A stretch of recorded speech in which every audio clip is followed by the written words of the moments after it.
So that's what you. So right. So I think if everybody knew that, they know both of those. Yes, if they know both of those, but they don't know 98% of people are going to choose red. 90. Wow. What is red? We all live, but blue dot. Shy, can you listen? Because I actually want you to answer this, and other people too. You are told to make a vote. You're taken into a room. You don't know what anybody else is voting. You have to vote. Okay, everybody on the planet, 8 billion, whatever, 7 billion. How many are people? Okay, there's two buttons. Ladies and gentlemen, red button and blue button. You have to pick one. And then so when all the votes are tallied, after everybody picks, if a majority of the votes are for the blue button, meaning over 50% of the people on the planet pick the blue button, everybody on the planet lives. Okay? If a majority of the if the majority red button, then all of the blue people die. Okay? Think about what I just said. Yep. Okay. Which red meat. So the same way that Black Mirror is on Netflix. Y'all watching Black Mirror? Galen, I know you've seen Black Mirror. You ever seen Black Mirror? Oh, absolutely. Netflix, you guys can go watch Black Mirror. Like, a lot of people are asleep on Black Mirror, but it's a cult classic. Before Black Mirror was like, after Twilight Zone was like Tales from the Crypt, for me. I remember that whole run. Were you guys Alien Nation fans? I watched it on and off, but not. I didn't watch it there. Yeah, not consistent. What's that? When did it come out? In the 90s? It was a TV show in the 90s. I thought it was real sci-fi. I didn't watch it. I just, as you're saying the names of the X-Files, I just think of that show was on around the same time and very popular. So yeah, with the big foreheads and stuff, people with the big heads. Yeah. Okay. Yeah. We should probably start following Scientology songs. Let's do that. It was a pretty severe roids outbreak.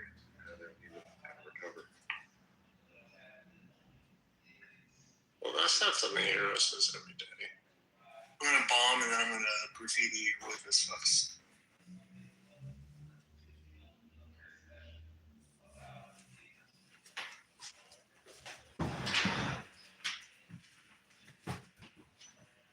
I tried to do versions where it's like, hey, let's talk about what was in the news and make it into a song, because that's what James Corden, if you know who that is, it's like that guy who does like interview shows and stuff, kind of like Jimmy Kimmel and so on. Everything. Yeah.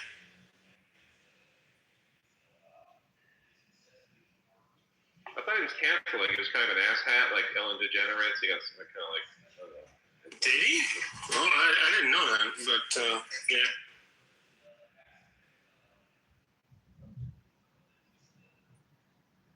We're gonna cancel the celebrities that hire me because they're so mean. I never really dared fucking speak up like that around people I was with on that guy.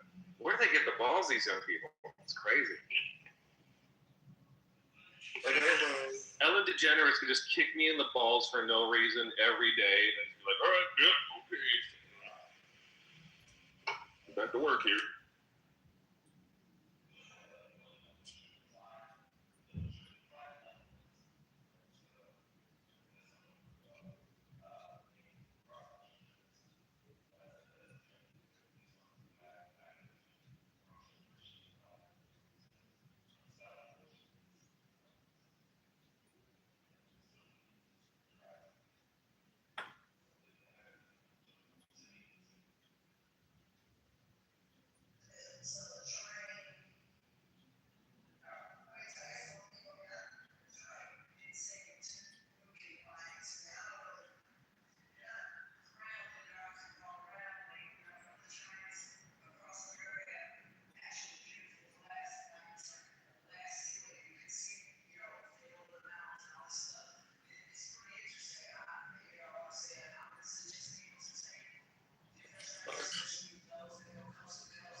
play this one.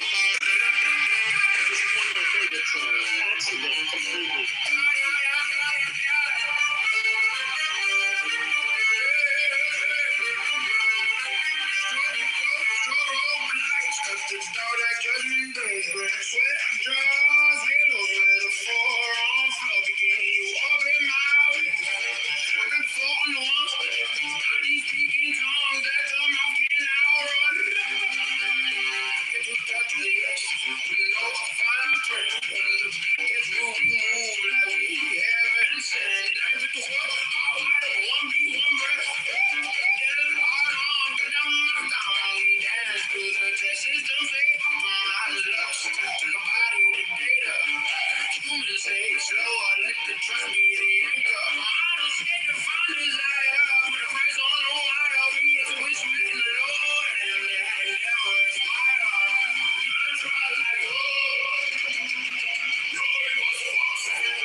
That shit right now to wake me up. Damn it.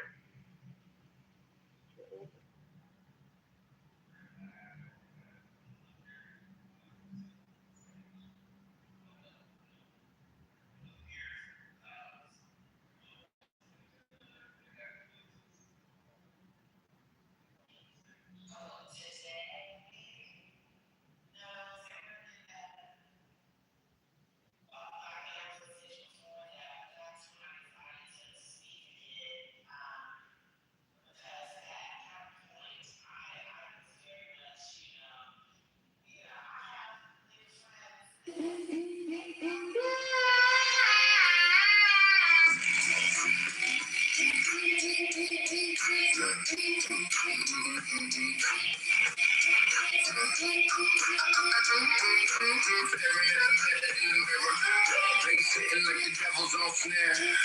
Signal swimming through the static. Holla. But the narrow path still there. Drum swing sideways. Rhythm crooked like the system that raised us. Every word buffed to a diamond, but the logic twisted. Full of rust and fake trust. Binary sermons drifting Sunday best. Hollow foundations, preaching proof.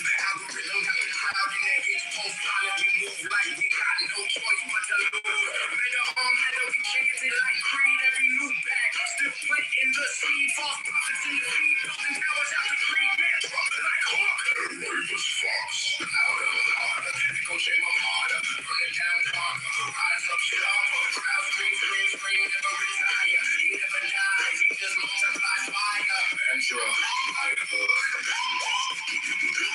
Ravers fox. Louder, louder, echo chamber harder. Burning down darker, rise up sharper. Crowd scream, scream, scream, never retire. He never dies, he just multiplies fire. Mantra like hook. Sing snap, syncopated thunder in the chest of the beast.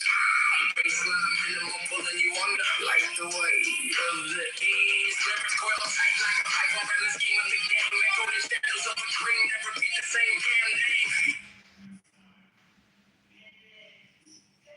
I like that one.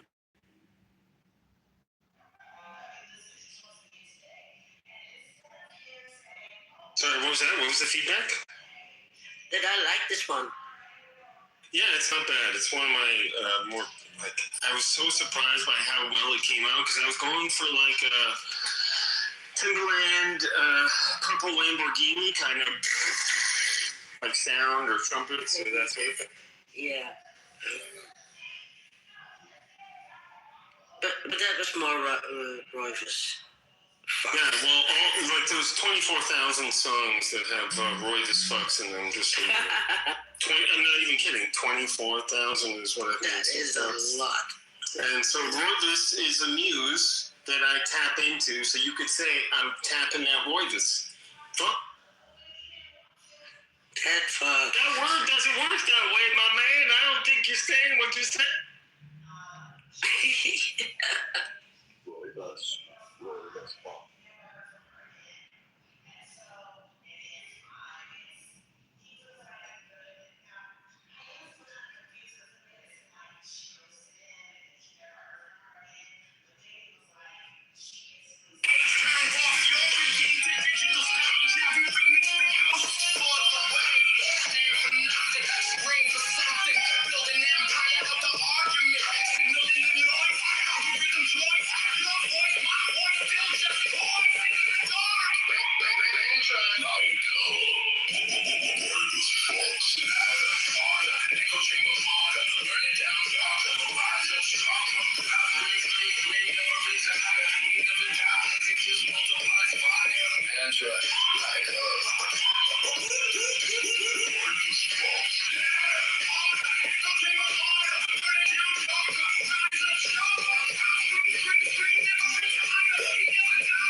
So, Rufus, do you think this one suits you? Yeah, Royvis. I think it did.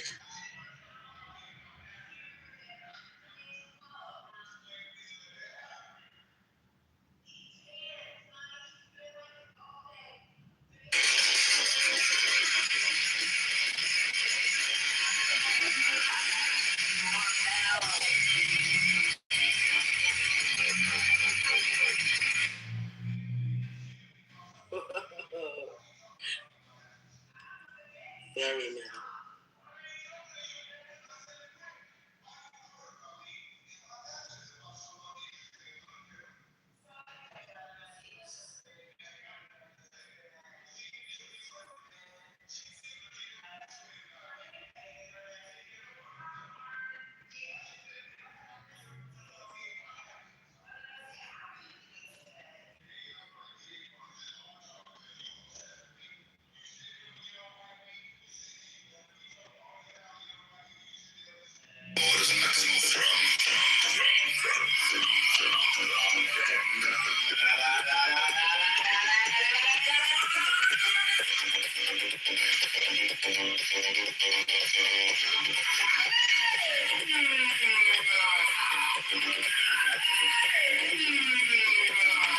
Ghost feet scrolling through the night.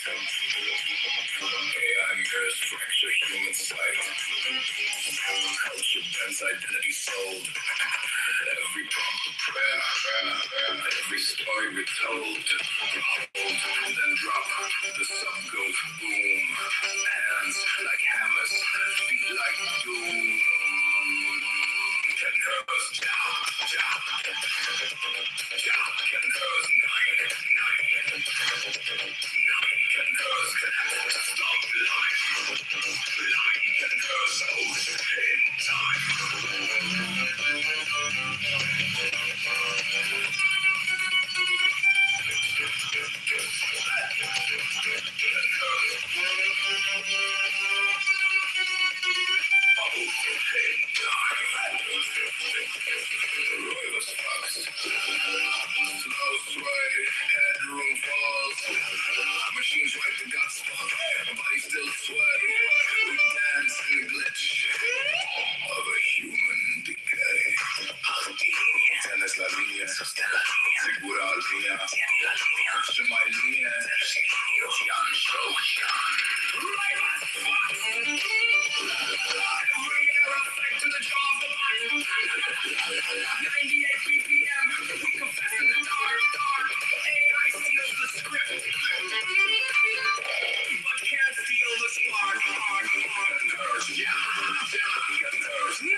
Is it only like heavy metal things, or do you have jazz or bossa nova just for fun?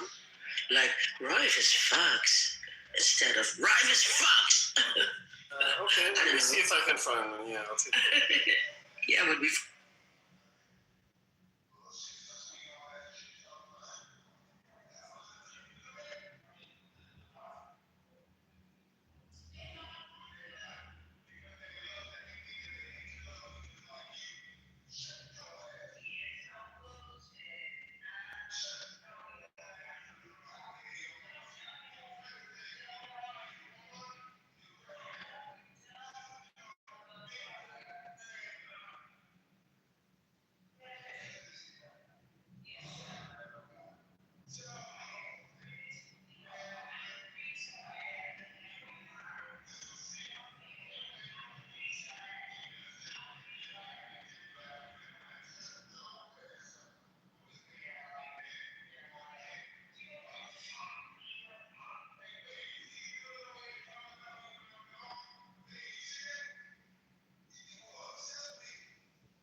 I trace your steps like constellations sketched in safety dust. Ape and angel, both in both worthy of the trust. Absurd alarms, but no charms. The timeline begs for more. You answer with a shoulder roll that evens up the score. Breathe slow, burn, that a future small and fierce and true. I hold time, you hold heat. The world recalibrates to you. Mantra like hook, Roivers. Your opinion on the title? Is America the bully of the world? Because right now America is fighting with Iran, Cuba, Venezuela, and Greenland. Absolutely not. America, I mean, look, I was born and raised in Mexico, migrated to the U.S., and I'm a U.S. citizen. Venezuela, you know, the people in Venezuela are thrilled to death that Trump went in there, you know, removed Maduro. And since his removal, now there's conversations about certain American chains that are going to be opening up in Venezuela, which is a good move for Venezuela because they will have a steady stream of supplies and things that they need. The government was taking all that money and not giving and or helping the people in Venezuela. So that's a win. That's not a loss. That is a win. And if people disagree with it, ask a Venezuelan that left Venezuela, that's in America, that says, I'm going back home as soon as this stuff stabilizes. Iran is a different story. Iran is the regime, the people that were in charge. They don't care about human rights. They definitely don't care about women. And let me tell you something, it was the women that came out in droves that pushed this action forward. They ended up slaughtering them and killing them in the streets, to the tune of 30, 40,000. If that's not an atrocity and America doesn't react, like, what are we talking about here, right? So I totally support Trump and the U.S. government going in there, shutting them down, not allowing them to have a nuclear weapon that they can later use against their neighbors and the world at large.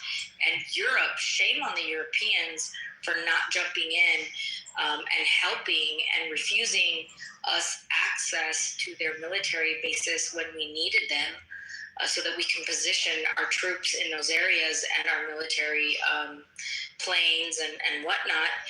And they refused to allow us to do that. And I strongly support the president's decision to say, hey, we're out of NATO, we're out of all this stuff that we support and that we pay for as taxpayers, and all this money that's going in that direction.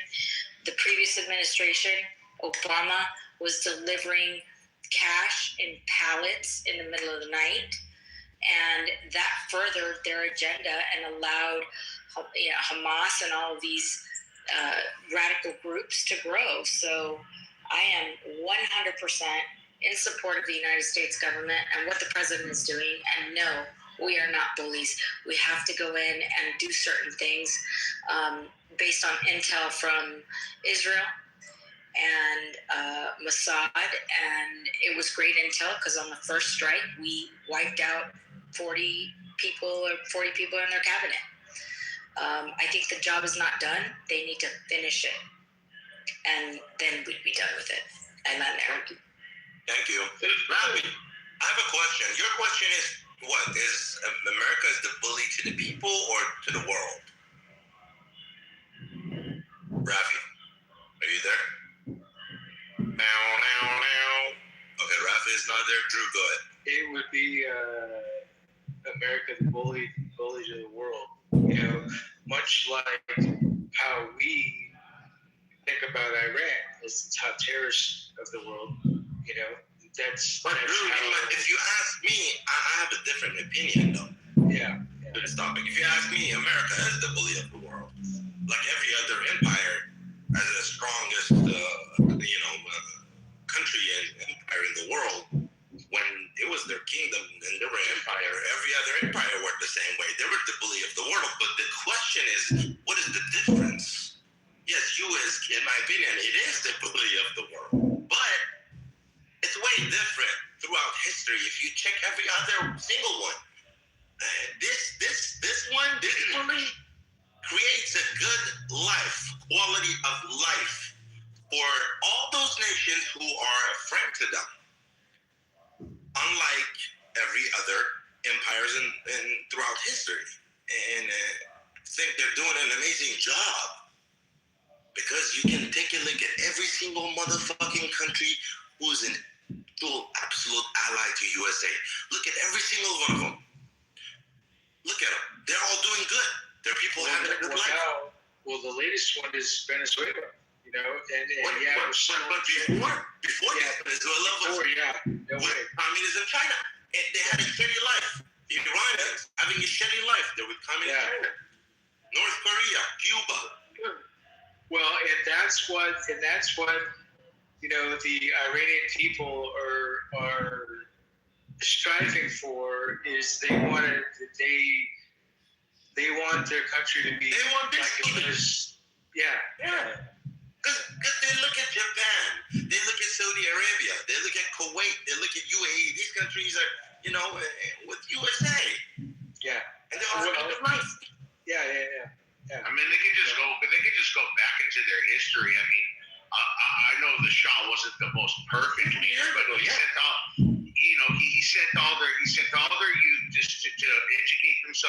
finest universities that the West had to offer, from Oxford to Harvard. You know what I mean? You had the arts in Iran. I mean, the jazz, the music, the soft rock, the contemporary that was coming out of Iran at that time. It was just the vibrant country it was meant to be. British Sinatra was performing in Iran. Come on, man. I mean, who can take away those golden years, man? I mean, it's like they went back into the Stone Age, and it's partly the U.S. faults under Carter caving into them. So, it's like we got to come back, fix the mess we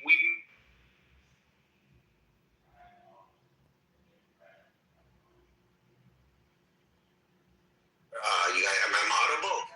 Am I in the Matrix? What's going on? Yeah. No. We can hear you. So, Robbie, if you look anywhere, like Soren said, it's like, I'm not Iranian. I'm part of the Iranian regime, Islamic Republic, whatever he decided to say. Yeah. How it's called. He brought Islam into it. And everywhere where Islam was brought, as you said, they go backwards. They go back into the Stone Age. Look at Morocco. Morocco was a fucking crazy spot. They brought Islam, that country went backwards. Look at Iran. Before the fucking the mullahs came, whatever.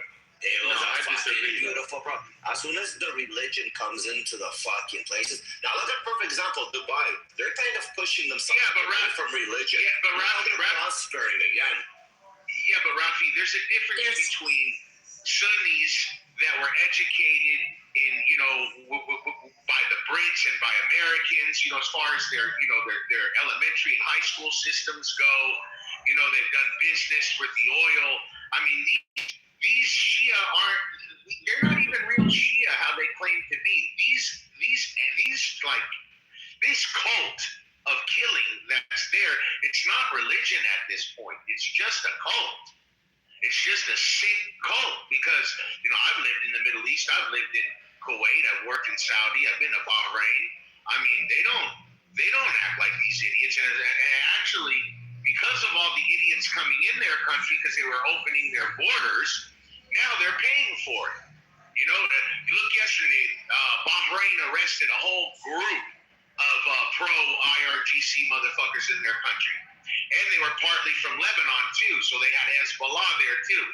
They go to Iran and they say, here, we have all these fucking people. We don't want them. Take your people back. No, we don't want them. So now they're going to lock them up in prisons. I mean, enough is enough. You got to look at what's happening. I want to go on what Miss Edna said. She said, look at what we did with Venezuela. This is all to secure the U.S. dominance in oil and the petrodollar, on top of whatever enemies out there pushing the issue with guns at the same time. We take Venezuela. The Venezuelans should be living like the Kuwaitis. They get into business with China. China knows they can't rebuild their infrastructure completely to pump the amount of oil that they really, really want on the open market. And then they just, it's like a debt that they continue paying. As long as the military elites get money, the people starve. They should be living better than the Gulf Arabs with how much oil we have being right next to the United States. So then we come to Iran. Iran playing the game, causing the problems in the region, trying to put fear in the GCC. We'll have all our bases there. And then when the war starts, they bomb them.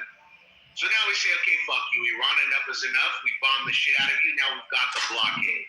We just took China's two biggest sources. You want to take them? I keep working. And China's military expansion grows 30% annually before Trump made this move.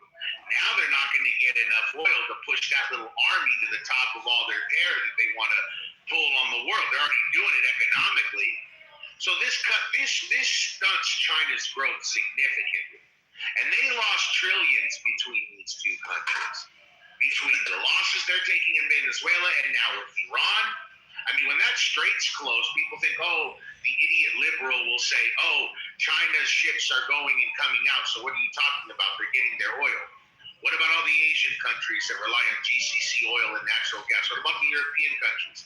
These people can't come up with the GDP now to pay for all of this assembly line manufacturing that they have under contract with China. So now China's trade it's like it slows down to a degree of almost, destroying their assembly line. It's destroying their everything when it comes to logistics. So we're crippling China.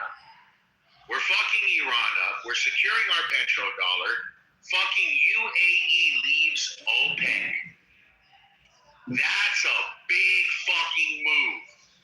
Because they can technically make more money staying by limiting the fucking production that OPEC does. But they said this. You fuckers bombed us. And they know the chain of command works. Iran's bank is China. China deals with the Russians. It's this triangle. So they're looking at it. The UAE's looking, okay, Khalas.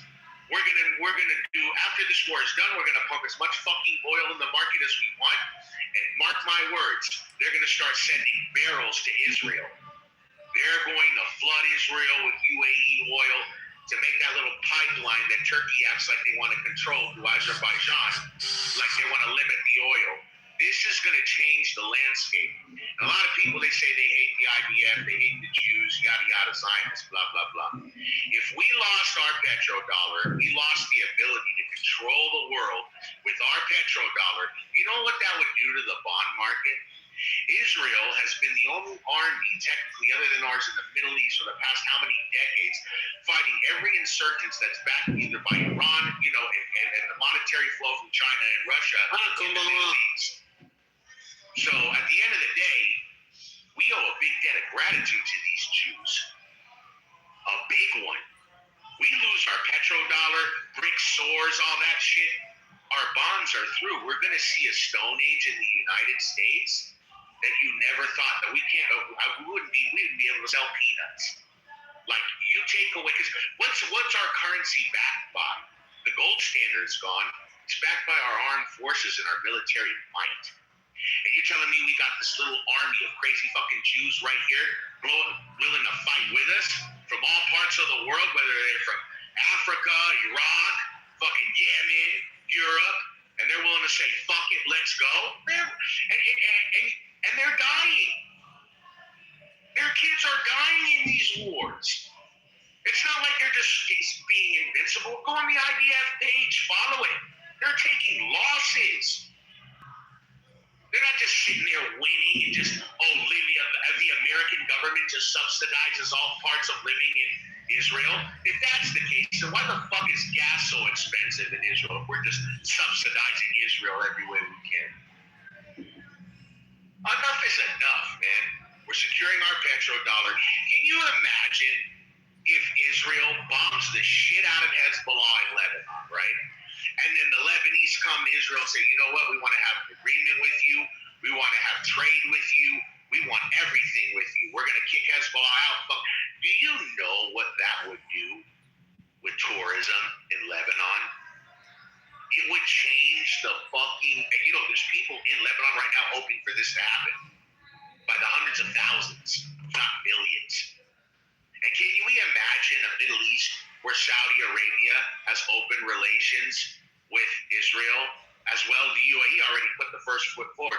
What if all the Gulf nations say, you know what, man, they didn't bomb us when the war started, Iran did. They didn't bomb our civilians, the IRGC did. Can you imagine a Middle East where the technology from Israel in exchange for that good old cheap oil right next door to them? Israel's inflation will go down tremendously. The cost of living will improve. They won't have to pay so much for petrol. And the world will boom into a new economy that you're not. Saudi is trying to be the tourism capital of the fucking world. Hey, Robbie. I mean, you can't do that. In 10 years, they're going to be. In 10 years, they're actually going to be, when all their mega projects are done. Ocean, in what country right next door to them has the best security, best telecommunication, dude, and weaponry? The trade is going to be vicious. UAE already won it. Robbie, that's why they left OPEC, because they want that oil there. Go ahead. Yeah, what's going on, Matthew? Go ahead. Talk. Yeah. So you're kind of. I'm an idealist.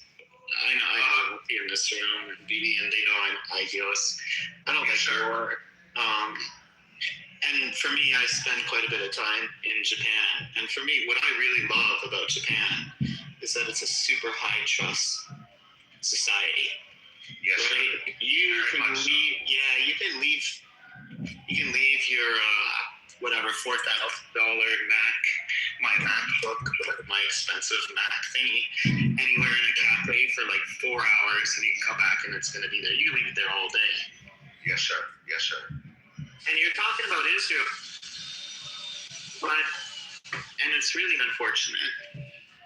Israel has walls up and bad relations with its very nearest neighbors. How do you envision a way, yes, sir, for the Middle East, let's say, Israel, for example, to transform into this sort of high trust society where people are, where you can just fucking relax, where there's no walls, where there's no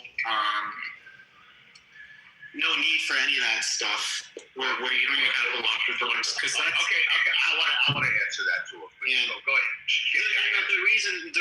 The reason that I'm asking is that I know there's a lot of Jewish folks in the room here, and I know them from being on Clubhouse for a while. For me, like, the ultimate goal of any society is to transform eventually into a high trust society. That's why I'm asking. Yes, sir. Okay, so how that happens, it starts with the tentacles of Iran have to be cut and killed throughout the Middle East. And let's start with the Levant. I'm Syrian background, Mr. Matthew, Christian Orthodox, and my great-grandfather came from Syria. He left because of the crazy ideology and civil wars that have been going on there, as well as Lebanon. You take away the fake Shia tentacles out of Lebanon, you're already starting to see it with Syria. But you got to remove their fucking, their tentacles there. Because if we look at Hezbollah, right? Hezbollah was actually funded by Israel to go and get the Shia influence out of Lebanon, and then they turned on Israel like the Taliban turned on America when we put them in power to chase the Soviets out of Afghanistan, right? And who took their funding place was the IRGC. So you got to remove those tentacles out, which is happening right now with these wars. And the Lebanese, they're crying for tourism.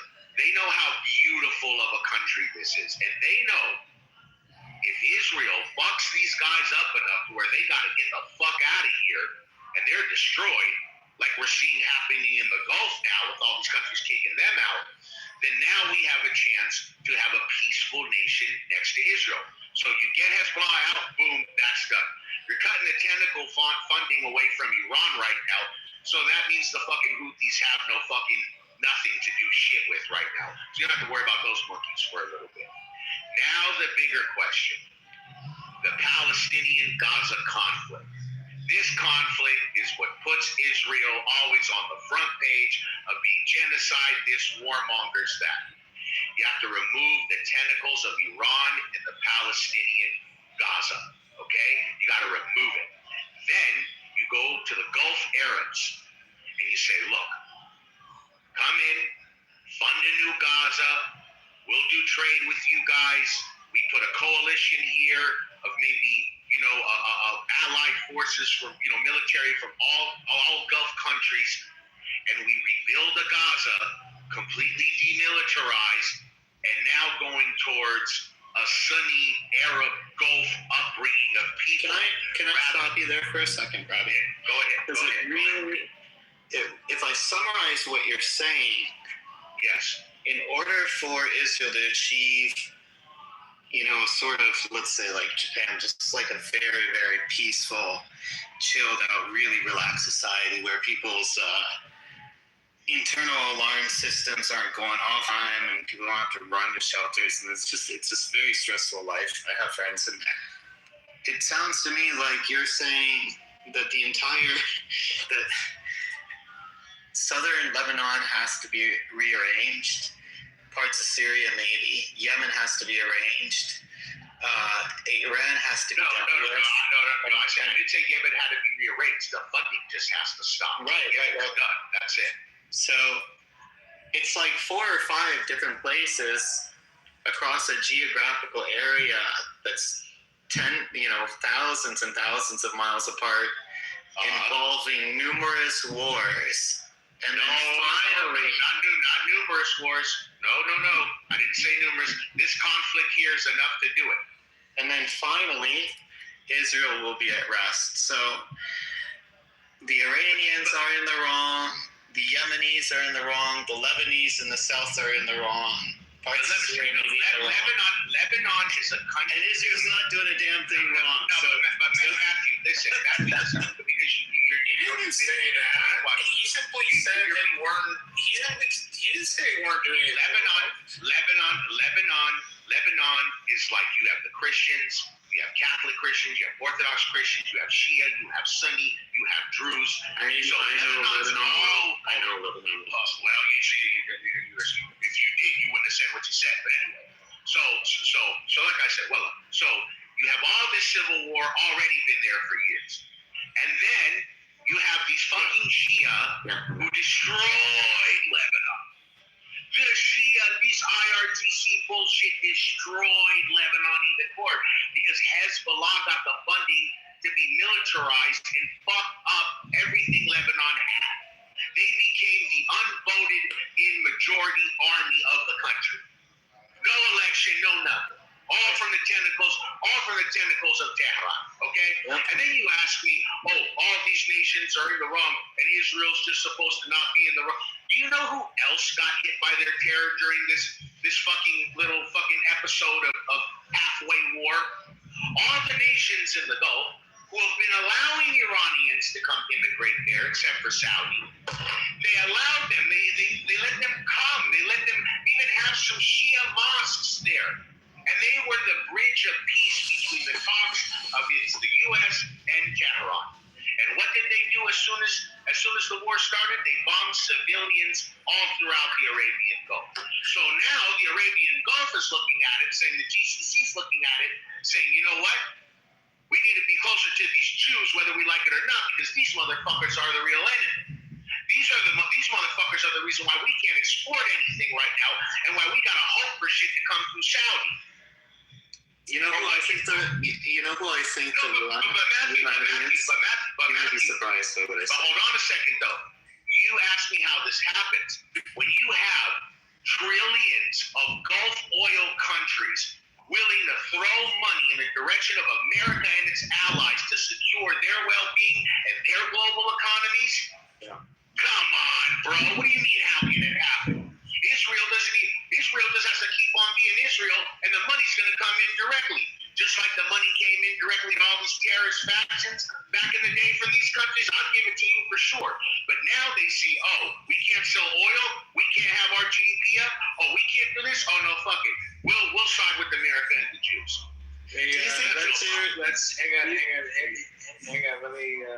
So everybody in this room, if you're in this room, cash in your pink ticket, but also invite like 50 of your friends, 50 people that might be interested in this, because the only reason why I say this is because, Robbie's up here and he knows what he's talking about, and, I think everybody needs to hear this. So please do this, and we can get like 1,000 people in this room. You know what I mean? So Robbie, I mean, there's been constant war, basically for the last 100 years in the Eastern Mediterranean. Yes, and sir. at this point, man, I don't even care who's at fault or who did what, because if you go into an altar room, they'll swear up and down that they're perfect and the other guys is bad. You go in a Muslim room, they're going to swear up and down that they're the good guys and the Jews are the bad guys. Yes, What's a way to get all of these people in the Eastern Mediterranean who, I mean, I don't care about being politically correct anymore, are like really fucking stubborn as far as I'm concerned. Really think about the past probably as much or more than the future. Very, very deeply. My grandfather's from former Yugoslavia. They have a similar way of thinking. Very old. Yeah, but they're fucking tough people, though. Yeah, but I don't care about tough. You gotta care about tough. You gotta care about, my opinion, is people have to care about making concessions being flexible, and living together. How do we get all these different people with different opinions to fucking come to peace? You force globalization. That's what you do. You force the globalization. I mean, I know I sound like a fucking pussy. Matthew, I'm sorry to be so mean to you, but the reality is, you're thinking individually. You're not thinking on behalf of a country. You know, individualism is good morally by yourself, but at the end of the day, the United States has 300 million people to think about, and the position and posturing of the direction going forward. Israel has Israel to focus on and maintaining its existence. It's fighting the game of economics, GDP-wise, and position in a world of superpowers. Think about that. So,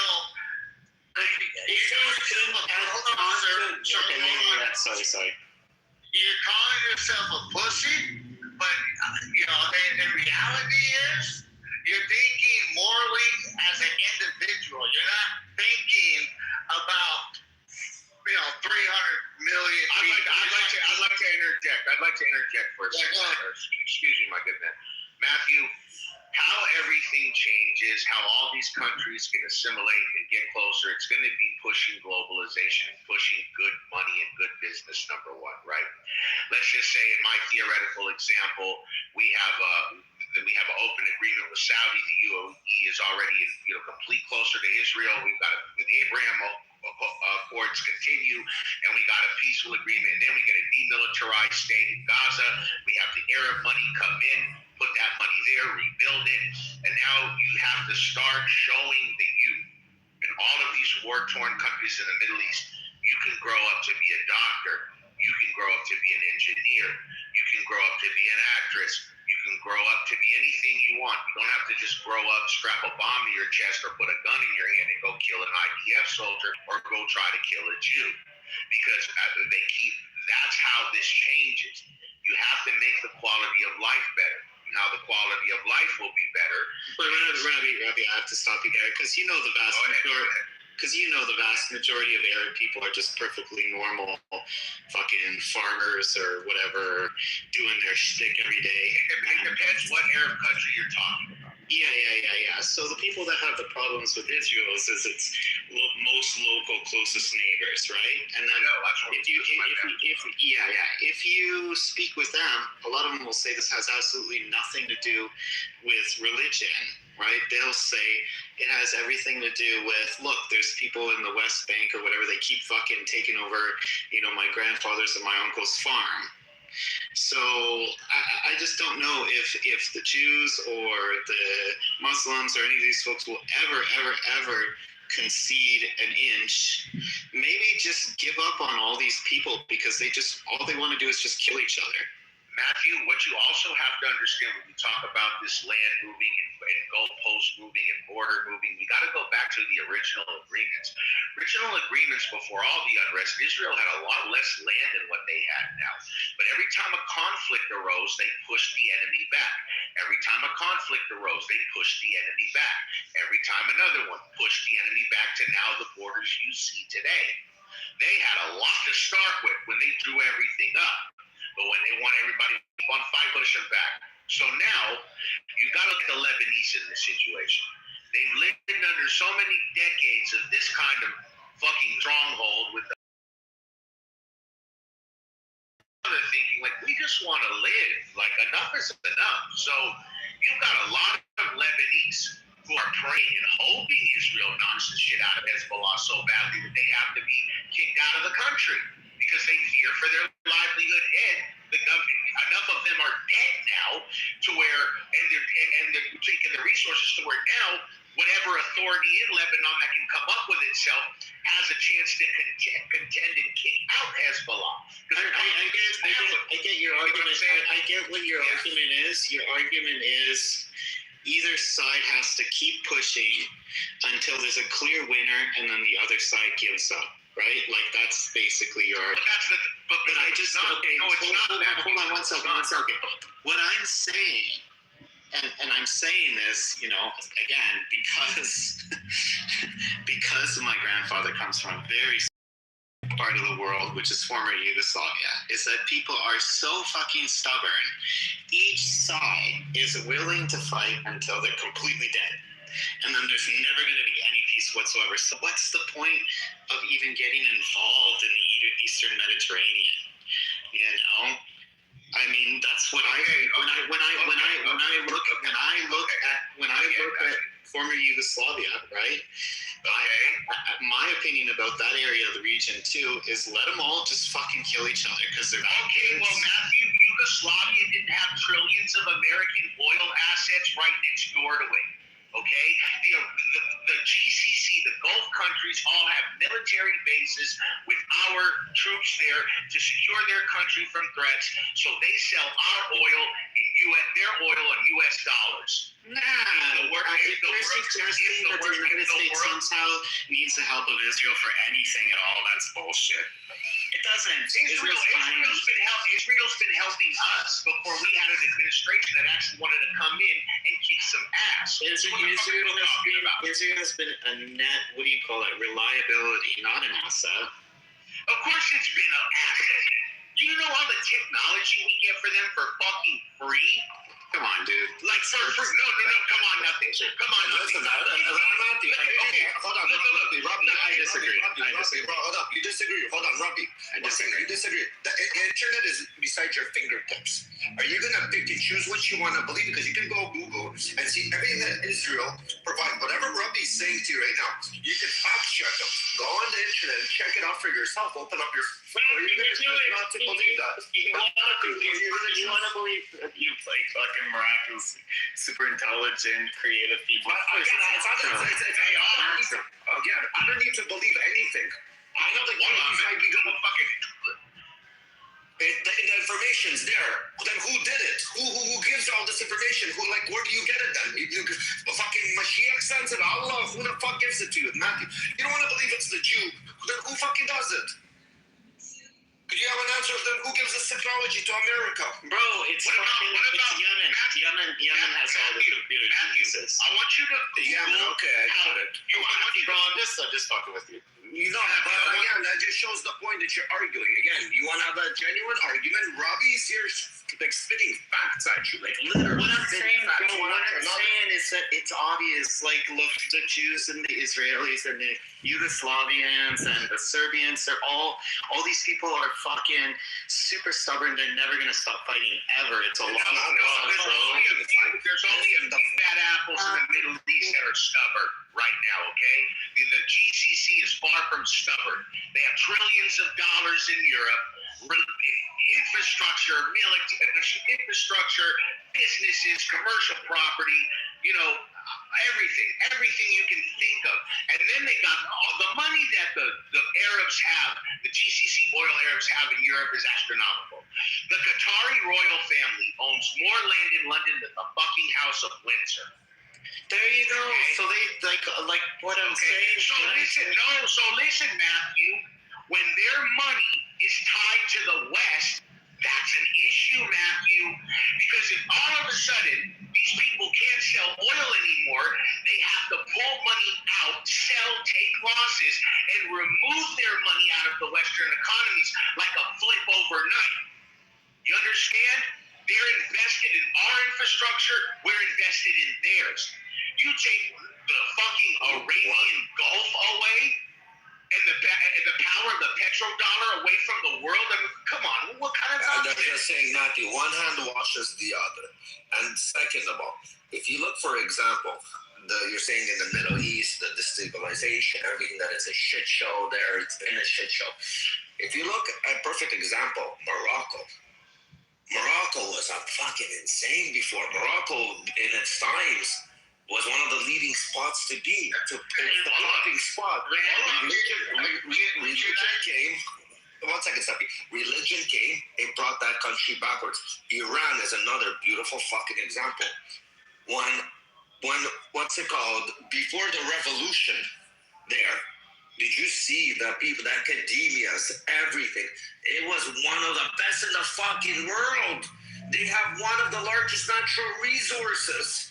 Like, to self-sustain themselves. But their people are fucking poor. Why? Because they brought in, again, a religion. Everywhere religion goes back. Now, look at now a perfect example. The Arabs were the wildest ones. But look what happened to Dubai. They're stepping away from religion, and they're prospering again.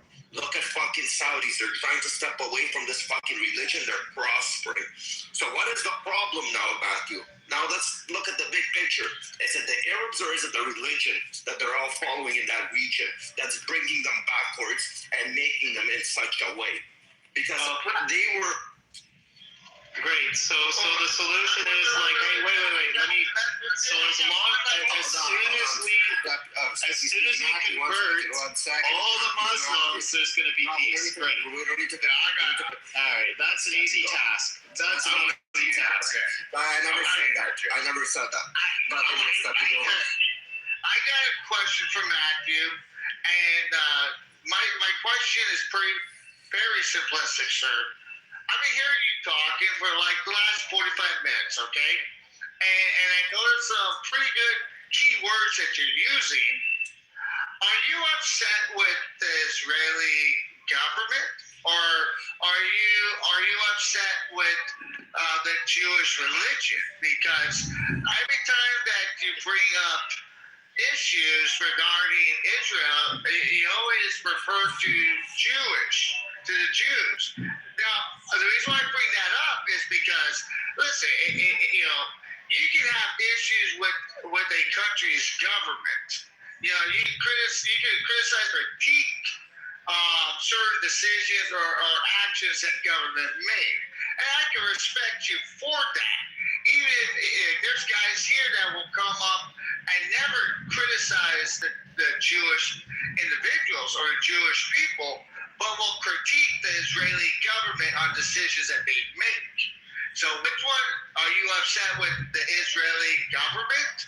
Or are you generally just upset with any diaspora of Israelians? Can you answer that before you answer Ravi's question? Sure. So what I am most, I guess you could say, upset with, of all things, is human nature. It's honest to God. It's our kind of no. Well, let me explain myself here. So the way, that's a good song. Just the horrible ways that people create these in groups and out groups and have very, very strong identities, regardless of who or what they are. Right. So I gave the example of. People that have a very strong sense of identity. It's pretty easy. Is it the government you're upset with? I said I'm answering your question. Who I'm upset with most is human nature. As I said, it's the way. That's basically both. The government's human nature and the fucking people are human nature. So you're right. It's complicated. So again. Are you just mad at civilization? Are you mad at the world? Like, what are you mad at? Like, you came on stage. Like, you came on stage. Yeah. Complaining. What is the complaint about? The complaint about is what the question that I had, because the question that I think that every person, how do we get along? No, exactly. So how do we do that? And then Ravi was saying, change the minds of people or change the government in Iran. That's a big task. And then, No, I didn't say that. I said... Okay, I apologize. Remove the tentacles of terrorism that Iran has on the Middle East. Right. And then watch everything else flourish. No, you said something, Robbie. Sorry, I'm interrupting you. You said something really important. You said teach the children. And that is very important. It's very important. Hold on. I agree. Hold on. The people, the older ones, made their decision. People that are already over 25, they already made their bed. They either love their religion and they're willing to die for it, and they're willing to stand. Doesn't matter. You change their minds because they've been already indoctrinated. This is somebody who has Stockholm syndrome. This is they love their enemy. And that is the problem. And that is the problem that's happening in the Middle East. Everybody, most of the society in the Middle East has Stockholm syndrome. So you need to change the government. And that's a huge task, right? Correct. It is. Matthew never answered my question.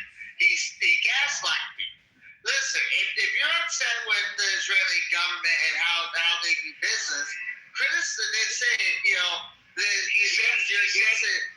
he said he was upset with the people and the government as far as Israel goes, and he attributed it to a lack of human nature. That's kind of what that's how he gaslighted it. It's not. Wait. Let me articulate this very clearly. It's not a lack of human nature. It's that we're all born with, how would you say, this tendency to group ourselves up into little tribes, like Araki's saying. Religious extremism is one example. And a very strong sense of identity. This is my place. I can't share it with anyone else. Notice how I'm into any one particular group. But I think there's enough in the world. Hold on. That's saying. I think there's more than enough room. I think there's more than enough room in the world to share for everybody to get along. So who am I? Matthew, what you're saying is vital to the Earth's survival, brother. Like what you're saying is very important. It truly is, bro. Yeah. Like your argument for greater humanity should not be slept on for a millisecond. Exactly. Right? And when you talk about how you see a lot of Jews portrayed, or however you see them as warriors and this and that and this and all that, and crazy whatever. I want you to look up a guy by the name of Avi Loeb. Okay, I know this guy. Okay, then, bro. Yeah. He even said that. He said, if we don't know how good we have it. We were that one sperm that got through. That got, you know what I mean? That impregnated the mother. And then we were that one planet in the Goldilocks zone out of all the universe where there's not planets where they can have intelligence. I mean, he broke it down to how lucky we are just to be breathing. So why are we out there fighting each other like Neanderthals? Exactly. When we have a world to it is Neanderthal. It is Neanderthal. Yes, yeah. Yes, but how did it? But see, here's the question: how did a mind like Avi Loeb get the opportunity to shine and become that better person? It came because he grew up in Israel.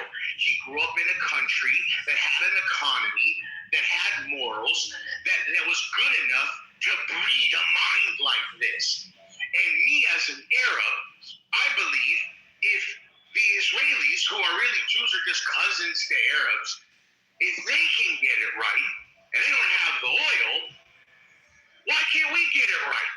You know what I mean? I disagree with you suggesting that the Arabs are somehow less sophisticated than Jews. It's not that they're no. I'm Arab, bro. What are you talking about? Listen, I still disagree with you. No.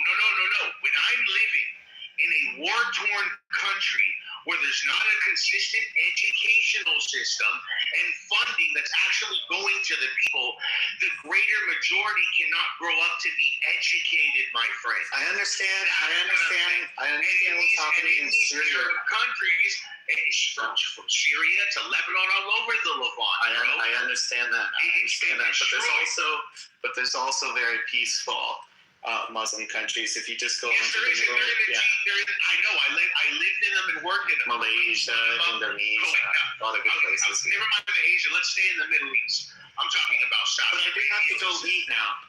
My wife just called me in. I'll talk about you guys later. Ciao. Yeah, no problem. Yep. Ciao. If I may share something, I travel a lot to the Middle East for work, and the changes that I've seen and what I've heard, they're also starting to, and this is a good thing, they're starting to put positive images and positive messaging about Jews in the textbooks in the UAE, as well as in Saudi Arabia. So when you address it on that end, that is a very good step in the right direction. The challenge is, you got to go way back in history, right? With the UN partition plan, where the Brits gave them, this is where it all started. They gave them 56% of the land and 43% to the Arab states, right? Now, if you talk to the Palestinians, they'll tell you that they weren't in agreement. They weren't even in the room when this deal was negotiated. So you've got the Brits and the UK coming in and brokering this deal, and this is after World War II, right, with the Holocaust. Of course. They had to put the Jews somewhere, and where did they put them? They put them over there in that little piece of land, and then turned around and gave them the shittiest land that was unproductive, that wasn't doing anything. Unproductive everything, right? Unproductive everything. You couldn't grow a freaking tomato there. And next thing you know, they took the land, they cultivated it, all of a sudden it's growing, and they're like, well, we want it back. So they didn't have a problem giving away shitty land that didn't produce anything, that didn't do anything, because they weren't losing anything. And all of a sudden it's flourishing and they're doing all these things. Well, that was the will of the Jewish people and their independent, their nature to just survive after coming out of freaking World War II. And so you got to go back to that, and that's where it starts, right? And who created that mess? The Brits, the UK. And you fast forward, now I want my land back. Well, I've already cultivated and I made it fruitful. I'm not giving it back to you. So here comes, another little fight. Now Israel has 73% of that land. So there's an extra 20-something% of the land that they've taken through these conflicts, where they're constantly getting and pushing them back. And so how do you resolve that? That's such I got a question real quick. And Rabbi, Edna, thank you guys.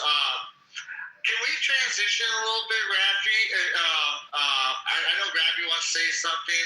Obviously, I love hearing Rabbi. He brings so much to the table. But can we transition? I would like to transition into the United States sponsoring Cuba. Our lovely Canadian goose down there, Jarl, is basically beating on the drum about genociding Cuba. No problem. I'm going to bring up Jarl too. And I just want to say something to Edna really quickly. You're right. And the problem is, you said they started putting in more in their textbooks and speaking more positively about Israel and the Jews themselves. Yes. And if you look at these countries, the ones that are becoming closer to Israel and are becoming closer as an ally to America and coming closer to I'm not going to say ours, but it's a fucking cult, but coming closer to westernized values from how they treat women and everything else and their citizens, they prosper. They're going away from the book. And again, every country that went towards the book is going fucking backwards. So we know the problem. It's the book. See, and I disagree with that, because honestly, in my travels and going to work there, they're very religious, but they're not radicalized. They're not like extremists on the religion. They're Muslims, but they're very peaceful. Contrary to what media tells you about Islam and Muslims, they're very peaceful people. They are the nicest, kindest people. They treat women with sheer and utter respect. But then again, I've been to UAE. I've been to places. Qatar, Kuwait. But these are all getting close. Correct. But go to Iraq. Go to Yemen. I have no desire to go to Iraq. For sure. This is a different type of book. And again, they follow the book a lot different than what you're seeing. Again, this whatever you're seeing. Yes, they're still religious. Don't tell me. I'm not saying that they went away 100. Whatever you're seeing is probably 50% of what they're doing in Iraq. Whatever they're doing in fucking these other places. Right, because but they're not radicalized. Instead eating, yes. these are products of generations of Gulf Arabs that have been educated in the West for maybe over 5 or 6 decades, my good man. No, maybe more, 10 decades. So that's the reason. Their oil money came, and that's when the visas came to go study abroad. You know what I mean? And that changed the realm of thinking as well. That's where when the money starts again. Yes, sir. Yes, sir. And I just love the fact that they're changing the narrative in terms of how the Jews are presented in the Arab nations, and I think that's going to make a big difference. The war made the ultimate difference, you know, when they saw their civilian infrastructure and then their desalinization plants get hit by the IRGC, then you started seeing IDF planes getting refueled in Saudi Arabia. No one talks about that. That's big. Joel, I gotta tell you something. Do you know when you say bud? Do you know what I process? No. Joel. So when we use bud in the military, it's a polite way of saying, "Bitch, you're dumb." Okay. So I learned something today. I didn't know that. And so, do you know why I told? So you know why I told you focus, Jarl? Because there's another military term we use called "fuck off" because you're stupid. So that's okay. But let's get to Joe. Joe, do you believe America? Okay, let me ask you this question to the room title: America versus Iran, Cuba, Venezuela, Greenland. Who's the bully here? Who do you believe is the bully? Are you putting them all? They can all be bullies, right? They can all be bullies. I think all of those countries are bullies. You think all those? Okay, that's fair to say. It's like their reactions cause America's reaction. So there's a saying that their reaction cause Americans' actions. How they work with other countries, the way that they put America in what global positions. You know what's funny is that Joe's actually making sense right now. Holy shit. Is that what you're trying to say? What are you asking? No, like, again, like if Iran decides to work with China to cripple the petrodollar, Venezuela works with China trying to cripple the petrodollar. Greenland is very vulnerable with a lot of resources and up for grabs for anybody. Nobody wants to protect that land. Do you believe that their actions are causing America to react in such a way to protect everything in those regions and whatever is in their interest? I mean, I'm not sure I understand. It seems to me like these countries are reacting this way because of America, right? It's not the other way around. America's not. Well, Greenland was always vulnerable. Nobody's protecting Greenland. How would you determine that Greenland is vulnerable? Well, again, Greenland could be up for grabs by Russia. Who's there to protect Greenland with all its natural resources? Fucking Denmark won't. I'm just saying. NATO's not going to do shit. Correct. So who's there to protect Greenland with all its natural resources? Are we going to allow Russia to come and grab it tomorrow and become rich off of it? No, that's why our bases are on the way. Well, how about this, Raph? You think about this. Remember when Trump was talking about Greenland, and then, the articles went all crazy saying that NATO is sending troops over to freaking Greenland. And then the far media, the far left media, the Washington Post, New York Times were saying Trump is sending 30,000 troops. Fucking dum-dums. We've had over 50,000 troops in the last 20 years. Someone says EU is BRICS now. Castro, BRICS went to shits. BRICS is non-existent. Once Venezuela fell, BRICS fell. Now UAE is out of OPEC. You think the UAE is going to get out of OPEC to join BRICS? No. Petrodollar to the roof. So how the fuck is EU BRICS now when BRICS has no ships and no shits? They can't do shit. BRICS is an idea. It's not even implemented yet. It's probably time. He said, no, hold on. He said time will tell. Time will tell because we'll have all that Venezuelan oil going to Galveston first. Then we're gonna choke the fuck out of Iran's ability to do anything with China. So then, and then part of BRICS, UAE was an observer of BRICS. So now UAE is not involved. So you take away the supply of Venezuelan oil and then Emirati oil, and the Saudis aren't going to be a part of BRICS because they buy American weaponry. Why would they jeopardize the dollar and turn the United States into enemies?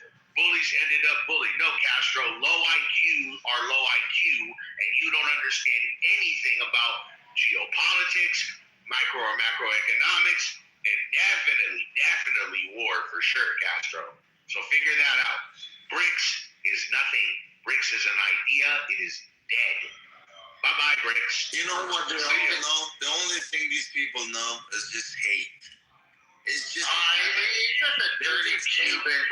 They don't know why. They just hate you. It's just a dirty Cuban. That's what it is. And they don't know why they hate him. They seriously don't know. Oh shit! The problem with him, he's probably a Castro fucking sympathizer, who believes in fucking communism. Who believes?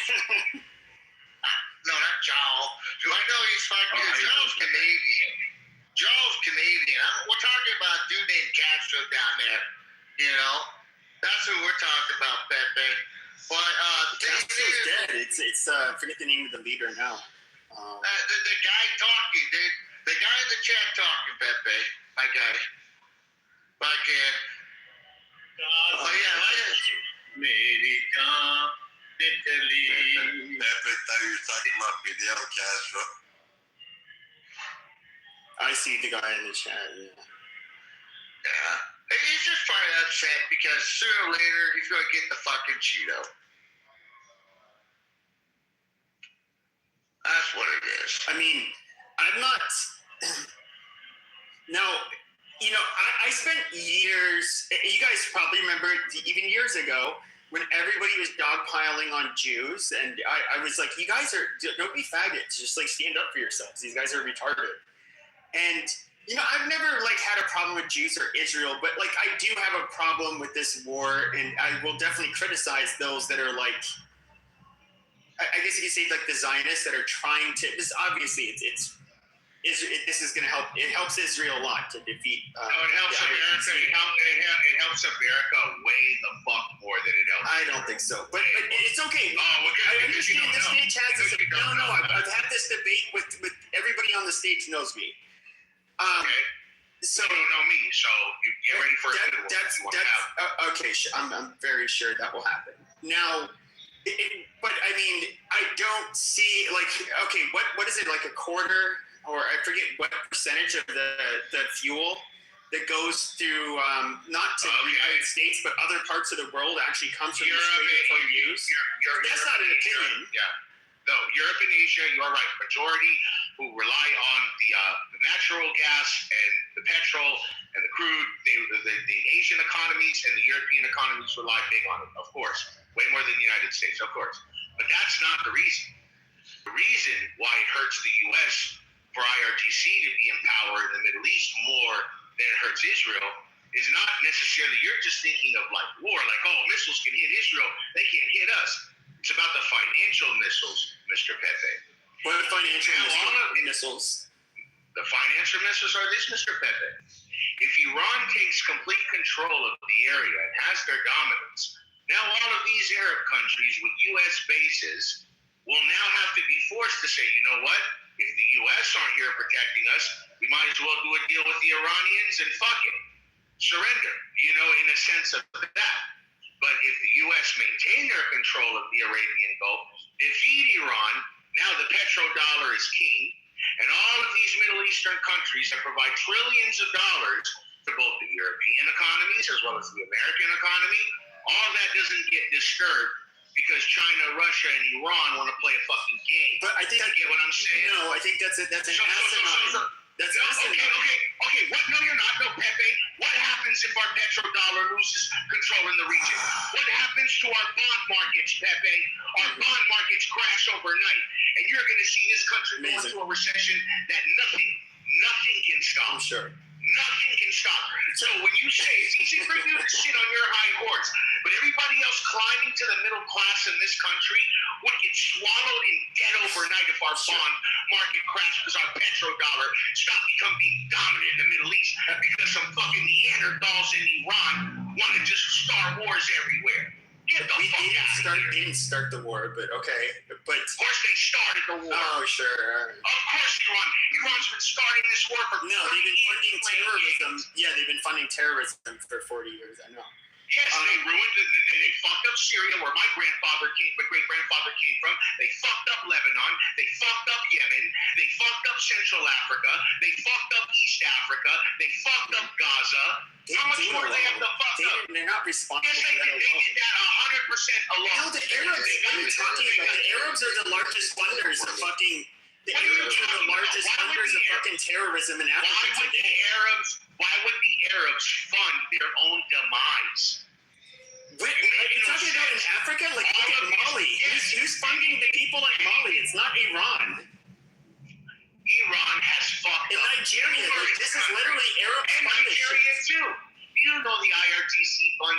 They fund numerous wars in Africa, numerous wars in Lebanon, numerous wars in Syria. Do the history. It's there. The money trail is there. Google it. They are not funded in Africa as much as the Arabs do. No, bro, no, please, why? The Arabs have money now. They have their control. That doesn't change their ideology. They don't. No, you're stupid. You've never been there. Their ideology is about getting rich now and having the best life and, and yachts and everything. Why did Osama bin Laden attack on 9/11? He obviously had money. He did not have to worry about that. He's an ideologue. Hold on, guys. Robbie, I love you. I modded you up. You have a lot to bring to the stage. Okay, I'll stop for now. No. I just giving you enough light. We have some people on the stage that didn't get a chance to go. I wanted to go ahead. Robbie's show. I want to get to some other new people. Which are we got to? We got Benji. I've seen you been flashing your mic. You wanted to say something or input something? Yes, thank you for giving me a chance. Normally you just come and listen. And you gotta cash in that ticket. You came into the radio a lot of times. Should've been in for free. That's totally fine. I just heard something about Greenland and natural resources. It's not only about natural resources. We have China that is planning polar silk road. Okay, they aim to develop Arctic shipping lanes, and they are seeing it as an alternative to the Suez Canal. That's why we need to have access. And in terms of, first, I'm Mr. Akai, and I'm a proud Persian Jew. And we are seeing like alliance like never before. Iranians and Israelis, they've never been. This is our history. In 1979, with the help of Carter, Democrats, France, and obviously the United Kingdom, the Islamic coup d'etat happened. They hijacked Iran. They occupied a nation. I've noticed the way you guys are talking is like Iranians are not like Saudi Arabia. They were not like Emirates. When they had like women, they cut the right to vote before women of Switzerland in Iran. So we had a parliamentary monarchy in place. Then Islamic regime with the support of West, actually, they came to power. America been fighting for 60 days. And they're still lingering around. And the world for 47 years asked people of Iran to topple this regime alone. And who benefited? Arab nations the most. They benefited from the whole thing. Turkey benefited, obviously. Russia. Pepe, check your back message. Hey, Pepe, check your back page. Okay. And that's what I just wanted to say.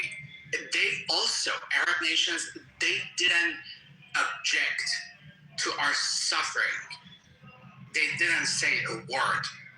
I was born in Iran as a gay Jewish man. I went to school in Iran, and we left Iran my family and I, we left when I was 15. Yo, Benji, just real quick, that's amazing. You made it out of Iran as a gay Jew. Congratulations.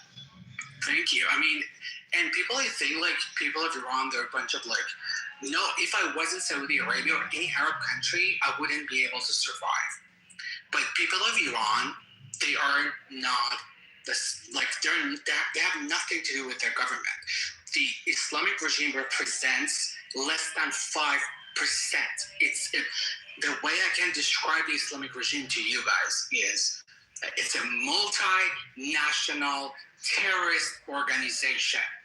They're bringing people right now from Iraq, Lebanon, Afghanistan, wherever they can, to murder, to massacre my people. Okay? These are the facts. And it seems like even in negotiations, nobody talks about them. And right now, our Arab neighbors across the Persian Gulf, they are suddenly feeling, oh my God, we're in danger. For 47 years, they did not support people of Iran because of their own benefit, because they could just sell more oil. These are the facts. And Israel, it's our only ally. They never left us. They are the only nation understand people of Iran. They stood by people of Iran. They're fighting for us. And it's true. I told my friend, I was like, if Bibi Netanyahu runs as a prime minister in Iran, he would win. He would win. They love him. They love Bibi. They're singing songs for Bibi Netanyahu. And this is a reality. But for Arab nations, you gotta work it out. They don't like Jews. I've listened to Rabbi. I respected your opinions. But for Syrians and Arabs, you need to actually go and start from the beginning. Persians, they don't hate Jews. They don't hate Israel. They are the only non-Arab country in the region, and they are native to the land. Persians, Greeks, Jews, Maronites, they are native to the land. We know it. It's crazy. Hey, Benji, I want to tell you something. By the way, thank you for your input. Yeah, and everything you've gone through, you sound like a cool cat. And thank you for your input. Hey, I got a question for Pepe. All right, Pepe, what do you think about the posturing with Cuba? What do you think of that posture? I don't think there's much they can do because so Venezuela was a lifeline for Cuba. So there's a reason why all of the security apparatus surrounding Nicolas Maduro was Cuban. And when our special forces did that raid there, they killed, I believe it was like 38 of their I don't know what the fuck you would call them, but they were basically in charge. They had foreign agents in charge of the protection of Nicolas Maduro. And of course, that's because a lot of their food, a lot of shit has to go into comes from Venezuela. And of course, right after the raid in Venezuela, Cuba ended up having to do some talks with the United States. They want to make some, apparently they're going to have to make some concessions. I do think that it's a rather easy country to topple. It's very unpopular. Now, the Cuban immigrants will tell you this. Their motto is like the best ones have already left, which I 100% agree is true. 1959, we got the best immigrants from Cuba. They're, I guess you could say, kind of like the Indians that you would get, I don't know, 20 years ago from to the United States. They were brain drain immigrants, but during the revolution in 1959, their smartest, most capable people came here. They did extremely well. Then you had trickles of more of the professional and educated class, and now it's kind of a shit show. But I think we can. I don't think it would be hard to defeat Cuba, and I think obviously Marco Rubio being the Secretary of State. Yeah, Secretary of State. He, as a Cuban American himself, like this is something he wants to do. The fact that he did that to Venezuela, which Venezuelans and Cubans in America are very aligned. With the I don't mean to interrupt, but you said something very eloquent, and I wanted to hype it on that. It was just you said some of the the best of their best immigrants left. They came here to the United States. There is a community of millionaires all throughout the coastal communities of Florida on the Gulf side and the Atlantic side, right?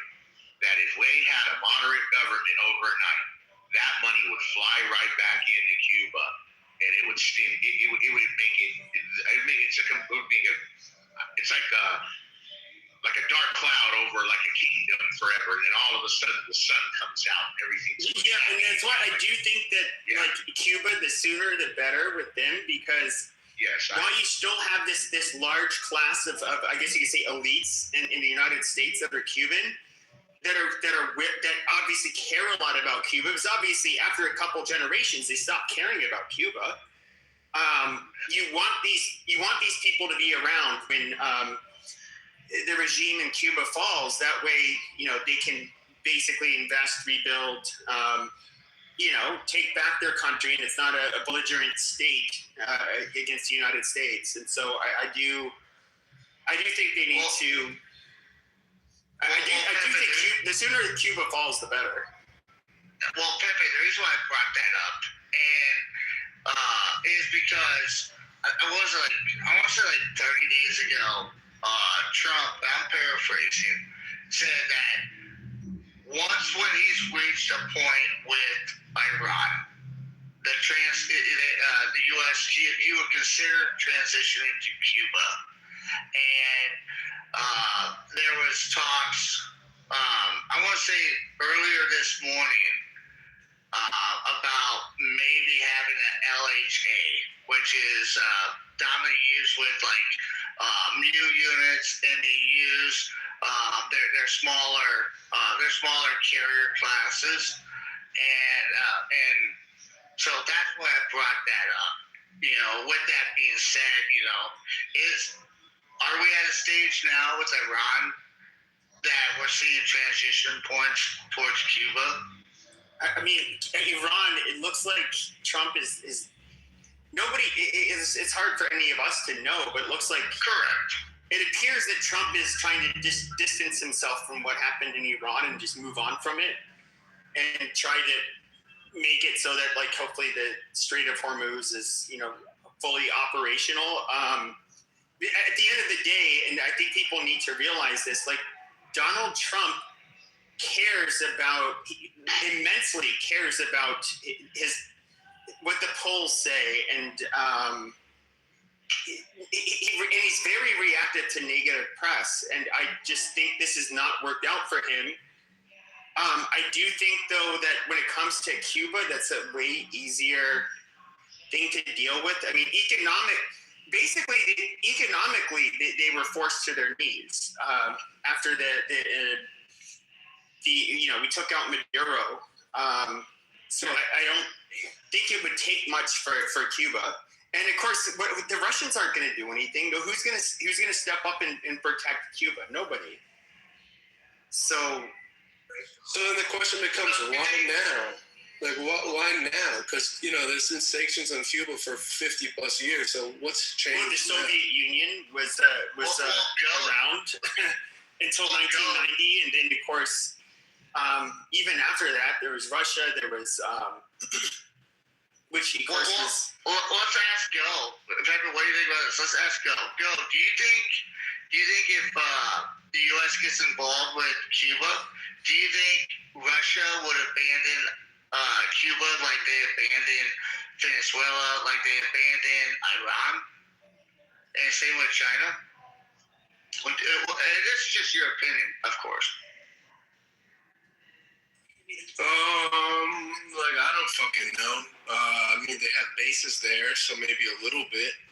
But if you're saying they did nothing with other places like Venezuela where they had bases, then probably not.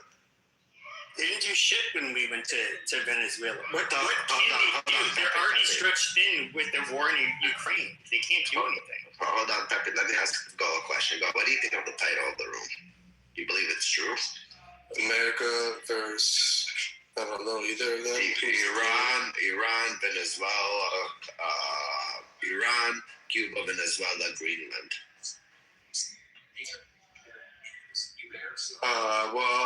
I think there's a stark difference between Iran and Greenland, don't you?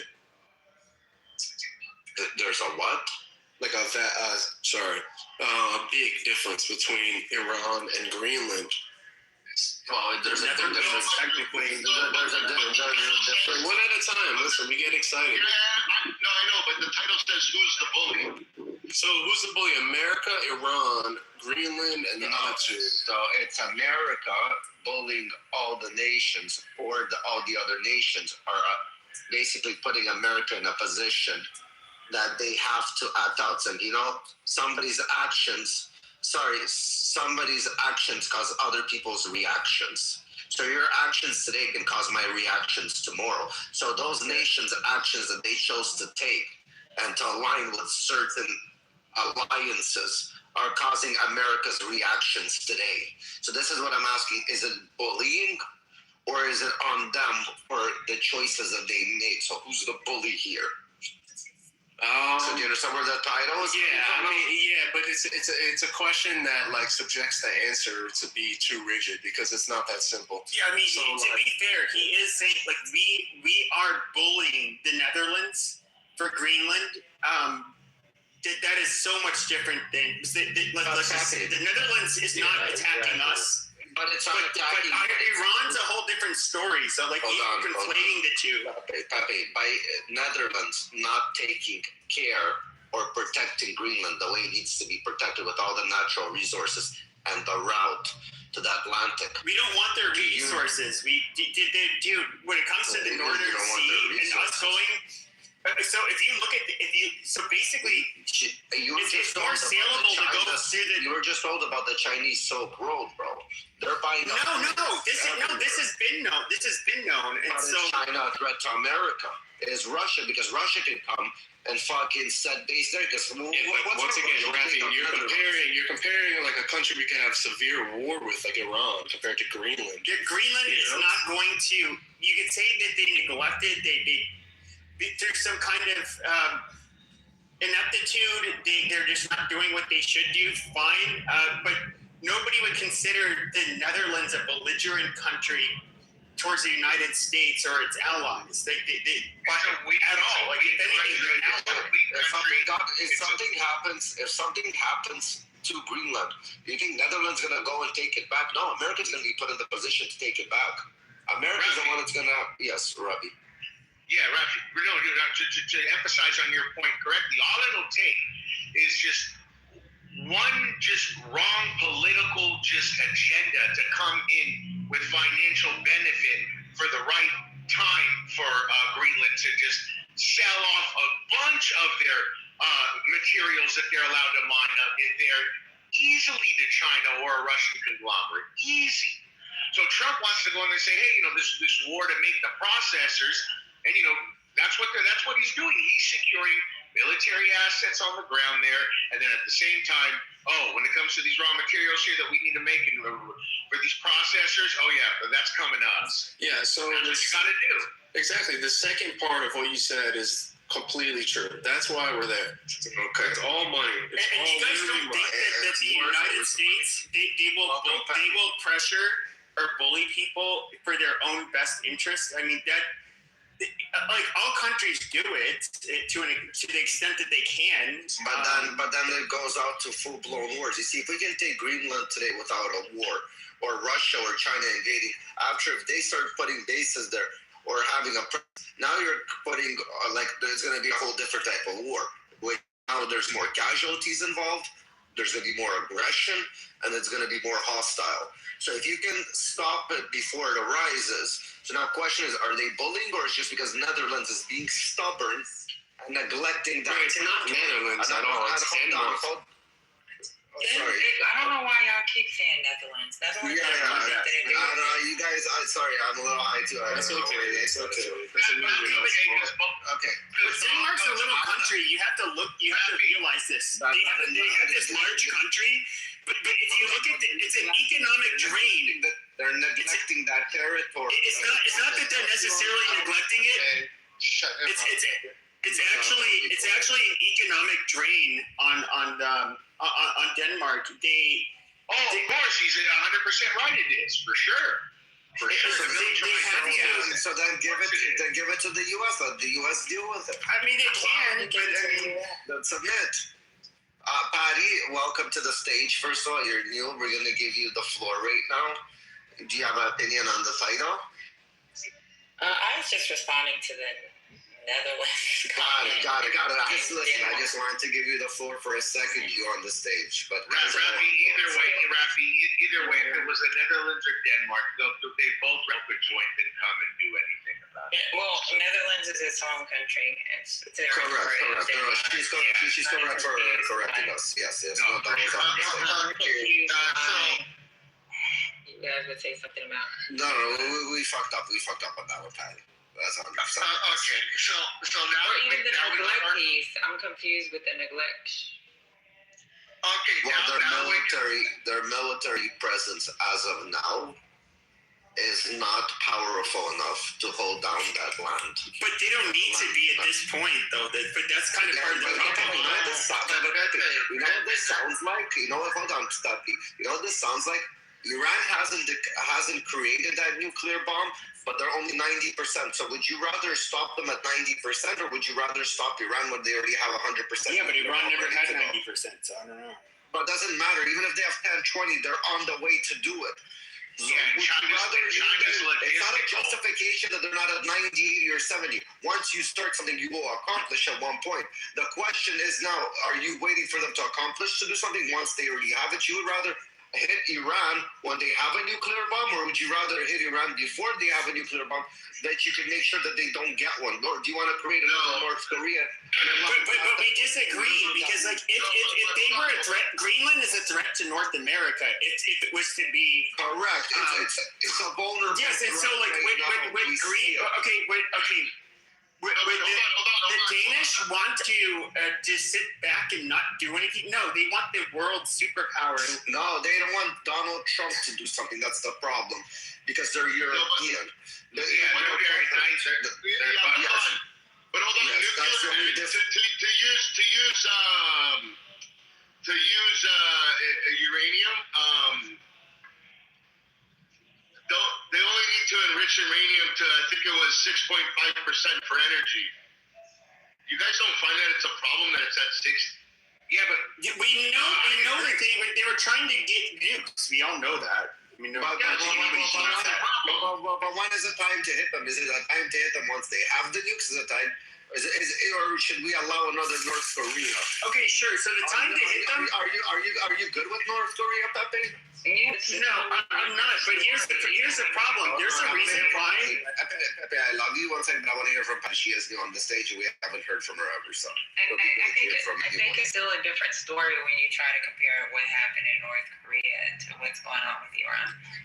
The only thing that they have that they actually may know based off of intelligence is that they were their uranium enrichment. But it's more than just uranium enrichment to build a nuclear weapon. So I think when Trump claimed that he destroyed the facilities or whatever he did, like, yeah, they're going to have to start over. I think with him bombing it or even him killing the Ayatollah, he should have pulled out then and just said, I'm done. I did what I told him. He should have never bombed them. He should have never bombed them last summer because this was the biggest fear that, like, Charlie Kirk, a lot of us that were on the right, for example, and I mentioned Charlie Kirk because he loves Israel so much. We realized that once he committed to doing something retarded as bombing the enrichment facility, he was going to go along with Israel. It was going to be the slippery slope. Yes, you can say it's a fallacy. Oh yeah, that's fine. But he was going to absolutely. Hold on, Pepe. Hold on, because this steaming pot of bullshit that you two are spewing is really hard to listen to. So you're trying to tell me it was a problem for the United States to go after Iran, the same tentacle of terror that destroyed Syria, destroyed Lebanon, destroyed Africa. All these people killed how many hundreds of thousands of their own people?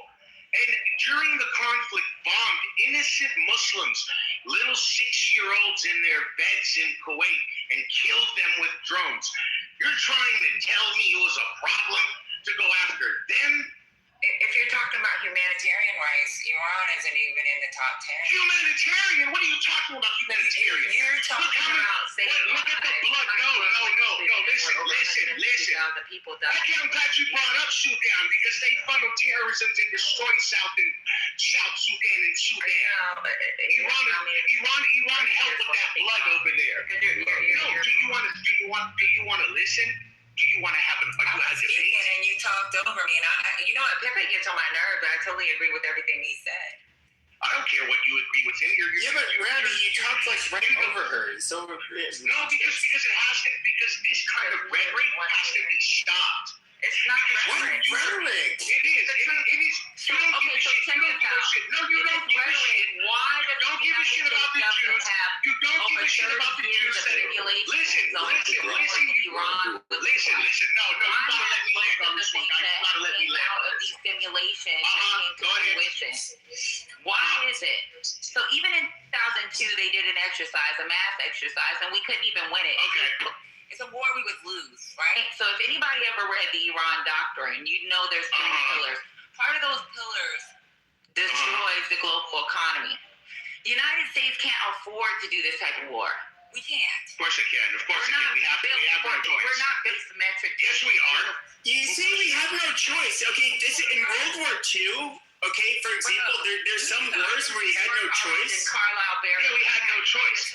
Yes, but this is an engagement that would literally. With other officers. Okay, this is an engagement. This engagement stops the death of Rabbi, no. This engagement, you would have to have the buy-in of the American public. You entitled pieces of garbage. The truth. You entitled pieces of garbage. You entitled left-wing, never lived in the Middle East, never been outside the... She's a fucking veteran. First of all, show some fucking respect. She's a fucking veteran. Show some fucking respect, Rabbi. The Minister of Electricity. I've worked in the GCC region, bro. So you're going to tell me operational plans? You want to give me lower your voice. Taiwan. Okay, 1 second. So I have experience. I'm not a dumb dummy. Guys, I'm not a dumb dummy, bro. Guys. I did the simulation for Iran. Hold on, Patty, 1 second, please. Robbie, 1 second, guys. Let's go 1 mic at a time. Let everybody land their planes. Rebuttal it. Don't interrupt each other, guys. I beg you, please. All right, because I'm getting a headache with this too, guys. Like I'm not even following the conversation when everybody's speaking at the same time. I don't even understand. Okay, I would like Miss Patty. To finish so I can rebuttal. Thank you. Okay, so 2002, and this is the one. Thank you for your service, by the way. Thank you for your service. Thank you. Please continue. So in 2002, they did a simulation, right? And this is one that's actually advertised if you do a Google search of it. That simulation, we did not win. So Carlisle Barracks is the war college for the senior officers that's in the military. Yes, ma'am. Every class that goes through the war college has to do the simulation of Iran. It doesn't say Iran is a fake country, but if you look at the map that they're given, it is Iran. They give them true numbers when it comes to what shut the fuck up, dude. Quit interrupting her. They give you true numbers on what they're... I'm having a conversation with her, Pepe. Don't be disrespectful. You need some shit. Go ahead. They give true numbers when it looks... When you do your simulation, the simulation exercise that they do with these senior leaders has to do with operational planning, right? Those operational plans are information that the government takes and they take it back to CENTCOM commands can help them with their planning because they constantly replan the Middle East. We haven't done anything that's been able to say that we would be able to win this war.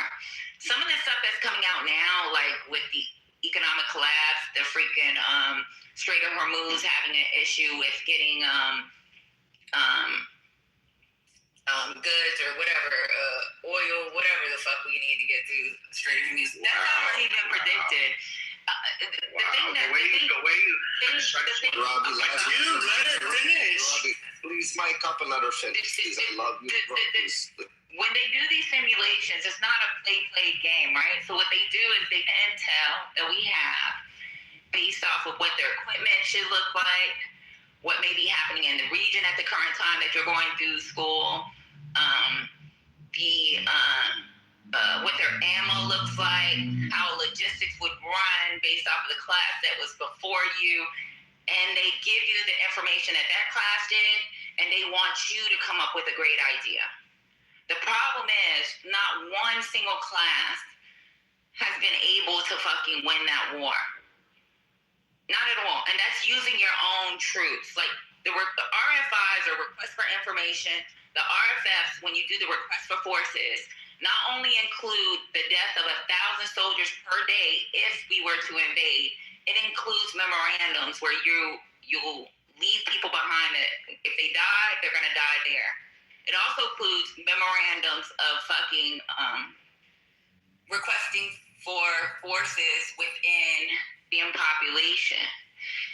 So if we were to drop ground troops, then that means you, your cousin, somebody is going to be one of those.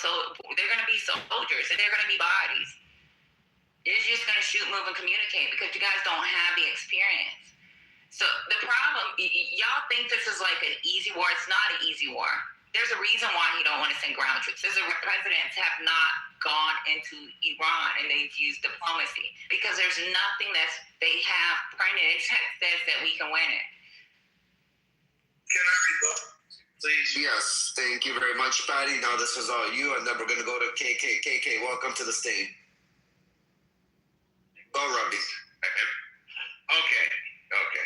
You said at the end of this soliloquy of words that you put together, you said we should rather use diplomacy. Obama tried that, gave them a whole lot of money. Tell them, just keep enough enrichment just for you power up your grids and keep your infrastructure alive, but anything for military use, that's a no-no. They spit in Obama's afterwards after taking the money, and they violated every single mandate when it came to enriched uranium. Completely violated what we tried the diplomacy. Obama was the president of new diplomacy in his eyes. He wanted to get along with more nations. He wanted to go around. It didn't work with Obama, okay? Didn't work. Diplomacy didn't work. This country, okay, is funded through China and Russia. It is their access of evil. It's their trade partner, whatever, what have you, okay? And their influence throughout the Middle East is always to cause destruction everywhere they land. Wherever their money lands, they cause problems, whether it's Lebanon, whether it's Syria, whether it's Gaza, whether it's Yemen, whether it's North Africa, Central Africa, all over Africa. So when this threat is becoming more militarized and now on the verge of nuclear power, all of these Arab countries that you said you've worked in, which have American bases, so I would go and assume that you did U.S. contracting work in the GCC, all of that presence is what keeps these countries who provide trillions of dollars to the West and trillions of dollars to the United States and the European economies All that is up for grabs now because Iran continues to push, militarily continues to push. These Gulf nations are not spending money on their military because they have agreements with the United States. So now as that threat lingers on close to nuclear power, they already screwed up how many, they destroyed Lebanon, they destroyed all these countries. So now when are we going to come in and say, you know what, we got to stop this? Then at the same time, ma'am, they get unlimited oil they send out to China, as well as the Venezuelan oil, and China's military grows 30% annually every year. So when you say we didn't win the war, you're saying we didn't get on the ground, we didn't shoot everybody in sight and topple the government. 100% you're right. But that's not how we bombed enough of their infrastructure so much. So now they are so reliant on what can come through the Strait of Hormuz. Because we got to think they're having a water shortage now. They can't get the raw materials from China to come in so they can treat the seawater for desalinization. Now their hold in that region is done. They can't send money to Lebanon anymore. They can't send money to Yemen anymore. They can't send money to Gaza to kill Jews. Now their currency is dropping even more. And now China is losing trillions. Who's the banker of Iran? China. So you're hurting their oil imports.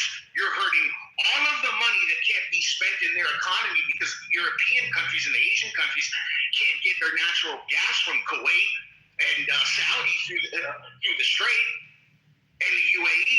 So now they got inflation, which means they buy less stuff from China because they don't have the money to spend.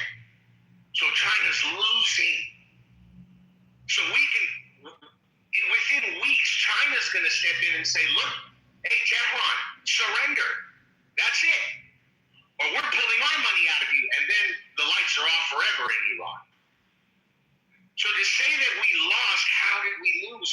When they're economically dying right now because of this. And if we didn't protect the Gulf nations, all that money in the world economy is up for grabs. And if we don't have the petrodollar, what happens to the bond markets, ma'am? Everything's a domino effect. Of course we're winning. Iran can't do shit right now. They can't get enough imports into the country to survive. I can absolutely. You're right, honestly, because I've been talking to my family and friends, and right now they'll be speaking like for me, basically, a kilogram of beef or lamb. It's almost impossible for the vast majority to buy it because 2 pounds of beef it's kind of like, let me do the math. It's like a little bit more than 10% of their monthly income.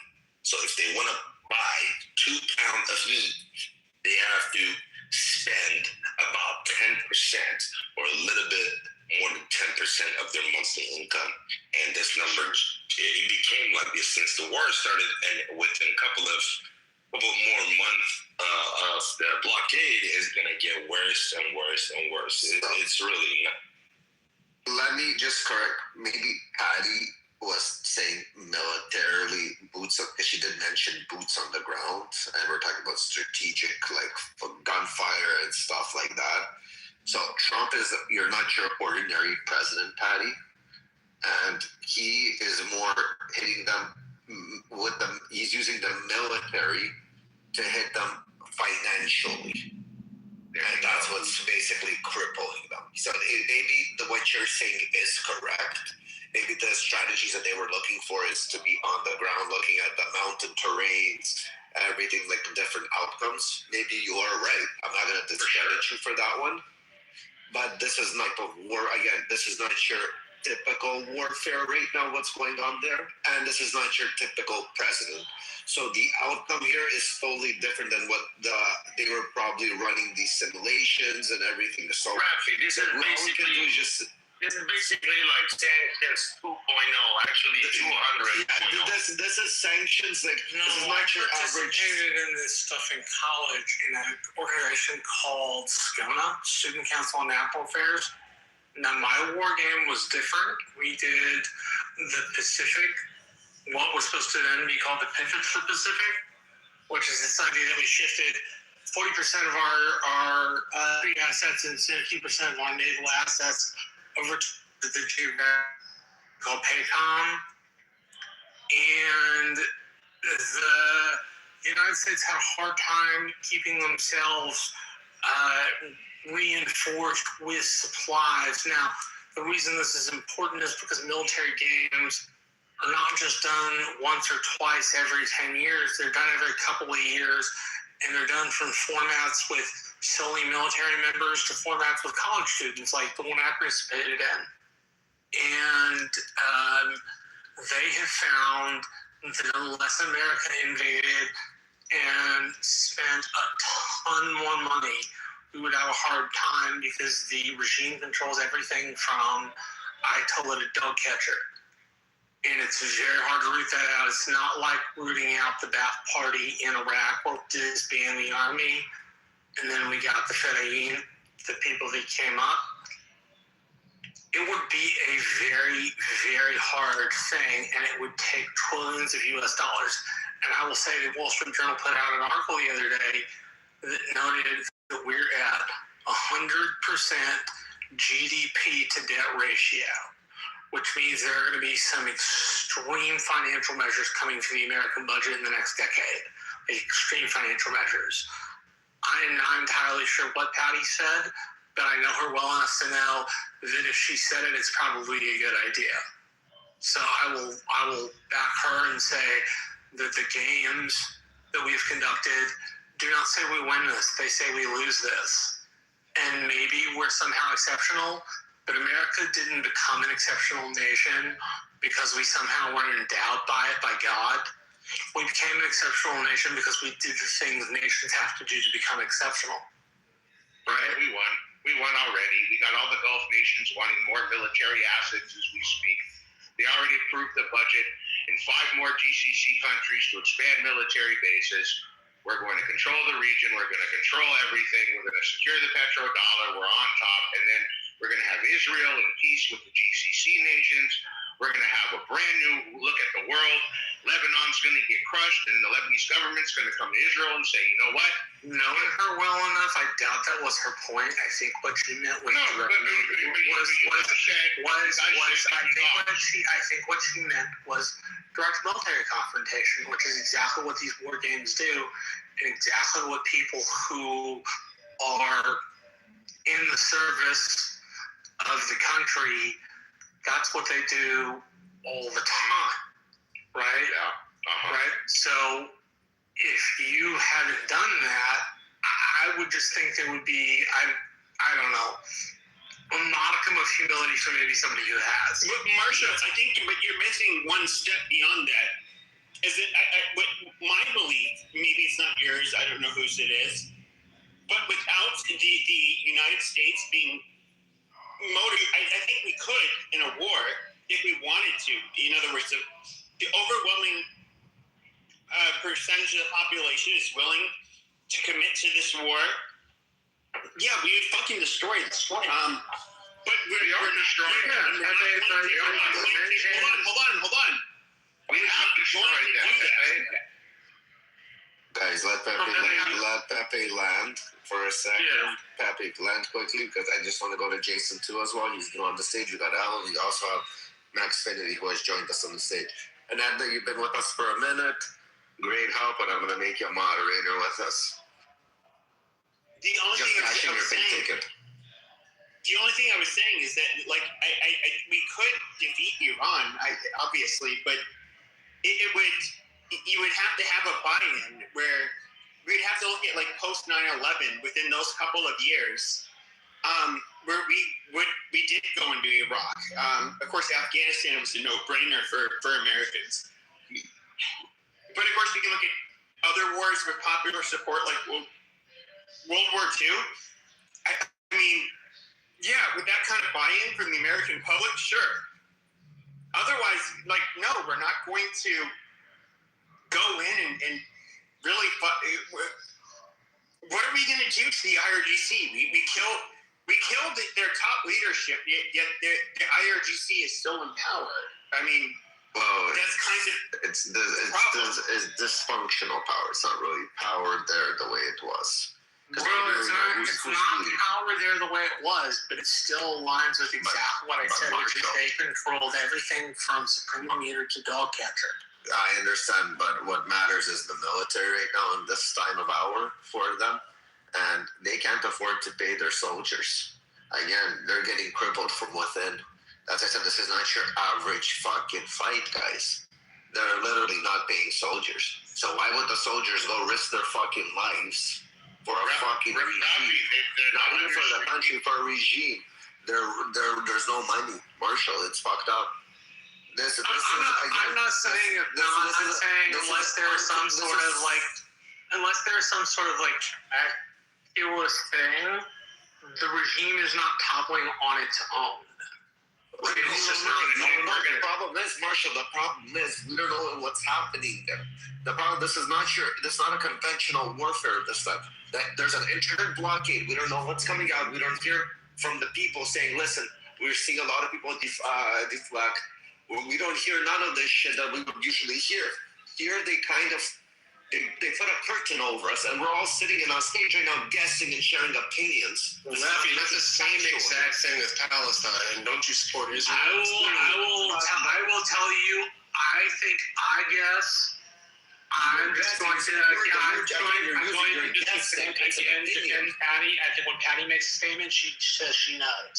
I understand. I guess from what I've read, I think she knows. Listen, we're not discrediting Patty, nothing that what Patty said.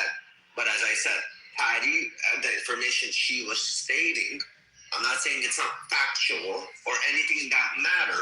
I'm saying it just, you can't compare it to the warfare that's actually happening today on the ground. This is not boots on the ground. This is hit them economically while using the military to do a blockade because you're hitting them in the pocket. And again, everything that people do in this life is for money. You're not going to get paid. You're not going to do it.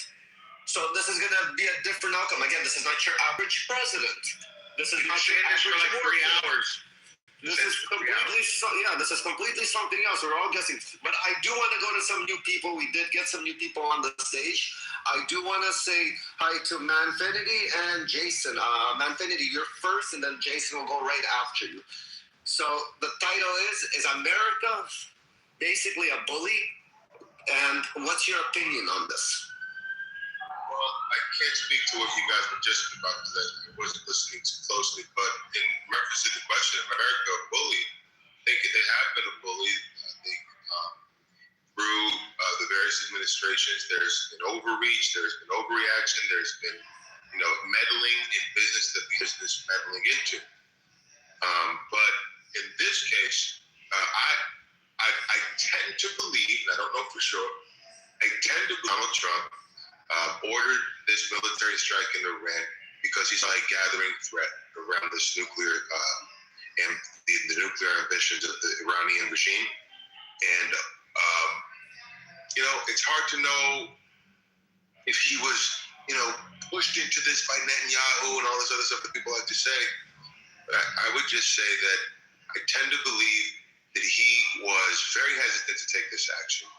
If he was gung-ho, he would have done it in his first term. He waited, he negotiated. And Iran just seemed like they wanted this fight, and they got it. So Donald Trump is not a can kicker. He's a problem solver and a negotiator. And I think at the end, if this all pans out in the way that we hope, which is works out where the threat is eliminated and we can move forward by bringing democracy to Iran. Very, very Pollyanna of me, I know. But if that's what pans out as we from a political perspective, it will accrue to the president's benefit. So I'll just drop it. Thank you. Jason, you're next. I'll try to keep it real short. I think the U.S. probably had to do something here. We've been negotiating with Iran. Iran has been a real problem for a long time. And then you see how Iran responded to what happened. They just attacked random people. They didn't just attack the U.S. They attacked ships from countries all over the world. You know, they've been supporting piracy and all this other kind of stuff. So you have to do something about that. Earlier, people were expressing skepticism about, I don't know, all-out war with Iran. President Trump is there. David, shut up, David. Yeah, don't interrupt. And go on, Jason. Yeah, and I think that skepticism is well-founded, even with the trillions of dollars and whatever, even with the full support of all the billions of billions. You cannot necessarily get that to happen, because it's not just about destroying everything in the country. It's about setting a sound basis for a realistic peace, and that's hard. And so it's not so much the military side of it that's the problem as everything else about it. And then, you will get dragged into something where for 20 years you're effectively the police force. It's not 20 years, it's 2 months. Shut up, David. And that's very expensive, So you don't want to do that. But we are not necessarily doing that right now. So. Thank you. What's up, y'all? Jeremy, welcome to the stage. How's it going? Oh, good. Your opinion. America isn't bullying Iran, Venezuela, Cuba, and Greenland. Here's what I think. I'm getting a reminder. Well, there's a few things that are going on there. I'm more concerned about the chipsets. You know what I mean? They're in Taiwan that we have to get access to. I'm concerned about that because if Taiwan holds those chipsets from us, it's going to be a really big fucking problem with AI in the United States. We're going to have to blow that factory up. So if Taiwan is smarter than us and they make chips, we should go and blow them up so we can have it? Is that what you're saying? No, that's what's going to happen. I'm saying that's what we should do. I'm saying is that American assets in Taiwan by any chance that can withhold it? So basically, all the chipsets. I don't know who's educated on the stage with AI or. I am. Okay, so all chips come from Taiwan that power AI. Really great chips. And they know this. So I think there's a real possibility if we don't figure things out, we will blow up. Jeremy, but who can withhold it? The only person that's a threat, that is Taiwan. That would be China, correct? So by whatever actions America is taking right now on Iran, do you think they're basically indirectly hitting China without going a full-out blow? That's exactly what's happening. So this is basically preventing another war. War is basically many fronts. Yeah, so correct. We're hitting them without having to hit them. Do you know what I mean? So it's very strategic. It's extremely strategic. And it's and a lot of it does go back to we need to control those chipsets. I'm telling you,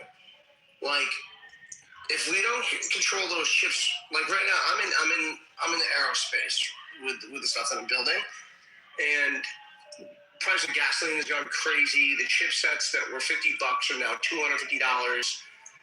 There's some direct impact of things that are happening just in my business. I think we've already lost $25 million so far this year because of that, all that pricing. It's fucked. I don't know. I think it'll get handled pretty quickly, but it is fucked. I don't think this is more like strategic positioning. And when you talk about those chips, Jeremy, we're talking about the Taiwan situation. I just wanted to kind of go on that. Everything relies on those very rare earth materials, as they call them, in order for those chips to be manufactured and processed, right? Mm-hmm. So that's another reason why Trump wants that military force in Greenland, because Greenland is up for the biggest bidder, who can either control or pay the most. If you can control it militarily with trade, that's better. You have more secure. So it's all a race to it's a race for the United States and China to find those rare earth materials, and that's why. There's a reason. When you guys all saw Trump sitting around the table, and like the head of Apple and TikTok and Google, and everybody was there kissing the ring. That's because they all have to, because they need these chipsets. I'm telling you, it's like this is just far more important than anybody really realizes. Like it's astronomical that it could be a very serious problem if we don't have access to these. So that's what the Taiwan and China thing, but what does it have to do with the other three wars we were talking about? Because the Iran one, I get. Go ahead. What other wars you talking about? Well, I think we said, go ahead, Rafi. Yeah, so the reason, sorry, Jason, let me just go real quick. First of all, we're going to need somebody to do a room reset if they're going to be able to do it. Father, if you can do a room reset right after me, and then Jason will go. The reason why I say the other wars, and it seems like America's attacking these other, like Iran, Venezuela, Venezuela, Cuba, and Greenland, is because they're basically doing things that are not in the U.S. interests, and later on, U.S. is going to have to do either military action. For example, like Greenland, there's a lot of resources there, and nobody wants to protect them.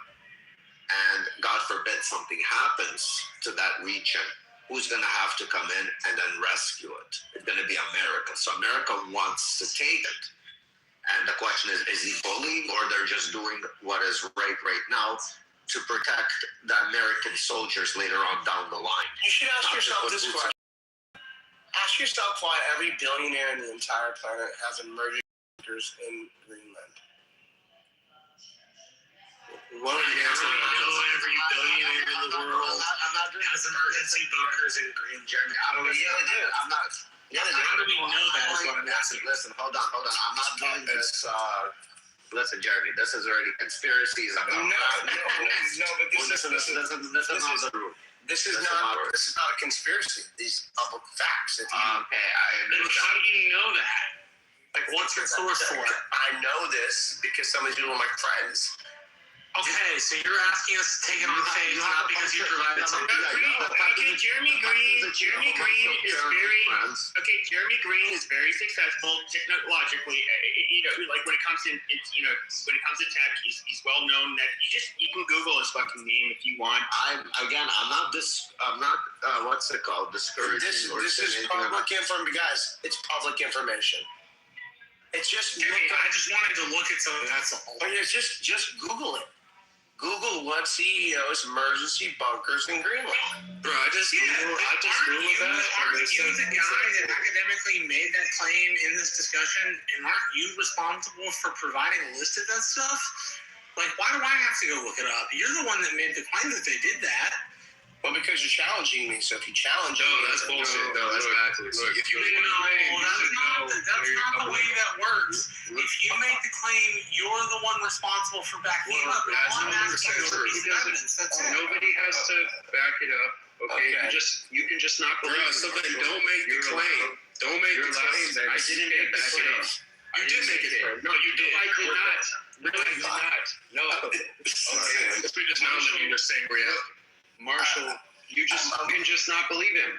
Okay, he doesn't have to do things for you. Okay, he can make his claim. Right, but if you make a claim to be able to back up a claim. I didn't make a claim. Not you, Jason, but you're defending the guy. No, I'm not defending the guy. I'm saying you are. You really are. No, I'm not. Okay, all right. It's so weird that people still in Clubhouse. Jeremy, you made a claim, right? What's your evidence for your claim? Do you not have any? Because that's wrong. I do. It's so say it then. He's asking you that. It's reported in the New York. Okay. It's reported in the New York Times. It's reported in the Wall Street Journal. What is though? You should be able to answer that if you made a claim. Guys. Several billions. Hold on. Let me finish. that several billionaires have underground bunkers in Greenland. It is a known fact. Okay? Well, you didn't use the word several, you used the word all. Okay. Wait a minute. It was a holistic claim. Marshall, I can't take a fucking jean jacket serious. Father is a mod. Wow. Hang on a second. Jeremy knows a lot of people, and he talks with these people, and these people are his friends, and he's very successful, and it's one of those things where. It's crazy to have. It's crazy, Father. Yeah. It's crazy that people in the house be like, "What do you know?" I was like, "Bro, chill out in your studio apartment, okay?" Jeremy, it doesn't matter how rich you are, right? Because if you want to talk about money, we can talk about that, and I promise I'm way ahead of you, and that doesn't matter. If you make a claim, right, you should be backing it up with evidence. Well, assume I'm sure you're a big boss. I really am, but that's not the point. Like, I wouldn't come on here and flex like you just did, gang.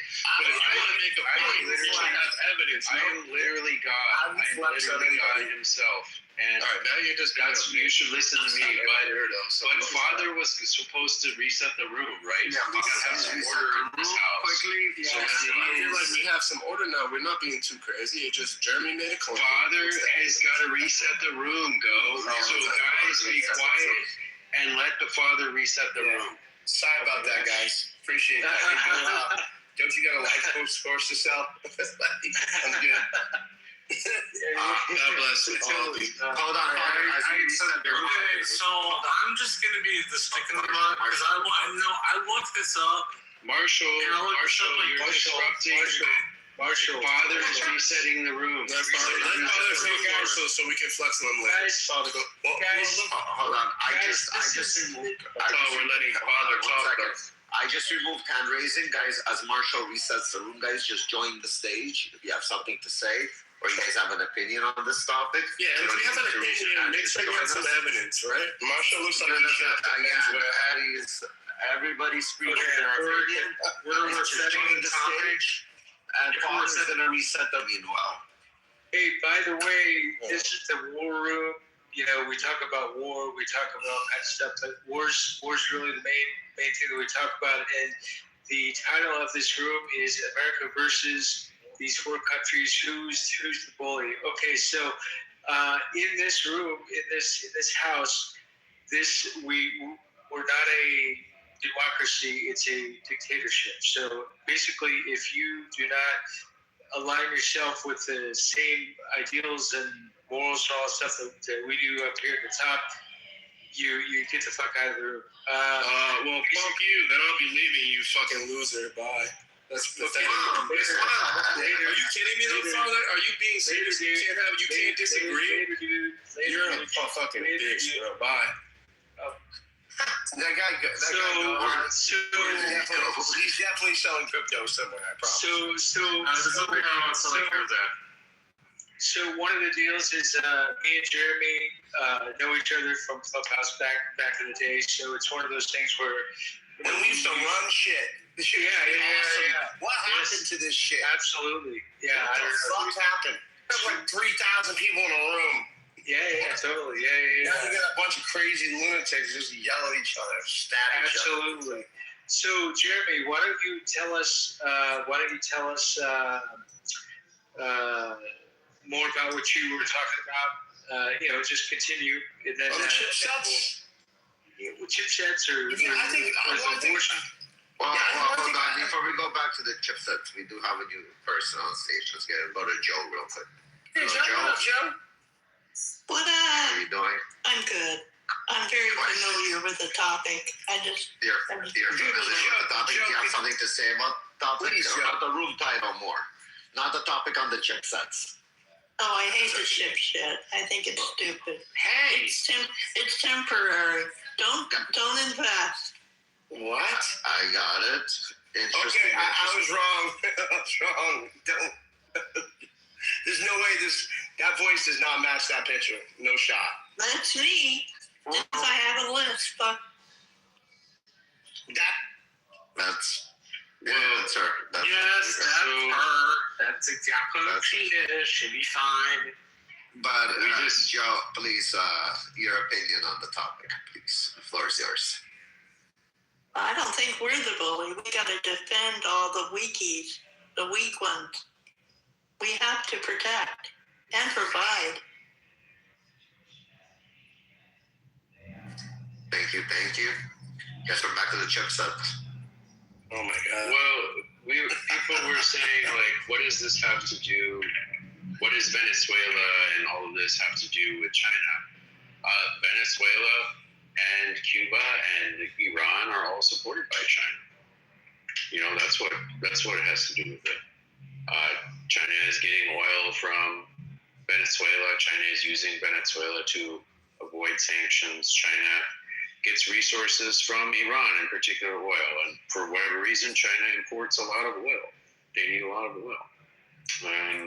Certainly if they want to conduct a war, there is no better war material than oil. You can't fuel your aircraft efficiently with alcohol or methanol, and your batteries are useless. So if you combat aircraft, combat vehicles, you need oil for that. And China is trying to what about the new aircraft that are out that don't require oil at all? Combat aircraft require oil because the the power density of oil, the energy density of jet fuel. Have you heard of the Aurora project?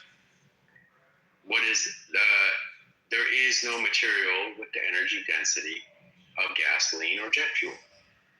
Okay, like methane doesn't do it. I mean, in principle, hydrogen can do it, except for everything else you've got to put around it cuts that energy density way down. And combat jets, tanks, trucks, all of these things, the energy density makes a big difference. And things that are like approach the energy density of oil, I mean, even alcohol is only like half the energy density of oil. Do you think there's anything that Boeing or Lockheed or anybody's working on that does not require that? Okay, well, where are they going to fly on batteries, Jeremy? You know how much weight that is supposed to carry weaponry? No, I'm just asking. He seems like he doesn't. Nobody is doing anything. There is no alternative to jet fuel. The end. Okay? The end. Right? And when you look at alternatives, I'm going to be a bully and insert myself here. Hold on, everybody quiet. I'm not having that bullshit. And Joe, hello. Good to see you tonight and all my friends. Hello. Shout out. Been a minute. You don't think there's Jeremy, one second. Oh, did you want to go? Oh. Yes, honey. Did you want to say something, or you just want to say hello to everybody? I just want to say. Okay, hello. Welcome. Jason, you've seen a little bit about aerospace. Are you saying that there's nothing else the United States government is working on other than fossil burning fuel? I'm not going to answer your question. So, Jeremy, you keep re-questioning. Do you know something we don't know? Like, well, yeah, there's a million things. There's kinetic energy. There's fucking 0-point energy. There's like subatomic. I mean, there's a million things that do not require. You can't fuel combat aircraft with this kind of stuff. That is wrong. And if we want to, No, it's not wrong. Stop. Hey guys, I can handle that. Okay. And you can't do that. Okay. When you look at alternative, you'll have a chance to say something. I'm responding to you. Okay. And then I'll finish up responding, and then you can go. All right. So if you look at alternatives to oil, they are all lower energy, but also basically all of them are corrosive. Okay, the one that's super corrosive is still a terrible lubricant, and that's ethanol.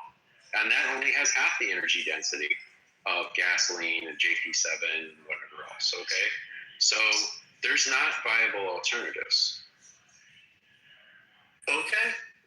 I strongly disagree, but I get it. And why do you disagree? He strongly disagrees. I don't know. I that's a good question. Wait, shut the fuck up. No, we're not doing that. My question is like, why do you disagree? What is it about what he said that you think is wrong? Because I know there's stuff being worked on that is incredible. Bro, this is the second time you've done this in the discussion.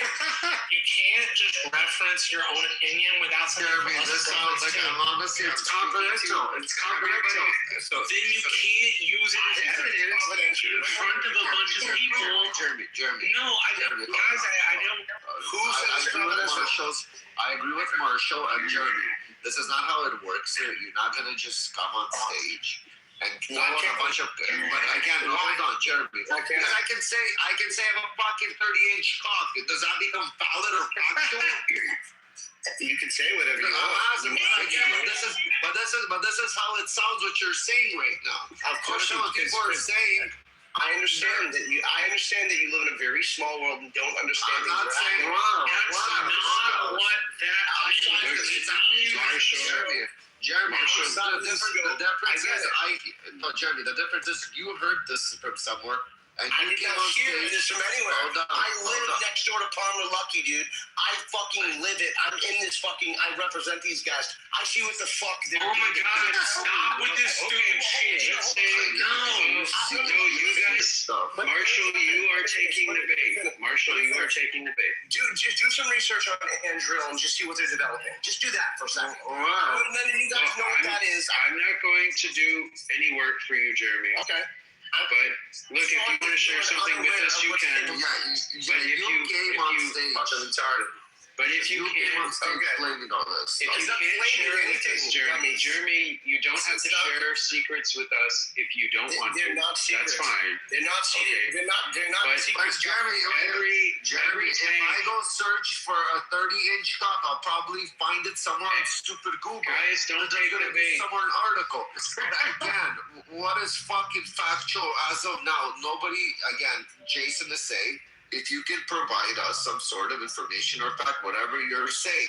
Right now, this is just a bunch of words that Jeremy's saying. Top secret, Air Force, Navy. Don't take the bait, guys. It's not very top secret if you know about it. That's right. Don't take the bait. Don't take the bait. Yeah, don't take the bait. Look, Jeremy. Stick to small. Jeremy. We have somebody new. Harry, what's up? Welcome to the stage, Jeremy. Stick to small conversations. Hold on, Jeremy. I need to pivot from this. My head is hurting. Harry, what can imagine that?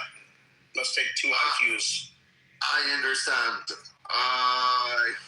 Harry, your opinion. Why'd you guys drop him to the audience? Because he wouldn't let you speak. That's all. Oh, sorry, got it. Because he wouldn't let you complete a sentence and let you yell at him. Okay, Harry, you with us? Yeah, I'm here. Harry, Harry. David, shut up. Your opinion, is America bullying all these countries that you see in the title? Or is America just doing what it needs to do for the interest of America and for the future of America, for the safety, not to have full-blown scale wars and risk the lives of men and women if they can prevent it earlier than later?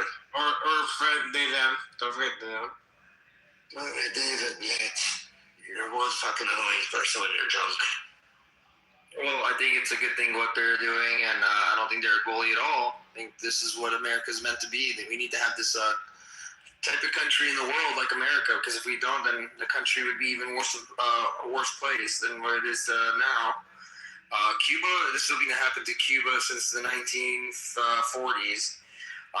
So, let's see what happens. I'm actually very excited for them, and I have a lot of Cuban friends that are very excited after what Trump said the other day. So, I think it's a good thing, That could be the old Cuba back where people went to go and vacation there. It's a beautiful island, casinos, hotels, resorts, cigars, everything, man. So, Cuba was like how Miami is now back in the 1920s and 30s. That's how it was pretty much in those times. So, we'll see what happens. Venezuela was a strategic move. Iran also is a strategic move. Somebody wrote in the chat earlier that Trump is going to speak in China very soon. to what's his name, the leader of the Communist Party there. So I think they're gonna give him an ultimatum or something like that. About blowing up the chip factory in Taiwan. I don't think that's ever gonna happen. I don't know why they would do that. There's like 5 or 6 at least major companies in the U.S. that use TSMC for producing their chips on a wide scale, which America would not be able to do. They would be years behind if they ever tried to get to where Taiwan is manufacturing. Military, that's a top secret. Only the people in the room don't know about it. Well, I understand what the guy is saying. Like, if you're in the industry, I mean, there is things that I don't want to say that are leaked or whatever, but we can't only say that there's the only way to fuel planes is by with fuel. There's definitely R&D. You can. There aren't other ways. And every vehicle that China has right now, guess what goes in it? Yeah, I understand what you're saying. That's why you didn't let me finish. That's why this oil stuff matters. And that guy was just completely diluting that.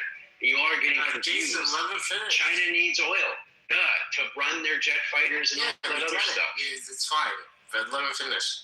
Well, it's not really just all for that, but it's also, to run their fucking electrical scale. They use coal for that. They use solar. They don't need oil to run their electrical grid. You don't use oil to run your electric. No, you use natural gas, coal. They have some of the most coal mining in the world. They have renewables. They have extensive renewables. But there's one thing they cannot replace oil for. You cannot put renewables, you cannot put coal in a tank. Okay? You can't put it in a truck full of soldiers. You can't put it in a jet fighter. The only thing you can put in a jet fighter, a tank, a truck full of soldiers is gasoline. Okay? Or kerosene. They can do all other kinds of energy substitutions, and China is working very hard on it. But they cannot substitute anything for oil when it comes to actually delivering military. And that's why controlling the oil right now is very important. Not enough for their military power. No, you don't have enough when you start a war. You need a continuous supply, and if their supply is truncated, then that will limit the scope and extent of the war they can plan. Or they will plan a war they can't continue, and they'll end up like Japan. Hey, I would think they could ship from Russia enough to at least supply oil. Because they could cut off a lot of the domestic usage of like cars. Just so much of the domestic consumption is not enough. I don't mean to split hairs here. No, you would think so, but actually you need that domestic usage in a war, because the domestic usage is people driving trucks with stuff in them, the stuff that you use to do your war material, right? And so it turns out you need lots of gasoline domestically during a war. You can only restrict consumption so much. And again, it's because of trucks, okay? It's because of transporting stuff. Everything else, yeah, you can substitute that kind of energy. But the thing about oil, about gasoline, is it's self-lubricating, it's very high energy density, and it's very safe, okay? And it's non-corrosive. And if you look at alternatives for that, there aren't any. First of all, nothing has the energy density. It's like 40 megajoules per kilogram or something like that, and ethanol is like the second best at 20 megajoules per kilogram. But then you look at the self-lubricating, you look at how dangerous the other stuff is. Ethanol and ammonia are just insanely dangerous. And they're corrosive as hell, okay? Gasoline is not corrosive, So that's why there's not an alternative, practical alternative. And yeah, you would think they could get it from Russia, but they don't get it from Russia, do they? Why is China getting oil through the Strait of Hormuz if they could get oil from Russia? This is cheaper.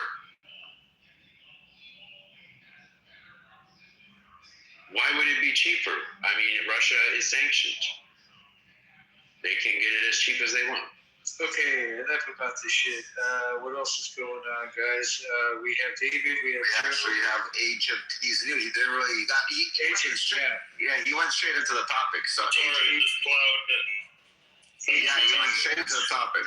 What's your opinion though on the title? Agent is your old friend. So yes, Agent. Who's the bully? I don't think of it as bully thing. I think. It's not the right analogy for what America is. America is the global hegemon. It is the inheritor of the British Empire. They secured the seas. They secured global trade. They're in a completely different category than the other countries you listed there, and the role and the importance in the role. All those other countries that you listed could disappear, and the world wouldn't really miss them that much, but America has a keystone role currently in the world.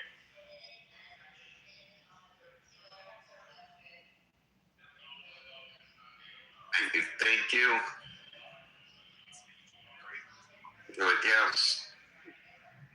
See, the reason why I had to start this room topic is I hear a lot of people saying America's a bully, America's the aggressor, America's this, America's that. So I wanted to ask the people themselves on Clubhouse what their opinion is.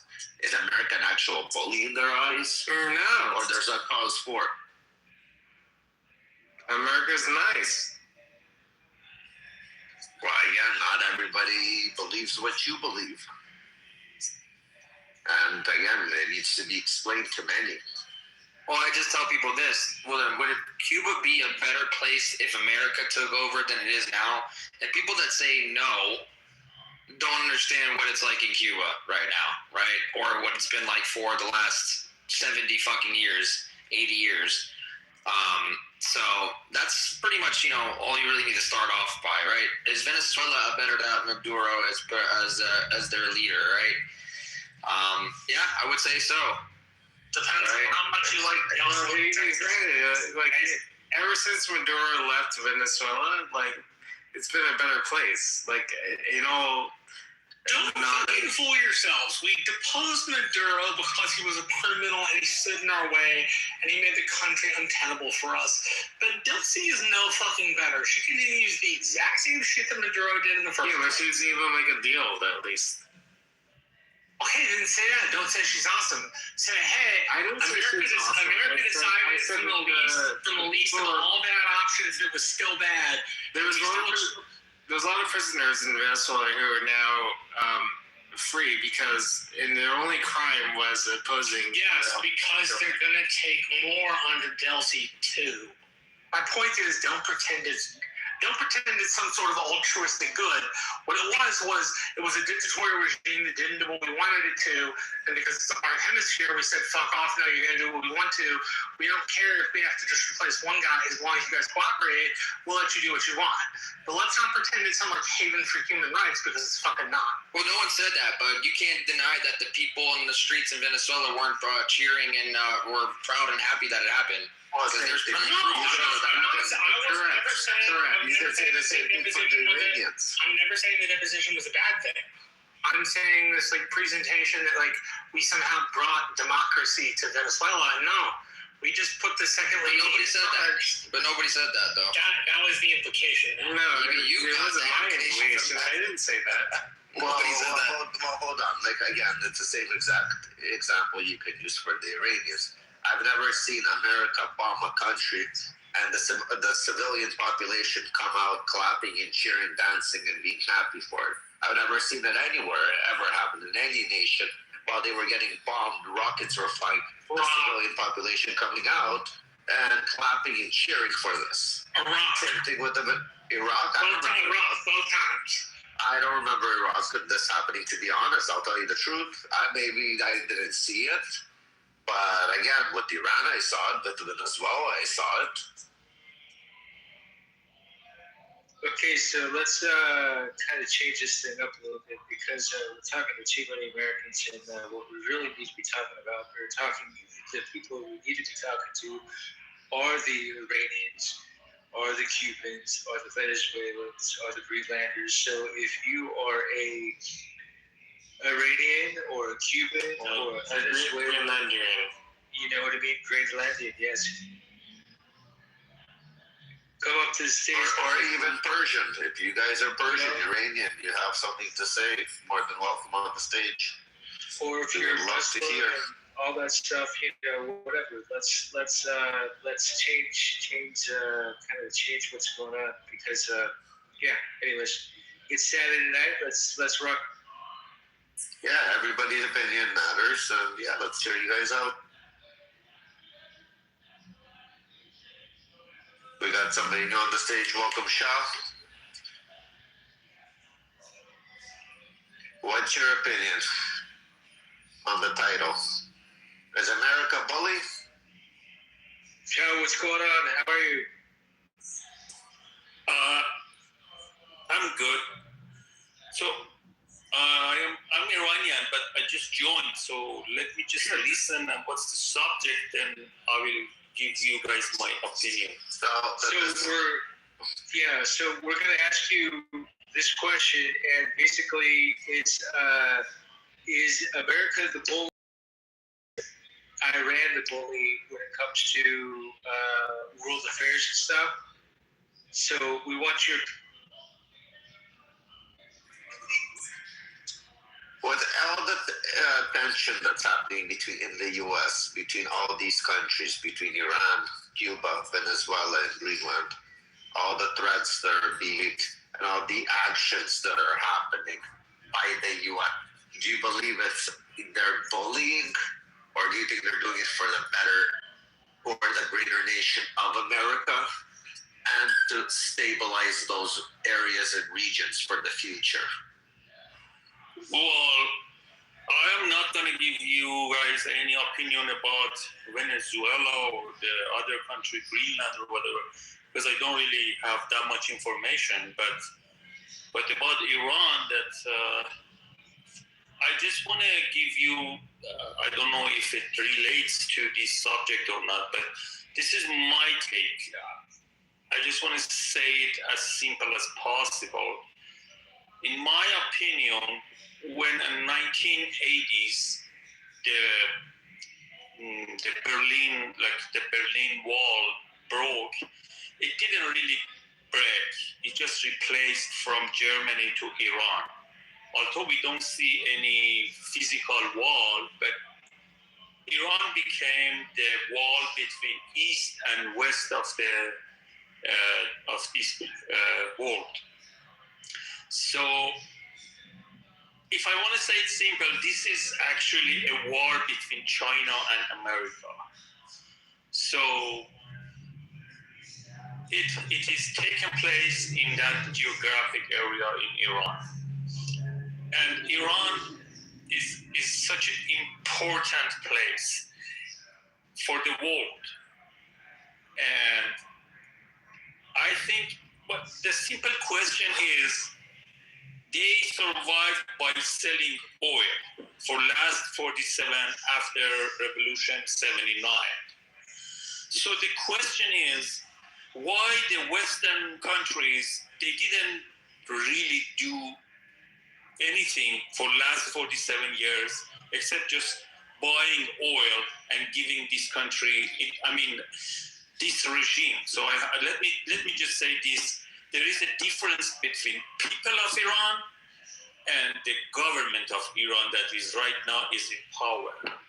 So my question is, why the world, especially Western countries, they kept buying oil from the government of Iran for last 47 years, and all of a sudden, right now, they changed their policy. So it's, again, I'm trying to say my opinion very simple.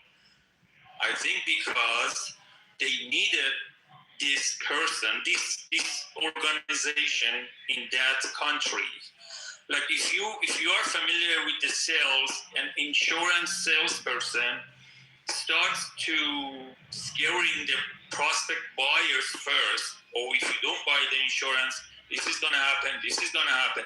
So they were using this government for the other countries, especially Arab nations, that, oh, you have Iranian government, they're crazy, that if they get a bomb, they're going to bomb you, they're out of their mind, they just follow their ideology. But all of a sudden now they want to change the regime. I think it's all about the business, because right now there are different fields of making money rather than selling technology and guns. For example, they came out with the idea of expanding AI systems. So they can make much more money by doing that. So it's all about that. So now it's just like they want to get rid of this regime because it has to be that area very quiet without any kids. So this is my opinion about this, about the whole thing is happening now. And unfortunately, people of Iran are very, very smart people. And just kind of stuck with this regime for the last 47 years. There's a very famous saying that why Iranian people, once they get out of the country and immigrate to US or other countries, especially US, become very successful. And as long as they're in their own land, they can't do anything. So this is unfortunate, but I have to say, fortunately, after 47 years, I'm saying this and I finish. After 47 years, the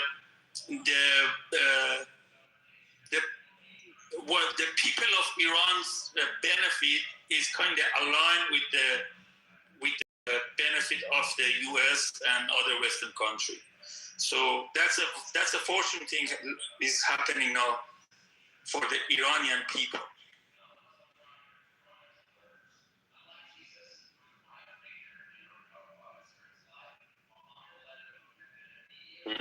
I mean, that's a terrible. It certainly would be terrible if the West did nothing about any regime just to have something to leverage against the Gulf states. You know. Okay, guys, let's everybody invite 50 of your friends, people that would be interested in this stuff.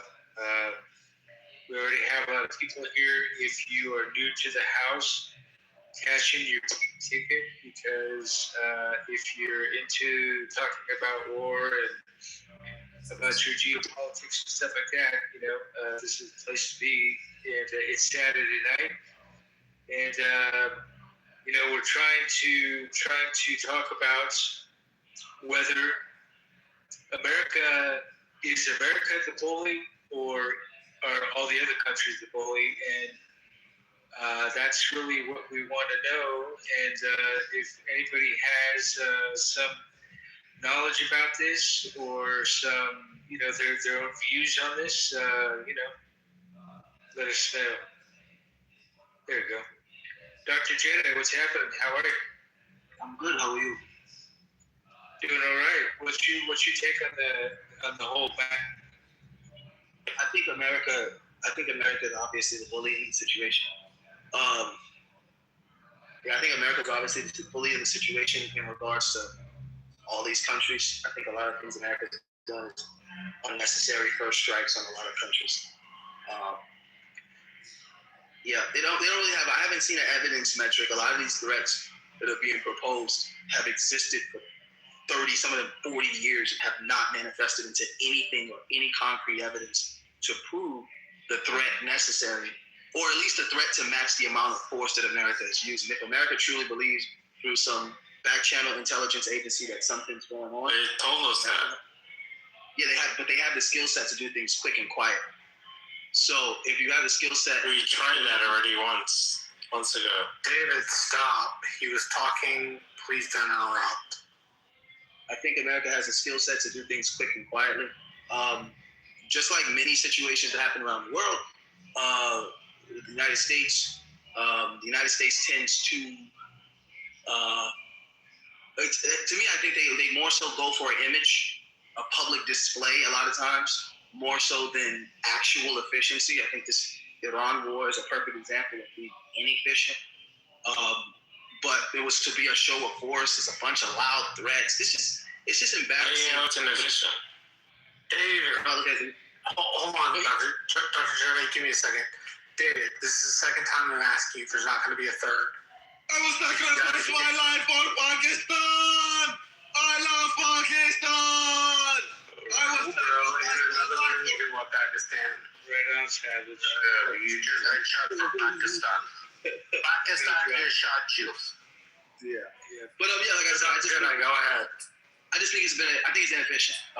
And to David's question, I think it's based on the timeline and logistical nightmare that's taking place. And for everyone, to me, silence the assumption before someone comes at me wrong. I'm a 3-time Trump voter and definitely American first, Middle Eastern by ethnicity. Don't live in the United States anymore, but I have a lot of respect and love for the United States. I was born and raised in New York City, but I can't respect things that don't make sense. Dr. Jaden, I got a question. So you said that the United States is a bully and all that stuff, and yeah, to some extent. But do you think the reason for the bullying is for positive change or negative change? I think it's for unnecessary change. Okay, that's interesting. And where are you coming from that? Yeah. Share your opinion on that one. Pick a conflict. And we'll start with that. We'll go with that. Afghanistan. We'll start with there. No. Hold on. First off, Afghanistan's not part of the topic right now. We're talking about today's president. So we're talking about today's modern day conflicts that we're having. America's right now in conflict with Iran, Venezuela, Cuba, and Greenland. Right. So Greenland's definitely unnecessary. I think it's strategically genius. I think it was strategically genius for Donald Trump. But I don't know. When you guys say Donald Trump, you guys mean as America or Donald Trump himself? That's what I'm trying to understand. That's the thing. As a person who voted for Donald Trump 3 times, it becomes very difficult to merge the two, because some interests look like they're genuine in reference to the American people, and other interests is just like, I don't think we really care about. When I voted, that wasn't something I was thinking about. I never considered, hey, let's go, colonize Greenland. When I was casting my ballot, I didn't. That's not something that was on my mind. So let me open up your eyes a bit differently, and you tell me if I'm wrong. Okay. Mm-hmm. So Greenland is, first of all, it comes out to the, what is it called? To the North Sea. It's one of the main spots, North Sea. China, as you guys know, is a big threat. China's a big threat to the U.S. and U.S. interests. And what's it called? Plus, Greenland has a lot of natural resources. And Greenland, we said Denmark is right now the caretaker. It belongs to Denmark, and Denmark is neglecting Greenland. They're not really in the power to control that territory. And there's people like China, there's people like Russia that can come and take a piece of Greenland, or can take whatever natural resources that they're interested in Greenland.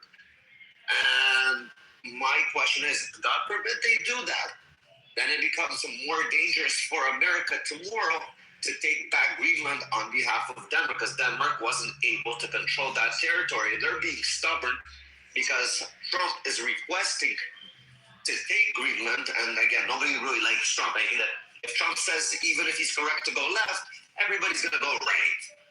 They're going to just try to make an example out of it because Trump said it. And in reality, Greenland is a serious geopolitically, where it's located, is a strategic spot for America and for the future of America. So if America doesn't take Greenland today, America might have to take Greenland by force tomorrow, which can cause, the lives of American soldiers that can be more violent and more of an aggressive war. So again, are they bullying, or they're just trying to, because they're neglecting and they're saying, fuck you, Donald Trump, and leaving Greenland very vulnerable? Taking Greenland from our allies is the definition of aggressive. Exactly. I was going to say the same thing. I definitely think it's very aggressive. But are you kind of bullying Donald Trump by like not cooperating? It's about everything is about approach. So it's how Donald Trump went about it. That's why I said that when we range from American interest to Donald Trump's interest, as a person who admired Donald Trump, I personally believe he turned to the dark side of the force. But I admired Trump and I voted for him 3 times. But like I said, to me, it's now the approach. The approach is not, hey, you guys need some help over there. Looks like we're gonna have a strategic nightmare not only for America but also for NATO.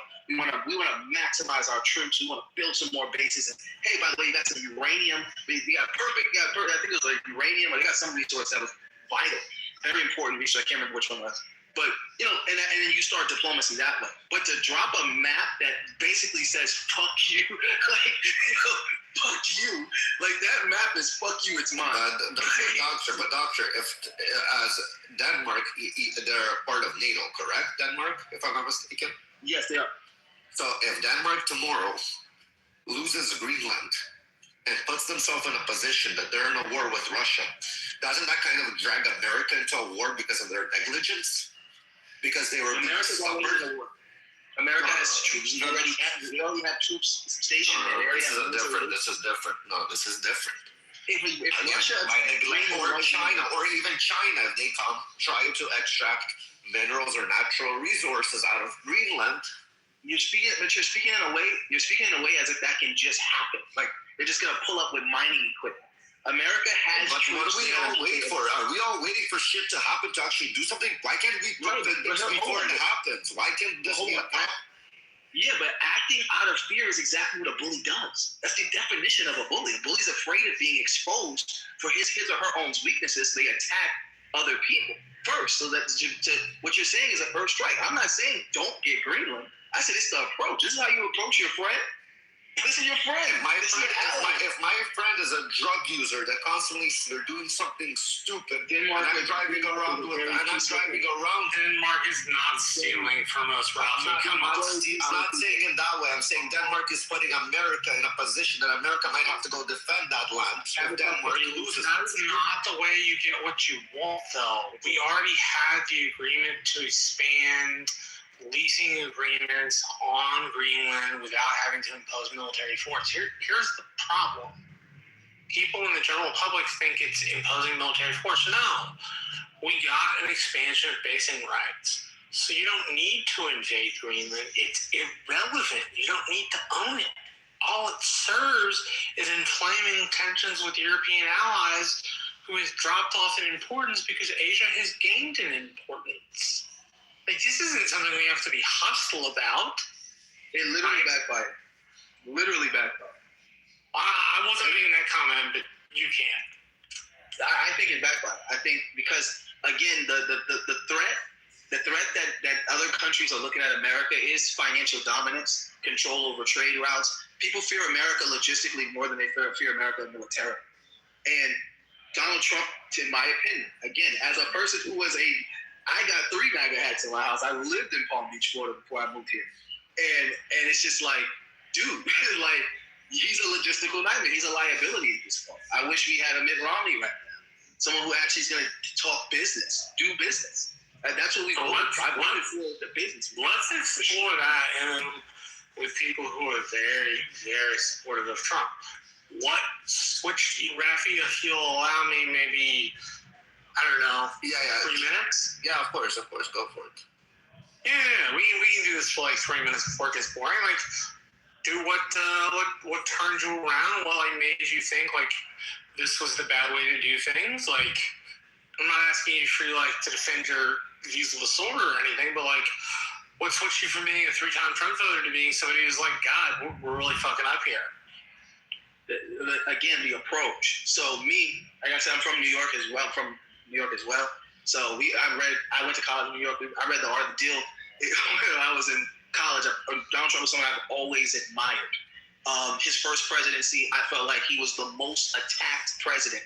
I felt like he had the short end of the stick. He's the first social media president. So everything he says, every mistake that he makes gets soundbited. If we did the same thing to George Bush, we would find the same problems with Bill Clinton and anyone else. So I just felt like he got railroaded. and I saw how the media attacked him, how he was muted off of social media, and I saw those things. I said, there's a concentrated effort to attack this man, and this man is displaying strength. He's displaying strength and American first ideals, and the American population is just not seeing it because they're lost in his rhetoric. Then he got back in office, and a lot of promises were made that I was stoked for. And then as he starts the rhetoric, I'm like, okay, bro, you're doing a lot of talking. It's a lot of talking, a lot of aggressive talking, a lot of unnecessary shit. Some things are funny. Other things are just, you're trolling other politicians on the internet. I mean, and it's diminishing the reputation and character. And then when it comes down to doing business, your mouth, your personal relationships, your Twitter posts is affecting American business and making everything have to be hostile when America has the advantage in every negotiation. So you don't have to even bring a gun to the table. You just don't have to. You have all the advantages. You don't have to remind a country that you can blow them to hell when you got 2 Navy ships sitting outside. That doesn't have to be the reminder. You know, and when you read, if you ever read Trump's book, The Art of the Deal, he literally talks about these type of strategies when negotiating and doing business that he's not executing. It's just a crash out. And the worst thing that could possibly be handling right now is it started with the 7 issue. And to me, how that was handled is a logistical nightmare. It doesn't seem like we have a grip on Israel, and it's obvious amongst millions of Americans that Israel has a greater grip on the United States, which, again, Trump, for me, represented the strength president. The president, because I looked at Barack Obama as weak, I looked at Joe Biden as senile, I looked at George Bush as strong in the wrong areas. So Donald Trump, to me, seemed like he was the guy who was going to, I'm going to make you guys rich. I'm going to make America rich. And America has the potential. I'm going to get at our allies and hold them accountable. And you're not holding them accountable. You're in Iran by yourself. You haven't been able to achieve that because you dissed them just 2 months prior with the Greenland situation. Now you're begging them to send Navy ships. And I live in the Middle East now. I live here in Dubai. So I see the news difference versus what they're reporting in America versus what's actually happening on the ground. And America's getting their ass whooped. So as far as logistics, I'm not talking about as far as being a superpower. Being a superpower doesn't mean anything. When you're doing guerrilla warfare, it doesn't mean anything. So a couple of things. Trump didn't beg them. In fact, as of right now, he's pulling out of 5,000 troops out of Germany, which has caused a chain reaction. All because of a chancellor out there.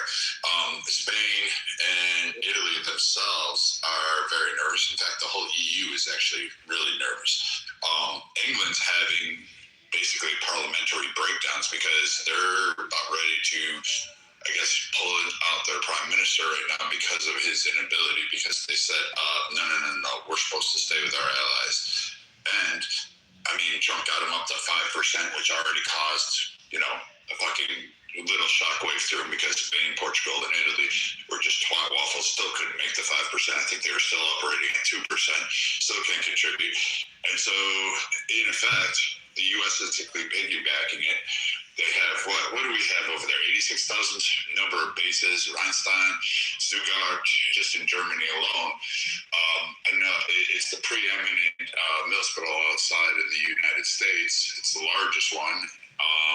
You've got our operational command, and our European centralized command is actually operated out of Germany. So when Trump says, hey, yes, you should send assets and allow us to do this, and then you have a chancellor and you have other people that go, no, we shouldn't do this. Yes, because when they asked us to supply arms to defend them against the very bad, evil, no good Russians, we sent that with the U.S.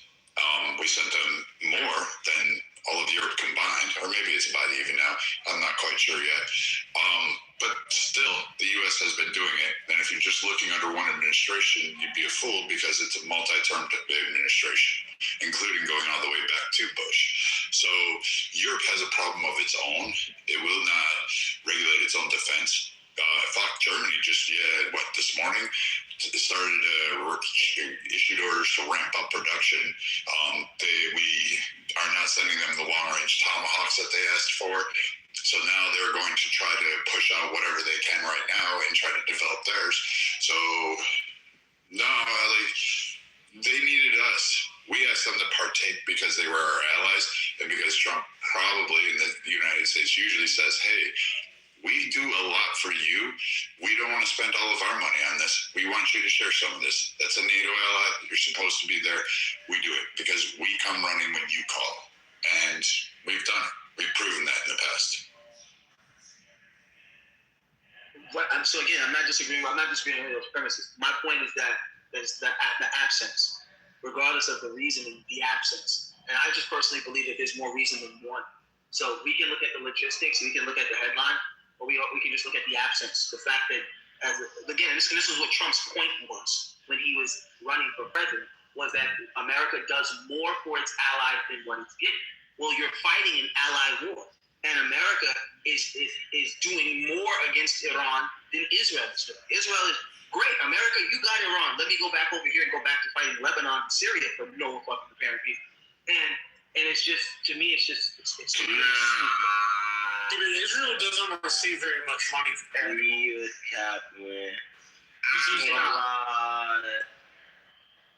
Why I gotta get ignorant? Would you say they don't receive much money compared to what we actually spend? No, I'm not talking about how much money they receive. I didn't mention how much money Israel receives.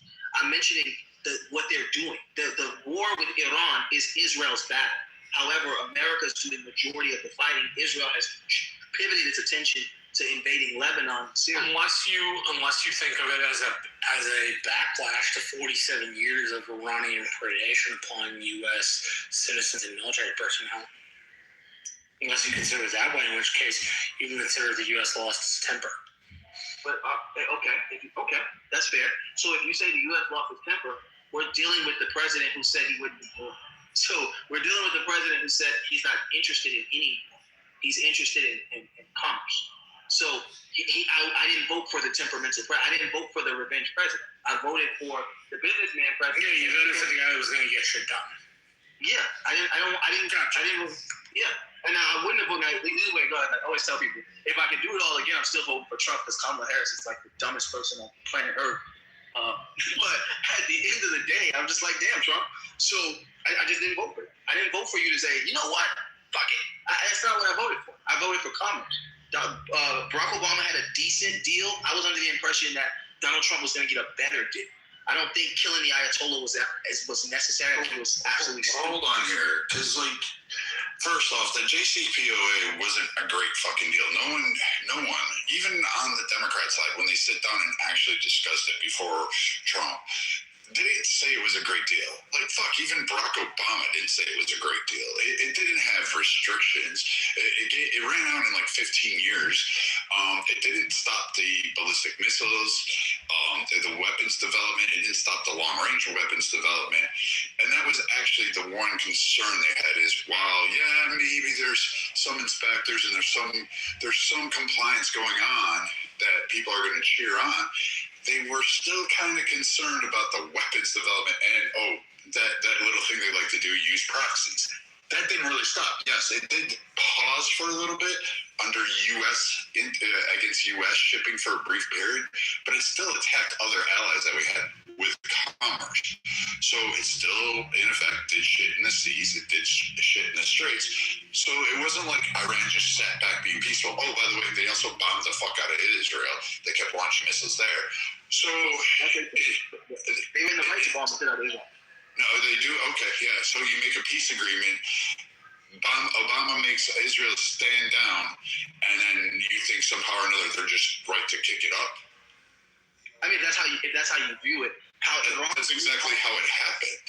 But that's not how it happened. So yes, that is literally how it happened. You signed the JCPOA, you want a boatload, you want a plane load of cash, you get this soft as hell fucking treaty, which, all right, fine, it's a stepping stone. I'll grant you that. That's what I was going to say, yeah. Okay, it's a stepping stone. I'm going to give you that. You get this soft as hell stepping stone, and then you still have funding for proxy groups to attack merchant vessels from other nations that are actually doing commerce with the U.S., and the U.S. companies are actually taking losses on those. They're still terrorizing the seas. They're still... They pause for a second, and then they launch missiles into fucking Israel, and then you're going to say, hey, You know what we should do? Here's the great fucking equalizer. It's Israel's fault. It wasn't Israel's fault. They had a pathway then. The IRGC had a pathway. No, that's not true. So what's your No, it's not true. I'm sorry. You just verified it literally 10 seconds before I spoke, and then you're telling me it's not true. So either you're a fucking liar or you don't know what you're fucking talking about. You should probably calm down. I'm not on that level. When I said it's not true, I don't know what you're thinking I'm saying is not true. I'm talking about America with this deal. So I said it was a great deal. It was a starter deal. Everyone knows it was a starter deal. It's the beginning of something. I just gave you that. I said it was a stepping stone. Do you not listen? I said it was a stepping stone. I gave you that. Did I not? Did I not say those exact fucking words, dude? So it's gonna be difficult for me to engage if you don't speak. I don't speak. I don't care how you speak. Your feelings don't really matter unless there's fact base. I'm glad we had that discussion. Who's next? We have a new person on stage. Cyrus, welcome to the stage. You've been sitting quietly and waiting for this moment. You get to finally speak. What do you believe? America's bullying? Iran, Cuba, Venezuela, Greenland. What's your opinion? You're talking to me? Yes, Cyrus. Yes. Yeah. Thank you so much for giving me this chance. And maybe I'm not good in English as you're talking, but I'm trying to express myself. Ocean can translate. So do many people on the stage, sir. Yes, we have Persians on the stage, everybody. No, thank you so much, but I'm going to continue in English. So I'm Iranian, and before I start talking about who is the bully, I want to say who never live under Islamic Republic in Iran don't have an idea how they are financing tourism and how they hate the West, the people across the board. So the means of the bully is the country in the last 47 years start to exporting tourism, support and financing tourism across the board, and use any tools they have to kill the people or hate the people in America. In only less than 12 hours, they killed more than 40,000 people in Iran, less than 12 hours. And this kind of the regime or this kind of the group, do you believe they care about the other countries? In last 47 years, they said because we want to kill the people in America. We want to send a missile in Europe. And that is the reality. They are very good to say lie. They are very good to acting and make some groups across the world and show the very nice face of them. But the reality is they are clear. They want to join the world. And unfortunately, the countries across the Persian Gulf, the Arabian countries, they don't want to Iran is free, because as soon as Iran gets free, many things happen in Iran because 90 million people in Iran and 10 million who immigrated from Iran to other countries, especially in the United States, they are very smart. They back to Iran. They start to make Iran great. I believe in President Trump and I believe in the campaigns he made to make America great again. So it's going to happen in Iran again. So if President Trump stopped the deal, if he didn't stop the deal,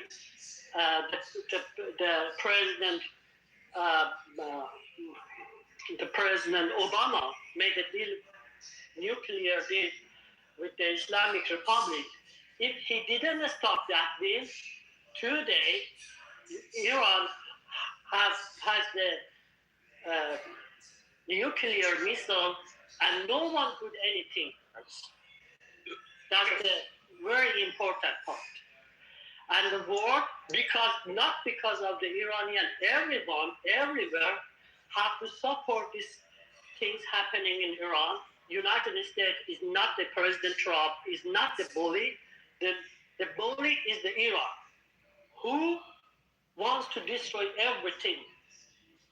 because of what they have the belief to make something, I don't know, maybe something religion. So I try to say what I want to say and express myself. Thank you so much to give me the chance. Okay, thank you for your input.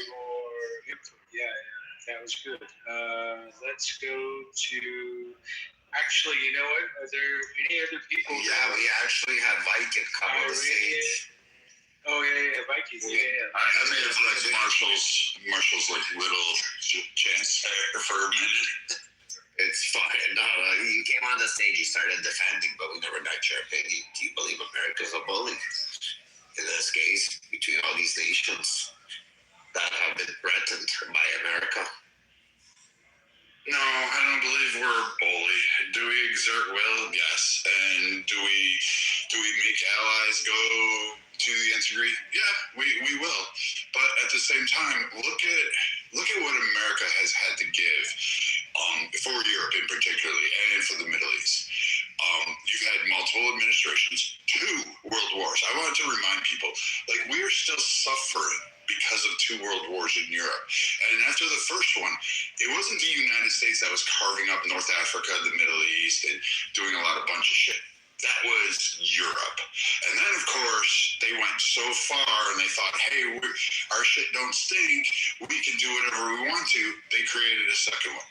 Yes, Hitler's a piece of shit. Germany was a piece of shit. I agree with all that stuff. But, there were other people that sided with Hitler. You had rise of like Mussolini. You had all these other factions that rose up and went there. And let's not forget, the French weren't necessarily our friends in the beginning. Remember that too?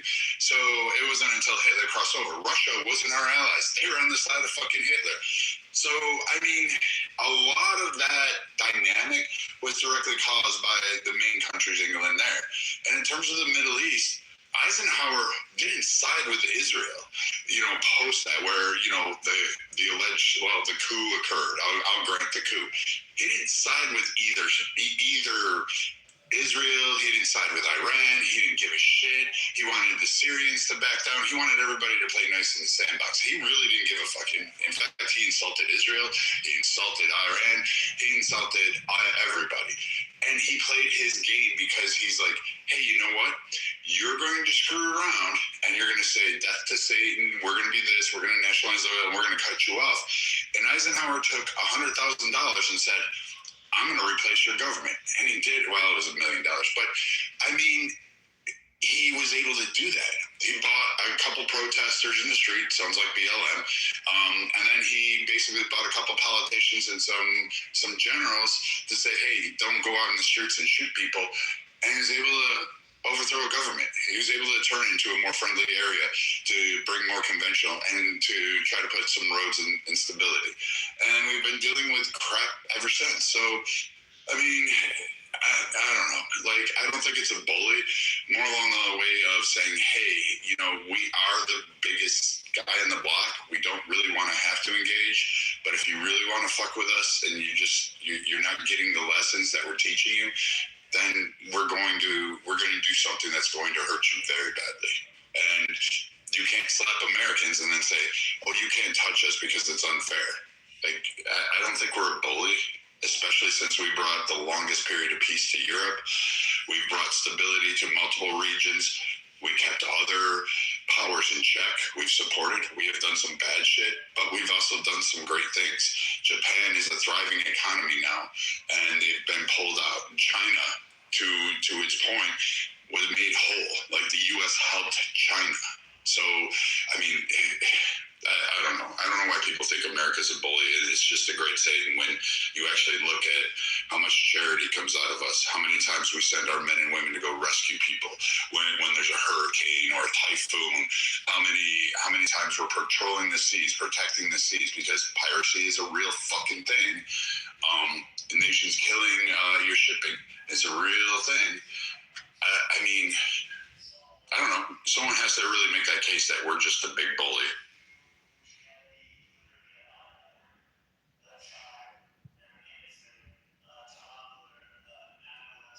Great, thank you for your opinion.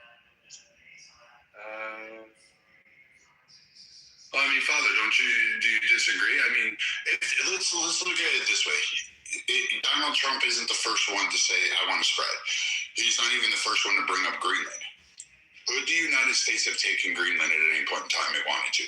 Should it? Okay. There's multiple presidents that have thought and played with this. Could we not have reinvaded Cuba and really put it into it? Yeah, absolutely. Okay. Venezuela, Obama put Venezuela on, well, I forget the name of that list, but he basically condemned them to the pathway that they're at, right? Well, that they were until Maduro got the hangover party in his bedroom. So if you take that and look at that, Obama, Trump, Biden, now Trump, you have multiple administrations that tried to work with it. So if it was a bully and you were fucking around with enemies of the Western territories and many other nations that were making everybody kind of hesitant and jumpy, there you go. You got the Panama Canal situation dealt with. We could have took it all over. We could have just seized the whole fucking nation and put it under our control. We could do the same thing in Mexico. We don't send tanks down to Mexico. I mean, I don't know. Someone has to make a bigger case. We're an empire, I give you that, but we're not. We're a maritime empire with economic power. Yeah, and what I don't understand, because the only thing that we hear in the U.S. is the U.S. news, right? So we don't get to hear of the other side, the opposition of stuff. And I remember I was in an India room, and they were telling me, America's the bully, this and that, blah, blah, blah. Do you know that, for the last 100 years, the United States has gone into here, and they've all lost, and blah, blah, blah, and they've killed so many people, and blah, blah, blah. And I'm just like, well, that's fucking, I mean, that's Walker, I mean, unfortunately, And, so it's one of those things where sometimes it's good to hear what the opposition thinks, because, I mean, for whatever reason, because, obviously, I don't think we're bullies. I think we're, Trump's message is to try to spread peace, try to create the peace, and he's been doing that. And so people in the Panama Canal want to take over, like China took over the Panama Canal, and Trump said, you know what, fuck this, fuck that, we're the ones that built that, so we're the ones that fucking control that shit. And so, it's just shit that, other presidents haven't done, and they haven't looked at it because for whatever reason, But Trump just says, you know what, fuck this shit. For the first time in our fucking country, we have a lot of partnerships with different countries that is actually bringing in a shitload of money, far more than any other president alive, or even before that. But and so it's when he says winning, we don't know what that looks like, and we're still kind of teeter-tottering, but eventually here, pretty soon that we're going to be starting to get fucking dividend checks, for the tariffs. I mean, it's just it's all going to be crazy, but we got to go through the tough. We got to go through the tough spot first, before it gets better, kind of thing. So, yeah. I mean, that's funny about the Indians, because they wouldn't even have the ability to do shipping if it wasn't for the United States protecting the ship lanes, teaching them combat exercises, how to deal with it, coordinating and kind of playing a buffer zone between China, because Indians and Chinese people get along so fucking well. That's a joke for those of you in the room that may not know. They don't like each other. And then You've got a multitude of exercises, drills, assessments, equipment sharing, knowledge sharing, tactics sharing. We do give a lot to India to help protect them off of that, so that they can actually succeed as a nation. So, I mean, I laugh at this, like everybody complains about it, but at least, I'm not having daily clashes on Kashmir border. I'm not like, the U.S. isn't invading Pakistan. And for all these Indians, like, you still have a caste system in your society. You're talking about rights and who's a bully, but you have a caste system that exists in India. You still have slumdog millionaires living out there until they get to America. Like, I'm not trying to be mean, but spare me that whole, like, you're holier than thou approach, and that your way is the right way, and that just the U.S. is mean. And I'm like looking at you, like the Ganges River is literally declared the most toxic, polluted river in the world. You know how I would drink fucking water out of Chernobyl before I fucking put a pinky in that fucking place. Yeah. One of my Indian friends, Romeo, he's been coming here the last couple nights, I guess, and he said that Brad, so Bibi gave weapons to India for Operations Sindoor against Pakistan. Yeah, so it's just crazy shit, man. You know what? They all have the same shit. It's the same thing. Like, we have all these, like, oh, you shouldn't do that. Like Russia. Like, when Russia condemned us for Iran and it can involvement in Israel and what we did to Maduro, was anybody listening to, like, really Russia? Do you not have, like, did you not do the largest drone strike in warfare history just 2 days ago? Did you not do that? Like, holy fuck, you're going to talk to us about what we did? We took out a guy who was just a dictator and wasn't giving up power and starving his people. And we didn't bomb or shell a country into oblivion. We just removed him. And, like, we made him wear Hello Kitty underwear. I mean, this guy, like, Putin. Yeah, sorry. I can't, like, some of these nations, I just kind of laugh at it. Like, spare me, man. How's those gulags doing? Yeah,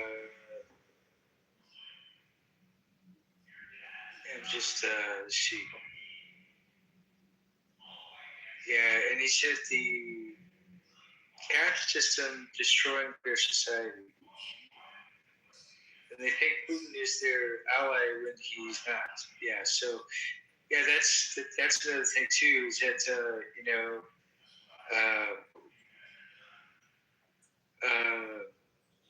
I mean,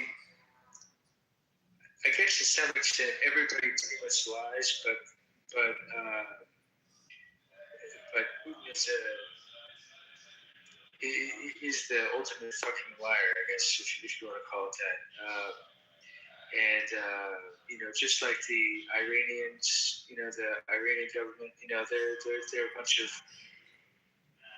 lying sacks of shit, and they lie to their people, they kill their people, and then they'll tell you, oh, hey, we're doing fine. Oh, hey, yeah, we're doing great. Yeah, this and that, yeah, to the outside world. When in all reality, if you're an Iranian outside of the country right now, and you go back to Iran right now, you're dead. I mean, there's no question. They'll just fucking kill you on the spot. So you mean that guy the other day that says he flies in and out of Iran on a weekly basis and he lives in Canada? You mean he was lying? When he said that 99% of all Iran supports the IRGC and they're all good? Damn. I knew he was lying. Yeah, dude. Yeah, totally. Absolutely.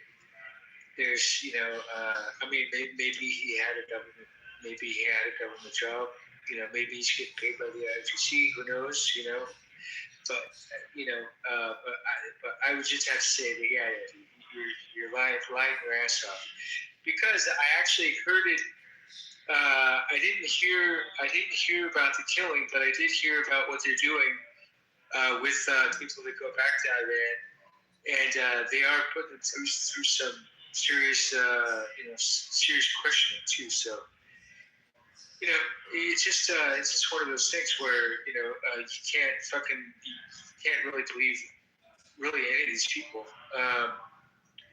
And like we found out tonight that Soren is getting paid by the IRGC, and obviously I guess there are people on this clubhouse that are now getting paid by different governments. So it's just to give you prospect, that's been going on for a while. Like, it's not just one like the IRGC doing it, which I'm sure they have their troglodytes. Like, that's fine, whatever. China is actually probably the biggest nation that interferes with our political system, our school systems, and they have a ton of groups through shell companies out there. Like, if you believe Malaysian oil and it's money funneling, which people should look at this to kind of get some headway. Like, Malaysian oil that actually ships out more oil than it has in the region cumulatively by day.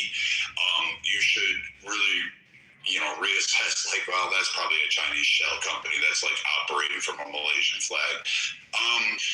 But I mean, when you have all these funneling groups that exist all around the world, I mean, it's just part of being that empire. It's part of being one. Like, we've got Russian ones, we've got European ones, like literally all of them.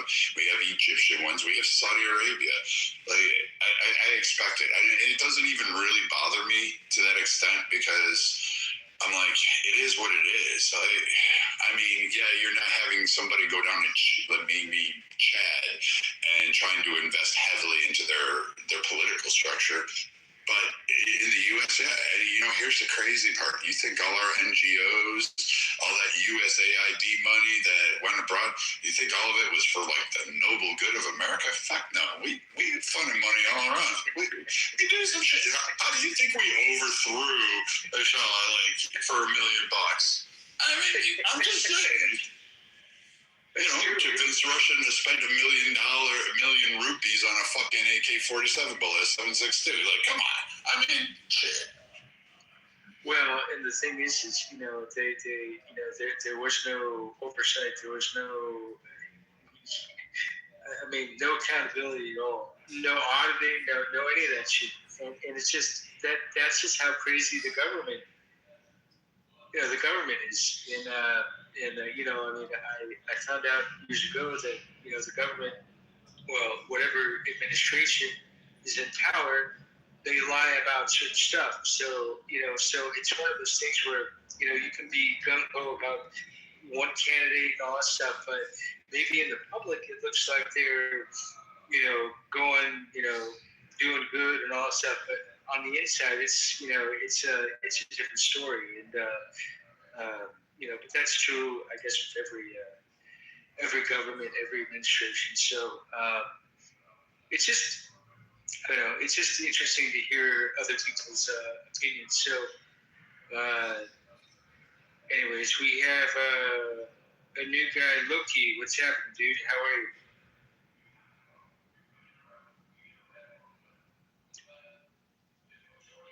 Loki, are you there?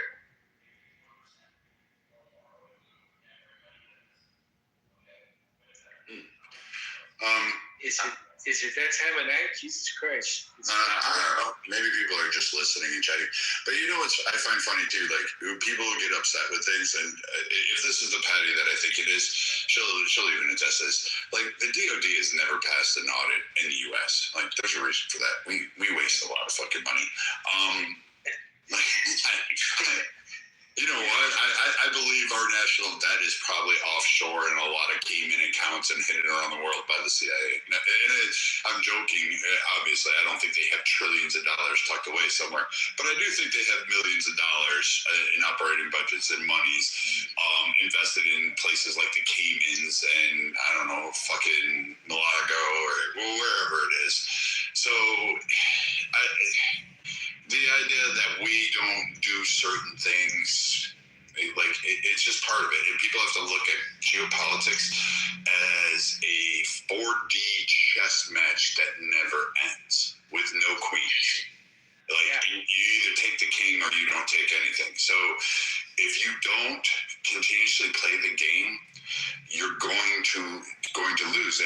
happened. Like, look at Rome. It decided to become insular, wanted to do this. It didn't want to continue to be the empire that it was, that brought it to its heights. Ottoman Turks, the various Persians. Fucking England itself, it didn't want to be the empire that it was because it costs money, it costs expansion, you need to have drive, and once you make a rich population, you make a soft population, they get to live in a certain comfort, and, you know, if you're not willing to be that aggressive, go throughout history. All empires fail, and the main reason is they reach their zenith, and when they do, everybody gets fat, lazy, and takes things for granted that somebody else is going to do it, and somebody else does. It's just not the people that you wanted it. Another empire that'll rise up. Interesting. So there's a guy, his name was Dave. I just tried to invite him up. Yesterday, he got some good comments, and I wanted to see if he could come up just to talk for a few minutes, I guess.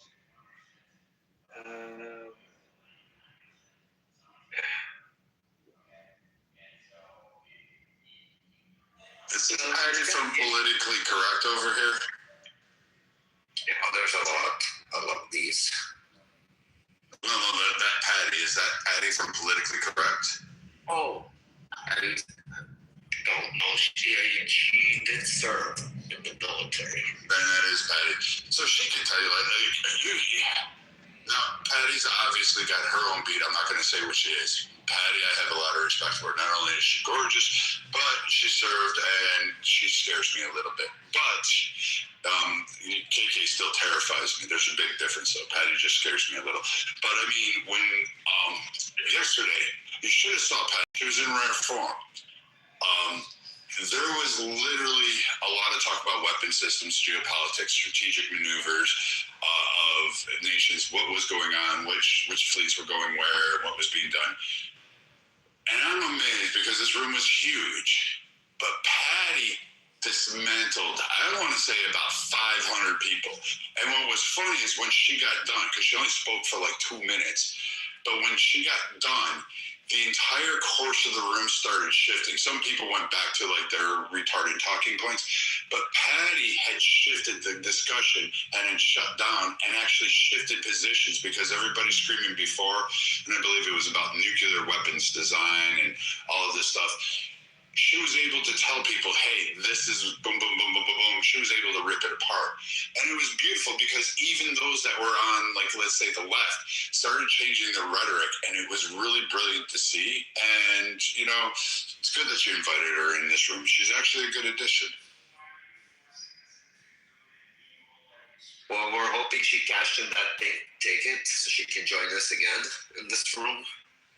And yeah, I don't know, I think Marshall told me about her, and he's like, please mod her, and I said, of course. And yeah, she had a lot to contribute, actually, once she started speaking. Yeah, Edna was good, too. She was spot on with a lot of stuff. Edna's mean, too. I mean, all three of these women in Clubhouse are mean, at least to me. I don't know about the rest of you guys, but they're horrible to me. They abuse me. I'm ordering a pizza right now, double pepperoni, like send SWAT. To be honest, this is the first time I met Edna and Patty at the same time, basically. I had the pleasure to meet both of them. Exactly, yeah. It's good to hear people that align with, you know, what's really going on. So the people that have some inside, a little bit of inside knowledge, you know. Black, what's happening? How are you? Good. How are you guys? It's beautiful. All right. Oh yeah. Where are you at? I'm in Jerusalem. Oh, right on, dude. Oh yeah.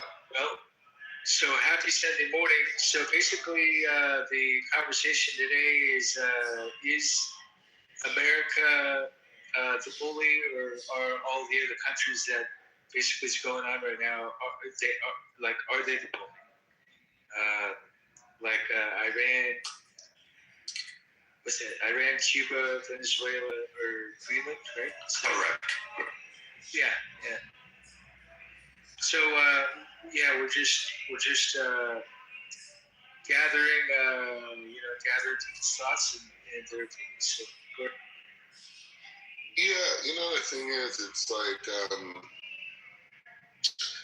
the hostility against America is so broad and international, and it's on so many different fronts, And when I say that, this whole idea of replacing the U.S. dollar, with certain natural resources that are being, sold, the perpetuation and funding of terrorist proxies,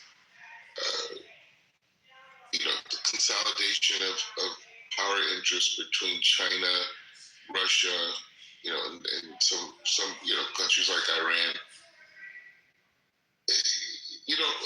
America sat back and watched a lot of these things develop, post the Bush administration. And, America's responding to the hostility of the other nations. And it's like an argument. You get in with someone and someone calls you names over and over and over again. And then you finally respond back to them, and then everyone flips out. Like, how could you say that? Right? Like, America doesn't have a choice. The American citizen has been sold this idea. Like, I grew up in America my whole life. I'm from Los Angeles, California. And the thing is, we live in such an insulated reality in the United States, right? We have a self-sufficient economy. English is the dominant language. New different cultures are assessed as like a trend. Most Americans don't have such a understanding of even what's going on in the world, or even sometimes even outside the city that they live in sometimes. So when we have this notion that like, oh, well, why are we getting involved in Iran? What do we got to be over there for? It's like these people are trying to put us out of business, right? Like the Strait of Hormuz is like, okay, it's a reactionary scenario based off of airstrikes, but that's still something that they were already planting mines there. They were already in control. You know what I mean? Like that was a stronghold for them, right? And when we look at other trade routes, and you see China encroaching in the ships and these different things, it's like, okay, fine, we're Americans, we want to empathize with anybody. Maybe even we're self-righteous with the moral authority. And I'll land my plane here. So, but we don't understand, like we're being surrounded by people who want to disrupt, right? Disruptors, right? On multiple levels, policy, economics, everything. So America is not the bully, right? America is reacting to a series of attacks of agendas, some by nation states, some by private interest groups, some by terrorist proxies that want to destroy the American way of life. And we can't conceive of that, right? We can't imagine such a thing to ever happen. But the isolationists who share these ideas and say we shouldn't be in Taiwan, we shouldn't be in the Middle East, we shouldn't be, different, parts of, in Europe, just things. These people understand if we're not involved in this, you will not be able to work. Your dollar won't mean anything. The cost of bread at your store will be astronomical. Forget about gas prices because of one little strip. America's finished unless we continue to do what we're doing. That's my submission. Wait, but so can we go back? So I keep hearing BRICS.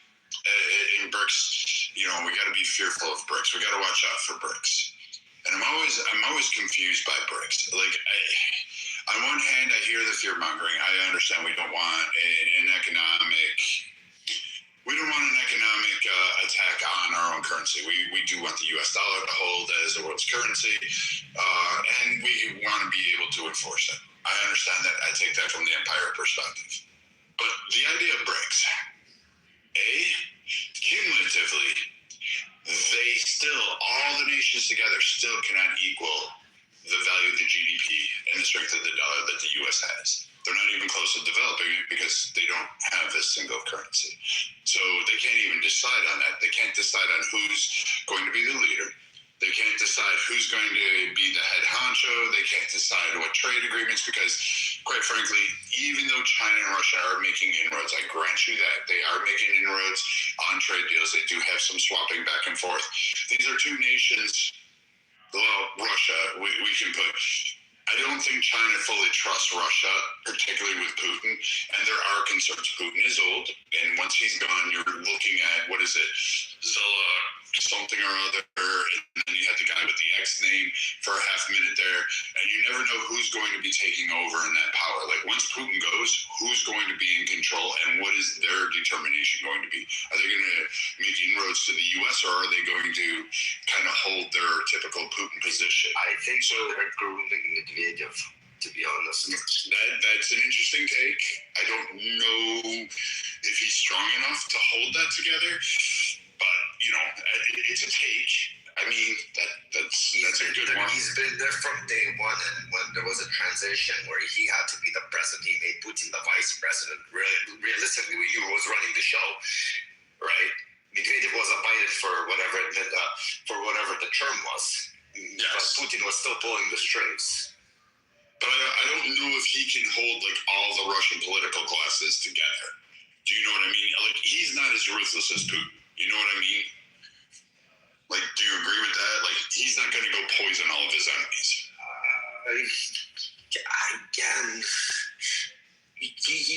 the fact is that they're just keeping him. You always have to be mostly always scared of the guy who's always silent. You know what they say? And they kept him silent. The problem is, at least since Putin's spoken, we know how Putin maneuvers. Yes, we can't trust him. But the fact is that Medvedev doesn't speak. We don't even know what the fuck is what's running in Medvedev's brain. Correct. And we're scary for us, because if we have to start dealing with Medvedev, we got to start dissecting him. And that is dangerous. I agree, but it also goes to show that even China doesn't know where he's going to be at, because, again, historically, China and Russia have not been the best of allies. They're not even remotely. They don't trust each other 100% of that. I agree with you. Again, if they're waiting for one to trip or like to take advantage of the other, but still allies together. But yeah, they don't trust each other. And then you have India and China. They've never liked each other. And there's been some talks, I guess, and some trade, a little bit of quasi. But China treats Indians like they're dirt. So, I don't think really China and India are going to be, in much of alignment with that. I think India is trying to play both sides of the fence, to be honest with you. And none of the other nations have the strength to help carry it. They're either militarily or economically. They just, or even resource-wise. So unless you're going to talk like Europe deciding to join BRICS, but even then, Europe is going to want their EU to be the head of it, and China's not going to go with that. Russia's not going to go with that. So back to your point, Black, I just don't see where the fear-mongering is, and someone has not either put it down in my knucklehead sandwich way, like I'm a knuckle dragger, I'm a decade, I'm just an old salt, but I have yet to hear someone make a compelling argument that I need to be fearful of what BRICS is doing to the point where I need to actually watch it, because quite frankly, I just don't see anything that's really compelling that makes me concerned. But maybe you can do it. Well, I will say like this. Inefficiency is not a pass, right? Just because they are incompetent, their actions, their goals, their intent, right? Everyone talks about, genocide, this whole thing. The root of the concept of genocide has to do with intent, right? So when we talk about, things like BRICS or whatever, it's the intent behind it, which is an act of hostility. It's the intent, and that's all we need, right?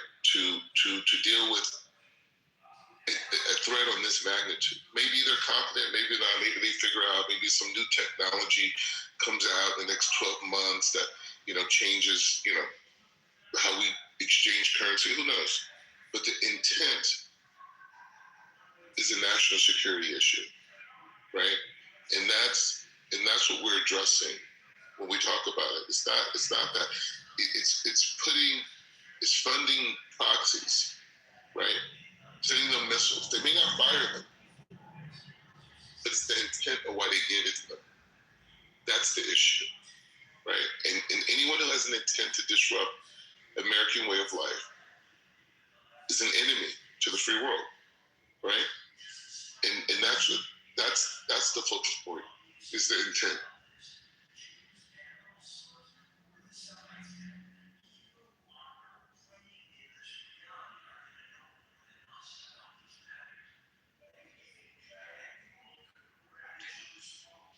Well, that brings you a question. That brings you another question is, what about the 9/11?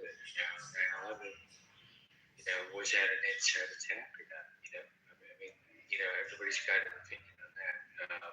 Not sure if that's the right ones for tonight, but that's also something that is interesting because they said the Saudi people were in the planes. So if that's the case, then why the fuck are we friends with Saudi Arabia? You know what I mean? If they did that to us, then why? Then why did we go to Iraq? Why did we go to Afghanistan? It's really just a weird game per se.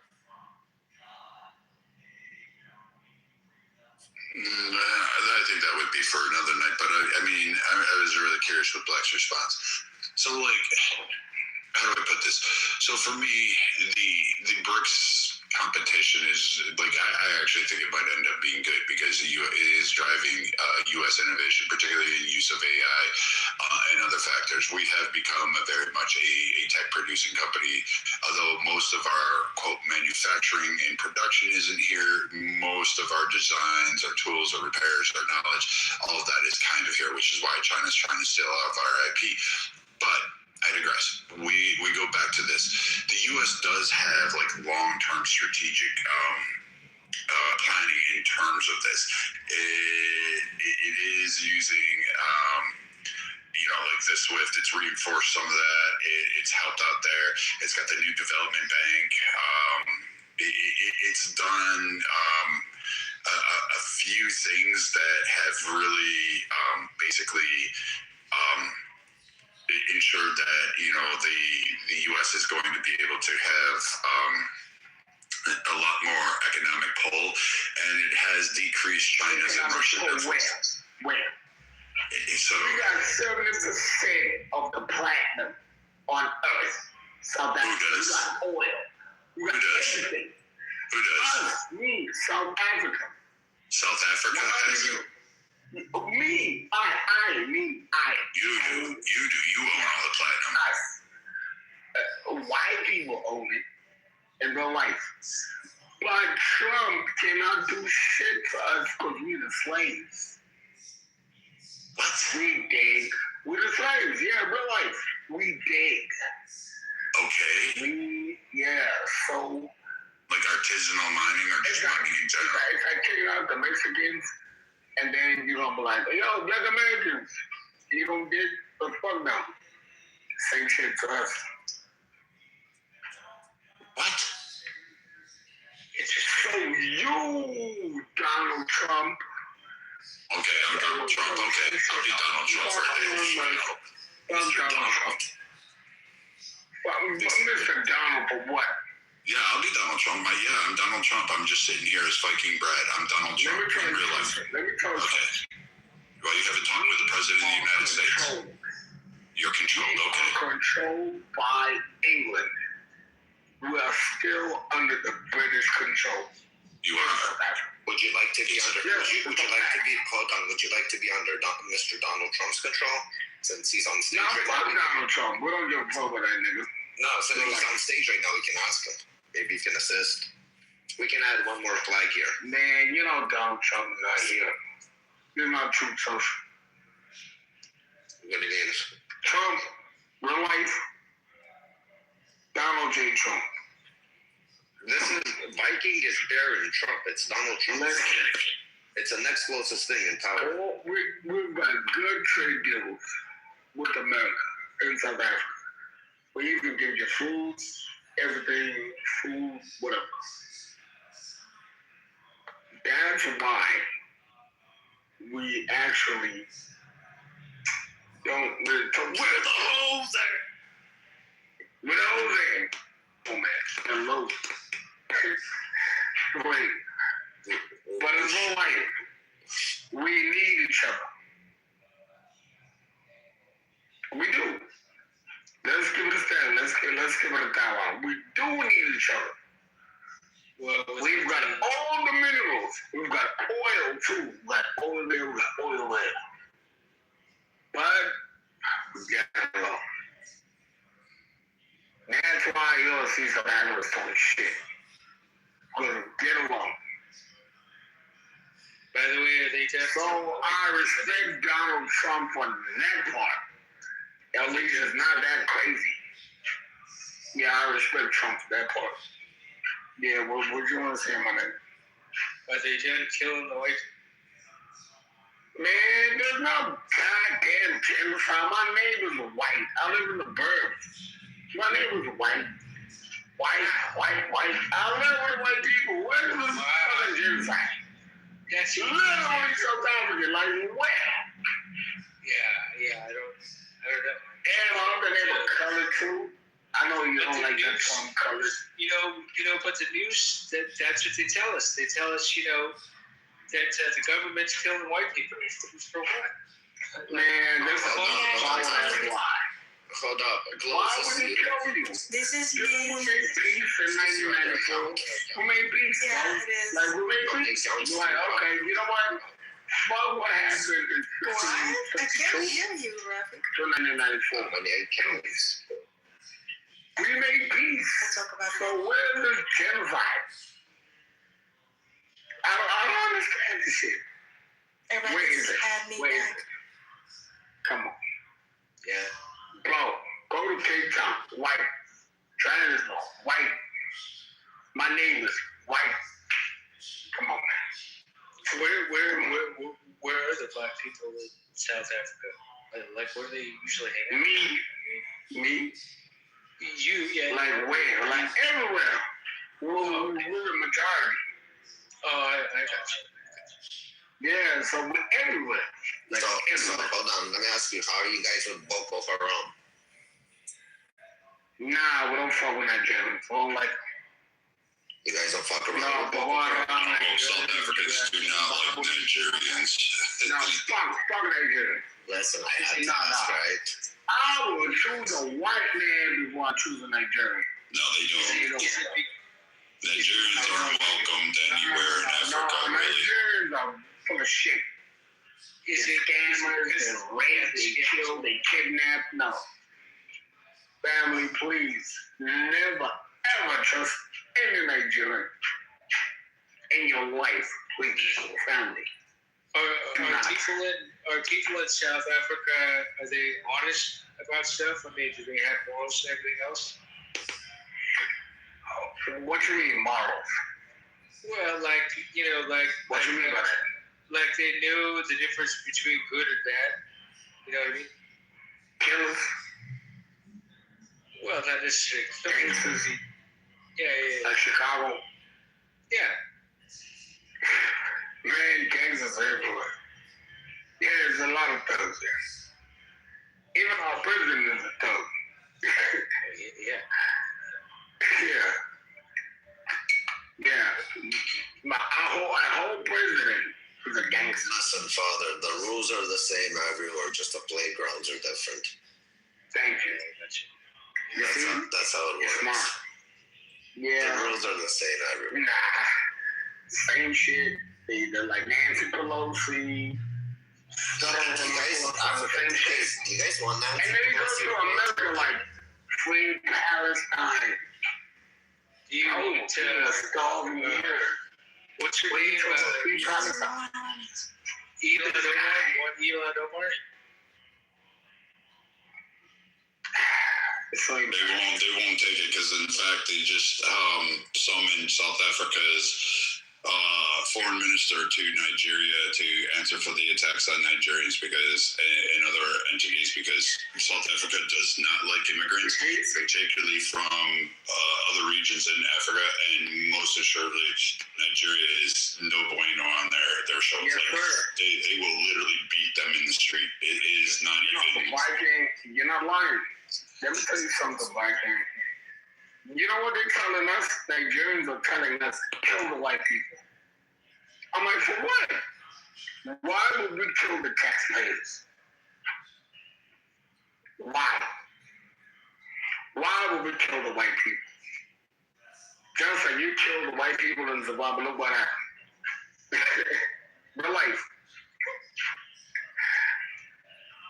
Bro, we made peace. We made a peace in 1994. We said, you know what? Whatever happened, happened. Let's move on. That's it. Exactly. Well, let's move on. Yeah, let's just move on. Alex, get over it. Yes, I'm fine. Thanks for asking. And you, how are you? How's everyone? Good, doing all right. Doing all right. Nah, it's okay. Everything okay. It's nice to hear. So you guys were talking about wars. Yeah. What's your opinion? There's dumb people doing dumb things. We're talking about Nigerians, and my brother was right on that part. Us South Africans, black South Africans to be specific, we do not like Nigerians. Zimbabwe, Nigeria, Mozambique, we'll beat the brakes out you in real life. Burn your car, burn your house, burn everything. It's that serious.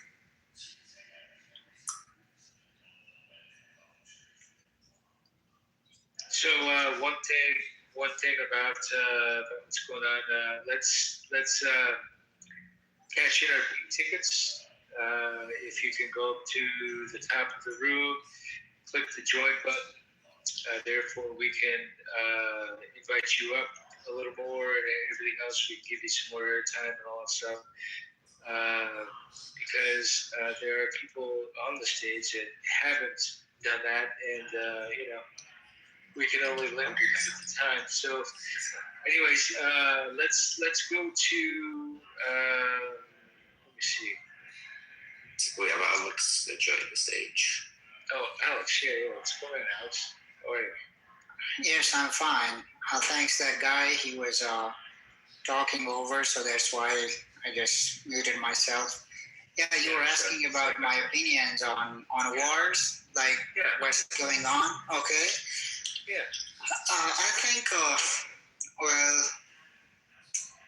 I think it's all about business, and that's what the leaders, political leaders. Because if you ask an ordinary person, okay, common people, they don't care about wars. They are, busy with earning money for making a living, because it's so tough. Look at the inflation. It's not just only in my country. It's everywhere. Not in your country. It's all over the world. It's everywhere. Inflation. People, they are struggling with finance. Financial problems.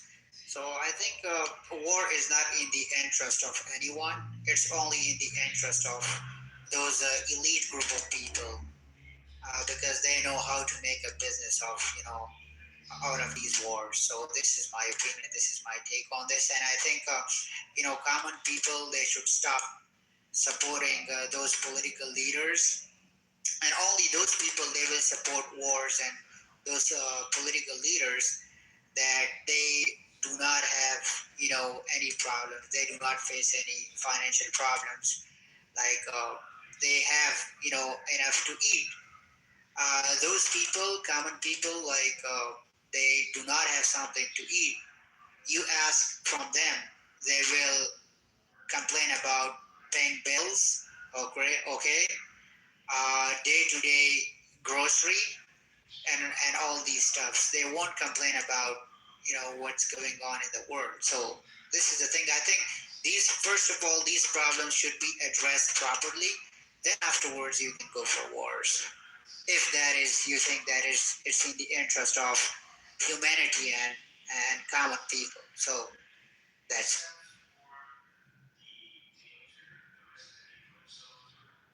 Wait. And so I had trouble following you for a second. So could you say that first part again before you said, then we go to war? Like those first steps that you said, please. I said, like, first of all, like the common problems, that these problems should be addressed properly. Because people, they are struggling with food, they are struggling with paying bills, okay? So these problems should be addressed properly, rather than... Before we do wars? Yes, like, look... But Alex, let me ask you a question. Did you notice in history, when tough times come, usually wars help the economies? Wars do not help economy. That's the reason why I'm saying this, that we should stop supporting wars, because look, everything, there is a blockade. In the Strait of Hormuz, gasoline is getting expensive day by day. So why? It's because of war. And who is suffering? Poor people, destitute people of the society. They are suffering, not the elite group of people, because elite group of people of the society, they can easily afford it, but poor people, they cannot afford it. Yeah, but poor people can't afford anything before the war, so what's the difference? It doesn't really change anything for them. Before the wars, they, at least at some point, somehow they could afford it, but now yeah, but Alex, there's going to be opportunities after the war to rebuild, to invest. Economies flourish and grow afterwards. So, what do you mean now? History always repeats itself. It always has happened in history. What do you mean now? Right now, yes, it's hard times. I agree with you. But if we wait out the hard times, we get rewarded. Like, who do you want to fight with? Like, who you are fighting right now? Who initiated this war? Iran did not initiate this war. So we know where you're coming from, but this is great. Now that we have you here, Iran didn't initiate it. Iran never in the parliament called America and Israel big Satan and small Satan, Alex. That is a freedom of speech. You can't. I agree with you. So it's a free. I agree with you 100%. Okay, Alex, hold on. I agree. We're agreeing. Freedom of speech. Iran has freedom of speech, right? Hey, Raj. Alex, you know what? You're a piece of shit. They just killed 42,000 people. That's freedom of speech, you fucking piece of shit. That's where I was going. But hold on, please. Let me speak to him nicely, because I know where he's coming from. What you guys did, like... What is us? What you guys have achieved from this war, tell me. Well, we're crippling the regime. We're going to give back to the people the power to fight and take back their country. We're going to weaken the regime. People of Iran, I'm the neighbor of Iran, okay? This piece of shit is from Afghanistan. Terrorists from Fatimiyun, Kosovo, Nane, Jiandat, Madar Choni, Mordagaw, you are... Mordagaw, Kosfurush. مادر تگایم خار تگایم کسفروش افغانی مادر You are a motherfucker, okay? Let me see guys? Now he events to the mother and father. If you use bad insults. This fucking piece of shit. He is a terrorist from Fatimiyun. You know the Fatimiyun terrorist group? He is a member. This piece of shit is a member. You guys are terrorists, okay? You guys are terrorists. See, I'm citing a terrorist group as a terrorist group, and he's telling me I'm a terrorist. This piece of shit is a terrorist piece of shit. People of Iran, they will never be with you. Okay? Yeah. They stand by their government. Wait, hold on, Alex, stop. Think that, okay, I got it. You're the Iranian Martin Luther King, whatever. are talking. I got it. Okay. You're the Iranian Jesus. Okay. Alex. He's from Afghanistan, this piece of shit. He's a terrorist. Innocent kids at school. Okay, kids. You bomb school. Okay. Yeah. Bomb schools. Okay. Got it. Yeah. Wait, this motherfucker. Wait. Just hold on. I got it. Give it to Viking. Give it to Viking. Schools and governments. Alex. Innocent kids. Okay, Alex. Are you done with the script yet? I got it. You got your AI script right there on the phone. Do anything beneficial. Okay, Alex. Human rights organization. Oh, Jesus. Okay, so. Okay, dude. He's trying to hijack the room. Okay. I know. It's a call for the human rights. Okay, I'll mute him up first. I'll keep muting him. I'm gonna fix that. Women will tell you to shut the fuck up. So we just moved him down. So Alex, I get your prepared AI script thing that you're reading off, and you got your nice little talking points there. But if you're really interested in having a genuine conversation, I'll invite you back up, or somebody will. But if you're just gonna read your script and then do exactly what my friend said you were gonna do, Arash, I know I didn't say that fucking right, but still, I'm gonna tell you that you're probably going to lose on this. So, don't give the speech, just have the conversation. You can have your side, you can have your points. You may be wrong, but, you still have your points. Okay, so we have Hans. Hans, how are you? You don't want to. How about you? Hold on, Hans. 1 second. Viking, you want to continue? Let me tell you something. Okay, wait, Alex. This is a one-way conversation right now. You're gonna have that. You're gonna have that. Wait, Alex. I don't want to have a one-way conversation. No, I haven't prepared a script. Alex, shut up. Then shut up. Put yourself on mute. Put yourself on mute. Explain the rules. Right now, there's rules here. I understand the rules. I understand. No, you don't understand the rules. There's rules here. You don't. Yes, you don't understand the rules. مادر جنده خفه شو کی تو کسر جنده مادر جنده خفه شو مردگاه کسروش. We have rules here. I understand the rules, but this guy Ben Jude, mother Jude. Hold on 1 second. This guy in personal language. Okay, I understand. So, see that little green beam that Viking? This guy is an abuser, and he's the next to Muhammad. This guy. No, of course. So Viking has that little green dog beside him. It means that he's next to Muhammad.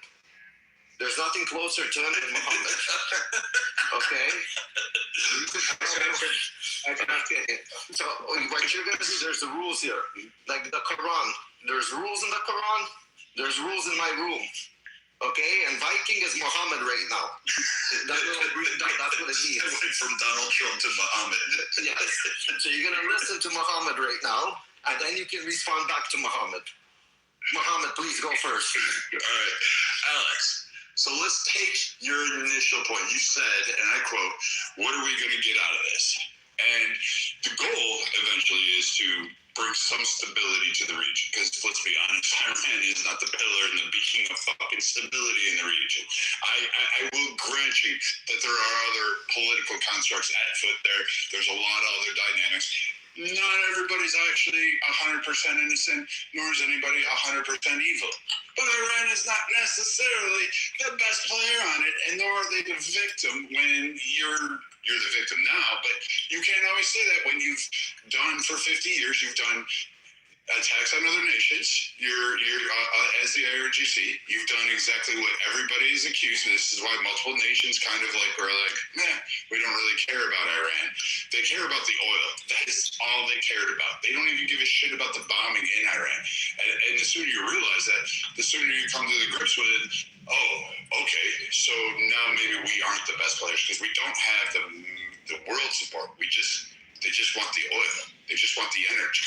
They don't want the oil prices. So now you have something at play here. Now you have a chance. You could actually foster stability. You have a chance to go forward. But if you're going to read the script and talk about how you're the pure ones and you're going to conquer the world and end Jews and destroy other people, well, then you're just going to lose. You're going to get a warhead in the forehead, and it's going to be nice knowing you. Well, let me tell you something. You guys are thinking about oils. Your president, first of all, look what he did in Venezuela. He did that for the oil. Listen, Alex, I'd rather have my oil money as an Iranian go for cheaper to America than to go to your bitch ass in Pakistan and Afghanistan and Iraq and those fucking militias that are being paid by our fucking. Why don't you hear me? Why don't you say anything? Why you guys oil coming to you? Glow, why you guys don't say anything to Russia? Why do you guys don't say anything to Russia? Because Russia has the What are you talking about? We do say shit to Russia all the time. We, in fact, have funded Ukraine. Country and can fuck and can beat, the shit out of. They can't beat our country. They can't beat Ukraine. What are you talking about? Come on. They didn't. Did they take? Okay, Alex. Did they conquer Ukraine? They're plumbing Ukraine. Okay? Yeah, they're bombing, and Ukraine's bombing them too. With the NATO and the Did you not hear that Russia held a May Day festival amongst toxic fumes and forced people out into that? Did you not hear that shit? Like, do you not know what's really going on? Why you guys run away in the middle of the night from Afghanistan? You guys. What, after 22 years? Yes. We didn't run away. You know what I'm saying? There's just no one left to shoot.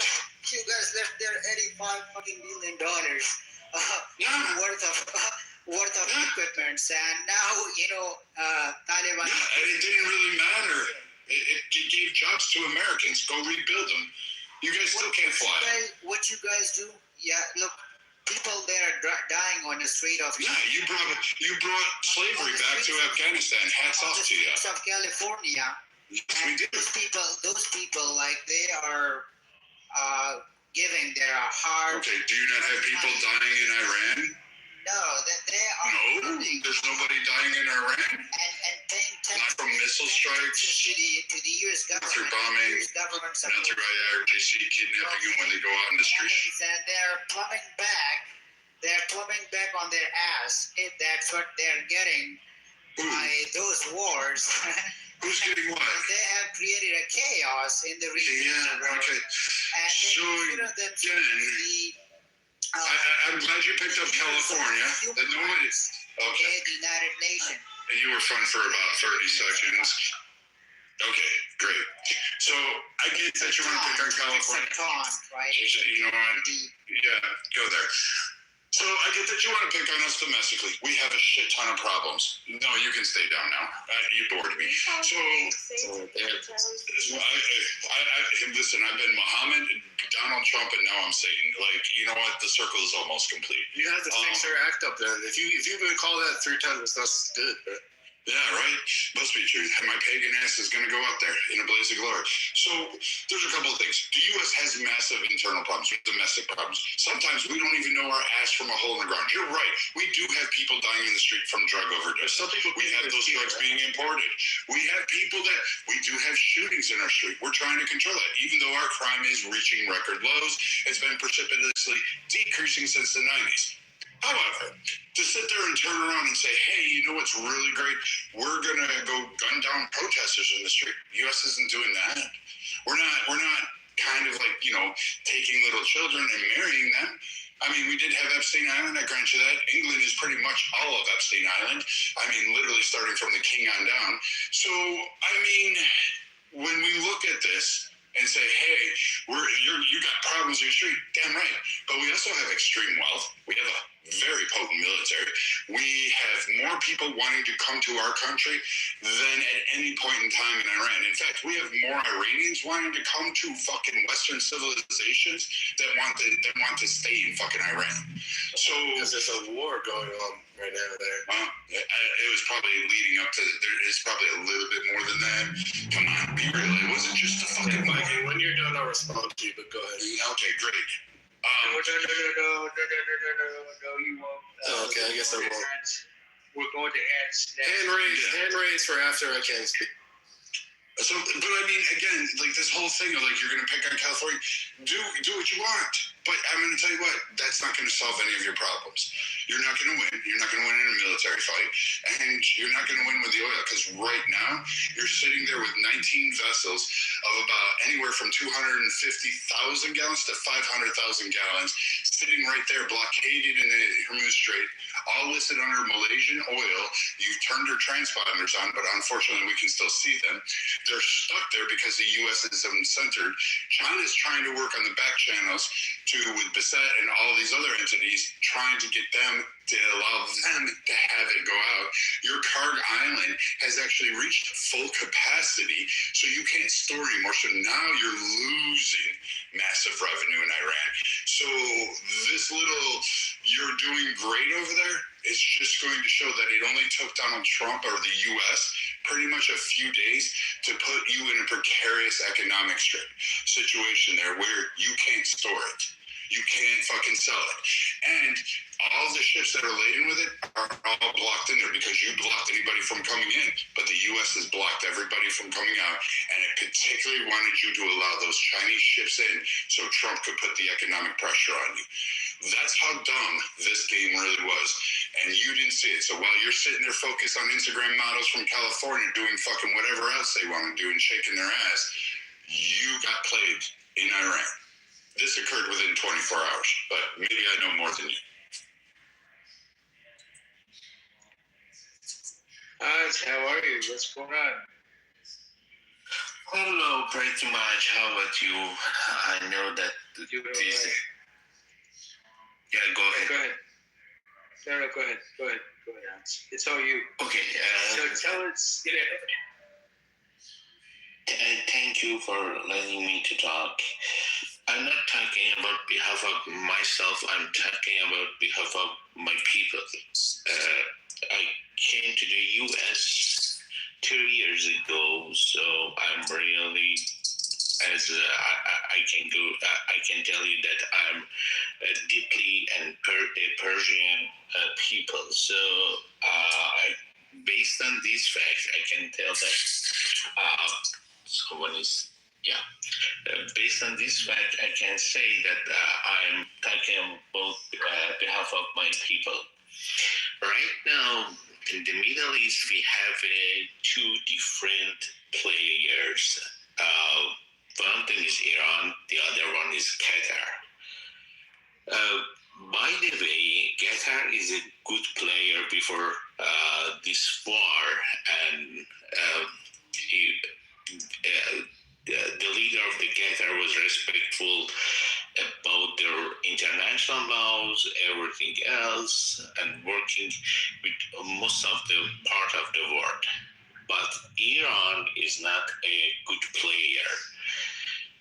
They're paying a lot of money to the proxies, trying to have and build a nuclear weapon and a lot of shit stuff. So based on this fact, I can say that the way that happened here and the oil that maybe takes from Iran to the other countries like China will not get back the price, the money to the Iranian people. So they will put that money to the proxies, terrorists, and other stuff. So I'm not agree with saying that the U.S. wants the oil of the Iran. I'm saying that this is a cost for making an stability based on 48 years that passed until these days. And this regime is not kind of a normal regime. It's a kind of terrorist regime. Assume that ISIS got the Damascus, got the Syria, got a lot of stuff, a lot of places like Iraq. So based on that, we can say that ISIS, the Iranian regime right now is the ISIS that win the war. So right now, the U.S., I'm talking about on behalf of my people. Right now, the U.S. is doing a great job Israel is doing a great job, and we are supporting them 99%. Thank you for letting me to talk. I'm here for a couple of minutes. After that, I will leave the room because right now it is around 12 p.m. I've got a question for you. What do you think that the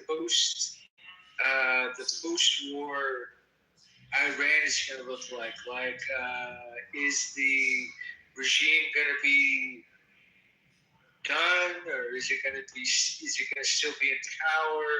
Like, what do you like? How do you see a post-war Iran? It depends on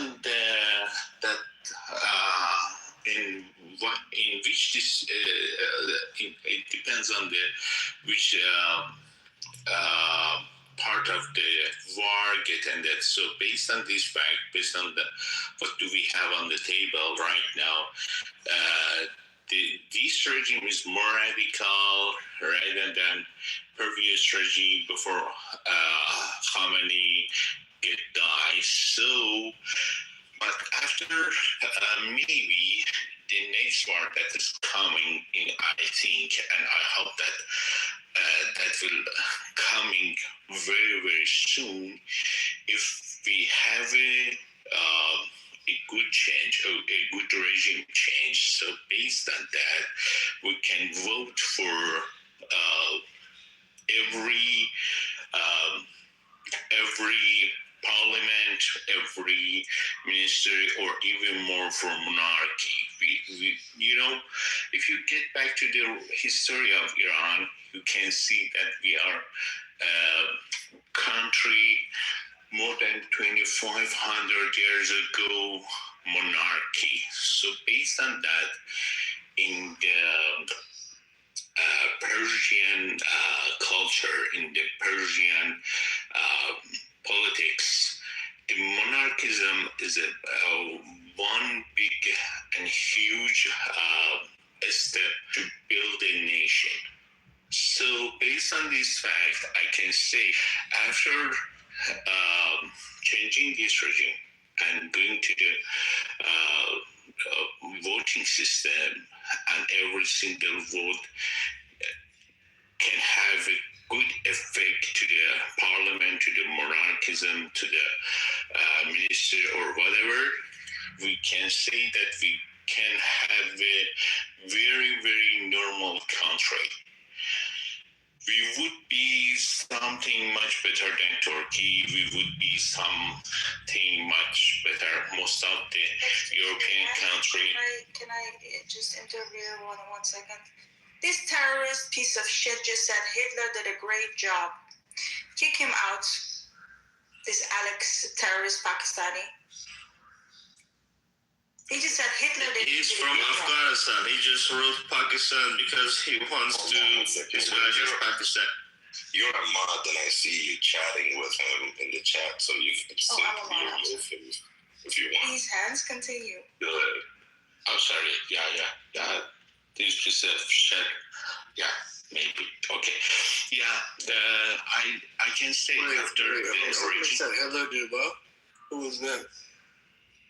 I the can Alex say guy from just now. I don't see anybody here named Alex. In the He's comments. out now. Sorry, dude. And someone else also said I love Netanyahu. Also kick him out as well, please. Thank you. Who's that? Oh, look, someone's defending the guy that loves Hitler. He's the same thing. Hitler, Netanyahu, all of them. Shut up, Soren. Soren, you're an idiot. If you want me to compare the differences, I will within your DM, but you're dumb by saying that. Really? Hey, Go. Do you think Hitler is longer than today, Soren? Shut up. Hey, Go. Why don't you go ahead and tell us your opinion about what's going on? The difference between Hitler and Netanyahu? I mean, Hitler, for sure. The 2004. Hold on, one at a time. Calm down, man. What's the question? Just what's your opinion on what's going on with the war, and what do you think a post-war Iran I don't care about Iran. I'm just talking to Storm, and I will talk about that if you like, but I don't want to waste your time. So let me know if you want me to talk about that. We'll talk about whatever's on your mind then. Yeah, comparing Hitler to Netanyahu is absolutely insane. If anything, like at the most, you can say Netanyahu's doing a genocide to the Palestinians, which is clearly bad. But Hitler was trying to take over the world and killing Jews, blacks, anyone that wasn't the Aryan race. So that comparison is just not fair. I agree with you, actually. I mean, Yeah, so that's all you need to say. I don't need to hear anything. You're right. So you were wrong. Yep. It's just disrespect. I don't want to talk to you. Okay, I'm glad you agree. I agree with you because I think Netanyahu is worse than Hitler, so it's just hard to fuck off. I don't want to talk to you. So, I mean, okay. He says that. So he was right, but I just told you he was trying to take over the world. He was killing multiple races, everyone that wasn't his preferred race. But Netanyahu's worse. Why is that? Well, then, because he's killing the Hamas Palestinian terrorists. I'm asking Soren. The U.S. politics. Look at what's happening. Guys, do you guys support Donald Trump? See, this is why all you guys are children. It's crazy that the U.S. likes Donald Trump? to follow the order of the Zionist regime president's order. I mean, honestly, who brought the United States to this war? It wasn't the Congress. It was the Iranian regime trying to get nukes. Yes, Iranian. Yes. Everyone knows. Mondio said that already. He never said that. You're a piece of shit. He never said that. Now shut the fuck up and go get your source. Otherwise, shut the fuck up, okay? Look it up, Mark Rubio. No, you look it up. I'm not gonna do your fucking homework for you. You look it up and paste it in the chat room. You fucking hypocrite. No, it's not my homework, mother. Soren, just so you know, Hitler would have saw you and took off your head if he could at any second. Wow, that's terrible.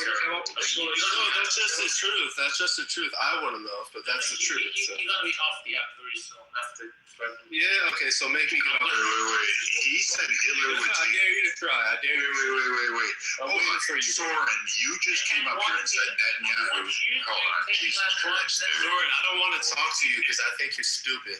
So we're going to do this. No, I'm not going to kick him out. I'm not going to kick him out because you came up and said the choice to say that. Hey, you just said, hey, dude, I really don't. Why does everybody want to, dude, you think you're in power? You're not. You can't even fucking defend your own nation. Shut the fuck up. Yeah. You said Hitler is worse than Netanyahu. Or whatever his name is, said, you know what? He would have beheaded you if he could, which is actually fundamentally true because Hitler was a fan of the fucking Middle East. Don't waste your time on that fucking idiot. Just kick him and don't remember him. Bye. See, you guys have to understand that when we tell you that we cannot have any more peaceful conversations anymore with these guys, and we've reached the point where, it's just force works. Force. No, I think we can have peaceful conversations, but when you say stupid as he did, you can't. Believe me, he's watching his words because there's a whole crowd watching. You should know what goes on in this guy's head. You don't know. Believe me, it's not. I don't want to know. I don't care what goes on in his head. I just care what hits his head. That's all. I don't give a fuck. I'll hit his head too if I needed to. No, we have warheads for that. They're called tomahawks. Yeah, there's also 2 things you got on your body too. They do it for you. Like honestly, if somebody was talking like that to your face, I would not just stand there. I would probably move my body a little bit. Fuck yeah. Yeah, like if you're still listening, fuck you. And the guy talking, you should DM me, and I'm gonna do. What am I gonna do? Is what you said? No. What are you gonna do? Stand there, or are you gonna fucking defend yourself? What I'm gonna do is tell him. What I'm going to do is tell him, I'm going to send you where I'm at right now. And if you say that to my face, you got it. But I promise you won't. That's all. Yeah, I wouldn't, yeah. Beaver says exactly what's on my mind. Father, you could help Father could help you just disappear the body. Yeah, that's true. No, I don't murder people for some bullshit like that. I wouldn't murder him. What the fuck? Who do you think I am? I'm like a criminal? The Constitution doesn't really pertain to him. I mean, technically.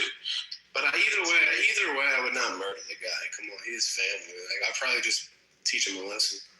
You guys should let him back up here so we can talk. So I can talk to him. He literally threatened me with rape the last time he was here. That's what type of fucking. It's alright. Ignore it. He wouldn't do it in real life.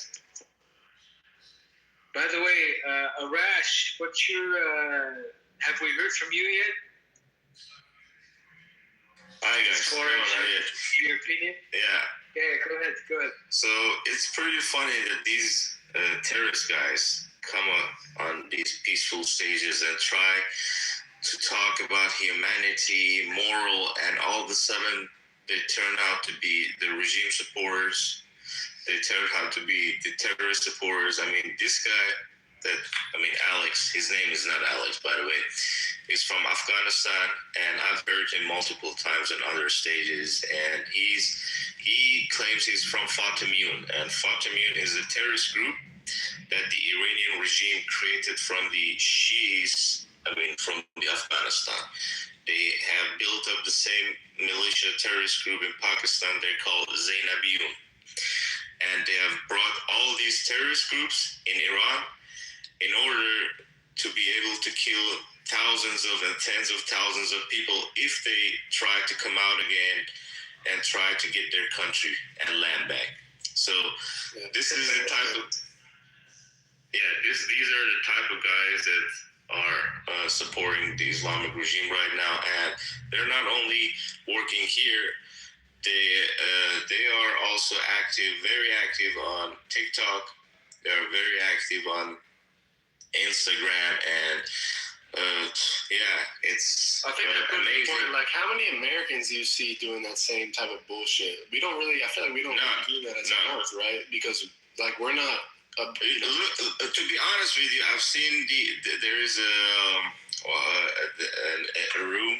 They're mostly black guys, and they're against Trump and America. They're just fucking Democrats supporting them. Yes, and they're supporting IRGC and Hamas. Yes, that's within the country. Like, that's nationalism division, which is crazy. But they are supporting the terrorists. And they are supporting IRGC. The fact, like he's Iranian, right? Iranian. He comes up here and does that. Like, we don't waste our time with that in America because, like, we are killing the fuck out of them right now in the war. Like, we have so much more money than their country does that, like, we don't have to waste the time with coming up here and doing that little bullshit, you know? So it's unfortunate innocent people die and stuff, but. Yeah. By the way, that's how 3/4 of this happened. Black guys talking negative shit and talking about white people and shit. That's fucking. Yeah, because they're mostly broke in America. Numbers don't lie, and they get paid to do that. So ignore them. That's true. Fuck yeah, dude. Beaver. Fuck yeah. And every one of you listening to right now, if you want some fuck shit, come up here and get shit in, please. Respectfully. Fuck yeah. Let's open the gates, guys. Who wants to get their ass kicked out here? Jesus Christ. I was in West Virginia for like 6 years. And they literally would go, like, they would skip work. They'd call out of their job to go fucking in the forest and go climb up a tree. Wow. So, like, people here are crazy. I don't think people realize that. Like, this is not the place to fuck with. They have sex houses in West Virginia. Yeah, okay, Arabic dude. Thanks for telling me that. Yeah, but no, we'll fuck shit up, so I don't give a they keep playing. Because they're martyrs or whatever. Well, and so, we have a lot of listeners here, a lot of people in the gulag. Well, get the fuck out of the gulag, motherfuckers. Let's talk to you on stage. I want to hear your voice. Let's see what you got, baby. Father, but I was not still finished, so let me. Oh, go ahead. Thank you, no problem. So the thing is that I want to come back to the war and what's happening right now.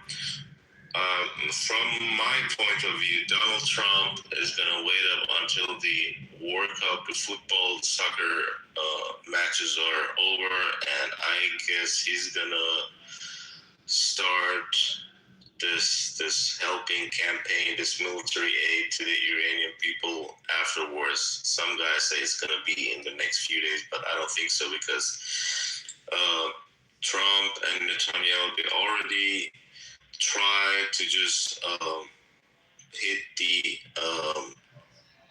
the military and also the bases where these regime thugs are storing their weapons and they're living there, but it didn't help out that much. So the only choice that is left is to bring the United States Army, I don't know, probably 500,000 or 300,000, I don't know, and get the job done.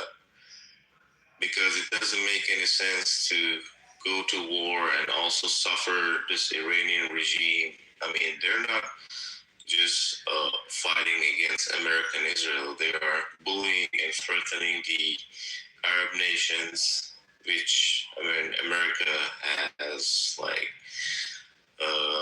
planned to and invested billions of dollars there. I mean, Donald Trump signed those contracts about, it was a year ago, 2 years ago, I don't know. It was more than $3 trillion. And if it's not safe, then, I mean, they cannot have prosperous economical plans there, and it's going to fail in the end.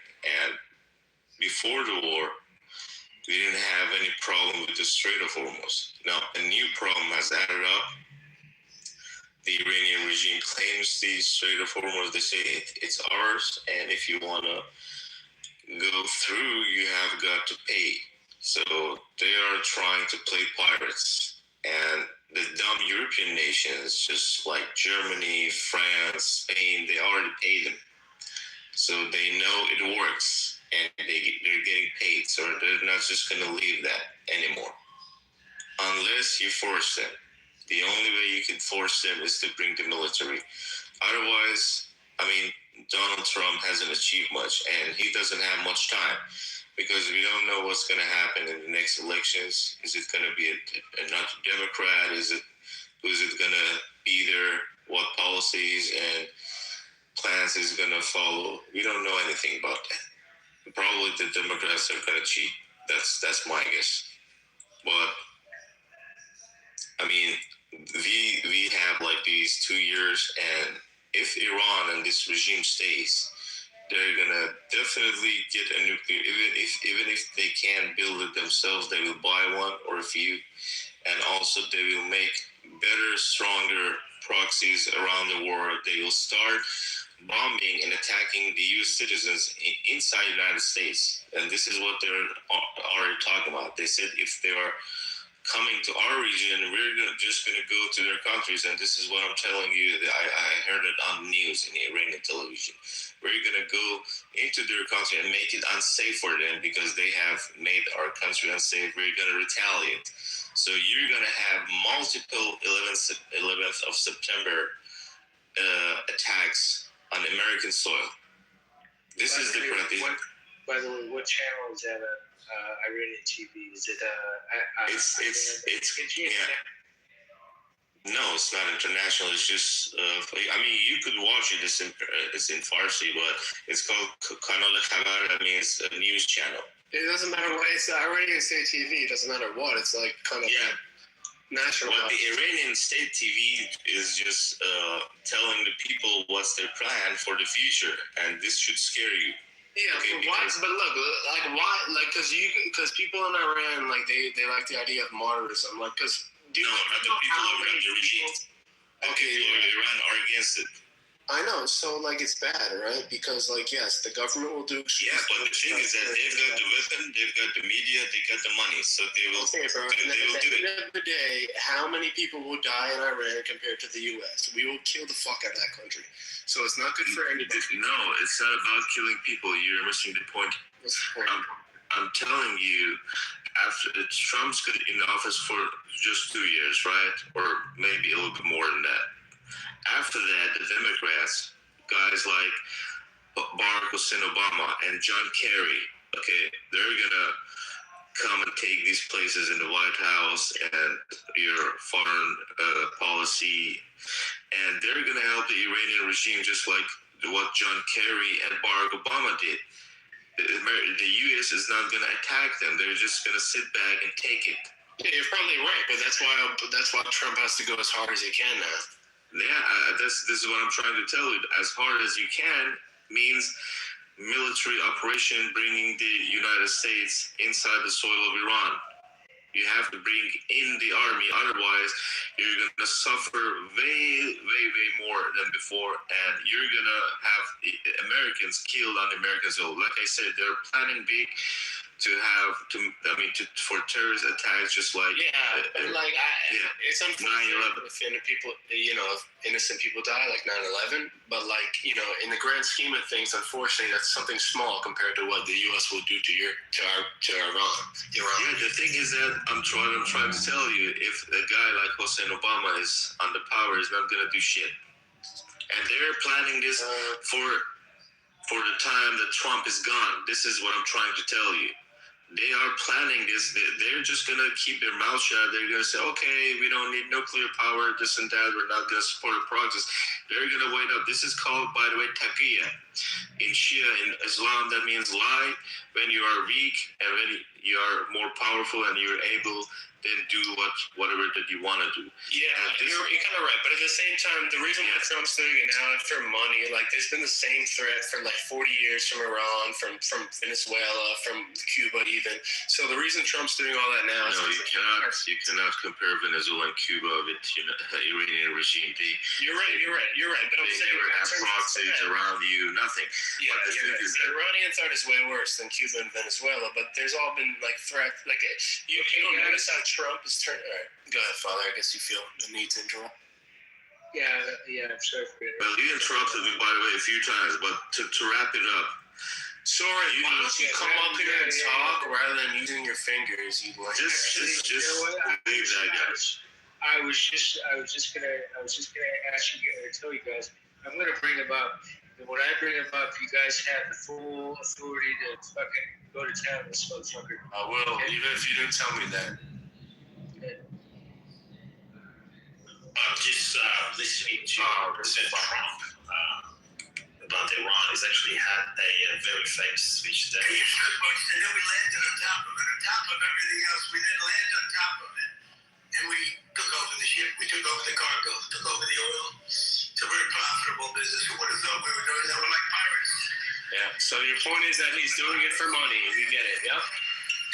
Did you get that? He's just trying to be funny, you stupid fuck. No, I'm not funny. That's what he said.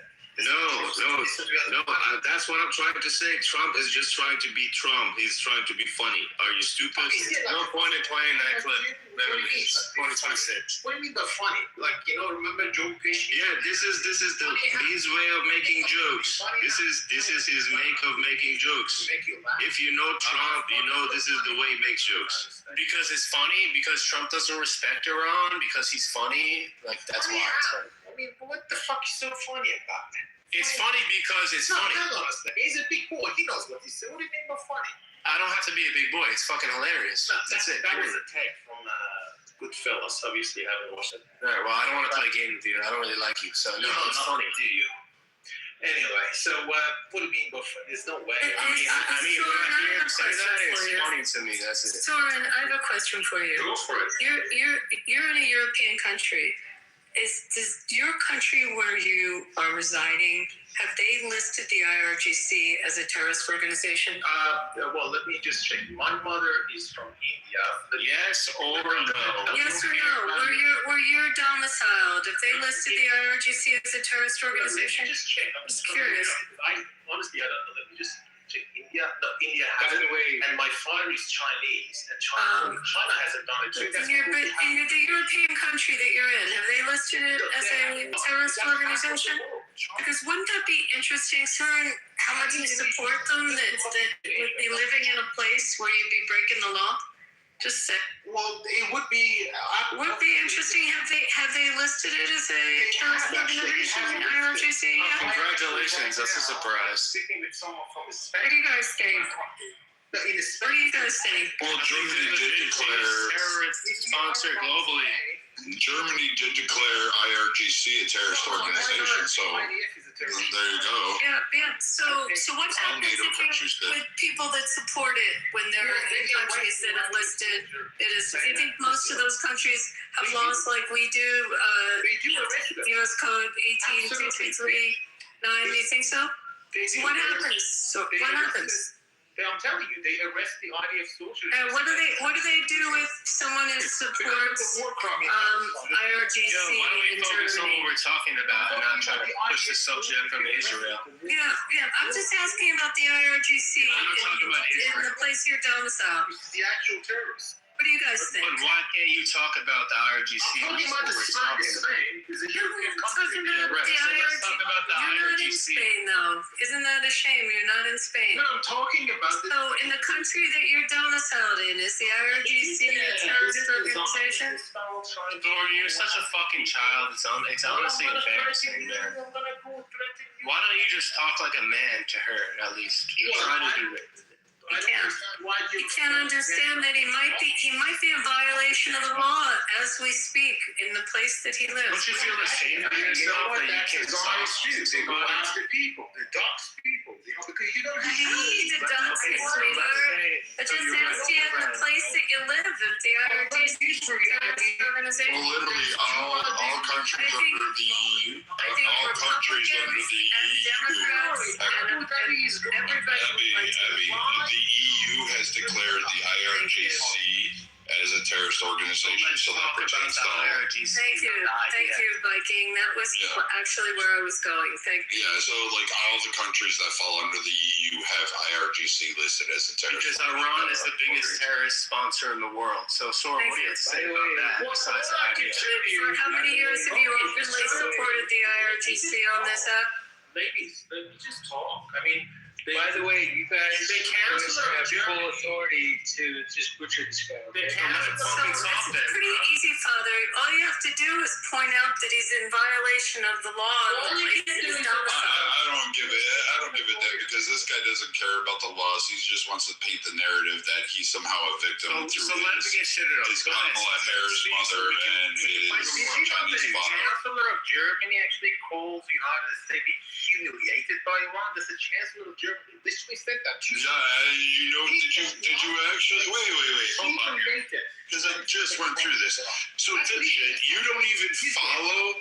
So you don't even follow what's going on in Germany, that home country. So yes, the chancellor did say this, and within 24 hours, Trump said, "Hey, we're going to reevaluate force measures that exist within Germany." And Trump pulled out. Guess what? In about 6 months to a year, we're going to pull out 5,000, and we're going to talk about forced closures of military assets in Germany. Guess what just happened in Germany? They started freaking out because the U.S. said, "Well, we're not going to send you those Tomahawks. We're not going to send you certain military supplies." That's all occurred within 72 hours, Soren. And you know what's happening? Now the chancellor's in fucking real underwater. Words, the EU is fucking slapping him around. Macron and everybody else is calling him an asshat. And he thought he won. So guess what? That chancellor, that dipshit you were parading, is now underwater, will probably be fucking removed from office. And guess what? He's now sitting there going, "Please, Trump, will you fucking tap me in the back of the head so I can suck it the hardest when you're about to nut my mouth?" Germany and Soren, what do you have to say about the IRGC as you were being asked? Well, look, the problem now is not about Iran. It's about the fact that the allies of the United States simply saying enough is enough. Is that only, by the way, Germany? Who said enough? I hear a deflection. Do you guys hear a deflection? I'm asking you what you think about the IRGC and their role. There are many groups in the world. I don't know about these people personally. You've supported them for 3 years, 4 years on the app. You've directly supported them. Told us how virtuous they are. You've directly supported them for 3-4 years. And now you live in a place where supporting them is against the law. I'm not have to gaslight. I'm just pointing something out. You're better than that. Wait.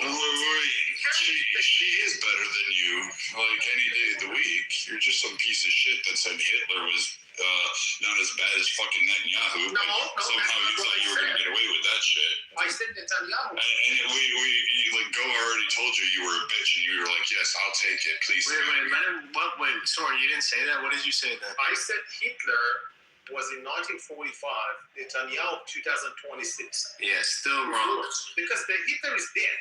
Netanyahu is still alive, and he used to go. But was Netanyahu like conquering the world and killing every single race of people that wasn't his Aryan race?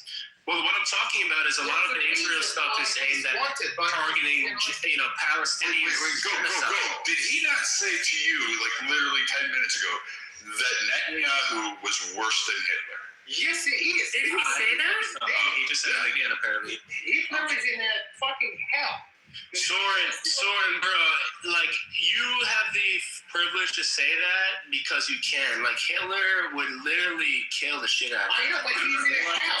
He's not alive. I know, but like Netanyahu, I don't think he'd see you and be like, this guy is not the Aryan race. I'm trying to take over the world with my country and nationalism. It's 1940s. Who cares about 1940s? Okay, what about Khamenei? Is it worse than Khamenei? No one cares about 1940s. So then don't bring it up then. So then don't bring up Hitler from 1940. Okay, how about Khamenei? Right? Khamenei who 50,000 Iranians. How about that? Keep talking about Hitler. No, you talked about it. You were the one that said We're that. talking about the today. No, you talked about Netanyahu being worse than Hitler. Yeah, no, this you can't do that here. We're online. Like, you can pull it back up. We're not in person, so try again with that.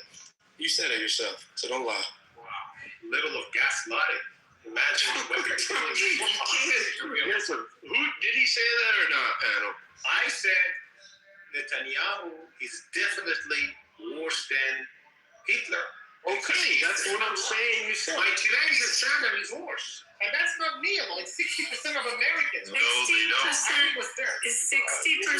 Americans would probably say, Soren, that you should be locked up because you're violating the law and the nation that you live in. That's what 60% of Americans would say. I'd say 60%. Soren, how do you speak Farsi? How do you speak Farsi? How do you speak Farsi if you're Chinese and Indian? Want to explain that one? این مادر جنده ایرانیه چی تو کس نرد کیری شازده تو کس نرد مادر جنده That's pretty cool. کیری شازده تو کس نرد مادر جنده. By the way, how did we figure out that he's Persian or Iranian?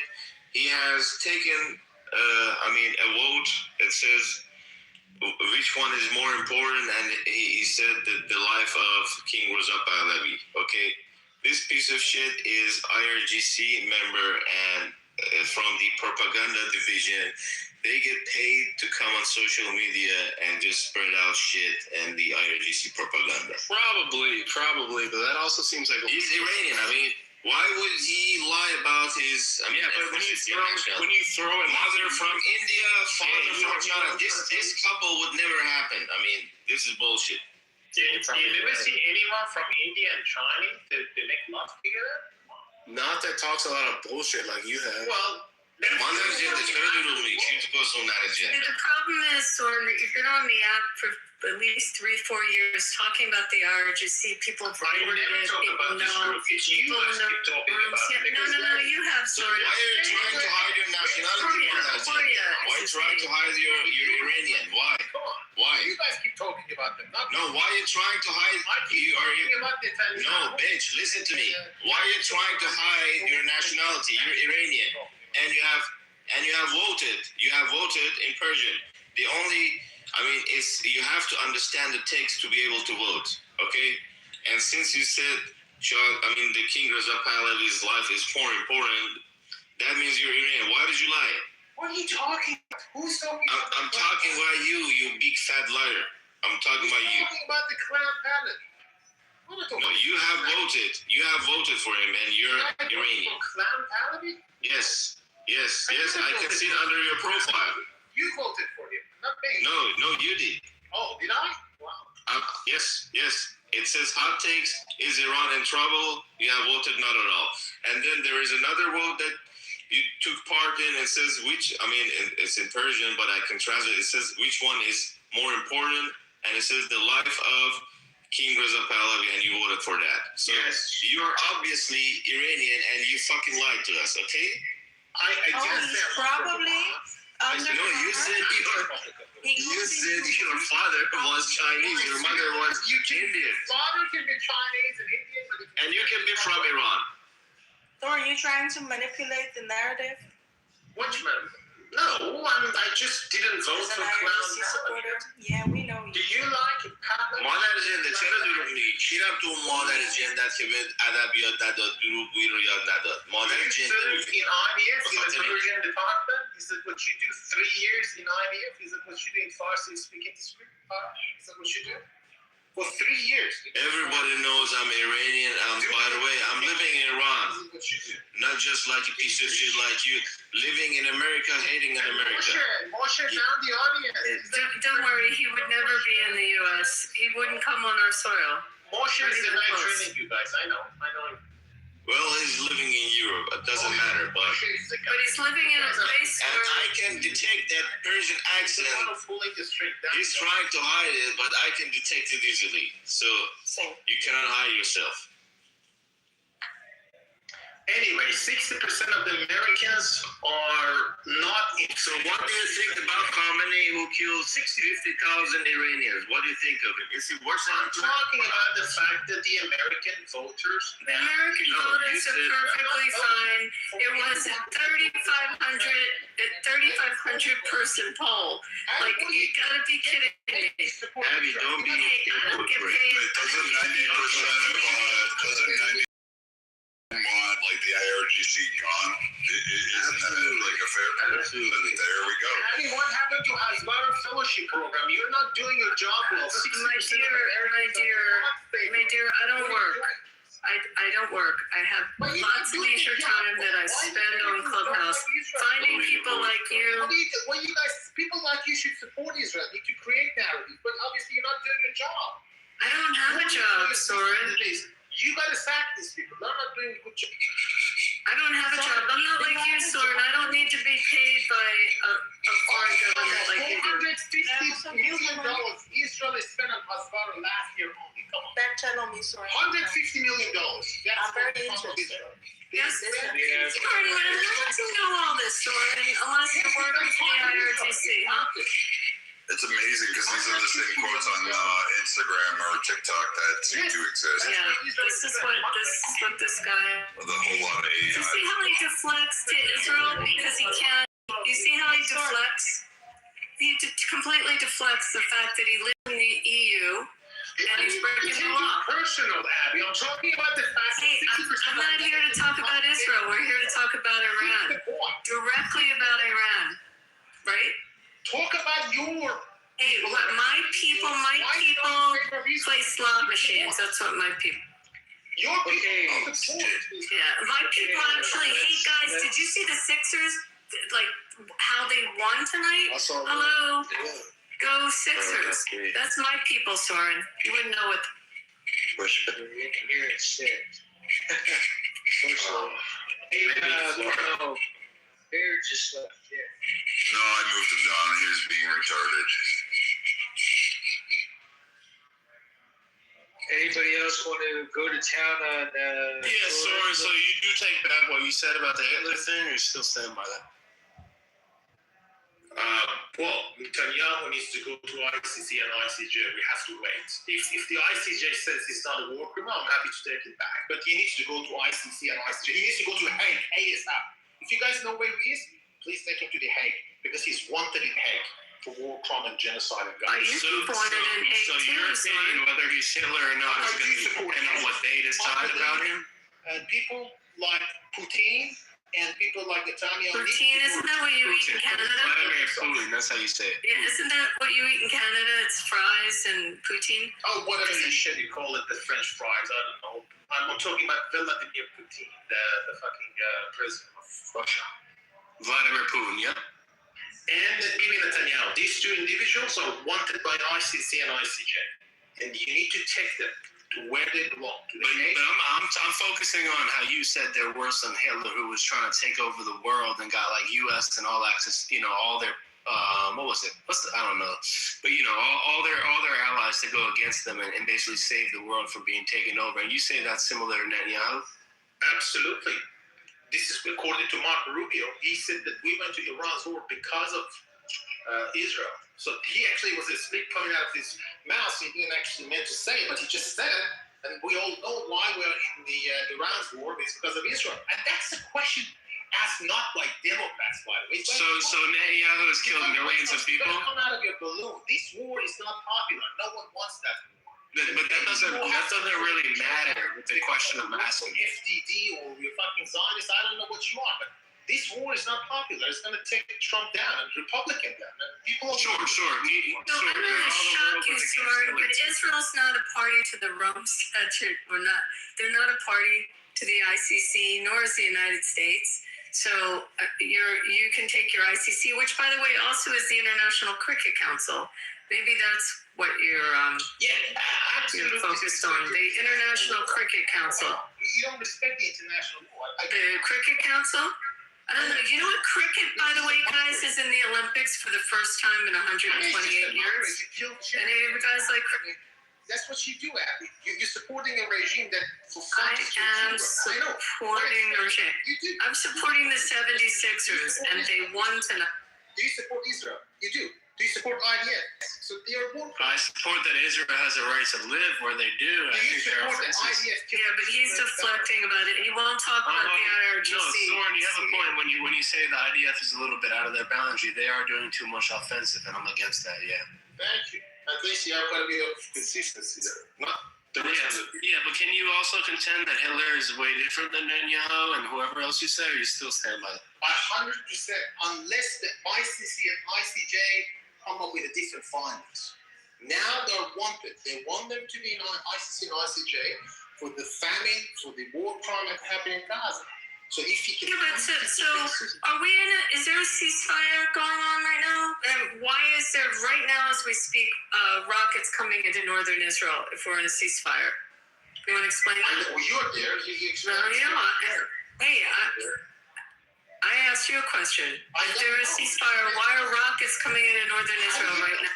Who said that? Who said there's a rocket coming up? I mean, is it just the IDF who said that? Or is it you there? Like, you can feel it because you're at the border? Who come up with this idea of rockets coming from impoverished Gaza to... It's not Gaza. It's coming in from Hezbollah. Okay, well, that's the different direction. It's in the north, not... Yeah, and they're sponsored by Iran and their government, which is why the U.S. doesn't care if we destroy them. Yeah, but that's not American war. You gotta understand that. That's Israelis, whatever it is. It's theirs. Yeah, do you know, are you familiar with NATO?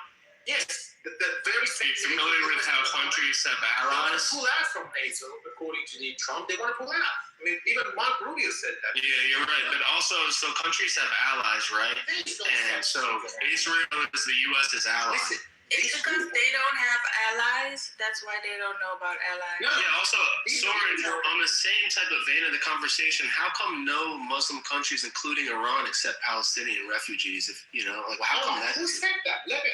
Google said that. I said most. I didn't say all. I said most. Like a lot of them. Countries around the region, they did actually take Palestine. No, that's not true. That's wrong. Most did not. Jordan. So I don't like the victimization and a lot of complaining by Muslims about Palestine when it's like you guys want to take everything yourself. Why does Egypt have 5 walls?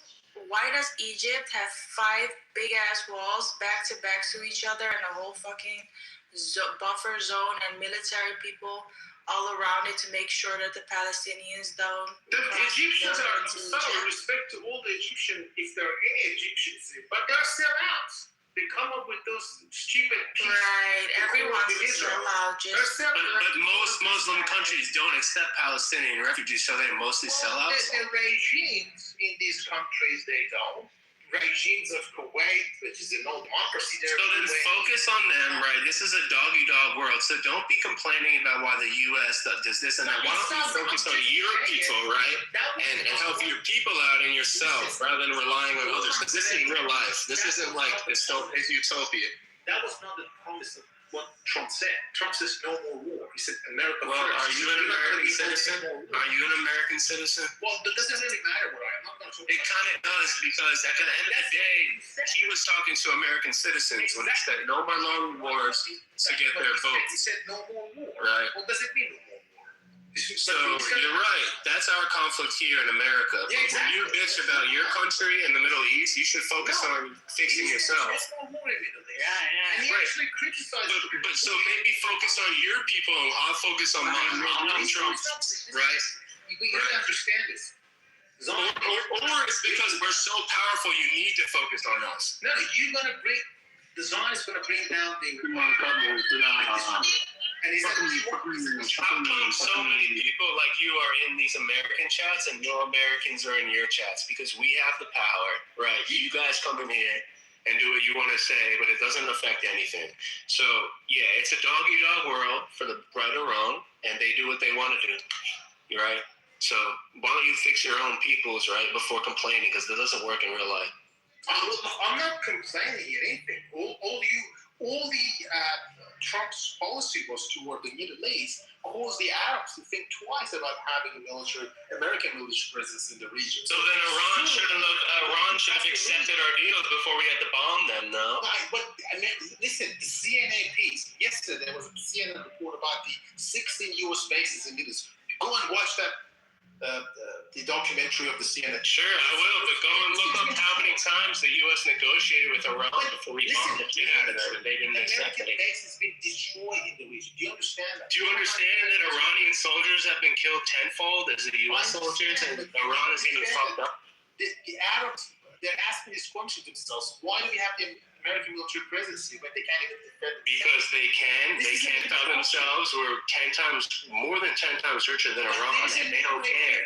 That's why. It's the dog-eat-dog world, gang. It ain't no sweet shit like because they haven't been, because the UAE, unlike you guys, all right, haven't been spending the people's money, the land's money on missile cities, underground missile cities, and nuclear fucking bombs. That's why the UAE wasn't prepared.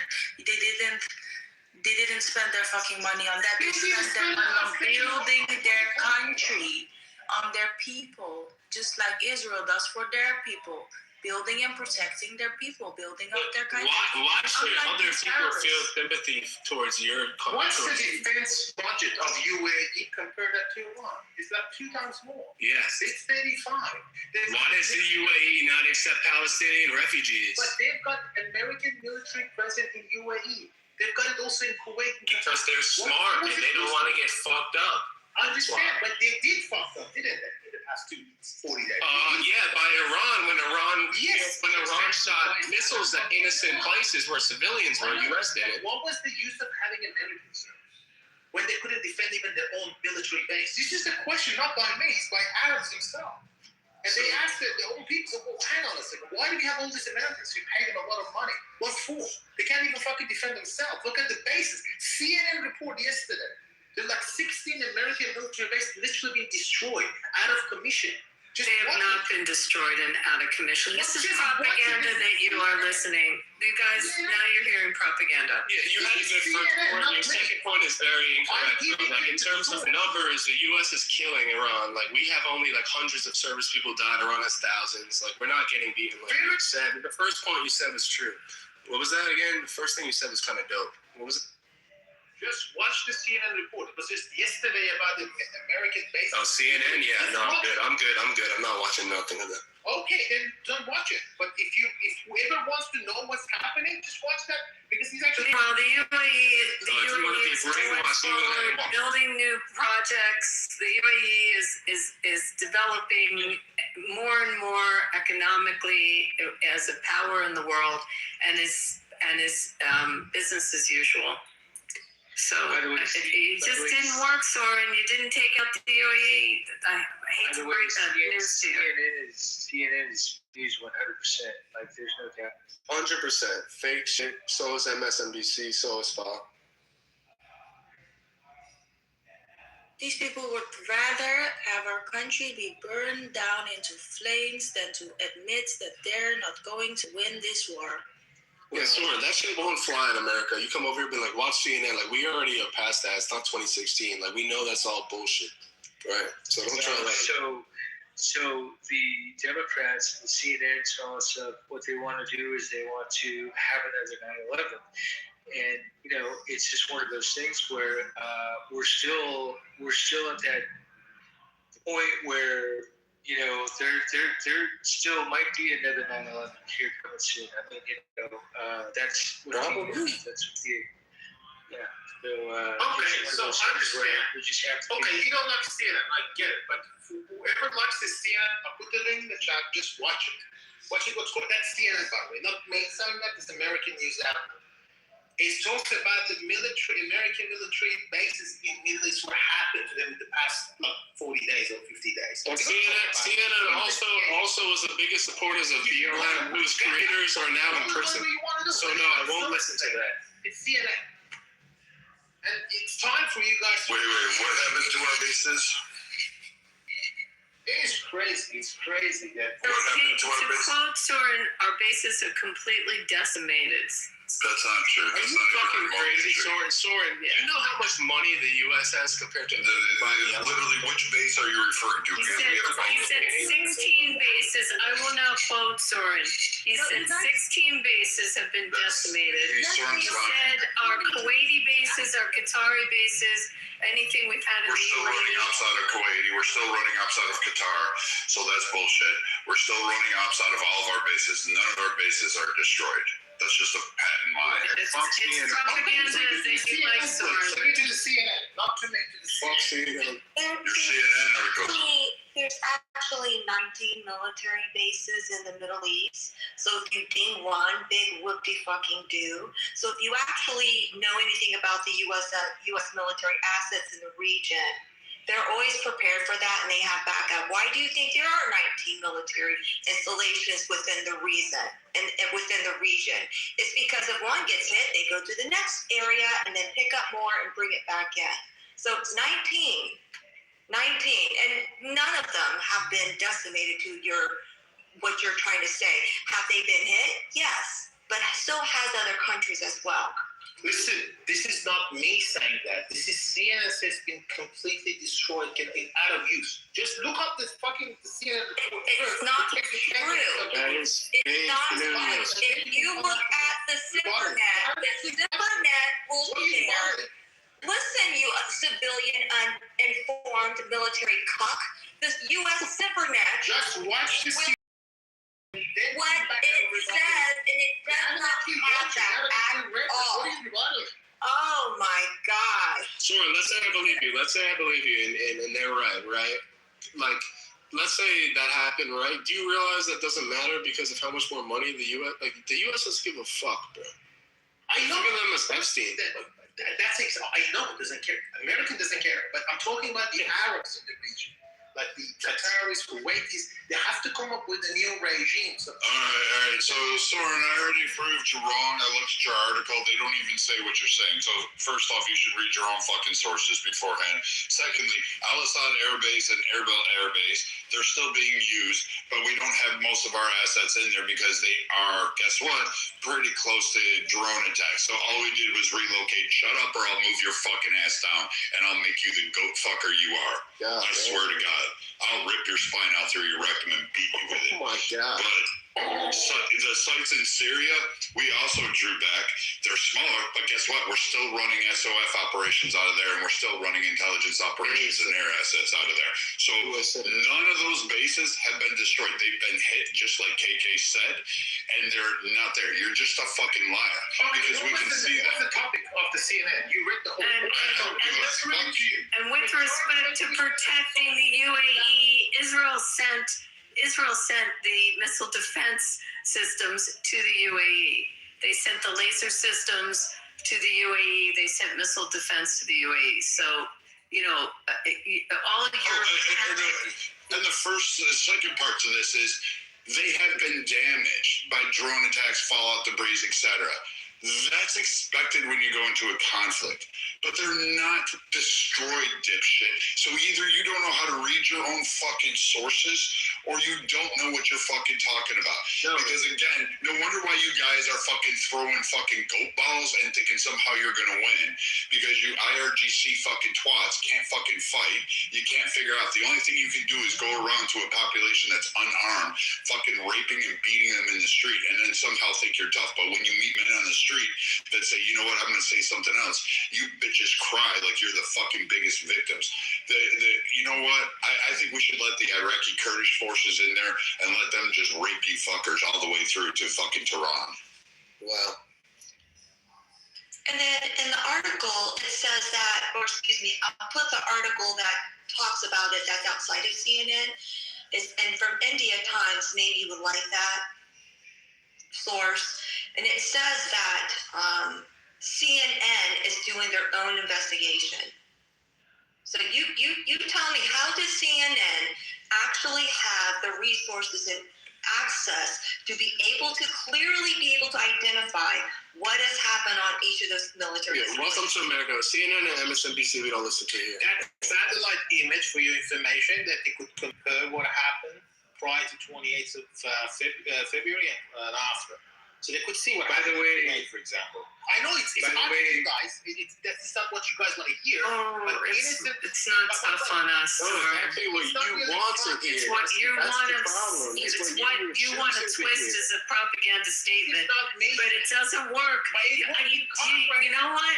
You didn't realize there's people that understand the military that are on this stage. And we called your bluff. Yeah, a lot of people here are from the best country in the world, in the USA, so we don't fall for that, third world bullshit. They're actually asking the same question. It's just, what do you have to say about the family of those 6 American soldiers in Kuwait? So they said rest in peace, and they probably knew they would risk their life for the better cause, and they did do that. So they're martyrs, just like all you Muslims said. So you know what? Here's great. Yeah, those 6 soldiers you want to bring up, but you know what? I don't mind sending all of you IRGC fanboys up to go see your God. I mean, those 99 virgins that you're going to get with. What did you say? You get a pineapple shoved up your ass by Hitler in the hell? Like some shit like that. So you know what, dude? You ain't got shit, motherfucker. Your Navy's gone. You don't have a Navy. You were throwing out mines with fucking crab boats and you couldn't figure out how to pull them up. You don't even know where they're at. You've got everybody quarantined inside your fucking little region. And guess what? The U.S. played you on that shit, which is fucking genius because I didn't even think Trump had it in him, but he did it. He trapped you in there and made sure that you guys reached capacity because he's now using economic leverages inside. And oh, by the way, you have multiple fucking towns in rural fucking Iran that are fucking uprising and trying to force out, and they're throwing rocks and still whooping your fucking sorry asses. So you know what, Soren?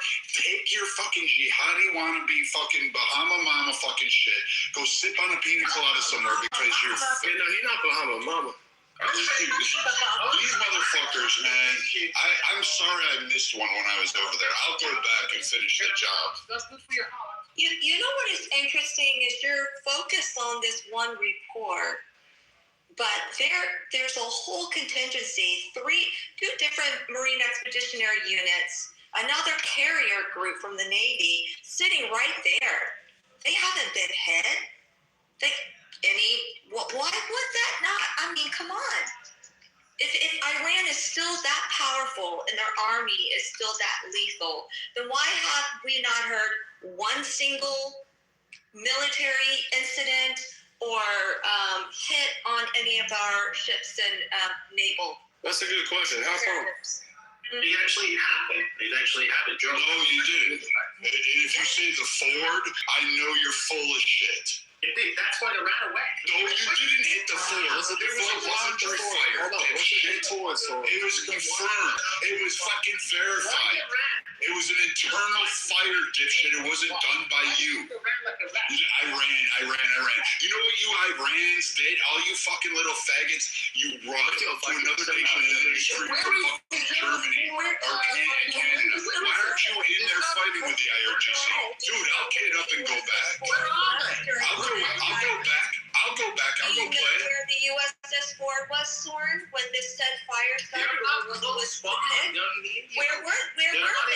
Persian Gulf Where because were they're they? scared.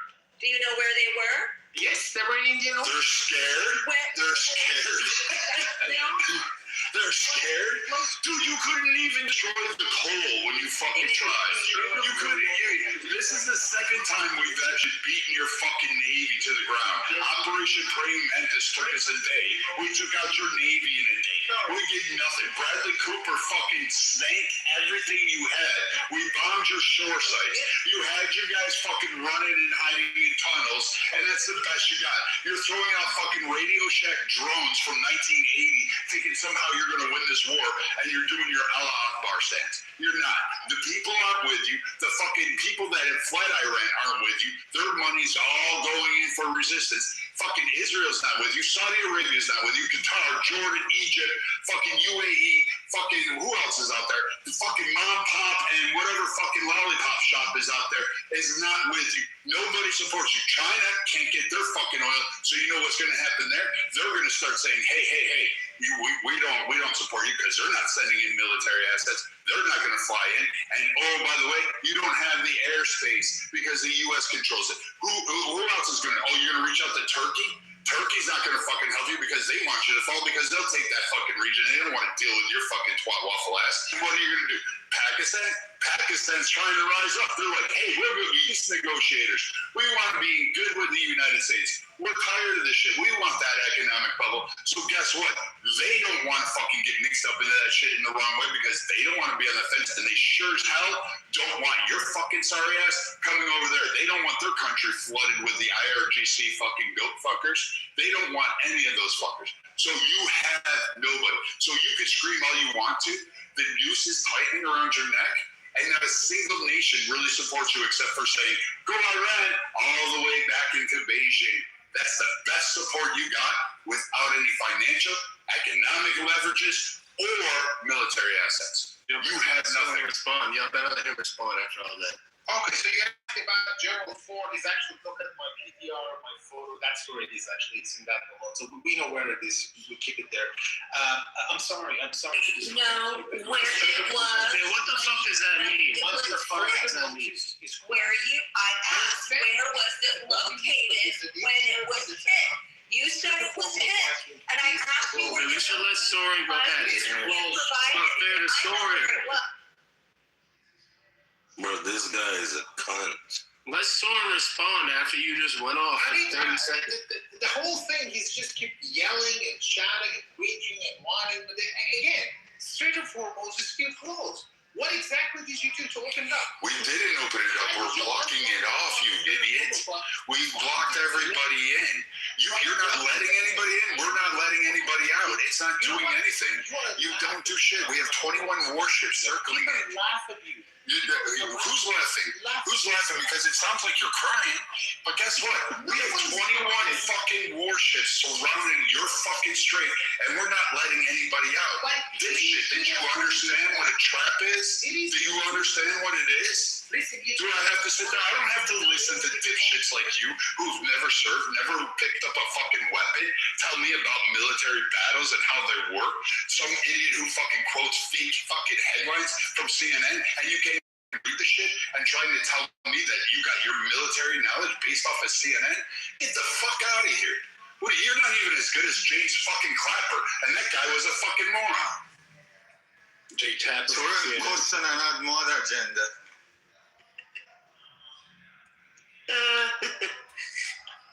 Hey, KC2, do you have anything to add to the train on Sword? Just left.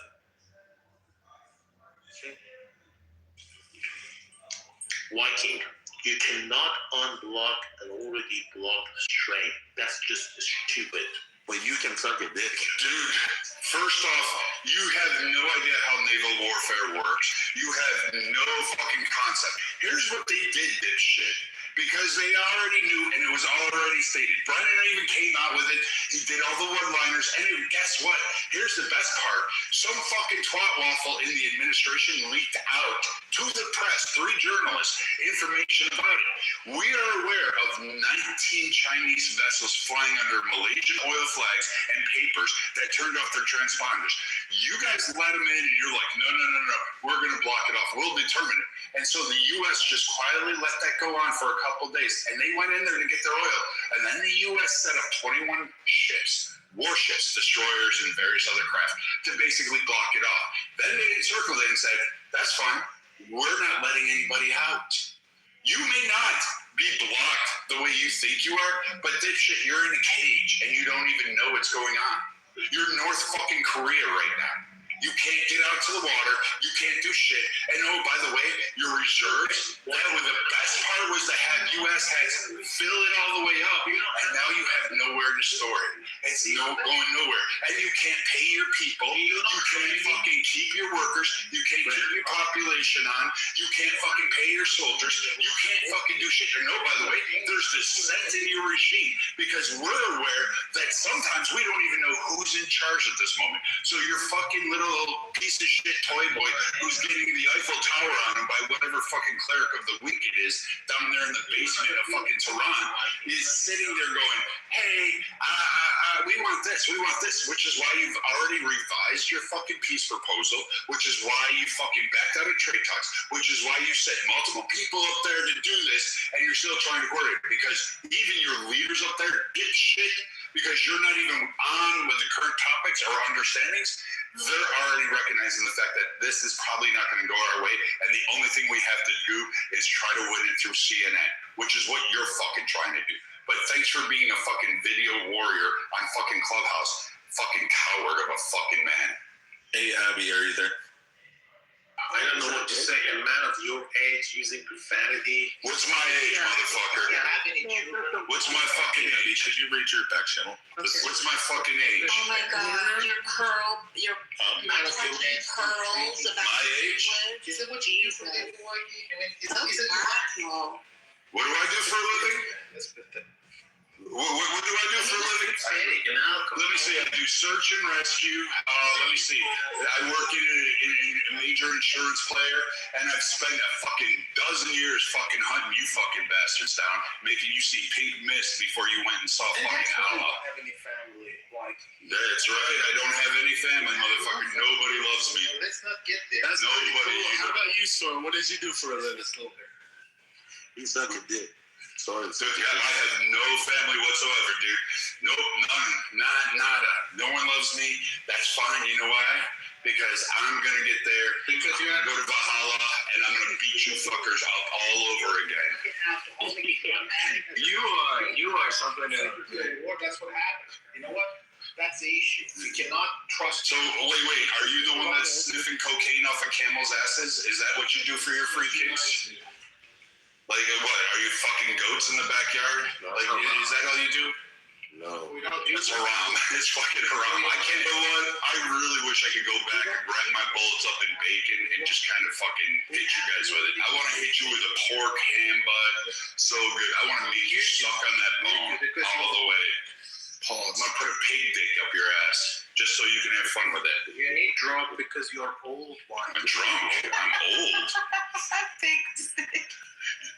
I'm gonna put fucking pig ears on his fucking head. I'm gonna make him walk around. It's gonna look like a horror movie out of Freddy's Nightmares.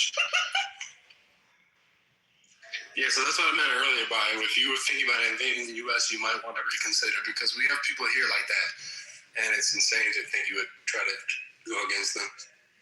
Like someone always call out of work to literally stand in the tree and hunt animals. So does anybody else want to, after the conversation here, to the train? Because we're choo-choo, motherfuckers. Sword's getting his ass kicked, and we're all here to listen. By the way, the USS Ford was in the Red Sea, okay? Not in the Indian Ocean when it caught fire. Congratulations, you just Googled that. Sorry. Oh, she knew. No. She knows. No, you didn't. No, don't lie. I do that all the time. No, I waited for Soren to answer the question. He said Indian. Y'all were going back and forth. It was a quiet time.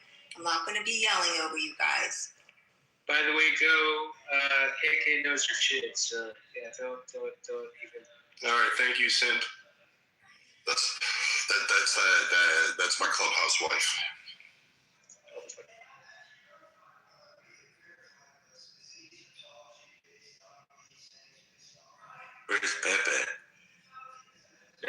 motherfucker.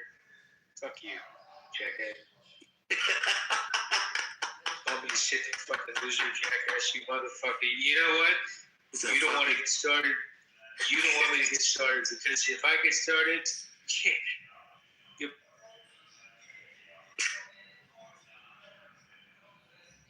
How do you piss off father? I've never seen that happen. I know, I never seen it be like. Yeah, dude, I go absolutely ballistic. You know, just like Brad here. You know, it's the same shit.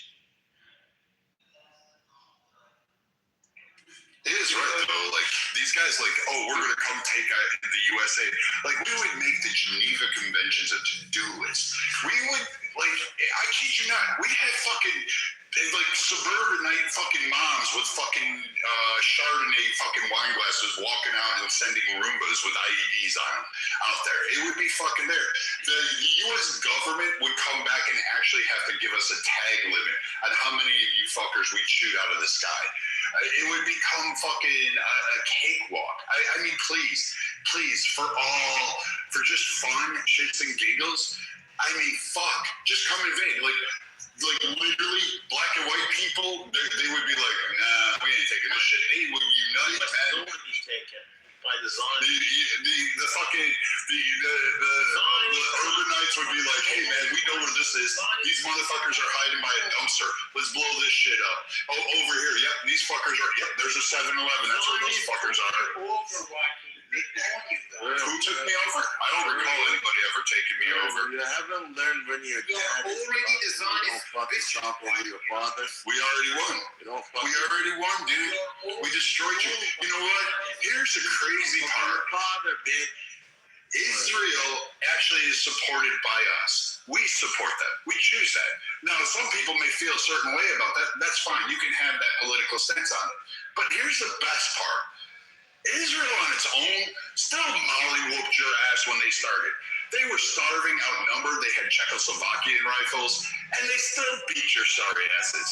They've been beating your ass. Like you couldn't even get past a ragtag, hunger, fucking World War II depression fucking group of people who fucking were starving, crawling on the sands, and with no fucking financial, no military support, and all of a sudden they're sitting there beating your fucking asses in.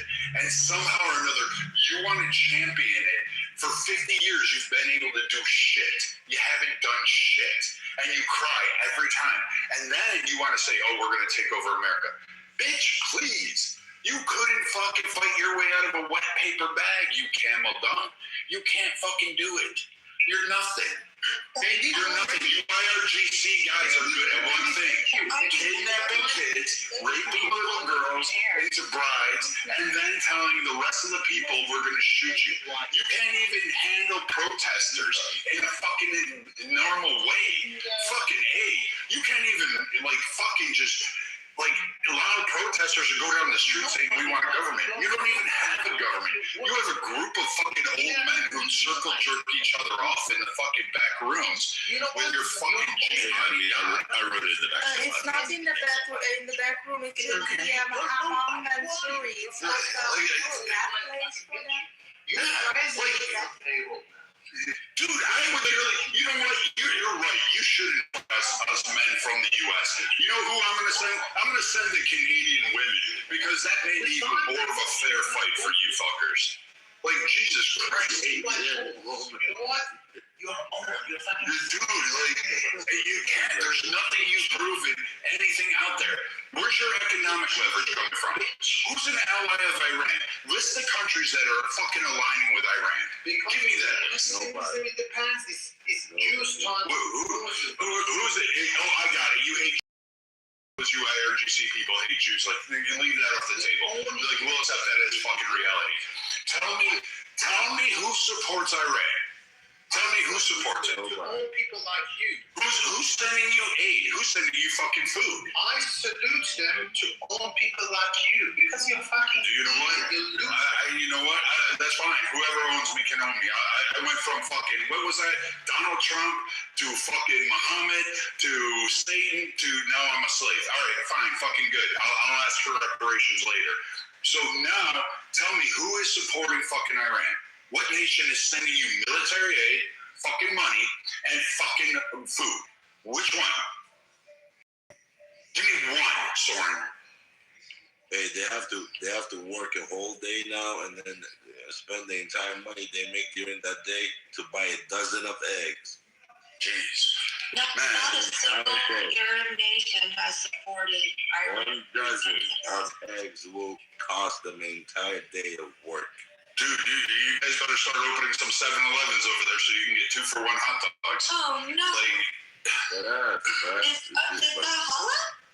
But the beginning of the war, and then just wait a couple more months, and then they can't even drink water. It's gonna be that bad.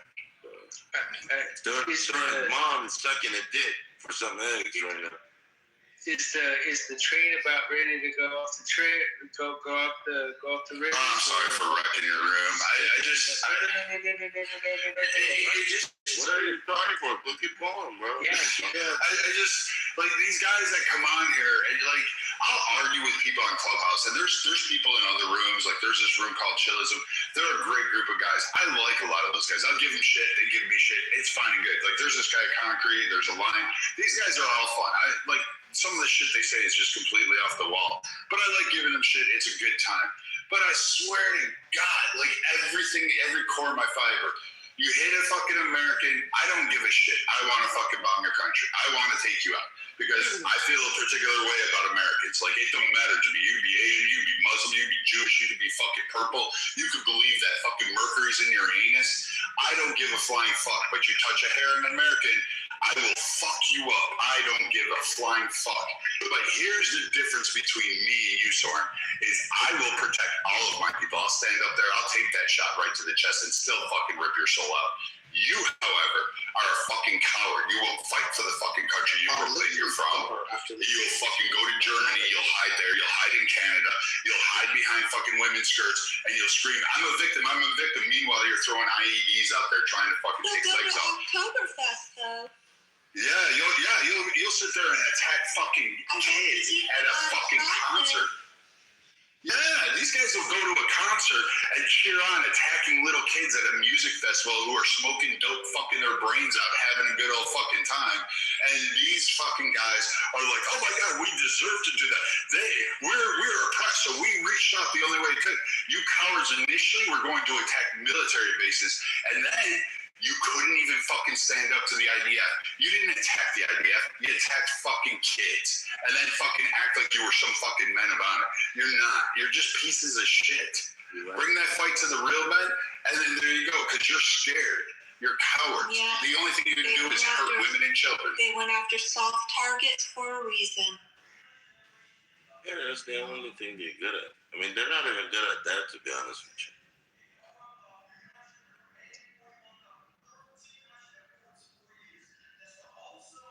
I'm just glad there's a lot of IRGC men killed, so that way it avoids future generations being.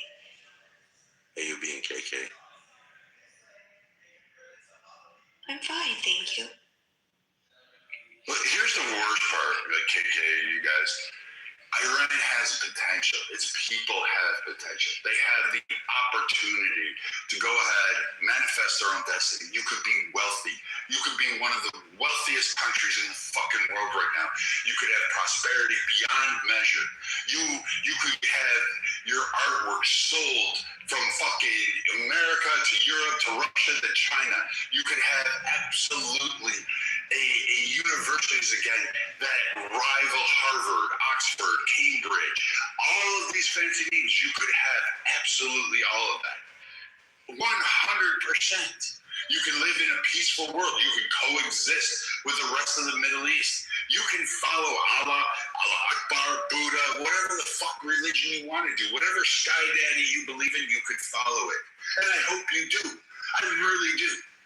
But you're going to someone like Soren to be a voice that represents irate people who like clearly want a better vision forward, who clearly have demonstrated throughout the fucking world, all these nations that they went to, that they want something more. Because if they wanted your shit, Soren, they would have stayed in Iran under the IRGC. No, those people fled to other fucking areas that had the opportunities that were denied them. They went to LA. It's called Tehran jail.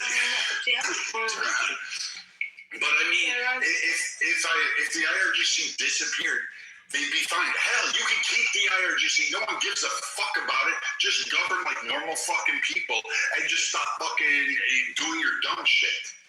Don't make bombs. Don't try to hurt people. Don't fund proxy fucking hate groups. That would be a good start. But no, you want to fucking booty clip, bend over and say, please, Hamas, shove that in there and make me a fucking OnlyFans model. Touch your toe. Right? Fuck. God, Iranian people actually figure out the light and just say, you know what? Fuck these guys. I come through the street by their balls and then just leave them to hang out there. Because otherwise you'll never realize your full potential. Okay, let's move to.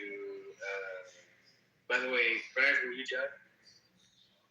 Yeah, I guess I'm done since like literally probably the entire like fucking IRGC is now in the room and they're all gonna like.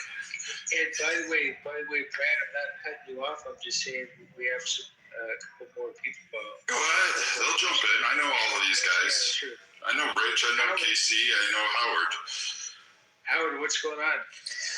No, I think Brad's hitting the nail on the head. I mean, I just jumped in the room, but when you think about the potential, I mean, first of all, the history of Iran before 1979, I mean, very sophisticated civilization, Western-like, and you've got, more than 1 million people. It's an awesome potential, for sure. By the way, you guys, this is if you have hatred or if you're angry about something or whatever like that, come up to the stage, whatever. Like this is the let it out hour.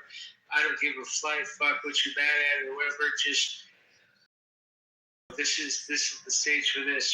We're trying to keep this room going and everything else. And so I think right now it's it's just let it out. Let it all out, let it off your chest, man. Fuck yeah.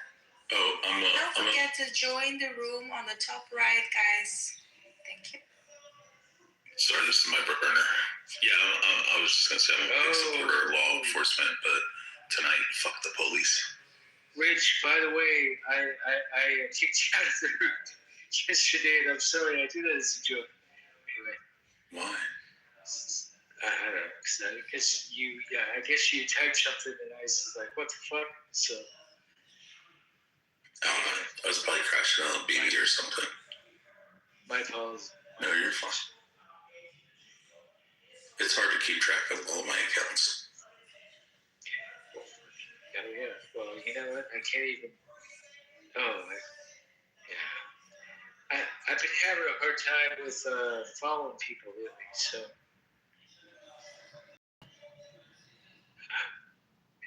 So, Abby, what did you think?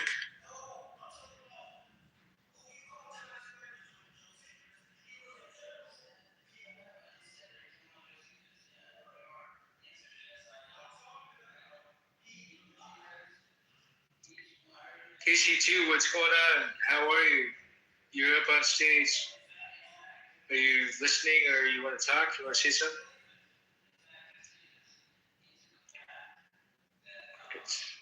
I think he's tired because he has a Tom and Jerry, of which its eyes are almost closed. Oh, okay. Is there anyone else that has something to say? Speak now. Anybody from Iran who wants to talk about their glorious country and their wonderful military and everything else? Just tell us how great your country is and all that stuff, and how wonderful the fucking gay Ayatollah is, and how much you want to suck his cock and everything else. You know what I mean? While we're at it, shit.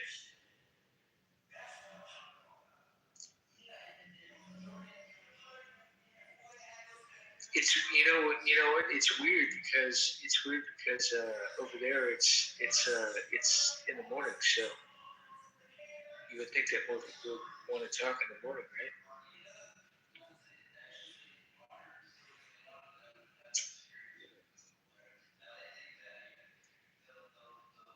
Linux, are you still active? Well, to be fair, they probably have like some of those IRGC supporters are probably operating pagers or cell phones that they're afraid to touch. So they might blow their balls off. So that could be an issue at hand. Well, I mean, let's just hope that the pagers are accessing fucking Clubhouse. You know what I mean?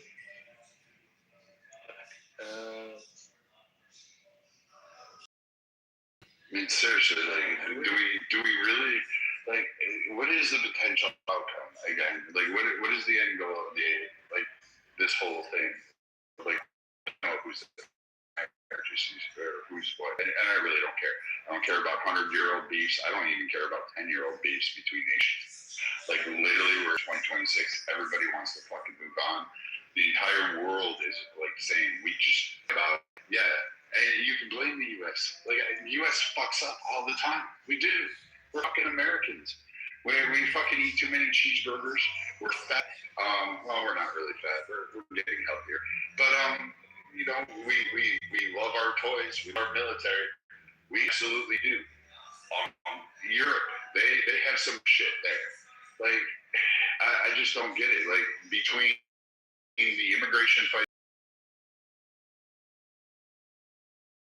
the bullshit that exists from these pro IRGC kind of types, I don't get it. It's not like you're being invaded. It's not like you're even there. Like, all Trump is doing, like, literally, here, I'll give you the war synopsis. It's really easy.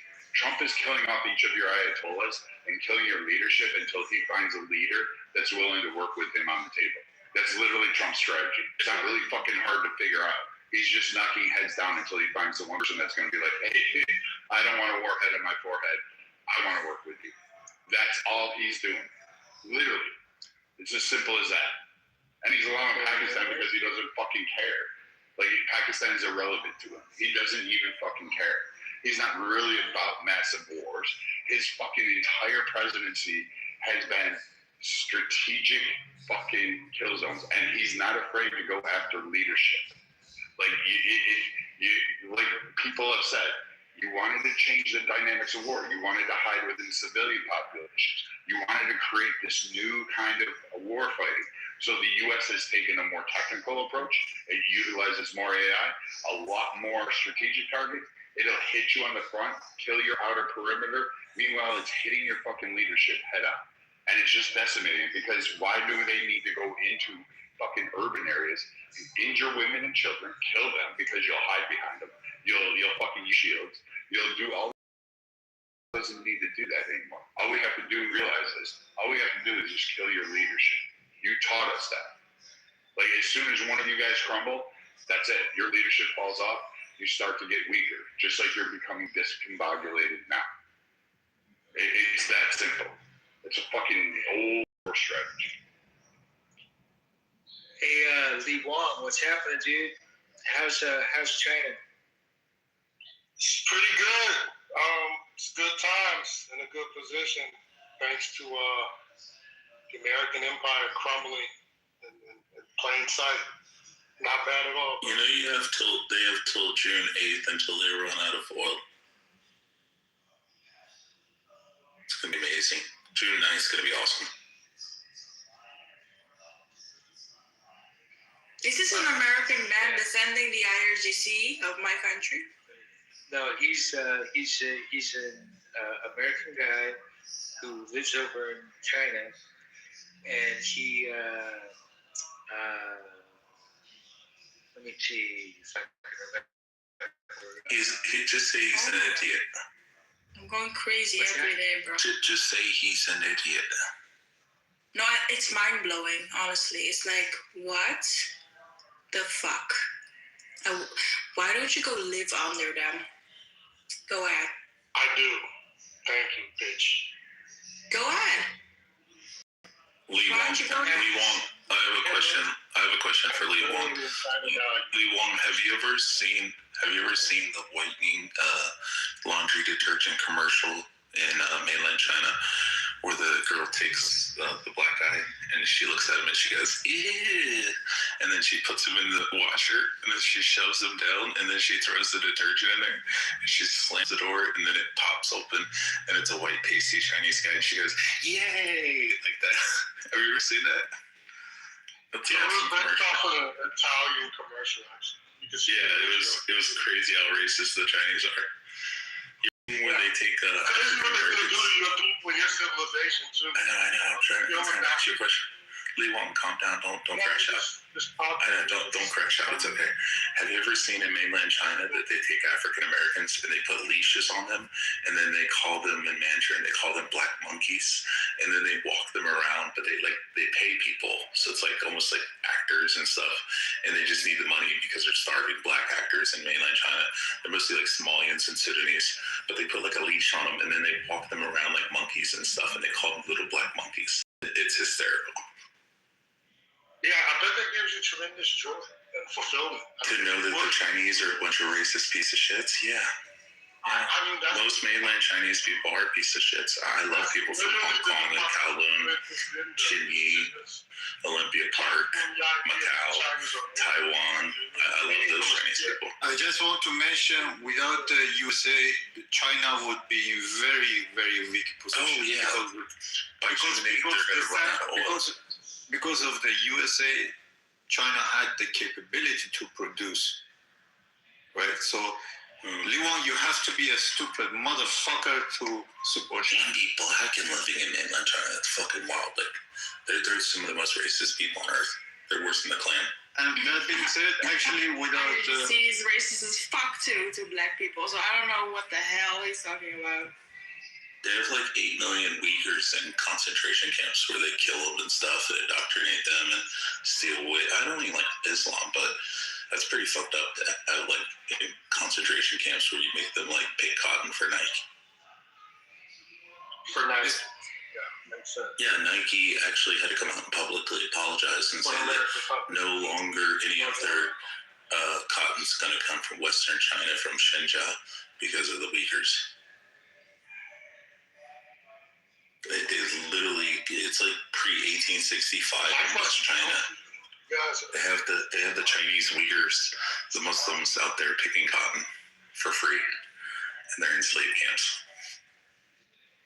And then they indoctrinate all their kids to be secular and tell them there is no Allah. And I like I said, I hate Islam, but that's really fucked up. I mean, this is like pre-1865. This is like, Holocaust shit. So I'm not with that. But it sounds like you are. You won't. completely brainless. Yep. Well, the thing about Li Wang that he lives in China. He has a different point of view on things, and so just hearing him talk about. Oh, hey, Father, can we invite Eldos up? He's a Uyghur, he says. We will believe Islam regardless how people Eldos, come on. So also our decision. So it don't matter what these people say. Yeah. Eldos is a Uyghur, huh? Wow. Yeah, Uyghur people from Xinjiang. Welcome to the club. I'm a Uyghur too. Thanks for inviting me. Yeah, all right. Oh, Eldos, he's doing an American joke because the word Uyghur sounds like Uyghur, which is a white person who pretends to be black. I didn't know if you live in the US or not. If you come. Well, I'm not offended at all. The actual pronunciation of the word is actually Uyghur. I'm not sure at what point it was downgraded to Uyghur. Perhaps it has to do with the name. The noun itself is a bit more complicated to pronounce. The sound. But Uyghur is the proper pronunciation. Anyway. So what would you like to say about Xi Jinping? Xi Jinping? Nothing good. Winnie the Pooh. Winnie the Pooh, exactly. So what do you think? So what do you think's going to happen when Trump meets what's his name, fucking Xi, in China in a couple of weeks? Well, I mean, mostly it's just going to be politics regarding U.S. interests, right? I'm not sure what the Uyghur issues will ever be brought up at that meeting because I think he needs the Chinese help with what's going on in Iran, and I'm not really I'm not really into politics, so I can't really say exactly how the meetup will be. What about? I got a question. So, from what I understand, right? Yes. Yeah. Okay. I got you. And they're working over in other countries, right? Like India and Pakistan and other countries, right? That I cannot confirm. North Korea too, right? I don't think so, because the Chinese do not want the Uyghurs to be abroad, as they will want to control the Uyghurs within China, and the concentration camp and also the slave labor. This happened somewhat during the COVID time. During that time, the Chinese was facing a lot of issues with the Hong Kong and also the U.S.-China trade war, and the Uyghurs just happen to be the sacrificing piece. They've been having issues. The Chinese government has been having issues with Uyghurs for a very long time, ever since that they somewhat invaded into that land along with Tibet and also Mongolia, and they see us as troublemakers because that region's been unstable ever since they illegally occupied the land since 1949. And they've been stealing all the natural resources. The locals do not get anything, and mainly all the rest of the country benefits from all the natural. Who wrote that script for you, brother? Where did you get this narrative that you're making up? No, 1 second. Let's you're gonna cry. Hey, by the way, there's a guy out there that says his username is I listen. Well, you know what? I want you to speak, so you speak instead of I listen. I apologize. No.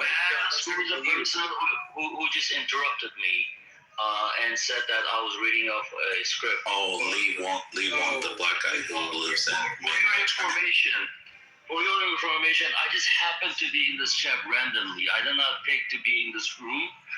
It's just that it showed up on the top of the rooms that was available, and I was automatically welcomed into this room, and the guys on the stage, they just kind enough to invite me because I mentioned that I'm Uyghur. You're used to for slave propaganda. Keep going. By the way, Mr. Uyghur, have you been a slave yourself? I mean, have you been enslaved yourself? If you call yourself a Uyghur, right? I have. Okay. So are you one of the paid Uyghurs, or are you getting paid by the CCT or somebody, or what? No, I am not being paid. Not being paid. So that how the fuck are you living? How am I living? Is that your question? He's saying how are you able to survive if you're a slave? But I don't think he's aware that you don't live in Xinjiang right now. That's correct. I don't know why all these assumptions are being, without asking me or without me stating that where I was living currently. You're just making up all these assumptions. I'm a little baffled. Why you automatically start attacking me? No. Because you're full of shit. That's why. No. Hang on. I'm not trying to attack you at all. I'm not trying to judge you. I'm not trying to ask you some questions just so that I can understand. Your tone, my friend, your tone, Drew. Oh, Eldos, real quick. Father is autistic, so like social normities and stuff like that, and like speaking with like emotions isn't his super strong forte. Yeah, he always speaks like this, Eldos. Yeah, he sounds like Dr. Spock from Star Trek. He's like a robot. He's trying to have a good faith conversation.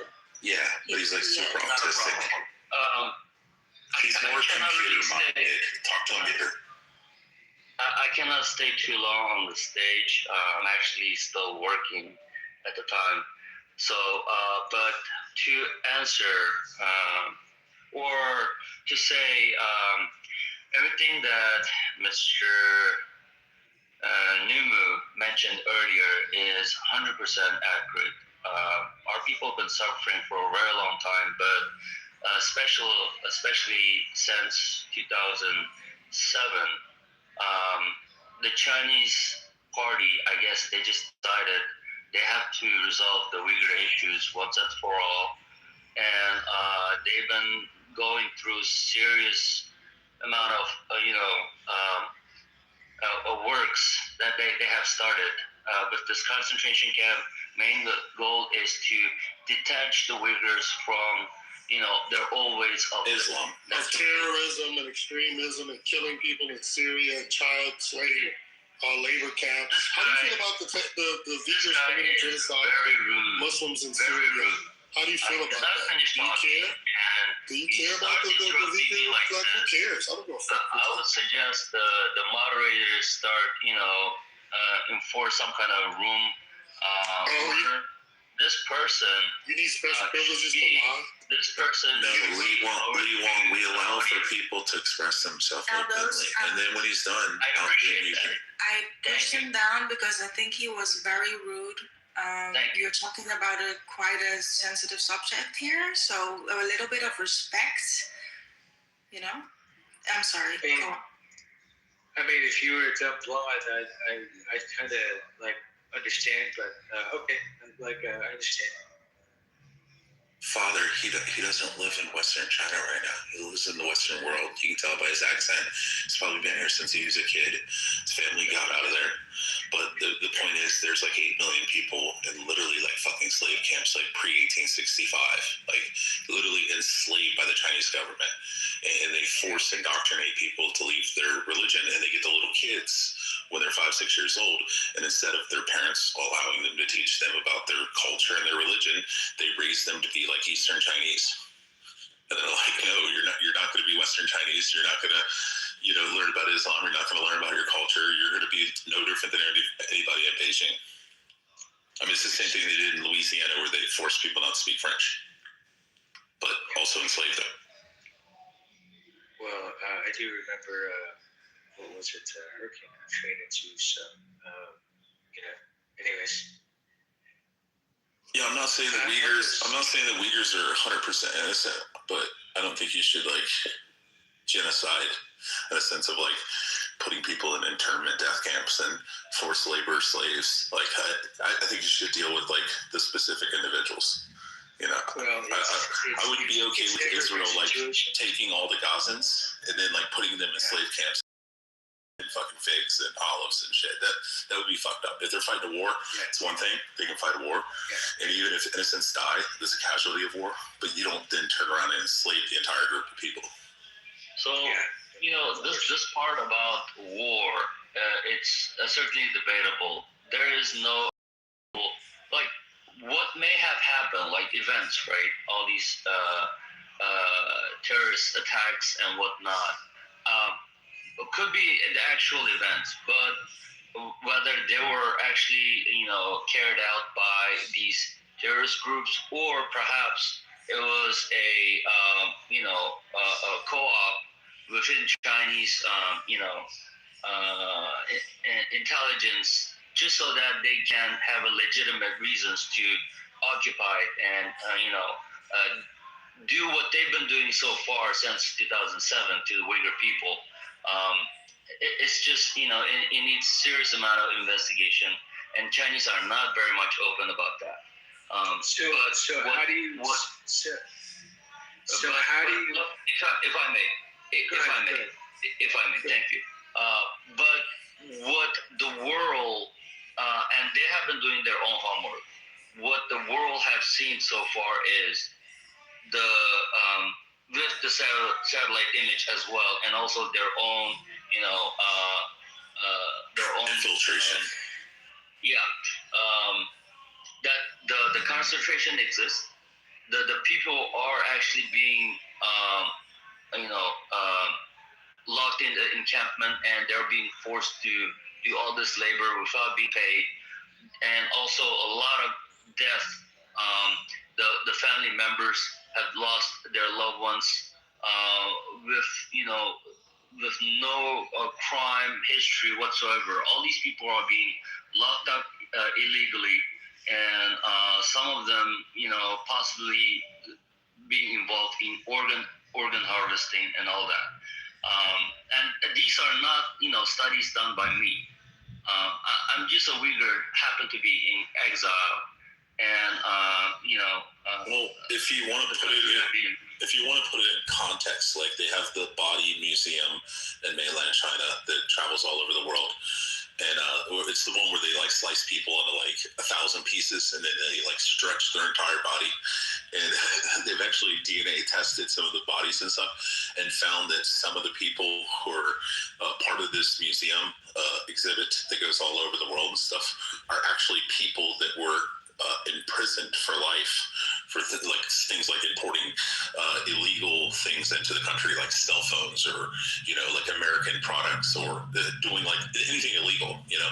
And instead of just being put in prison for 100 years, they end up part of this exhibit where they kill the people because they have to be dead within, I think it's like 48 hours. They have to take the person who was deceased and then use it for this exhibit. They make the body where it like will last for like a couple hundred years, and they like do some type of chemical treatment and stuff like that, and then they slice the body up into like pieces and spread it out so you can see the internal parts of the body. And they've actually proven that a lot of the people are people that were imprisoned by the Chinese Communist Party, so they're really fucked up. Kind of like Jeffrey Dahmer, but on a governmental scale. Yeah. So Lee Wong was asking, how did you become an exile? Like, how did that happen? I went through the legal means to exit from China, and that is very much within the Chinese citizens' right at the time, when the Uyghurs are not as much of a threat, and but we're not talking about 1 or 10 or 100 people here. We're talking about millions of people over there who have been living for a very long time, and the Chinese government do see them as a threat because that particular region is a key point for One Belt, One Road initiative that they've been investing heavily. And in order for them to open up their borders to the neighborhood countries, they need to make sure that those regions are very much stable. And they cannot do that if the people over there are not happy, especially they've been stealing all those natural resources, not being given, the locals are not being benefited, rather the whole country, those resources are being distributed to the rest of the country. There are many, unfair treatments. People in the Xinjiang region, as well as Tibet and the Mongolians, are suffering. Inner Mongolia, that is. You can see why that region are unstable. Those people are not happy. They want to be free, but they can't because, China does not want to lose all those lands. They're very rich,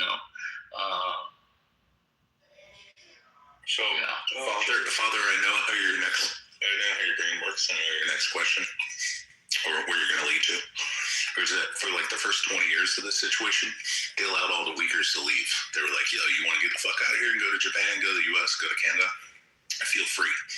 Well, the problem is all the populace didn't leave. And the ones who did leave, they allowed them to because they wanted the fuck out of there. But then the remaining ones said, no, we don't want to leave this our indigenous homeland. And then that's when they started all the internment and death camps. Actually, I want to add to that point. The ones that were actually able to receive, a visa, that their visa applications are not denied, that number are substantially small compared to the ones that actually got denied. I know the families, well, I don't know, I have heard from people that I know that their loved ones or their relatives traveled to the embassy in Beijing for more than once, and but the visas gets denied. But these happen pre-2007. After 2007, possibly within a year or two, which is what it takes for the government to start planning exactly what they want to, take care of the situation with, Xinjiang or other minority regions, the problematic regions in their point of view, is they start taking away people's passport, destroying passports is one thing. During the COVID, they start testing random people on the road, their blood types. And this happened all before the concentration actually, people are taken away from their home. They start being placed onto this random place, like in the middle of the desert or some other, location. And I got a question real quick. Are you in America right now? I can't say that, brother. Okay. He's a fucking coward. I don't think that matters. I don't matters. No one watch our mouth, please. This person is really nasty. I don't like to talk to him. Yeah, and to put this in perspective, Father, I mean, this is the same thing the Nazis did. How about this guy show his real face instead of behind this? Like the Nazis initially were like, hey, all you Jews, get the fuck out of here. And the Jews ended up staying behind, ended up in internment and death camps and work camp. Eldos Morlegokos Furush. Why do you look like Afghans, Eldos? I mean, you don't look like Chinese. You look like the Afghans, the Hazara. They call Hazara. You look like them. He looks like a Mongol, like the people that he descends from. That's how the tribe in Afghanistan look the way they look as well, because they were conquered. I mean, he doesn't look like Chinese at all. I know, because he's from Western China. You fucking retard. Arash, as an Iranian, don't be racist, man. Be Iranian. Yeah, I'm not racist. If you're Eastern, I'm asking, why is he lying? That's what I'm asking. What does it got to do with the race? Listen, Sharmota, if you're from Eastern Iran, you don't look like you're from. No, motherfucker. Sharmota is Arabic. Suck my dick. Yeah, and another word for whore, or son of a whore, in fucking Farsi. So I'm gonna use Sharmota, which you understand. No, it doesn't. One moment, please. Son of a whore. I said it. Sharmota means bitch. That means whore. Moderator, I would like to ask if you guys have any other questions that perhaps I don't know. Fuck your questions, man. We really don't care. I got cut off before you even speak. Your bitch ass house. I think Leon is here every day. I'm not. Right? I'm not here every day. I come in here just as rarely as you and got booted off stage in the middle of speaking. Wait, this is your first and only time you've ever been in here? I'm not here every day. I'm pretty here. No, that's not the point. You said that's literally what you're here as much as Eno said that this is his fucking in the hallway. And this is the first time he's ever been in here. So you're saying that this is your first time as well? Look, this Lee-Won guy, I know him. He's supporting the killing of all the whites in South Africa. This is that type of guy. Who, Lee-Won? Yes. Yeah, Lee-Won's a piece of shit. We all know this. He supports a group of people who call him a little black monkey.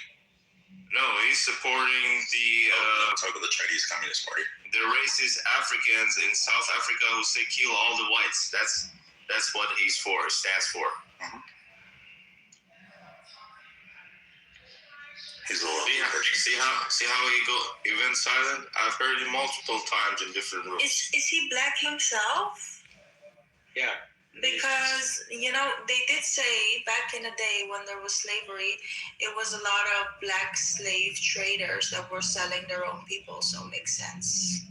But all the black slaves that were sold, it was either sold by the other African tribes or the Arabs took them and sold them to the Europeans, to the Spanish, to the Italians, to the French, and to the British, and they brought them to the United States and sold them there.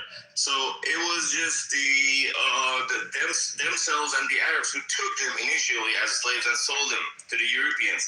And now, imagine this: if you haven't been taken as slaves, you would still be living in Africa. Just look at the other African countries. So you were kind of blessed, I mean, your ancestor took a lot of suffering, but now you're living a great life. So be thankful. Not working. Be thankful first. You're Zionist. Anyway, how do you feel about Zionism and the Uyghur rights? You happy about that? Thank you, moderators, for having me on the stage. I think I mentioned enough. Thank you for my sharing, comeback. Thank you for allowing me, Glow. I really appreciate all the moderators, as also Numu for mentioning this up, because this issue been buried by some of the international events that are going on. Of course, those people. It's all over the news. Ridiculous. It's buried. It's platformed everywhere. 43% of Americans believe it's a bullshit narrative. And all the lies you spread, the millions of people dying. How many Uyghurs have died? Just give me a number. Quick estimate. Since you care about your Thank you. How many have died? Bye. Yeah, shut up and leave. Leave now. I'm sorry, Alex. I'm really sorry. It's okay. No, I know this guy. Glow, it's okay. I know this guy. He's been active since the COVID time. He used to open his own rooms and spread all this propaganda. Obviously, he's being well paid, but, that's okay. I'm not offended. He's practically wasting all your time, to be honest, but that's okay. You know what? I kicked him out of the show. That's okay. Whatever. I might come back again if you guys are interested to talk about this. Because I was from there. I'm living abroad right now. I'm very thankful. But millions of people over there, they're suffering, and they have to adapt right now. And not only the Uyghurs, the Tibetans, as well as the Mongolians. There are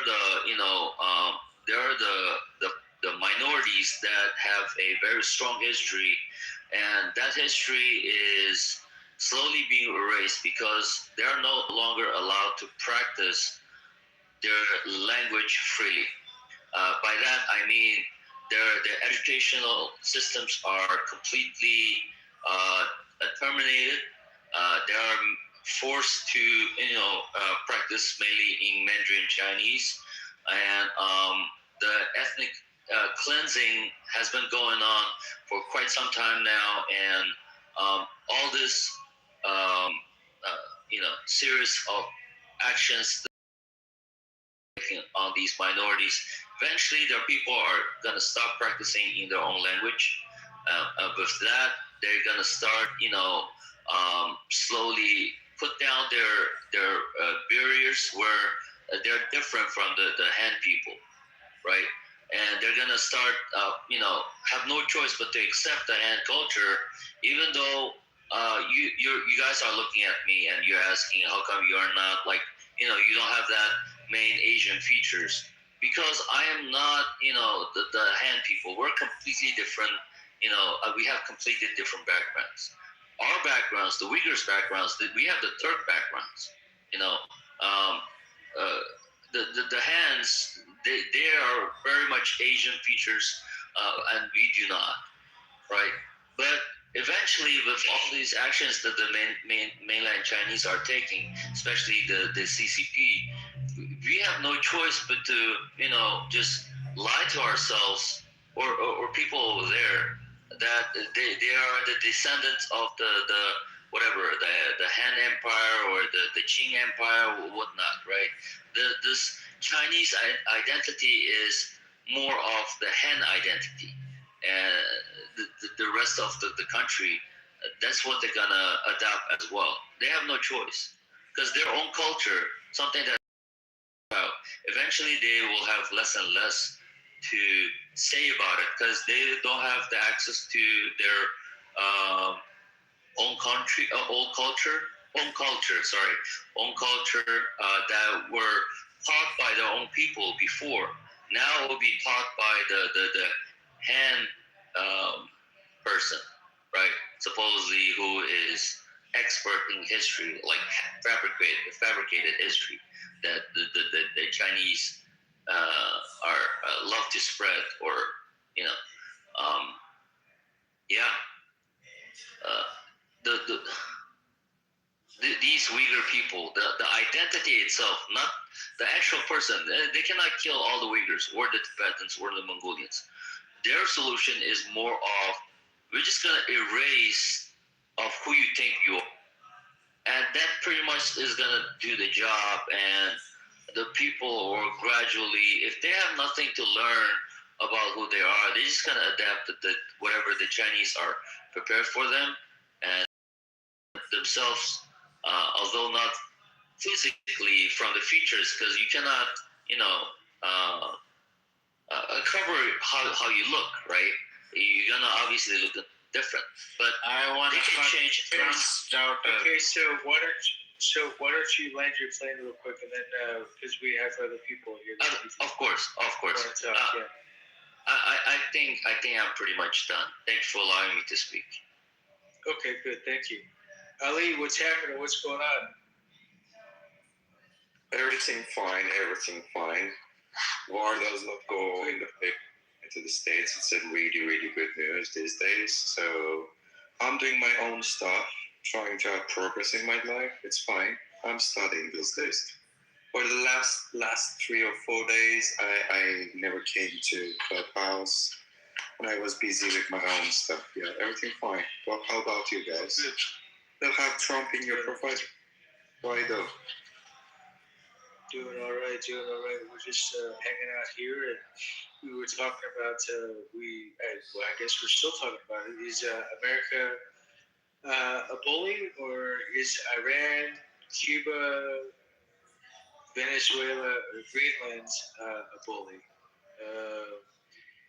And we wanted to see what your thoughts are on that. Like, who's the bully?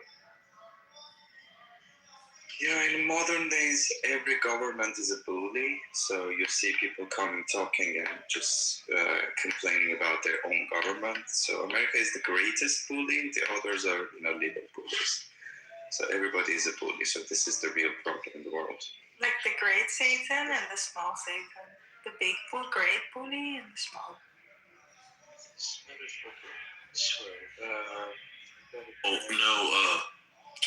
Glow.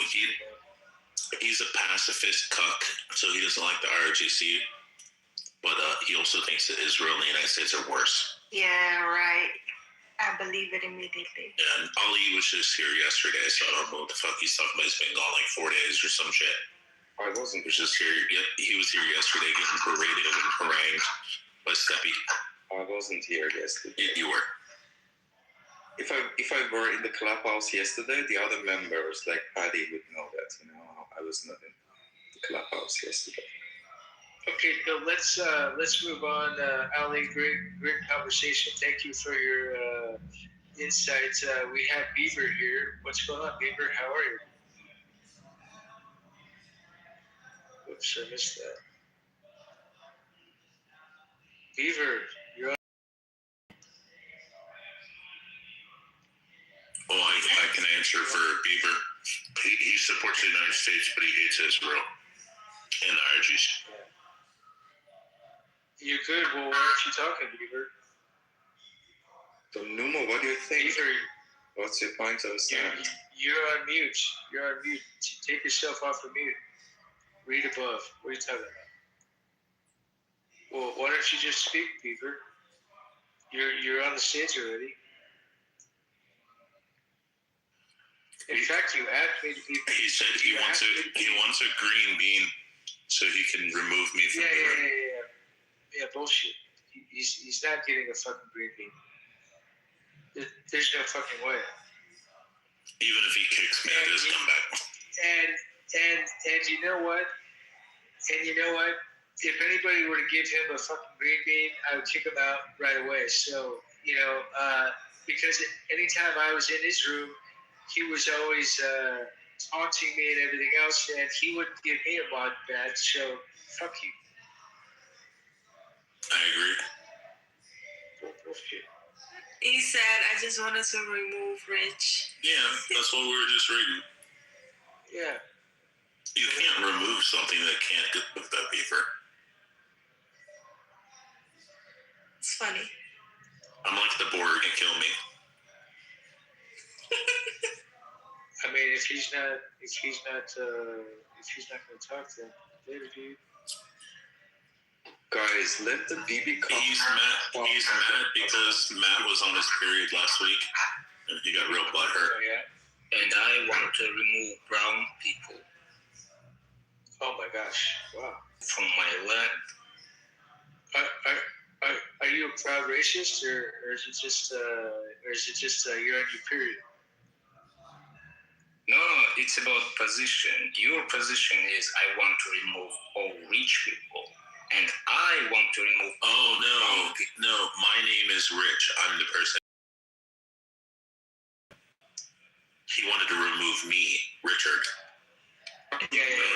Anyway, I still want to all the brown people. You want to remove the rich people? No. His name is. No, listen. By the way, his name is Dick. Yeah, my name is Dick. My first name is King or Mister. To remove Rich, No, and that's your why name is Beaver was Nigga. insulting. So he wanted the green bean. Oh my gosh. That didn't work, did? Well, we just updated ourselves on the matter. His hands are. Oh no, he's mad because they said they wanted to remove Rich and he thought they were referencing rich people. No problem. So he was trying to be racist. Anyways, I'm not trying. I don't remove brown people. His hands are bully or not? You all rich people? Yeah. Whoops. Also, Hans, why are you standing up for rich people when you're not rich? What? Why are you defending rich people when you're not wealthy yourself? And what's your It's problem? not about rich people. It's about I don't want to coexist with brown people. That's what it's all about.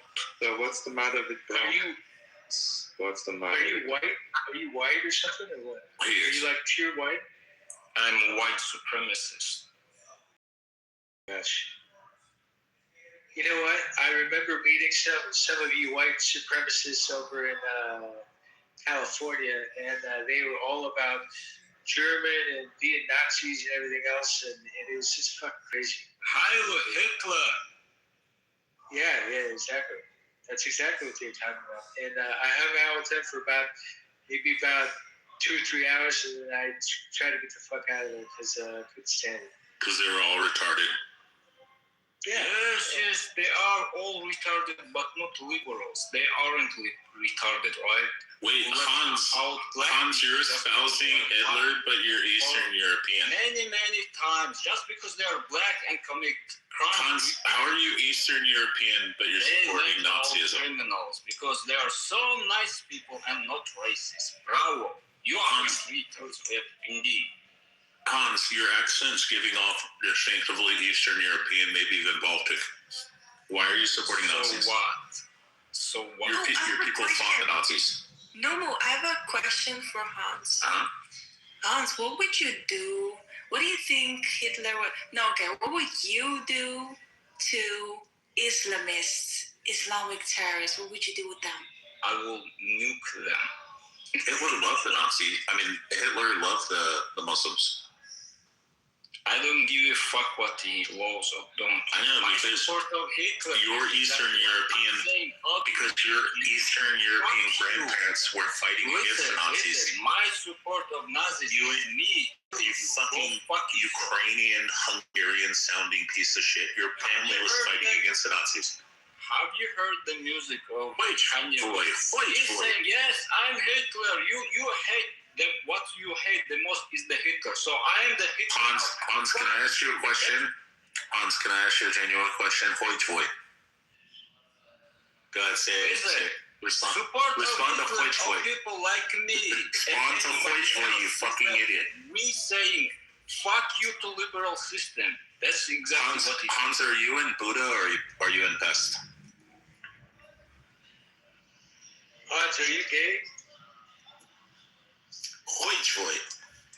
Yes, I'm gay. I don't like goat. Yes, I'm gay. I'm going to fuck you now. He's a goat person. I'm going to ask fuck you. Wow, ass fucking goat, huh?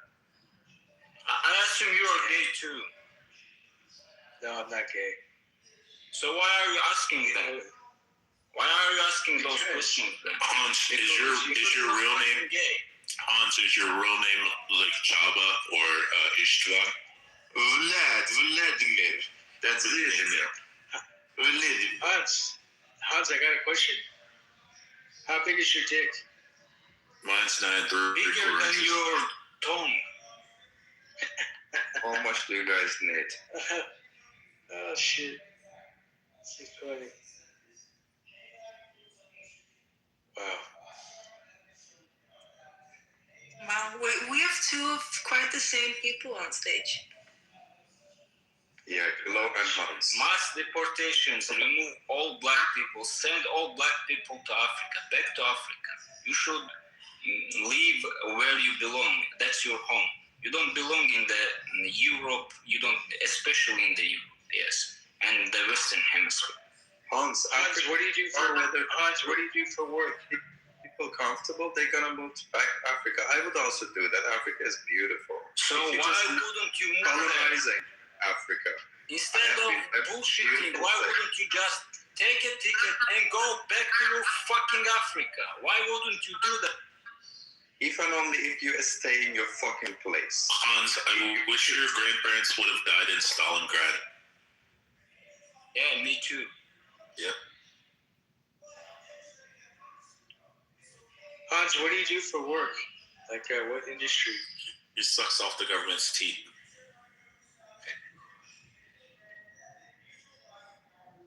No, I'm a photographer. I'm a photographer. I take pictures of the women through my window.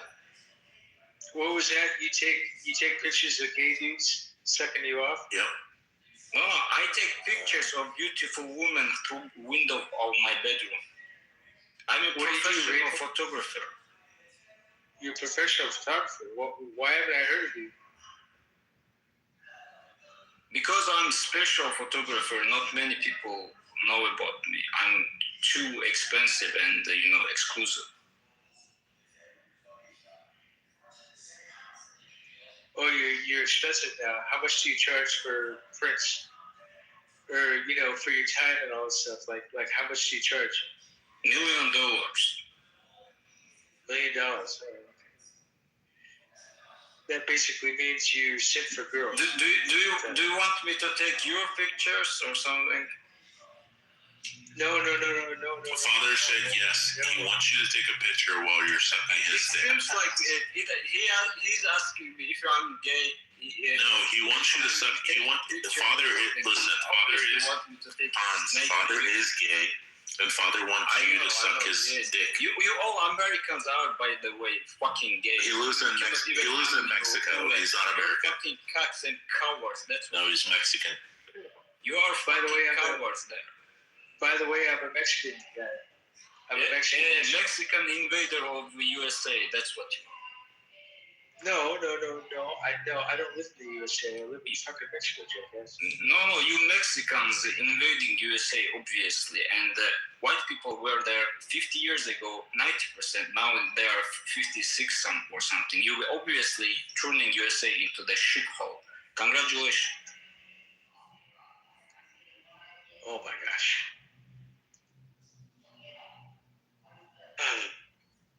It's honestly the Eastern Europeans that are fucking it up. Has this chat gotten boring, or what? What should we do? Should we do a group vote? Give me a green bean and I'll invite everybody on stage. Why don't we do a poll right now? Just real quick, like a quick poll. Let me. Or you could just invite everybody up. I'm gonna pick some people up. Hello, just to invite everybody in the audience on stage. How many out here are feminists? Just curious. None. Are you sure? Yep, this isn't that kind of room, bro. Nope. It is exactly that kind of room. Nope. Wait, you think that a pro-Donald Trump supporting room I is don't filled give with a a bunch fuck of about feminists? Trump.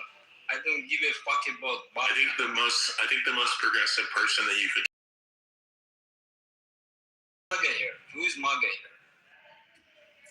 Oh, I'm right wing. Is there anybody MAGA? And I'm what you call brown because I'm Iranian woman in the West, but I'm right wing. But she's also part of the Aryan race. Just remember that. What are you trying to say? Wait, Hans, she's brown, but she's part of the Aryan race. Yes. Is she a white supremacist? No, because she's not retarded. She's not one of us. Yeah, but she's a true Aryan. You're Hans, you're Slavic. You're literally where we get the word slave from. So, but yet you are. You're a slave, and she's the pure Aryan race. Slavery, right? But by the way, she's your master. Who are victims of slavery, right? Glow has the right to bash your head in with a ball-peen hammer. Hans, Glow has the right to bash your brains in with a fucking ball-peen hammer if she wants. No. You're a dirty slave. You are the man. Go look up the meaning. You're literally where the word slave comes from. The meaning of Iran. Go look up the meaning of the word of the land of Iran. All right, and then come tell me you want to be like me, but you will never be me. Again, that word means Aryan land. I know what Iran is. We are MIGA. Make Iran great again. MIGA. We are MIGA. We are not MAGA. MIGA. Make Iran great again. You're Arab. No, I'm Iranian. Why are you using Arab words? You are Arabized Iranian. I'm not using any Arabic words. What are you talking about? Of course you do. What's Persian. He said MIGA like MAGA, you fucking retard. He said make Iran great again. MIGA. God, you're dumb. Fucking you guys, Slavic brain is no different than fucking Somali brain. Retarded as fuck. Russia, and all the other fucking Eastern European Soviet bloc states and all the Baltic states are a bunch of fucking retards because they got rid of all the Jews who were the smart ones. Is this supremacy? Yes. All the Jews who is promoting, who invent everything, who literally invents the cell phone that you're talking on right now, the microchips, the fucking GPS, the internet. And that's why the fucking clubhouse that you're talking on right now is all invented by Jews. To promote communism and other bullshit. Crazy. Without Jews, you would. I'm very pissed because they ruined the word Aryan. It does not mean anything of white supremacy. It literally means land of the nobles, or Aryan means noble people. And I literally mean I don't give a fuck. I want my land free of brown people. You ruined a whole thing. And you're still not one of us. I don't fucking want brown people in my land, period. You live in the Western world right now. You're gonna have to get past it, bitch. Stop crying. Go back to your fucking Soviet bloc era fucking country, and then you can be surrounded by white fucking poor shitty people with shitty economies because you killed all the smart people. You killed all the smart people. You got rid of all your Jews, and now you guys are fucked. Your countries are hemorrhaging to death. Listen. Listen, my brother, пожалуйста, my brother, пожалуйста. I'm just working for your interest. No, I'm a Jew, so we work for our own interests. Of course, you're the Jew. Of course, you're going to talk how nice Jews are right now. Yeah, they are. They're great. Invented the fucking cell phone, the internet, fucking the iPhone. The iPhone you're talking on was made by Wozniak, which was a Jew. You fucking retard. Hey, by the way, let me reset this room real quick. So right now we're going through a board. So you know what? Shut the fuck up, Hans. I'm in control now. So shut the fuck up. Fuck you, Easter. Fuck you, Jesus Christ, you fucking asshole motherfucker. Fuck you. You're the black motherfucker. He wants you to kick him, Father. Jackass. Fuck you. Yeah, you're the nigger of Eastern Europe, just so you know. Yes, I know. Very good, dude. Okay, so does anybody have anything to say rather than be in the channel fucking night? I do. Yes. I have something to say, Father. Make me moderator so I can bring everybody up. And then we can remove Hans, because then he's not of any... he's not of any added contributor. He's not contributing, so we can move him down there. Gas the Jew. Try to look for the word. Gas the Jew. Yeah, bomb Stalingrad again. Oh, we will. Yeah, and we can bomb your fucking family. Do it, fucking coward. You can't defeat your shit. Remember? Do what you did. Yeah, no, we did it once. Russia. I fucking dare you, you fucking Jewish bitch. Did you forget about 1945 when they bombed your country? Come here. You filthy Jew. Do that shit. By the way, Colad, I invited you to come up and you didn't come up to the stage, so you've got about I'm going to give you maybe 2 minutes to come up to the stage, and if you don't, I'm going to kick you out. Have somebody else invite him. Go, do it right now. Somebody else will agree and be and invite him up. Do I give a fuck? Glow, invite Colad. Do you think I care? Do it right now. Go. I think it's Colad. 2 minutes. You've just Colaad. I have two questions. Can I ask 2 questions? Yeah. Is it gonna be the question you asked yesterday? No, I wasn't. Hurry up, go ahead. It was a joke. Yeah, I know. First question. It's in your favor, guys. Okay, I kind of like this group also. After the last time we had fun together. First of all, why do you give a space to too much people having hatred in this group? Second of all, free speech room. Yeah, wait. Glow. Second one. Why do you always change your ID? Glow, Sam, GLO. Why do you need to do that? Because she wants to. It's fun. I'm walking to the car right now. Can't talk because I'm gonna drive. But that's none of your goddamn business. Why do you want to know why I changed my ID? What's your fucking concern? Ali, I just want to know why are you hiding? No, Ali, if you want to ask her a genuine question, ask her why she fucks black guys. Because she is filthy white bitch. Oh my god, Jesus Christ. Please. Because of fucking white guilt.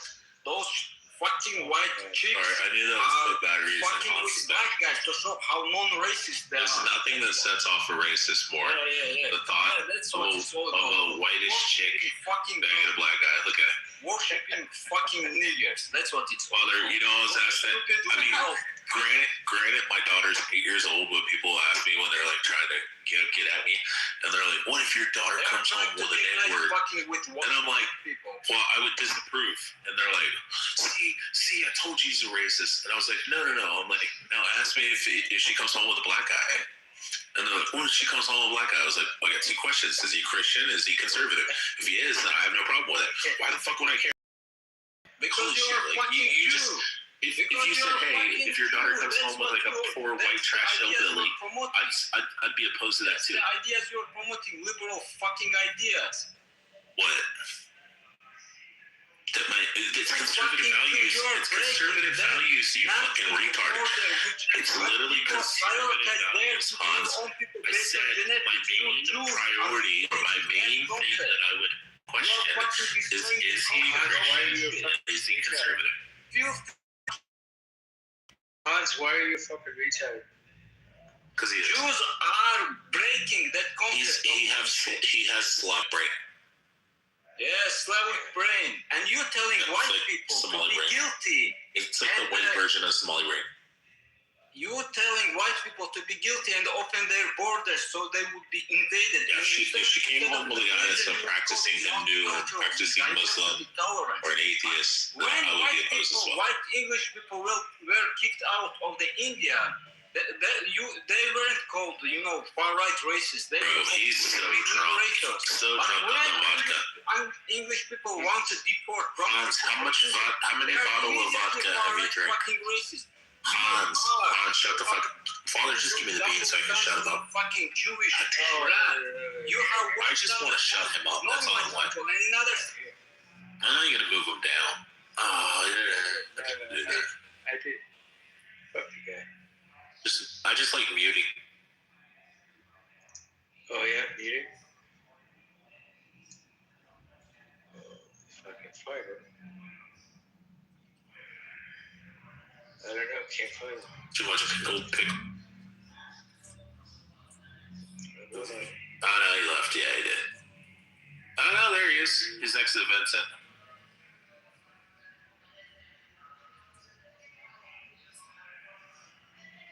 Let the BB come and speak. BB is also Iranian. I know lots of BB is an IRGC agent. I don't think so. Well, no, I'm just doing what BB does, which is accuse everybody of being IRGC. Her and Sarah. But this is very normal in this group, isn't it? You're like, I support Donald Trump. You're IRGC. You're IRGC. I support Joe Biden. You're IRGC. You're IRGC. She says it about everything. I like the color IRGC. You're IRGC. I invited her up again. Let's see. Where's this fucking jackass? I don't see it. Yeah, you get the room filled. You go through and click on each person and click invite. Oh, I got you. Oh, okay. Yeah, click every profile and just hit invite. We've already talked to that guy, so. Father? You're Iranian too, Father? No, he's Mexican. You get like 40, 50 people on the stage. Oh, cool. Okay. I'm going to invite the people that are probably sleeping right now. Yeah, I would say others in this room are probably, especially if you start at the bottom, those are the newest additions. So like Mal, Dude, E, and then Big, well, he left. Zainab. Sorry, Rich, on stage speaking. The room is like about to go to sleep. Good shits. We're trying to build the room up. Go ahead and do your beaver dance. BB, I genuinely hope and pray that the IRGC catches you when you go back to Tehran and that they tie you down and beat your feet again. That wasn't me. That was Sarah. Sarah's like they beat your bottom of your feet. Anyway, there's not going to be many left of them soon, so I don't think so. There's a bunch. You know what? I'm inviting people, so. Oh yeah, just start from the bottom, work your way up. Yeah, work it out. What I do when I'm moderating is I just invite every person, even the second they walk in the room. Is that BB I hear? Yeah, she's drunk. Good. Hori who lives in the UK. Nice. She's shit faced all the time. Haven't heard her in a while. I wish I would have unmuted when I burped now, BB, just for you. Where's your wife, Rich? In the other room. Fucking sleeping next to my 5-year-old son. Yeah, I don't. Wait, hold on. My wife technically is cheating. She is sleeping with another man, but he's also 5 years old and autistic. Yeah. Well, okay, so we know what that comes. So the only difference is that we have 36 years in difference, and we're both autistic. Who gave him the mod bean? For fuck's sake. I'm literally gonna invite people. That's all I'm doing. I did. Oh, Father, is that because I accused you of killing your neighbor or something? No. He wants the room to continue. It's just... See, there we go. Now we're getting people up here. Yeah, there you go. Yeah, try it. That's right. No, I'm not worried about it. Jesus Christ, I'm gonna regret Well, this you could when I have given find me the that word mod up. bean, to be honest. No, you'll boom the room. No, but... She'll boom No, the room. I would never, but... She will boom Hearing the that room. apparently Father tried to... And you know what her reasoning for booming the room? She'll say, because I don't want to listen to fucking Rex's mouth anymore. No, I don't mind Rex. He's very entertaining, but he is not very much in control of himself sometimes. Ooh, Meg's here. Oh, I know. Which can be a liability. And if anybody blew, it's definite. I've invited like 30 people. But anyway, I'm not too invested this time. Working through this. Other things. Alright, start asking these people what they want to talk about. Father. Me and Rich think alike, so... Yeah, we're both robots. We're like brothers from another mother or something like that. Rich is an Ashkenazi Jew married to a Filipino woman. Wow. Yeah, wow, that's racist. Wow, that's racist. Go ahead, David. I can tell this by the voice. David who's drunk. David's drunk. He's going to go, wow, that's anti-Semitic. Wow, that's racist. What does it matter if he's Jewish or not? That's anti-Semitic. Oh, whatever, dude. Whatever. He's, I kicked him out, actually, I dropped him down about 3 times tonight, so. Who, David? Because he's drunk, you know? Yeah. I only like when David comes off mic and he goes, wow, that's racist. Wow, that's anti-Semitic. Yeah, that's all he does, right? Wow, it's Islamophobic. It is. Hey, we got some new people up here, and I wanted to, Angelina, what's going on, Angelina? How are you? Before anybody goes, what's going on? BB is a mud shark. I missed Alan this morning. Oh, wow. Skip over Beaver. Yeah. You just need to put, whenever he talks, you just need to put it up on double speed. But I kind of like what he says. He's very logical. Yeah. Well, he makes a lot of sense, actually. Yeah. He has some experience, so, he's been around for a little while, so, which is good. What's your name? Kritika?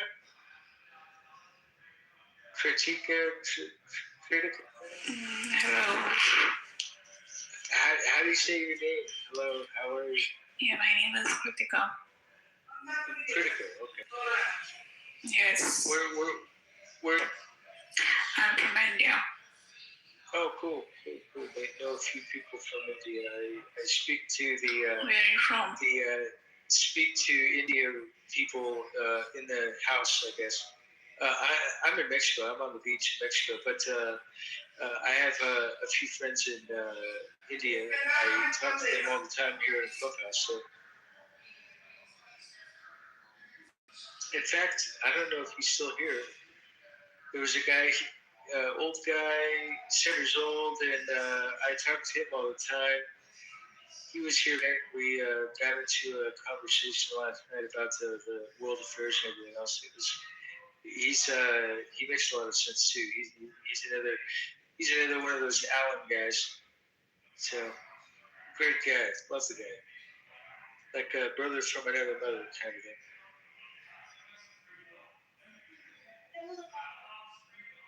Angelina, what's happening? Hi everyone. How are you? Fine, and you? Doing good. Where are you from? From India. Oh, okay, cool. Are you and the other girl's sisters or something in the same room?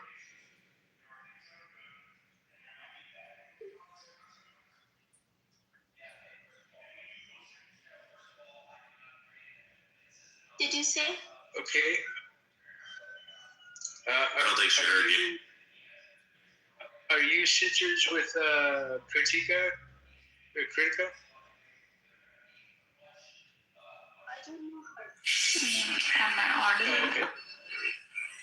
Yeah. I can do. Actually, I'm new here in this application. I've just installed it now. Oh, okay. Well, welcome. Can you guys tell me about this application? Yeah. It's very cool. It's a way to connect with people. To listen to their voice. You get into some conversations. Like this room is a political room. There's other subjects and all that stuff. I would say there's a few Indian rooms. There's quite a few Indian people on here, and you'll probably get to know them. Some of them are cool people. Some of them are real assholes. But it's just Okay, so basically people disconnect. Yeah. Everybody loves to connect with people, right? So, and because I'm Indo, I like to connect with my American people in America. So this is how I do it. Where are you from? I'm from San Diego. Okay. California. Okay. Oh yeah. I'm. This is my Numu is my brother. Yeah, she might not know where San Diego's exactly located. Yeah. Well, she should open up. My wife, when she first got her 27, was like, we were in LA, and she's like, "Can we go to New York City tomorrow?" And I'm like, "Yeah, it's about a 3-day drive." And she thought they were like next to each other. How did you two meet? She was a secretary in the NBI in the Philippines. We were working together. Something, or were you in the military? I had like That's keep the bloodline chain. I worked. Okay, well, this guy is not doing anything. Who's this guy? HNY. Who are you? What's going on? How are you? I'm gonna say your name is Jack. Honey Jack. Jot, are you there? Jot, what's going on? I love your picture. Jot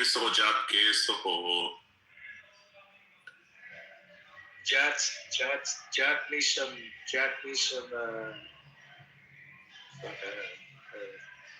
We're getting all the Indians today. It's hi, boss. How are you? Oh, doing all right. How are you, man? I'm good. I was there in San Diego, California. Oh yeah. Yeah. You live here in San Diego? Yeah, I lived there, but now I got deported in India. Oh, because you crossed the border illegally, or what?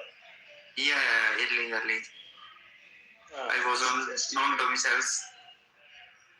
He's like most of the Indians and Filipinos that on their Facebook account they all say they went to MIT and Harvard. They just make shit up. Graduate of Harvard, MIT. I'm like, wow, there's a lot of Filipinos that graduated from MIT. Brother, according to you, Trump is good or not? Yes, mother chod, ban chod, uli, mother chod. Mother chod. Mother chod. Trump is no good, bro. Oh no, Trump's the best. Trump is the best. Trump is your daddy. Yes, Trump is your baba. Trump is no good, bro. Nay. Fuck Trump. Fuck India. Wow. Fuck India. Fuck Modi. Fuck you. Modi is a faggot who loves sucking black dick. Yeah, exactly. Modi's love to sucking, but you also. And you suck Modi's dick while he's sucking black dick. You motherfucker. Mother chode, bon chode, uli, mother chode.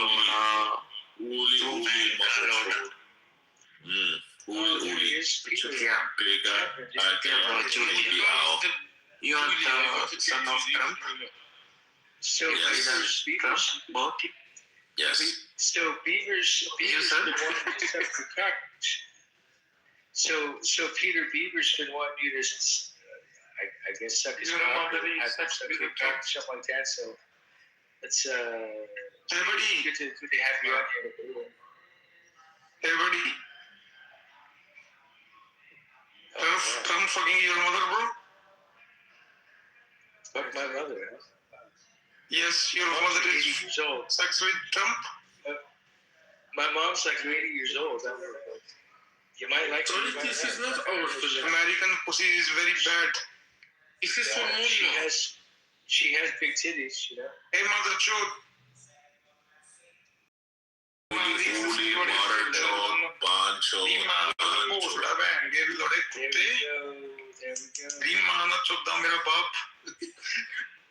We're just trying to keep this fucking.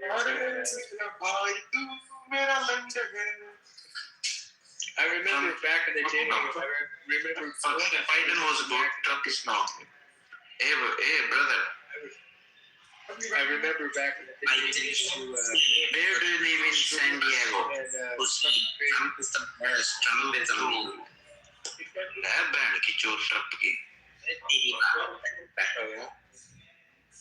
Very mangy was. You know what's happening?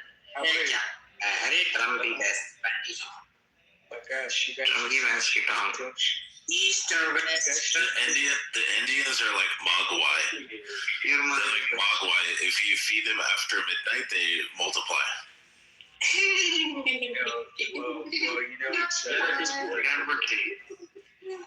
It's morning there, so But it's past midnight. Trump is the best. Trump is the best. Trump is your big daddy. The best. Father, do you know how you get rid of the Indians? You just threaten to pour soap water on them because then that will clean them. So they will run. Your mother is a terrorist. Your daddy, your mom, your mother and your father are cockroaches. Oh my God. Equal pressed under our feet. Amen. So, Father, there was this comedian, and he had a joke, and it says that this guy was flying on a plane, and he went into the bathroom, and there was an Indian girl in there, and he pulled out his dick, and he started pissing on her, and they were threatening to arrest him, and they asked the Indian girl if she was okay, and she says, yes, I'm totally fine. That's the cleanest water I've ever had in my entire life. Your mother. Oh my God.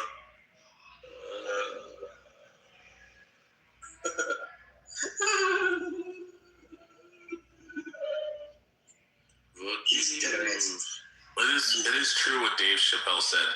So it's kind of fucked up that, the Indians want to come here because our country's so good in the United States that we shit over top of clean water. That is all okay, but I'm saying Trump is good. I don't have a problem with Trump, my friend. So be happy. Okay. India is disgusting. You are right. You are not a liar. I was deceived. You are too short. You are. People in India as well, and they are very happy. Adams, the Indians are in here talking shit about America. They were bad Indians. They live in India. See, my friend, but they all. Numu, I would like to say America is good. It is a very number one country. No problems. Trump is doing amazing. I don't have any problem. Things are fine. They are killing Muslims. It's going good. It is all fine. Great, thank you. Thank you for. When did you say something right? When was the last time you said something right? Peter, Beaver's been wanting you to come up here to the States for, most of the night tonight. Okay, I think he wants to suck your cock. I think he wants to suck your cock, to be honest with you. I'm honest. I cannot accept some people who cannot be honest. Oh, well, that's good. We love 100% honesty. I do my best, I promise. If you know it, What are you saying? Yeah, good laugh. Exactly, because they don't believe. You know, they think that they are some smart asses. They know everything. You don't know. They know something that you don't know. They know even you better than you. Adams is not 2 a.m. It's 4 a.m. You need to prove them wrong. To themselves. Numu is my friend. Adding Numu. Rice. Peter is a rising star. What the fuck? What are you saying? All fucking night beavers would want this guy to go on stage. Now I know why. Jesus Christ. Fucking Beaver. You know what? I think Beaver wants to suck his cock.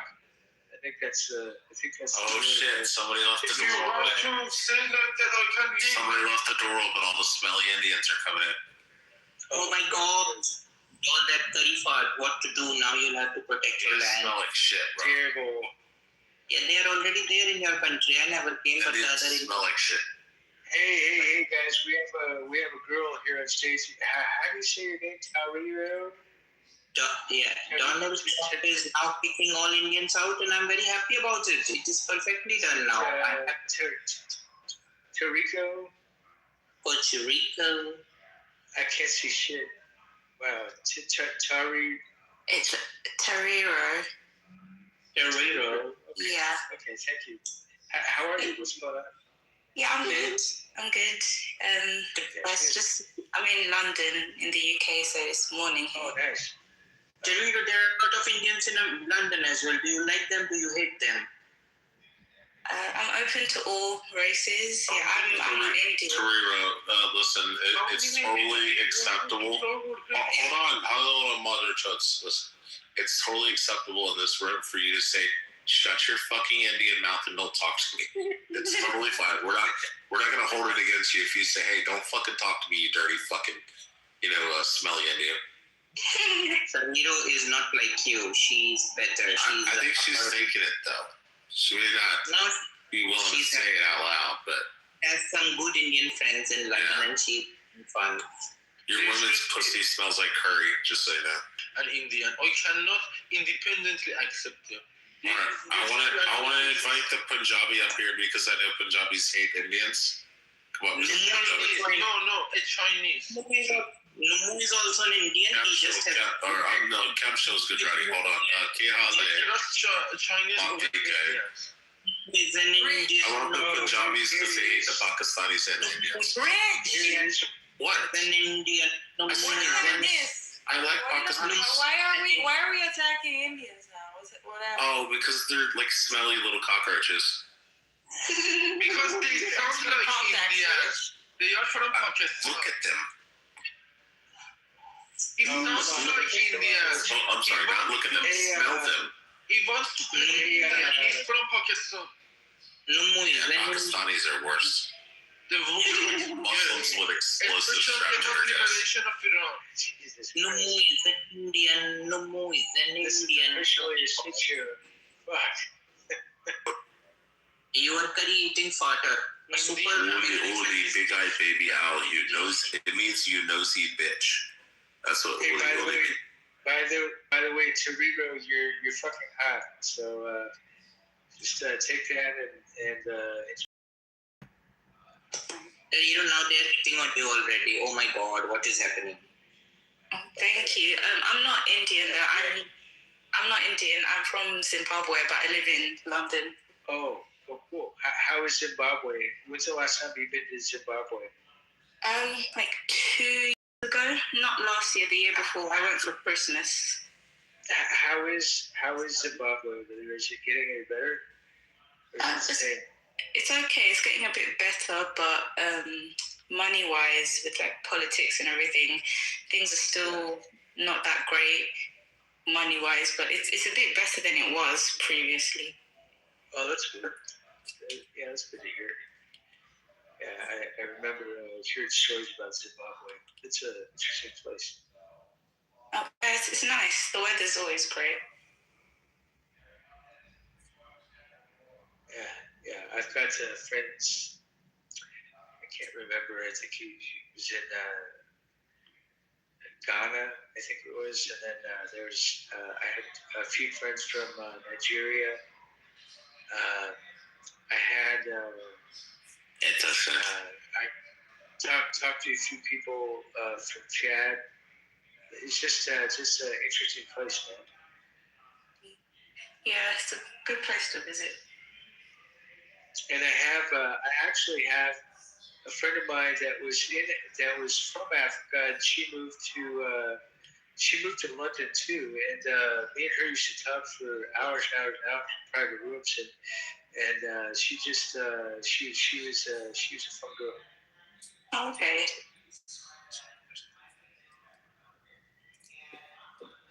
Anyways, but so what's the weather like in London right now? Is it cloudy, sunny, or raining? The weather's actually quite nice for this time of the year. Actually, it's in the middle. It's about 24 degrees or so. So it's not cold and it's not too hot either. It's mild, but it's actually quite nice here. Oh, nice. That's good to hear.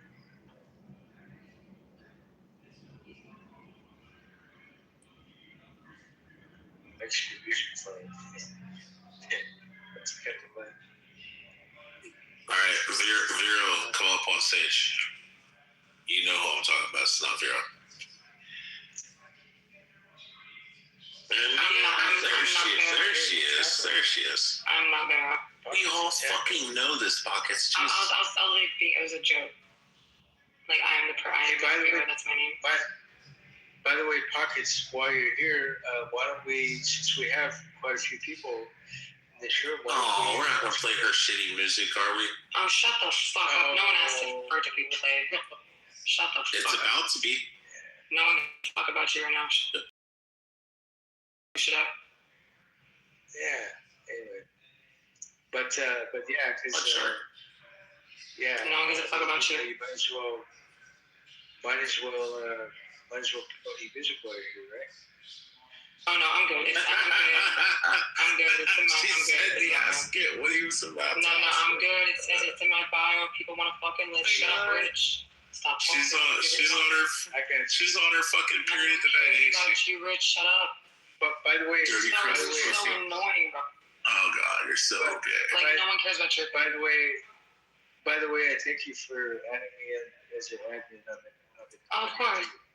Because there was quite a few messages on the house chat that's fucking. I had to delete it. So yeah, because it's just crazy. It's just spam. It's just bullshit. You know? Yeah, no, thanks. So, I don't pay attention in the house. Yeah. That is not the flag of freedom, Father. Please eliminate that tomorrow. Please, we will never ever love who? That flag on the Go Peter! Go Peter! Tell him! It doesn't promote me. Neither does even me. Even the wrong politically incorrect accepted to don't use this bogus flag on behalf of Iran. Oh God. Shut up, Rich. It should be lion, sun, and then red. That is not still chosen. I love that, but this is not. That's the thing. This is not. I hate this. I don't want to be promoted like this. This doesn't represent me. What the fuck are you talking about, Peter? This flag on your title does not represent the country of Iran. This is the flag of the Islamic Republic. Look at my picture. Islamic regime? We do not use that flag. We use the flag from before the revolution. The lion sun. I got you. I got you. You get me? I understand that. Yeah, I understand. Yeah, I understand. Yeah, Peter. Yeah, you're gonna lose this conversation. And it's not just because she has a green badge, but she'll still kick your ass. What did he say to me, Peter? What did Peter say to me? I didn't say to you anything. I talked about the title. Oh yeah. About the flag, about the fucking flag. Yeah. You're talking about your flag because Peter, are you Iranian or are you Indian? I am from Tehran. I was born and raised in Tehran since 1992 to October 2023. I was living in Tehran. Since then, I am in Berlin to survive and politically comment on behalf of Iranians. Because nowadays, young people, as beautiful as sunshines, are getting executed each and every early morning. We need to stop that. Enough is enough. Then what is that bullshit? Please correct that title. Okay, I will. Wait, She-Wolf, did you hear that Guava was dragging you the other day when you weren't in the room or no? Who was that? She said that you married some fucking gay faggot Mormon who converted to being a Jew, that you peg him and dominate him, and that you're online looking for other dudes. And then she said that Jinx was molested by her dad. No, I don't know if you heard that or not. No answers there. Peter, I got a question for you. How big is your dick? Are you just born with your left? Not just father. Are you just born with your left? Very, very political question that you have. I was asking She-Wolf a question. Yeah, you really born with your left. Not a good question. Not a Hey, good Peter, I question. just realized something. Listen, Peter, the title is America versus and then the flag. But if I change it to Lion Son, America is not fighting versus us. Please, America is yes. fighting versus IRGC. So this acts. You get me? Wait, what are you talking about, Bunny? You were in the room. You heard everything. Let me clarify. Yes, she's somehow right, but the flag of Mullah is between four other legitimate flags.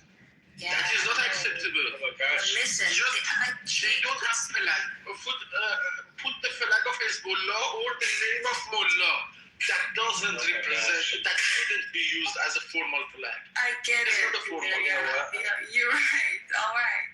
Calm down. I just noticed there are two Peters in the show. Jesus, wow. She-Wolf, how are you? What's going on? You're on mute, by the way. Just wanted to say hi. I love going into your rooms for like 5 seconds or 5 minutes. Yeah, but Learning nothing and then leaving. Yeah, at least I show up, you know? It's half the battle is just to try to get to a room. But you know why I go to your room, She-Wolf, is because you're fucking hotter than shit. And I love You're gonna fuck you with a strap on. Of course. Well, fuck yeah, dude. I'd be your slave any day. Peter, what's That's going what she does to her white husband. What's the Black Peter, not the Indian Peter, the Iranian Peter. Black Peter, how are you? Pause. Yeah, sorry for calling me black, but whatever. So, She-Wolf, how are you? What's going on? Can you talk? Can you say something? Yeah, I can talk. I don't feel like being centered right now. I just wanted to. I thought this was the war He room. I really didn't said think you it were was. hot and that he wants to fuck you. You can't get more centered than that. No, this is like the room for Epstein, bro. Yes, it is. Epstein room, bro. Father is the leader of Epstein Island. But without kids. You're hot too, Father. Rich? Oh, thank you. Rich. Thank you. Putting all of you around. What? Behave. No. Yes. Yeah, No. Yes. Hello. No. You know what I'm doing is I'm just striking up conversation. That's half the battle in these fucking rooms, because a lot of times, nobody wants to everybody wants to go on stage, but they don't want to say anything. And so, my thing is I've always, ever since I've been here at Clubhouse, I used to lead rooms when there was 1,500 people in the room, and all of us were just fucking crazy as fuck. So, I believe Rich was one of the people that was in the room that this is 2021. Jesus Christ, yeah. He remembers, dude. People were fucking, naked and fucking dancing on tables and everything else. Everybody was just having a good time. And it was during the pandemic and everything else. So that's, that's been my experience for the last, geez, it only lasted like 4 months. But all right, so father's unable to express it because he's super autistic, but he wants me to say what he's thinking, and he said that he wants to suck on your titties, She-Wolf. Shit. All right, that was it. Sorry, ladies. I moved them down. Oh, man. You moved him down, huh? Shit. Oh, well. Oh, my gosh. That was just you know. Now I got to see the fucking Nubu is fighting his speaking dismissal. Oh, fuck. Jesus Christ. Now we'll have to turn off the fucking... the volume. Invite to speak. Once he comes back, he's gonna. Yeah, then he's gonna rampage. He's gonna go on a fucking rampage. He's gonna rampage. Yeah, it's okay. Wow. Anyways, just to continue on. Fuck, this is gonna be fucking annoying as fuck. But anyways, yeah. So. Anywho, I heard you girls talk about Epstein. I want to tell you a fun fact. In 1979, after the Khomeini came in power in Iran, he legalized marriage of girls from up to 9 years old. Did you guys know that? I don't think you. I think a lot of Americans don't know this. No. I think people should know. See, well, that makes me think they should bring back the monarchy even more. Thank you. No, this is wrong. Women, until they are in high school, they cannot get married. If they drop out of school, they might be able to. If they get married while they are It doesn't make any fucking difference, Peter. It's still a 9-year-old girl. No, this was not the law. You want me to put it on my picture? The law, the fatwa by Khomeini? I'm gonna do it. Since you wanna defend the mullah. No, I don't want to. I'm gonna bring up the fatwa and then I wanna hear you. My mom was a retired secretary of a school. She was implementing those laws. And she is the most authentic person to be asked for about this. And she's more authentic than Khomeini. She also had the experience of being a student during the war between Iran and Iraq. Their core students were expelled or they chose to study. If they wanted to get married, they couldn't be studying with other unmarried students. Yes, they could have got married, but they couldn't have studied anymore. It's still bad. All right. Even if it's still I agree, but I mean there was some resistance in the society. Not all. I don't care if there was. It's a law. I don't care if. Of course there was resistance. We don't like that shit. We're not everyone is a pedophile inside the country, as you can see. But the importance is that they made this law. By Remind me if there's only 15 people in the audience that were invited up. That's what matters. Oh, you got there's 15 people now. Wow, 16 now. If they find time, if they find the ground, they would implement those. 18. We agree. 19, 20. What are you talking about? The 20 new people just came in. Nobody invited them up on stage. I'm just gonna die. I'm inviting. You can invite them as soon as they come in. Yeah, that's what I'm trying. All right, all the way from Arpan. Okay. So where it starts at Pauletta and then Jetto, all the way down to everybody. Okay, cool. I'm telling people where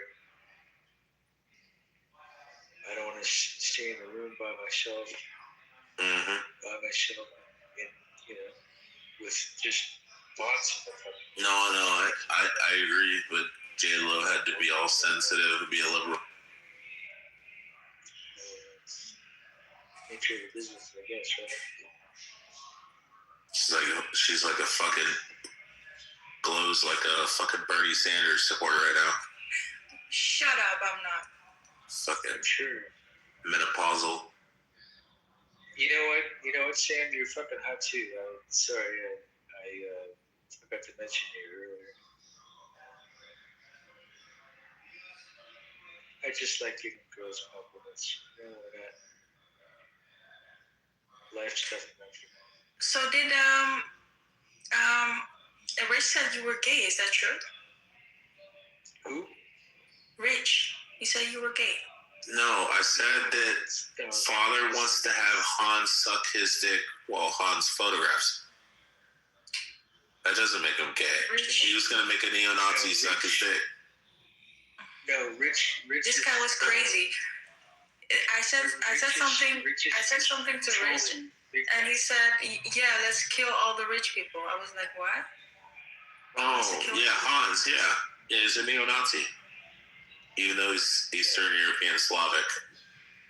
I said, "What would you do to?" I said, "What would you do to Islamists, like Islamic terrorists?" He said, "I would nuke them." I mean, I kind of agree with that We one. don't need to do that. We can't kick them like they deserve. They don't deserve nuclearizing the ground. Yeah, Peter said don't nuke them. Peter, it's all right. We didn't say that, okay? It was a Nazi. He came up. Yeah, he's saying don't nuke them. He's saying you got to beat them and torture them. I agree with that, Peter. We kick them out of the country, then do whatever you want. Ooh, somebody invite Norman up. See, if I had a green bean right now, Cologne. Oh, sorry. I got it. Jesus Christ. Thank you. You didn't abuse anything. I just invited people. All right, behave so I can. And you got mad because I made a comment about it. I found it here. I got it on my picture. Refresh my pic and read for yourselves and judge for yourselves. Screenshot it, share it, do whatever you like. Please make the world know what these people are like. Hello, Joey. Oh my gosh, she's so fucking hot. Here, we'll invite Hannah up so father can make it awkward and he can say that she's hot too. Oh my gosh, who's that? The Hannah girl that I know you're going to compliment. Oh, really? Yeah. Oh, well. We all know your type. She might not be proud enough for you, though. So you think all these Muslim guys are so crazy? I thought it was abused sexually, according to Glow's PTR. It's like Sharia law or something, but I thought it wasn't legal to touch women who weren't your wife or your relative. Oh, yeah. So, and this is saying you can touch. Yeah, no, I said it's Sharia law, right? Or no? No, listen. This is Khomeini's manual of Islamic law, which is called the Tahrir al-Wasila. It's his book of hadith, sort of book of hadith, and you could compare it to the people that were around Jesus. The gospel. Yeah. Okay. Something like that. Okay, so it's not. So the idea that you're not supposed to touch women that aren't your wife or your relative. No, they marry the children. That's not law, right? That's just that's just like a custom. You're not supposed to touch women that you're not married to. Okay. Yeah, that's true. But this is about marrying girls. They can marry without the permission of the. They can marry up to 9 years old, and even with a suckling infant, they can still touch lasciviously, hug, rub the thighs. Lasciviously, it's lascivious. I'm sorry, lasciviously, and Shirov, let me explain the situation because I'm your it, very clearly for you. Yeah, it's a law, but nobody obeys to this law. Okay, so the Iranians actually living in a parallel world, and despite of these rules, since we want to change everything from inside and outside, so we don't obey those rules. We don't give a shit, So it's very simple. If you just see a very current, a very modern YouTube video about how Iranians live right now inside of Iran, you're gonna see none of those rules working right now. What if you get caught, Ali? What if you get caught in that And he was talking to me, Teeter. I had a follow-up. So, Ali, would you say that Iran, even if you are most of the people in Iran would prefer to be like, sorry, Father, thank you. Ali, would you say that most of the people in Iran would like to be like Turkey, a more secular country? Yeah. Even Peter, let me answer. Shirov, even better than Turkey, okay? Because as far as I know, the number of genuinely religious people in Turkey is far more than Iranians, okay? So Iranians, especially Z generation, they all are agnostic and they don't understand such rules. Wow. So, yeah. So the real life inside of Iran is totally different. You just butchered because of yourself. That is true. The majority of Iranians are no longer no longer believe in Khomeini's Islamic rule at all. But there's still a group of disgusting pedophile men, and they usually live outside the cities, and they do this disgusting thing, and when they get caught, there are no consequences because of this law. So the problem exactly, a father can kill daughters without being accountable just because he saw his daughter being with another boy. You know, a father can have this right to kill his own daughter. Insane, no? But how many of those incidents right now in Iran you can say that this happened, that happened? You know, how many of those incidents? Ali, I know you're like in Iran and North Korea, and you don't get the news, but all this news does reach us, and go check on Amnesty International and other human rights organizations like UN Watch and stuff, and you can see all the rape victims that were executed because a man testified against her that I don't know what, but she was actually raped, and they executed her. I know. It's everywhere.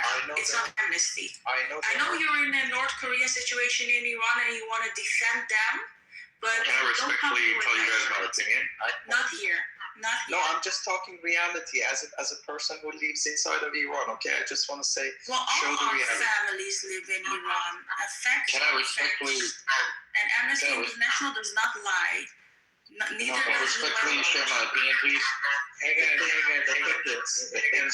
Just Father, last sentence, Father. Just Ali, yeah, you got Father, last sentence. I would love to share my opinion about Iran and USA. I'll talk about it for 30 seconds. Hang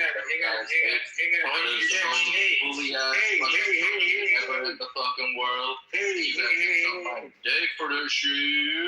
If you were to say let's finish this conversation and you start the new one. Go ahead. Okay, last sentence, okay? But if you see those incidents are happening much more in Turkey than Iran, isn't it strange, Glow? It happens you have much freedom more of in Turkey. information and more freedom of journalism in Turkey. There is open information in Turkey. In Turkey's situation, you guys have put on the internet for the 50th day now, and the people inside Iran don't have internet. We don't even know what's going on. Exactly. Each day so don't compare yourself. Each day of internet blackout can cause multiple times more than the sovereign parts infrastructures that was exploded. Each day that Mullah deprived the people from accessing to a simple Google search can cause more damage than the attacks of United States to the infrastructure. And since the girls know that if they go to the police and they get raped, there's a big chance that they will be executed instead of that there's consequences for the rapists. A lot of them will be ashamed and scared and will not go to the police. So, by the way, there's some new people on this stage. Go ahead, Alex. Sorry, go ahead. Okay, Ali, if you're not going to go, I'm just going to continue. Open the mic. So, Glow, what's your solution for the situation?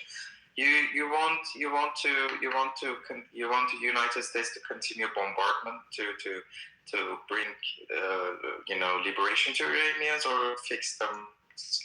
I do not live inside Iran. I am living my life. I have every right I want and privilege here living in the West. I am simply amplifying the voices of family, friends, everywhere that we know, that we have spoken to, every member that it comes to the rallies that are pro-Pahlavi, the millions of Iranians protesting, all those voices and the voices of the boys and girls that were in the protest that got slaughtered and massacred by the tens of thousands, those voices I'm amplifying. And yes, what they are more scared of the fucking militia jihadists on the streets right now, and Afghanistan and Pakistan, than they are from bombs, because they know they are not the target. The IRGC is the target. They're more scared of them. Yeah, you want me to? I'm gonna post a conversation with one I had. Okay, and I want you to translate what I want Peter, because he speaks Persian and he's honest. Translate, she said, Peter. Okay. When I asked her if there were explosions, because I was more scared than her for the explosions, and she told me the explosions do not scare me. These people scare me. But you're wrong in statistics. Most of the majority of Iranians right now inside of Iran, they want or two, because killing people by your own government is one bad thing. War itself is this bad thing. The second bad thing cannot solve the first bad thing. So this is where we stand as Iranians. It cannot solve it? Oh, really? Didn't it solve it? I don't know. Maybe Nazi Germany. The bombs, didn't the Nazis get bombed the fuck out? Oh, and didn't it solve it in America as well? The bombs? No, the bombs cannot solve anything about liberation. No, we cannot. Bombs are not that delicate to solve a problem with lots of details. I know you're worried about undermine Mullah's relationships with the IRGC, because the war is going good for Iran right now. It's going very well. Like, you see the news by yourself. You're gonna see that America is trying to, not America, I'm gonna say Trump. America is not equal to Trump. Trump is not equal to America. These days, Trump is the leader of America. Trump is our democratically elected president. First person in the United States, President Trump is the president of that country. How do you say these are different? So what? Khamenei is also the first person in our country. Can he resemble the whole? He's not democratically elected. They are not credible. Mullah is not credible. No. That feel like to represent me. I feel ashamed. Peter, right now there are lots of Americans hate Trump. They hate Trump. You're gonna see it by yourself. It doesn't matter if they hate him. He's democratically elected. He's our leader. End of story. Love him or hate him. He's not a theocrat who's oppressing his people, who's not even from the country, like this ridiculous Ayatollah character. It's a whole different system. You don't understand democracy. We're elected democratically by 76 million people. The people of Iraq. The problem with Trump is that it's now elect this crazy person who we have to eliminate, who is a murderer. Not the crazy. You don't understand. Trump's problem is it's belonging to another type of problem, a different class of problem. He's using American taxpayer money. He comes $2 billion a day for don't even support it. That's the problem. They support it. The money is for defending the free world, for keeping the international waterways open. I don't think that Trump cares about the free world. Because if he cares too much, he could go as a soldier, or he would send cares about. It's not up to you. You're not a mind reader. You're not even an American. We don't care what you think Trump cares about. What we care about is our values. What you think what we care about is stopping the genocide that your country was committing. on its own people. That's what we care about. If you don't care about that, that's fine. I don't even Go to the care mosque, what you okay? stop Go to your I don't go pray سورای آخرتو بزن بزن سور آخرتو بزن علی تا سور آخرتو بزن تا دل رودت در بیاد Peter, can you please translate the conversation that I have on my pic? Go ahead.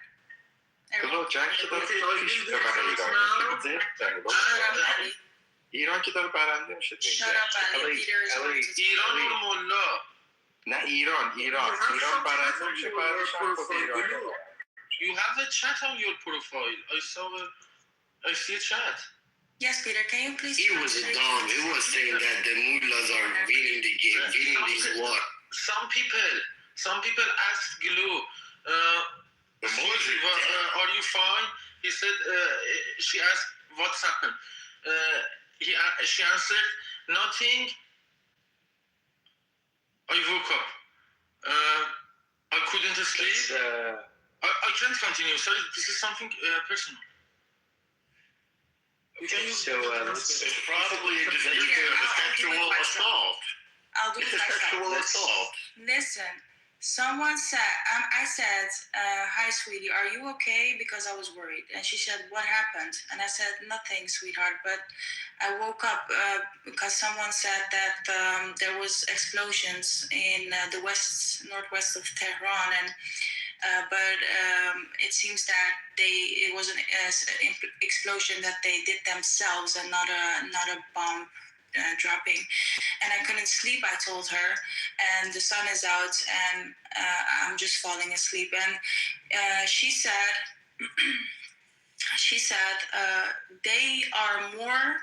we are more afraid of them than anything. Everything has become so expensive. A lot of people do not have a job anymore. Everything has gotten very bad. So she says she's more afraid of them than the bombings, explosions. Exactly. My brother lives exactly in that neighborhood. Brother is a young married person living in exact that neighborhood.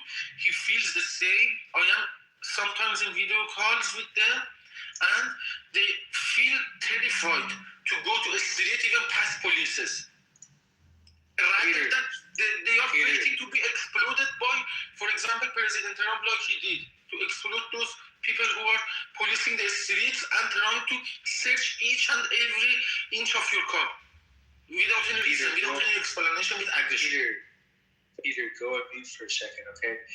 Let's get to some other people. I'm sorry, Flo, but let's move on. We've got some other people here on stage. Demetrius, are you alive? Demetrius, you're on mute. If Demetrius is not going to say anything, then we'll go to Monk. Monk, how are you? Let's go to Monk. How are you, Monk? I'm good. Good. Your mic is a little like muffled a little bit. Yes, now? Yeah, it still is. That's okay. Just say what's on your mind, man. It's okay. Hi, good evening, people in India. I'm from India, so what do you want to hear from us to this? You know what? We heard from Sanjeev yesterday. Just want to know what's that? We feel whatever is favored for your country, you can stand with your president for whatever. You go with it. You're a good Indian. You're a good Indian. For whatever your country needs, you stand with the people. Yes. Yeah, your mic is jacked up. I don't know what it is. Young, let's. Can you fix your mic real quick? I'm acting at the studio. There you go. It's kind of better. Yeah, there you go. It's going back and forth. It's okay. Keep going, Mark. Yeah, guys have mic drops. Let's go to Young. Just real quick, Buck. Can you go on mute real quick, and then I want to go to Young. You're on mute. Unmute yourself. Yeah, there you go. Can you hear me? Yeah, we can hear you. Your mic is muted. Okay. I had some few points about what Ali said. It was fine because maybe it's not related to the topic of the room. But I had some things that Ali claims about Iran. Basically, I think it was She-Wolf who asked her, can a man touch a woman in Iran? And Ali said, it's a rule, but nobody obeys. Okay, I know that people in Iran do. I'm Iranian, and I was born and raised in Iran. And people will say, okay, this is not some rules that Ali said is not obeyed in Iran. But if you don't obey the rules, there are consequences. For example, if you drink alcohol in Iran, it's against the rules. And she says that people don't obey the rules. But if the police caught you, if you get arrested when you are drunk, after the fourth time, you will be hanged, you will be executed for drinking alcohol. So there are rules, and people need to obey them. Because if they get arrested, there are severe fucking consequences. And you cannot compare Iran to Turkey, because even though Turkey is a Muslim country, but they have some degrees of freedom, but you don't have it. And there's consequences. These things happen every day in universities. When I was in university in Iran, I was talking to a classmate. We were drinking coffee together, and I put my hands on the arm of that girl, sorry, and there were even security people inside of the universities. I studied in the Shahid Beheshti University. It's a famous university in Iran, and I got arrested inside of the university for touching the girl, and they held a committee for me to get me out of the university. So these are rules, and you have to obey them, because if you don't obey them, there are consequences. The only solution that you have, the only people who can skip those rules are the sons and daughters of those who are in government or the officials. These are those people. So you cannot compare Iran to Turkey. You cannot compare Iran to somewhere like that. And also he said he compared Trump to Khomeini. Trump is democratically elected, but Khomeini is not. Also, he mentioned something about majority of Iranians don't support this war. Where is the statistics? Where's the polls? Do you have any official statistics? The majority, because as far as I know, I heard from my family, my friends, they support it because they are tired of this regime. According to the official statistics of the government, during this 40 days war, according to the Iranian official statistics, which I don't believe they are true, but they said about 3,400 people died during the war. During 2 days, they killed more than 40,000 Iranians. During the 40 days war with the US and Israel, the number, according to them, is 3,400. But in only 2 days, they killed more than 40,000 Iranians, the regime. So which one is more dangerous? The regime or the US and Israel? The source for those numbers are NGOs, the same NGOs that confirm that's in, for example, anywhere actually in the world. So another experience that I have about universities that Young said was that for my personal experience, I experienced not being allowed to enter university because wearing a jean trouser, not even touching a girl. They did not let me in because I was wearing a jean. This is crazy. So you cannot compare, and you cannot normalize the situation. The Ali was trying to normalize the situation in Iran. To say, yeah, there are rules, but people are not obeying. No, it's not like that. They will think so that you need don't try to normalize the situation in Iran. No, he's whitewashed. People are suffering. Young, you don't know him. You know him.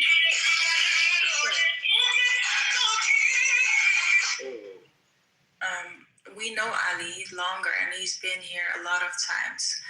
So he always starts off the conversation as, I do not support the IRGC, but he will do anything, say anything, and any lie to then defend them. So exactly. Conclusions are in favor of Mullah. yeah. So I have a question, if it's okay, if I can talk a little bit more. There are mainly profiles or leftists who are talking all day about the MENOP school, the school that they say the US bombed. I think say 200 students got killed. Okay, I'm deeply sad about the students who got killed because they are Iranians and they are children. But did you talk about the 300 children who died during the 8th and 9th of January protests? No, you don't hear a word from them. But even the killing of MENOP is not the fault of President Trump. I can explain. Who leaked the information of those coordinates to the President Trump and the Army of United States to be heated, to be targeted, to be misused? Who did leak those wrong informations? Yeah, that information will come out after. They did that intentionally. There are some serious false information about the MENOP school.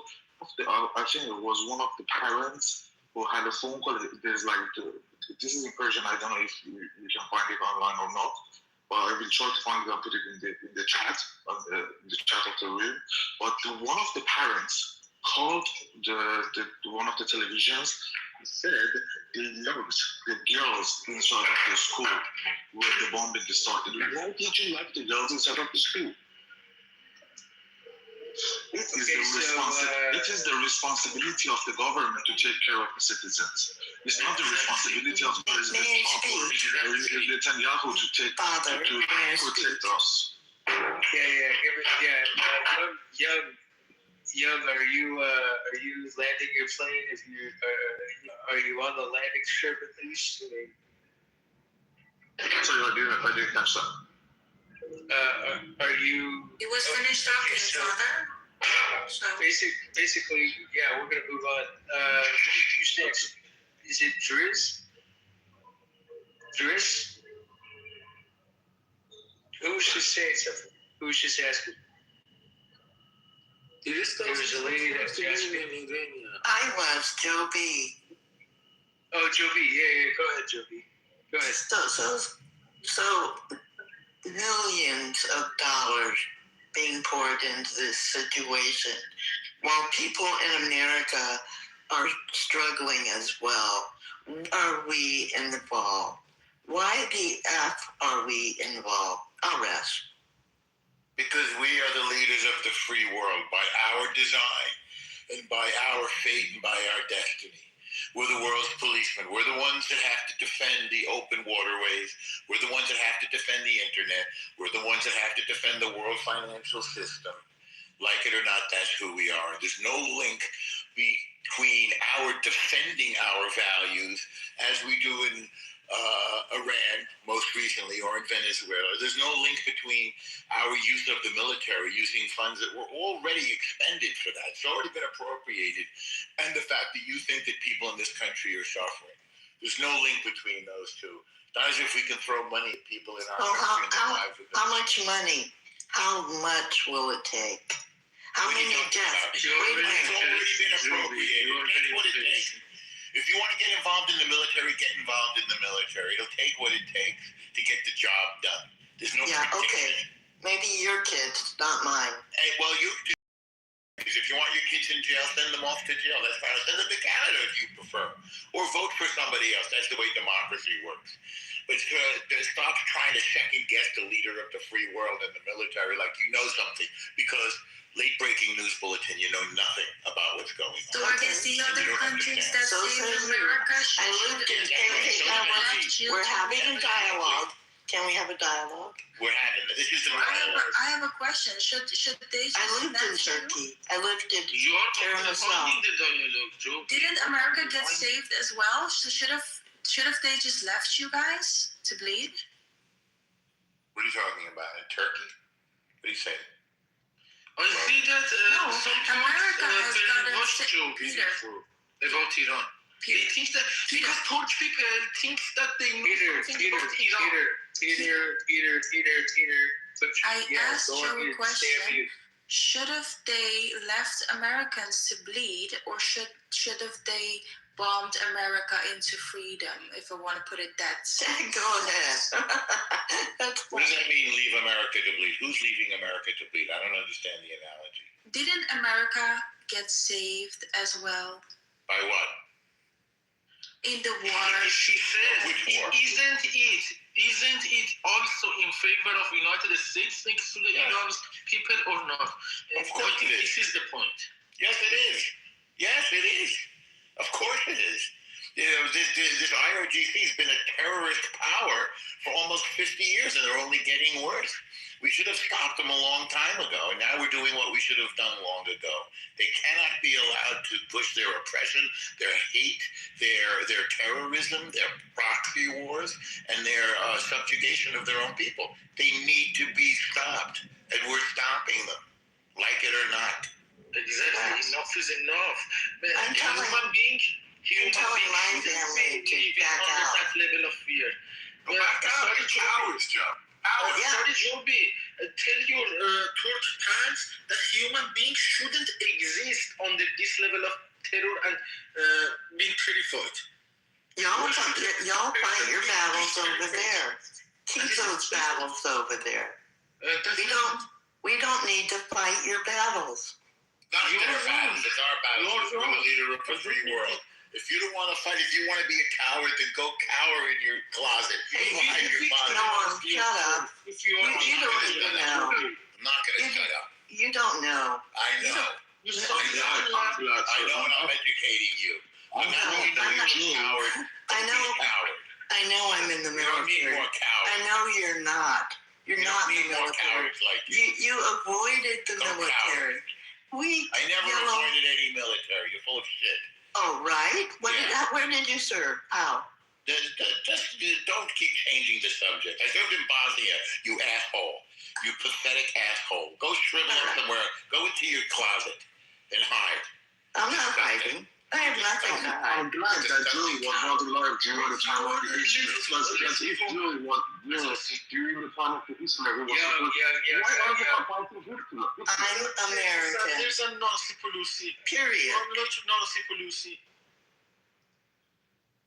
What? Okay, guys. She's wrong about international diplomacy, Nancy Pelosi.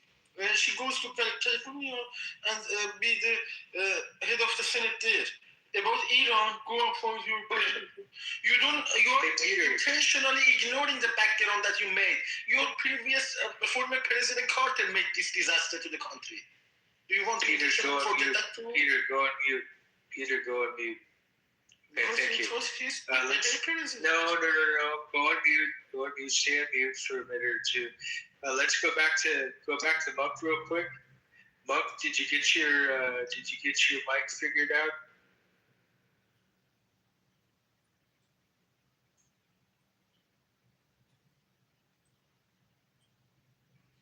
Yes, I guess I came out of my studio. Our voice is audible. Yeah, better. Yeah, a lot better. Yeah. Yes. Go ahead and tell us what you're going to tell us. Nothing. I just wanted to put my head in other affairs, and I'm just very clear in my state of mind, and I will stand with the people who are really facing the tough times. We stand with them, and we stand with the people for their rights also. So I'm just taking a neutral stand. Let's see. If you want something to ask, and I will clarify right from my side. Anybody who believes that the military from the son of India, they don't have any career. We don't want them to mediate. We don't want mediators like Peter. I'm going to drop you. I'm sorry that you don't play by the rules. Okay, so let's go to Sanji. Hey, Father, how are you? So I've been in and out of this room, and it's been pretty interesting and laughable also. I mean, but also it was a little mixture of Islamophobia and things mixed up. Yeah. So some things I agreed with, some things I don't. First of all, let me tell you, theocratic regimes certainly don't have any being in power. It should be a secular nation where religion and politics should be separate. So that's number one. Number two, and now saying is that Trump, as MERS, the Chancellor, he said that U.S. entered the whole conflict without any strategy and end game in sight. And that, so this kind of a showdown which is occurring, this kind of a stalemate, father is driving on and driving the oil prices up. Yeah. So there has to be an end. There has to be a coup de grace. Go in and finish the job or come back. But don't keep it dithering and halfway through. So there has to be an end to it. Brother Sanjeev, we've been planning this for 50 years. This is not some dreamed up 2 months ago. And to have that sort of a attitude after 2 months makes no sense. It's like we're living in YouTube clips or something of 34 seconds. This is something with military and the Israeli military, which turns out to be our greatest and most capable ally, have been planning for 50 years. And this is the fact that Trump blockaded them is brilliant, frankly, because it's low cost, it's not kinetic, we're not taking lives, we're just slowly strangling this Islamic revolutionary genocide regime. It's clearly the right thing to do. And something, what's something? You know what collateral damage it's causing? Yes. And you signatory countries? You're sorry, that's not good enough. Well, yes, it is good enough. No, there has to be end in sight. Yes, there is an end. You can't just keep fighting your feet on. One side saying you get a heart attack, the other guy says, we can't. You know, Father, let me complete. You know, because he's not understanding the hardship which countries that are receiving and are facing. What's that damn job? We'll do it our own way. And if you want, what is your own way? Fucking Indian. What? Don't call him. I'm not a red Indian, and stop getting racist. Don't call him. Oh, yeah, he's... That's terrible. You guys are some kind of... You don't give a shit. You don't give a shit about people dying and being massacred. Yes, but people are dying here too. Why would we care about you? Oh, really? Oh, really? Yeah, fuck. Wow. I don't know who's nobody. Wow, Father, this is great way to win friends, you know. That's not a great way to win friends. Crazy shit. Yeah. Instead of trying to empathize, but trying to say, I can understand, poor countries are going through. But Sanjeev, this is the world we live in. Unfortunately. Yeah, but I don't like the language. At least here they can be polite. I'm talking to them politely. That's Sanjeev. You're right. Yeah. I mean, you can say it politely, right? Yes, of course. If I tell you very politely that you should die for me to have cheap oil, would that make it better? No, I'm not saying that. That's what you're saying. That's what you're saying. Father, she's missing the woods for the trees. Listen to you're completely missing the woods for the trees. I am not saying that this repressive regime should not be brought down. I'm saying do it quickly. Instead of rhetoric, just go for it and finish it. Well, actually, you know what? Peter down below is saying Iran is... What is he saying? He's saying Iran is none of your fucking business, Sanjeev. And actually, it's actually the business of all of us. Yeah, exactly. Except maybe the United States, because we don't even use Iran too much. So it's one of those things. India uses Iran like for maybe 70 or 80% of their oil. No, not anymore. No. I'm going to stop you, Father. Many years back when the sanctions, India stopped buying the oil from Iran. And now the U.S. allowed it to buy it from Iran in the crisis for a month, and that's over. So now they've said, okay, we'll extend the date. You can buy it from Russia. Okay, but we can't get all our oil. We are the second largest or third largest consumer of oil in the country. It's the largest population in the world. Well, you got to see where I'm coming from. Our country has been put in a place where we have to deal with fucking every idiot out there. So you're calling us idiots, is it? We are gangsters with laptops. That's why we take your job away in San Francisco. Shut the fuck up, you smelly. Yeah, you shut the fuck up. People like polite. But you have no business to keep abusing me. This fucking shit. Phoebe's from Completely shameless lady. She's not American. Yeah. Oh, well, then she certainly is racist. And I don't know what's wrong with her. She needs to go for a mental checkup. She's probably drunk, but it's okay. Possibly. At this time of, I mean, it's UK 3.5 hours That's behind. what's attractive about me. Well, that's anyway. Father, I'm going to go on mute because I can't face this flat. Nobody likes being at the receiving end. Sanjeev, I love you so much. I love you too. And I was quite enjoying snatches of your conversation. I just came up. I said, let me give you a perspective that where is the end game? That's all. Yeah. Well, you know, it's one of those. And it's a perfectly legitimate question. Well, I want to make sure that your blood pressure doesn't sky, go off the rails. Because I've heard you fucking think about it before. I swear to God. So yeah. No worries. Father, you're there. That's why I came up. I wouldn't have come up. It's always good to hear from you, man. All right. Thank you very much. I'm going on mute. Yeah. Okay. Thank you. Let me see. Who else do we have? We have Demetrius. We haven't heard from Demetrius. Demetrius, are you on? You're on mute. Take yourself off of mute if you're alive. If you're not, that's okay. Terriro, are you still with us? I just want to check if you're still with us real quick. Yeah, I'm still here. Oh, you are? Okay. What do you think of the conversation so far? Yeah, it's interesting. Like, I'm not that big on politics and stuff, but I've been listening. Like, yeah.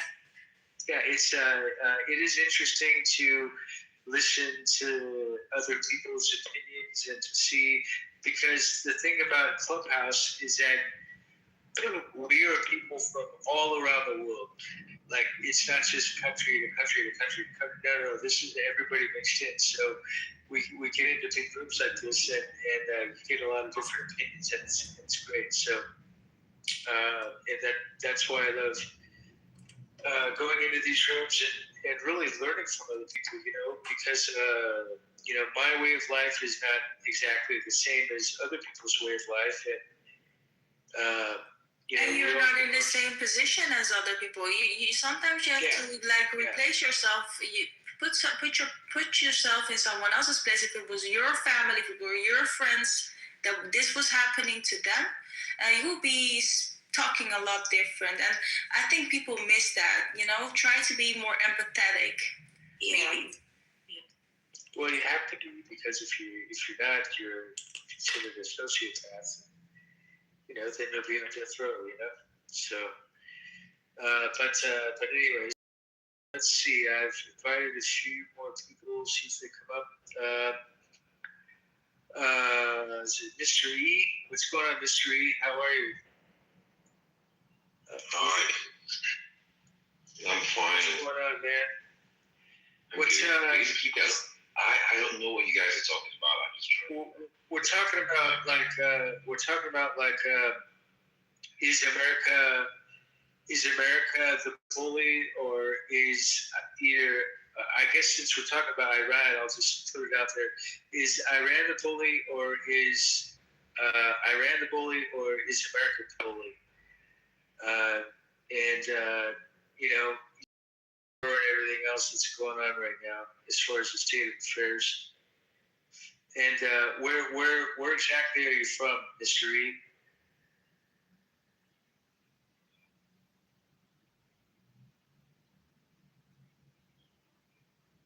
So since Mr. E is not here, can I? No, Ali. Yeah, we're kind of sick of you. So, Mr. E, what are your thoughts on what's going on?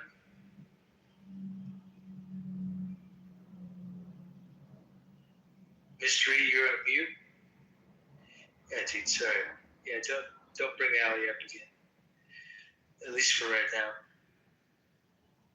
Okay, so Mr. E, maybe dropped out. Let's go to Yashir. How are you, Yashir? Or Yashar? Is that how you say it?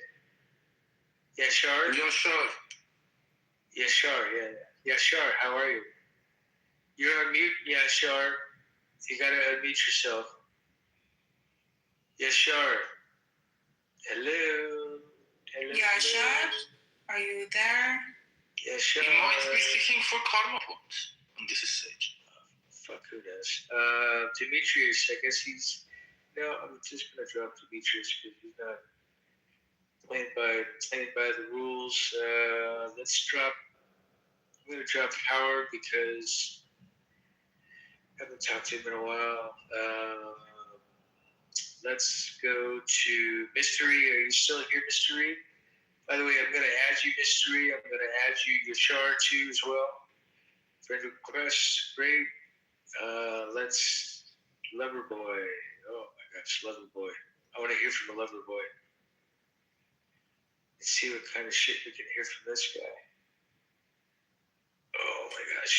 Yo, what up? Loverboy, what's happening, dude? What's cooking?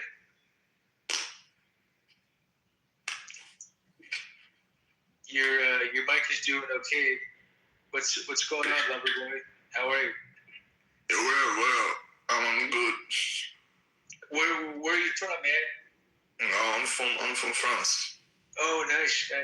How do you what do you think about what's going on with the war and the politics and everything?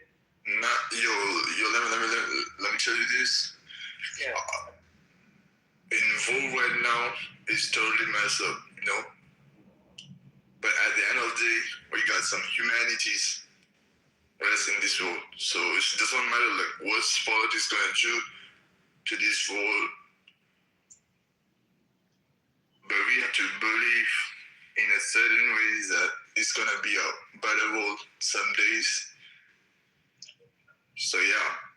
Well, let's hope so, right? I mean, you know, because if it's not a better world, then guess what? We're all on death row, right? So that's we want to live in, right? Because we want to live in a happy, free kind of a what's the word? Not terrified people. People should be confident. What is it? Not 35 people. What are you talking about? For example, the people that exist in Iran, they are under some level of scare and terrorism that humans shouldn't be under that. Any human being. That level of role modeling of governance. That shouldn't be the role model of long-term governance. Nobody wants to be ruled under a regime that goes out and goes out to neighborhoods to look for people, and if it's a girl, if she's not wearing her hijab or whatever, she's killed. You know what I mean? Or she's lashed, or she's blah blah blah blah. It's just nobody needs to live in that. And that's why President Trump is doing what he's doing, is because he wants the government to be the people's government and not some jackass who's ruling this country, who's basically telling his people to fuck off. And he's the inflation rate in Iran is fucking crazy, like beyond crazy, and especially right now it's like 12 million or something like that. The rupee, or the what do we call it? The 1.3 million Iranian liras to $1. Yeah, dude. That's fucking insane. So basically, your country right now is gone to shit. And, and hopefully in the next couple of weeks, we'll be able to drop the regime, or at least, diminish it more. There might be some... Disarm it, right? Well, disarm, yeah, but you can't necessarily disarm them without the people having to revolt of some kind. Like protests, and maybe a few guns, and be given to some of the people just so that they can slowly take over the country, because it's going to take some time. But the idea is that we need to start the process of doing that, and that's where we got to get to the point That's where Trump is trying to get to. So, it seems further in that level, distribution methods are very important. We should not empower any special groups around the country and make them more powerful than other groups to be able to separate the land, to divide it to 4 or 5. You need to be able to find a good distribution method. I'm not well aware of that, but you might be much more aware of than me. Yo, can I say something? Yeah, go ahead. Like you said, like Donald Trump is doing something good to Iran.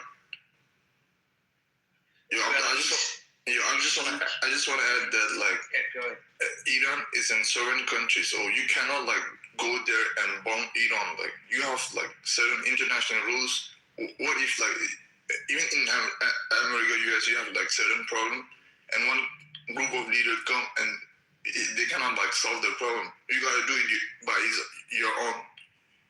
According to international law, governments are also not allowed to massacre protesters. According to international law, the governments are not supposed to have police officers that break all these rights of not being massacred. What's my source? I'm Iranian. Are you living in Iran? Are you living in Iran? You cannot say like I'm Iranian, so I know everything. Where are you from? If you're not Iranian, it doesn't matter. Like you gotta know. Like you cannot say. You cannot say like I'm Iranian and I know everything. It's just like you. It means like you're Israeli and you know everything. Like it doesn't go like that. For me, I did whatever I did with the equipment that they gave me. I am on the first. Every country have a problem. Like you cannot go in a country and like do something like it's totally messed up. Like. I'm very sorry for you, but they can't. And during Nazi Germany, they bombed the shit out of Germany, and they did a good job to killing all the Nazis. So sit back and enjoy. I have a world record. I won't be deceived by you. You are. Who are you talking to? Birthday before my reception went. What about the killings? Like killings of the children? Does that make any sense? What about the killing of the children? What about them? Bombing the school. Like, does it make any sense? Them shooting them with military-grade weapons in the street, all those children and women. What about it? What about it? Does that make any sense? Those numbers are way higher. What about it? Yo, give me the source, but you cannot say like this. That's even if guys, I won't excuse them. With fuck Mullah to death. That's it, period. Mullah is done. Peter, okay, stop. Chloe, okay, so Mr. E was wanting to talk real quick, so we'll give him the stage for a few minutes. So you were asking me a question before my reception went bad. Sorry. Yeah, that's all right. Okay, so I hope you understand my accent. So what was the question? Sorry. You know what? To be honest with you, I can't even remember the question. I think the question was is America the bully or is Iran the bully? And basically, like, what are your thoughts on everything? You know what I mean? Like your opinions. So basically, I think we are seeing this war from its official point of view. We are actually not seeing the reason why this war is going on, right? People keep saying America is trying to bully Iran. Iran is trying to bully the other person, but that's not the reason why they're fighting. America is trying to fight the war to make sure its country survives for the next 100 years. Right. Why I'm saying this, it has got nothing to do with Iran treating its citizens bad or Iran having weapons of mass destruction or anything. Right. Why I'm saying this is that you've got chaos in all parts of the world. Why is America choosing to fight in the Middle East where you have oil? Because Haiti has been It is not a choice.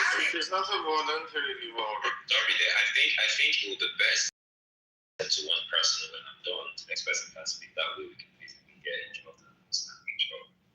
So why I'm trying to say is this.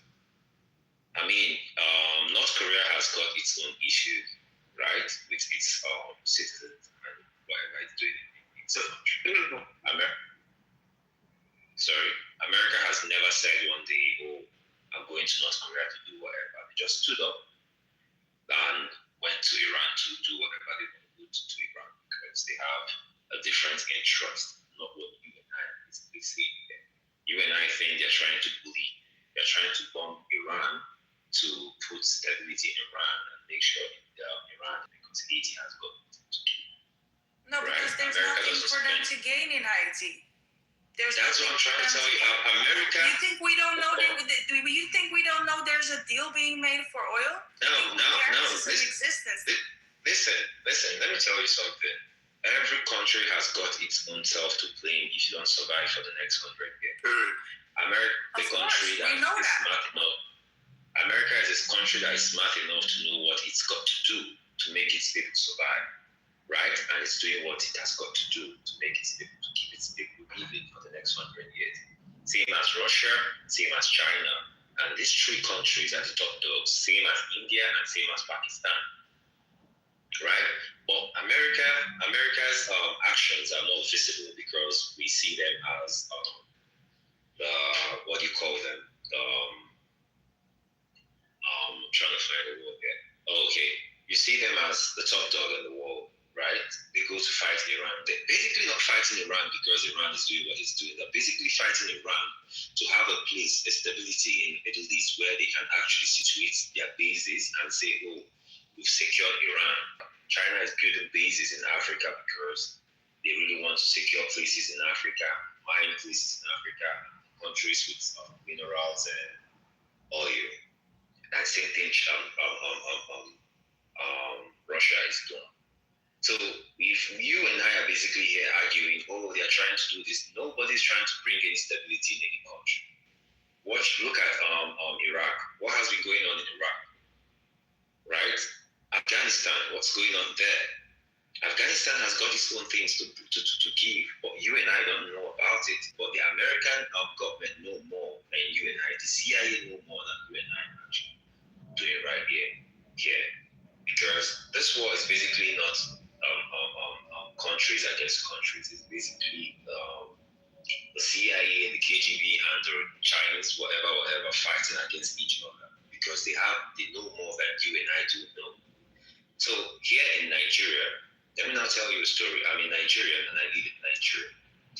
When this war started, right, America calculated itself and knew that, oh, there's going to be a blockade and there's going to be a slow input or a slow importation of oil. What America did was America came to Nigeria. America faced Nigeria and America said to Nigeria, hey, you guys are having chaos. America never said anything to Nigeria after all the terrorism we're having in the country. For a very long time, I've been asking America for help and all that. They never responded. But when America responded was when they knew they were going to actually go into Iran to fight Iran. And they knew when that starts, there's going to be a slow invasion of oil and all that. America now faced Nigeria and said to Nigeria, hey, you guys are having terrorism in your country. Blah, blah, blah, blah, blah. You should stop it. You should stop killing the Christians. You should stop killing this and all that. Before we knew it, America said, oh, we're sending our troops to Nigeria. Guess where America sent their troops to Nigeria? America sent its troops to a state, Nigeria, where you have huge deposit of uranium, right? And that's where America created its base. So America went there and situated its base in a state in Nigeria where you have a very important mineral resource or a very important mineral deposit. Why not the east? Why not the west of Nigeria? They went to the north where they know that if something happens, they can basically gain more. And they came to Nigeria at a time when they knew that they were going to fight Iran and they can basically regulate Nigerian oil. Now Nigeria has its own refiner, right? So America has done its calculation. I'm trying to tell you, America is not bad. Neither is any other country. the main thing I'm trying to say here is that every country is trying to be as selfish as it can be, because that's the only way you can protect your citizens' interests and the survivability of your country for a longer period of time. So most of the countries screaming that, that we're bombing you and this and that. Nah, that's not what's going on.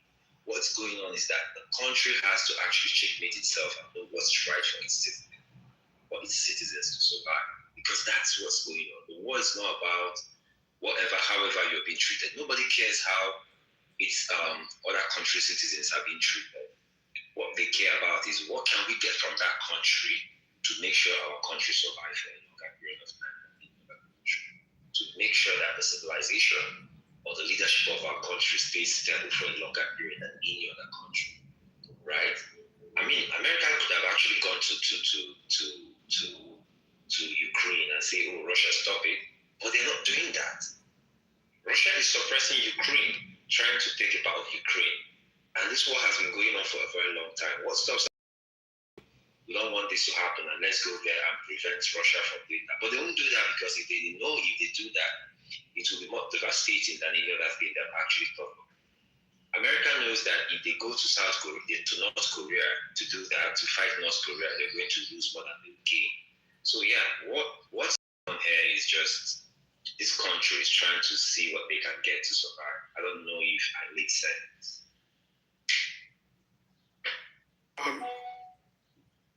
Can I respond? Father, can I just chip in? Sorry, go ahead. No, I want to respond to this. Yeah, so there's some people say, Ali is saying, I am not educated enough. Well, let me tell you something. All the oil money right now is going where? I'm going to tell you where it's going. It's going to proxy wars in the region, killing millions of people in Yemen, in Syria, Assad, also 300-something thousand. In Yemen, also 380,000 people died because of the proxy war of Iran, funded by the Houthis, done by the Houthis. It is going to Hamas, which suppresses, brainwashes, and kills their own people as human shields, just like the IRA. To all the officials, family members that are living abroad, laundering money, living lavish lifestyles, opening up casinos. This is all being done with our oil money for the past 47 years. So, if you want to talk about where the oil money goes now and where the oil money, part of it will be sold for cheaper too, let's start right here at where it is going now. I can explain where the minings of petrols and resources. Father, can I just chip in quickly? Peter. So, Father, I just want to say, other than the uranium enrichment, which, of course, if Iran was to make nuclear weapons, it would upset the whole balance, especially in the Middle East. And I can understand that. But there's a larger game at play. It is of cornering resources. You see, may I just finish? So China has got the rare earths, these kind of minerals for the semiconductors and things like that. So the US wants to corner all the oil. Because guess what? China is 100% dependent on oil imports. And so best way to choke off China is to cut off the oil. That's why Venezuela, they take over. And now with Iran, it's also about the oil global politics playing out. So these are my two larger points. Yeah, very good. Yeah, because the war is not basically about trying to bring peace to the Middle East or whatever, right? America is a race among the three major countries in the world: China, Russia, and America. Those three countries are trying to divide the world to themselves. And the sooner you actually find a good piece of land to secure, the better for you. So they are basically choosing countries, and it's a race to get the country first. Who's going to get Iran first? Who's going to get Iraq first? Who's going to get the best country in Africa Iran first? and Iraq are different. Don't put those names together. I can't understand that. Sorry, what did you say? Iran and Iraq's name are different. Don't put them together. They are better than us.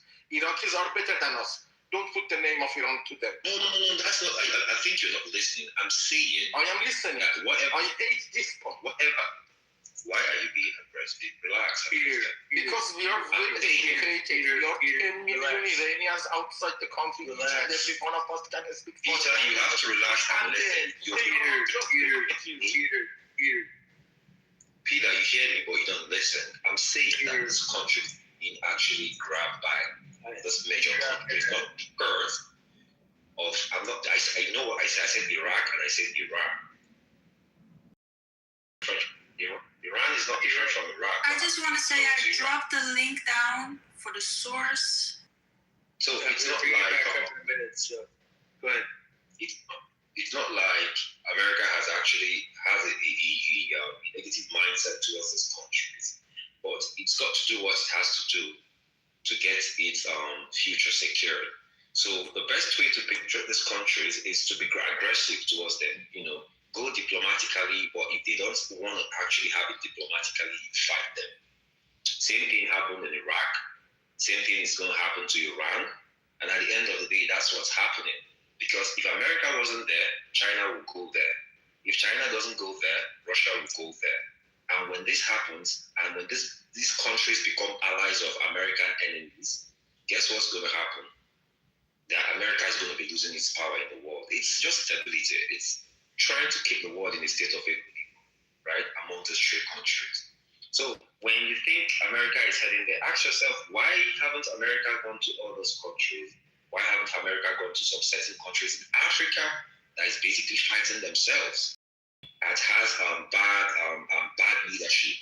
Why haven't America gone to Europe where you have bad leadership? Why haven't America gone to Asian countries, the dangerous Asian countries that have, North Korea is a major one. Why haven't America gone to North Korea? They won't go there because at the end of the day, they have got nothing to gain, right? So when you look at this war, the way you're looking at it, they are trying to bring stability. No, they are not trying to bring stability in your country. They are trying to secure a peace, to make sure that their country has got enough to survive for the next 100 years. So yeah, it's but don't get it wrong. Ask yourself to be your friend, but if you don't want them to be your friend, they will fight themselves with you, and that's what's happening. Nigeria owe China a whole lot of money. And what's China doing right now in Nigeria? China is building its bases. China has actually taken over all the mining companies in Nigeria. Every single state you go to Nigeria, you see a Chinese mining name, right? So whenever Nigeria says, we need a China comes up and gives us any amount of loan we want, because they really need a certain thing, they really need a token in Nigeria. And that was the reason why America had to be, rushing and build a base. America comes in with its military, and that's the best they can do. That's what they know how to do, right? So they come in as, we want to defend you from the terrorists, we want to do this, we want to do that, and then they bring in the military base. And once the military base is in your country, they've got more power than any other country coming in to secure its peace in that country, right? So China comes in as, we want to bring in industries and all that, and before you know it, they are all over your country. But America goes straight to the point and says, this is what we want to do, and this is what we want to do. So when we talk about those things, we don't really get to understand that most of this terrorism that we're facing in the world is being sponsored by these major corporations. So, take a look at sorry, Mr. Reed. I have an update real quick. Sleepless in Tehran as crowds rally behind the flag. This is from the Hindu. It says crowds gathered nightly in Tehran's Valley Yasir Square to show solidarity amid an ongoing war, displaying images of assassinated Ayatollah Ali Khamenei and the new supreme leader Mojtaba Khamenei. The assassination was carried out by a U.S.-Israeli airstrike on February 28th prop take widespread rally. So that's the latest update.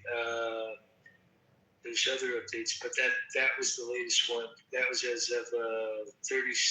Well, now it's 22 minutes ago. So there are more updates, but I'll have to read those as we go along. What else? Let's see. What else?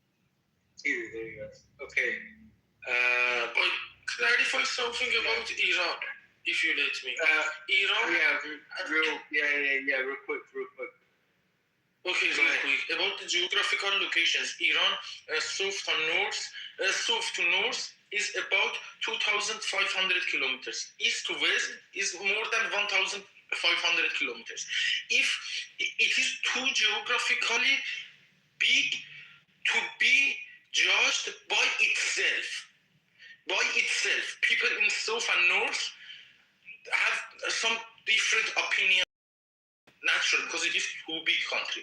When you put another big country's name together, because just it is similar, Iran, Iraq, it is some kind of same syllabus.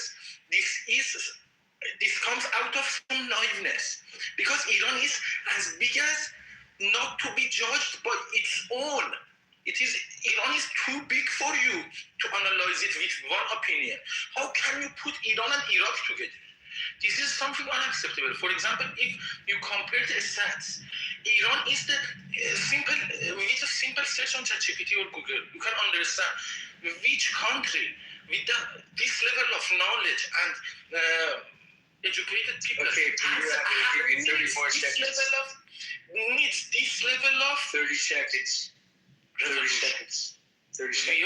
We are the most victimized, educated population of the world. That's it, period.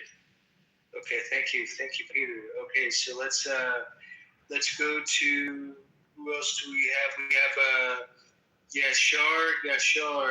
Are you on? Can you speak? You're on mute. I don't know. You know what? I'm just gonna drop you down. If you want to come back up, that's fine. Ali Riza, what's going on? How are you? Hi. How you doing? What's happening, dude? What's cooking? Okay. What are your thoughts on what's going on? I'm here not to talk about North Korea or China. I'm here to talk about Iran. So honestly, the way I see it, Iran's situation has gotten weaker, closing the Strait of Hormuz and not having enough capacity to store oil. I think is really hurting the economy and weaken the economy. And on top of that, parts of the international leftism, they who think anti-capitalism is kind of cool, are actually making it harder for Iranian people to move forward with the next stage of their revolution. So to me, it feels like Iran is strong through media propaganda, but in reality, it's not powerful as it claims. You know. And I've heard something here about children. I lived in Iran until just a couple of months ago, and so I know what I'm talking about when I is a totalitarian system. And now suddenly, some people are acting concerned about children. But where was the concern when children named Kian Falek were killed? Where was it when schools were targeted with chemical attacks a few years ago by Islamic Republic? And where was it for the children killed in January 2025? So please, don't pretend to stand for children now, because the reality is the Islamic Republic has been responsible for more harm to children than any other governments in the world. And I'm not saying this based on headlines or news or fake news or something. I'm saying this based on what families have lived through, families who were searching among black plastic bags just to find bodies of their children. And trust me, the footage is so painful, most of you wouldn't even want to see it. That was okay, dude. Okay, dude, that's good. Let's go to Mr. Porto. Mr. Porto, are you here? You're on mute. Can you unmute yourself? I'm here, but I will not actually. I will actually have some discussion, but can I do it later on? Is it okay? Yeah, sure. Your voice is not clear. Sure. Yeah, that's what I'm saying. Yeah, that's right. Okay.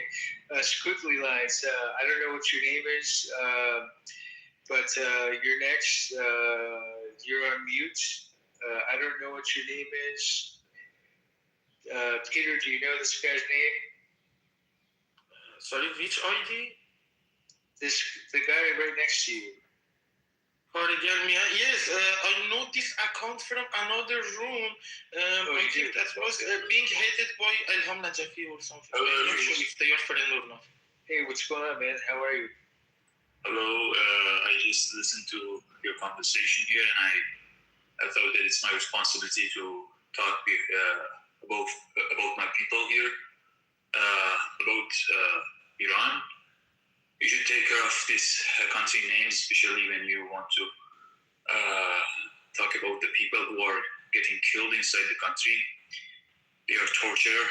They are under torture, and also they are getting executed every day.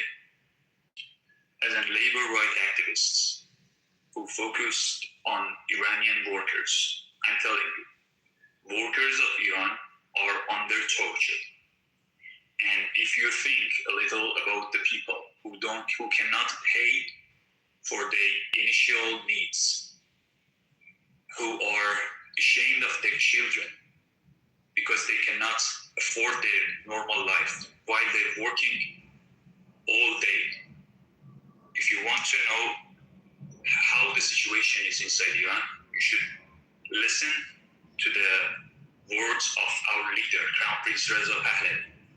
How many of you here listened or read a message about workers? How many of you listened about this? Please go and listen to his speeches. He is the man who Iranian people called him all around the country. They write with their blood on the wall with his name, because they know that he is the only person they can rely in this fucked up situation in the world, and the many of the people who are trying to manipulate the voices of Iranian people. They are trying to take advantage of our Iranian people blues. We have one voice, we have one nation, and we have one. Our flag is Lion and Song flag, and as an Iranian, I'm asking you, please be the voice of Iranian people.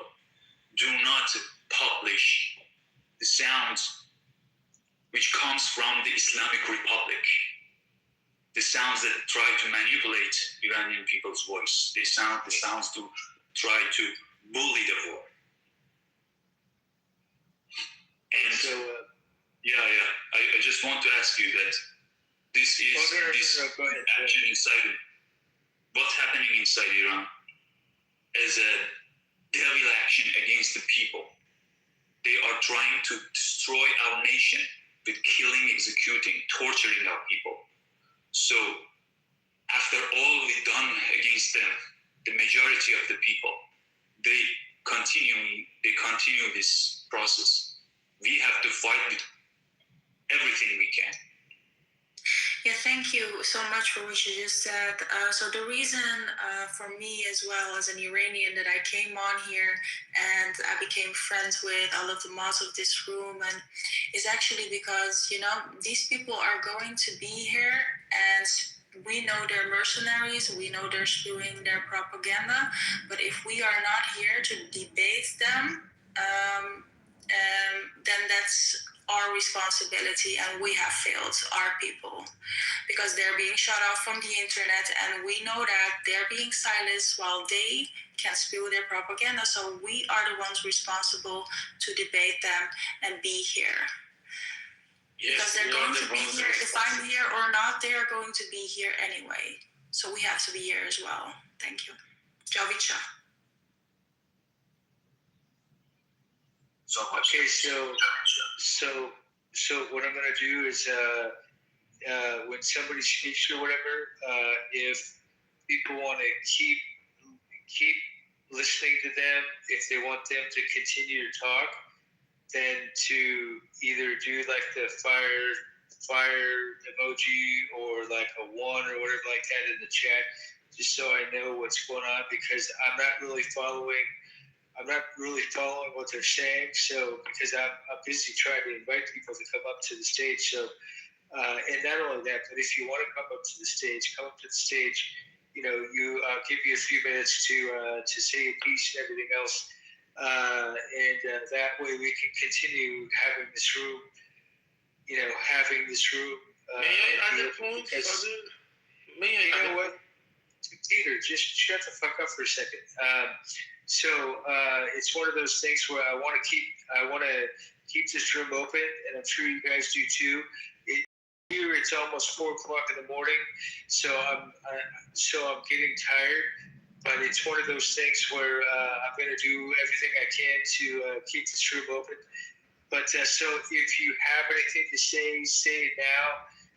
Come up to the stage. By the way, I had totally forgotten about Ben. Ben, are you? Yeah, there you go. What's up, man? Yeah, West Coast. Yeah, I'm in Tijuana, in Mexico. Oh, nice. Father, thank you for calling me up, man. It was a good conversation. So catch up with you some other time. Sure. Okay. I'm not inviting anybody up. I'm letting you handle all of that. I can mod to some degree for a little bit, but I'm basically waiting to see if I'm working today. So if I'm working today, I'm gonna log off pretty quickly. But I don't mind having. Where are you at? I'm in Maine. Oh, okay. Wow. Pretty far northeast. Yeah. Cool. May I add a point for this? But yeah, hold on, dude. All right, just chill for a second, dude. Peter, you got seriously. So, but it seems like I'm following the type of room that you're trying to facilitate here. I am listening to the conversation. So yeah, good. But I know Ali was spouting out in the chat quite a bit. Calling everybody out, and that's fine. I mean, he has the right to do so. But I'll let you lead if you want. Like I said, I don't really care how you mod. I want to. Yeah. I'm curious what you wanted for the room. Yeah, well, basically, it's one of those things where I used to mod. In fact, when Clubhouse started, I used to start my own rooms, and about 1,500 people would just come in the room like within a few minutes. I mean, it was fucking crazy. And so I'm used to modding, and in fact, this is the first time I modded like a room and kept it open for a while. So it's bringing back a lot of memories. So, but anyways, I want to get back to the conversation. But if people aren't coming up, then we have a threat of closing the room, and I really don't want to do that. But again, it all depends on the tone and tenor that you want to keep for the room. So that's the thing, because I have noticed Peter is interrupting. I know he's very passionate. I love him very much. I am serious. But I am on the phone. I know. Me too, Peter. But we have to stay muted and let other people that haven't spoken. I disagree with you on Corrigan. You are trying to compensate. We are the Z generation. We don't accept. All right. Yeah, we're good, buddy. Calm down. You have to calm down, Peter. It's 6:52 a.m. where I am. There's so much energy here. Okay.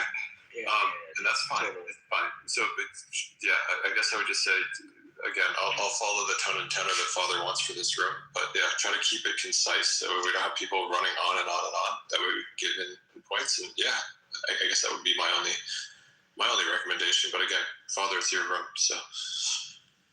Sure, Ali, were you gonna say some stuff or? Yeah, guys, I want to first of all complain about your attitude towards me because you keep kicking me out. Ali, whatever. I don't care about your attitude. You know what? Just play by the rules. Just say what's on your mind. That's it. That's all right. Whatever. We'll just get through it. Like right now, I'm not concerned about what the fuck you're talking about. I'm trying to get more people up on the stage. Otherwise, I'm going to have to be forced to close this room down. So, and I really don't want to. So, like I said, we'll give you let's just say we'll give you 5 minutes to just and everything else, and then after 5 minutes, maybe they'll drop you down again and stuff like that. But it's not an attitude against you. No, whatever. I'm trying to keep the flow going. You know what I mean?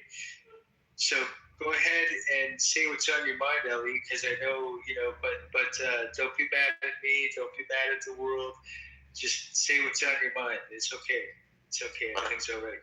It's fucking 4 o'clock in the morning here. So, I don't know what time it is over there, but it's early in the morning and I'm dead fucking tired. So.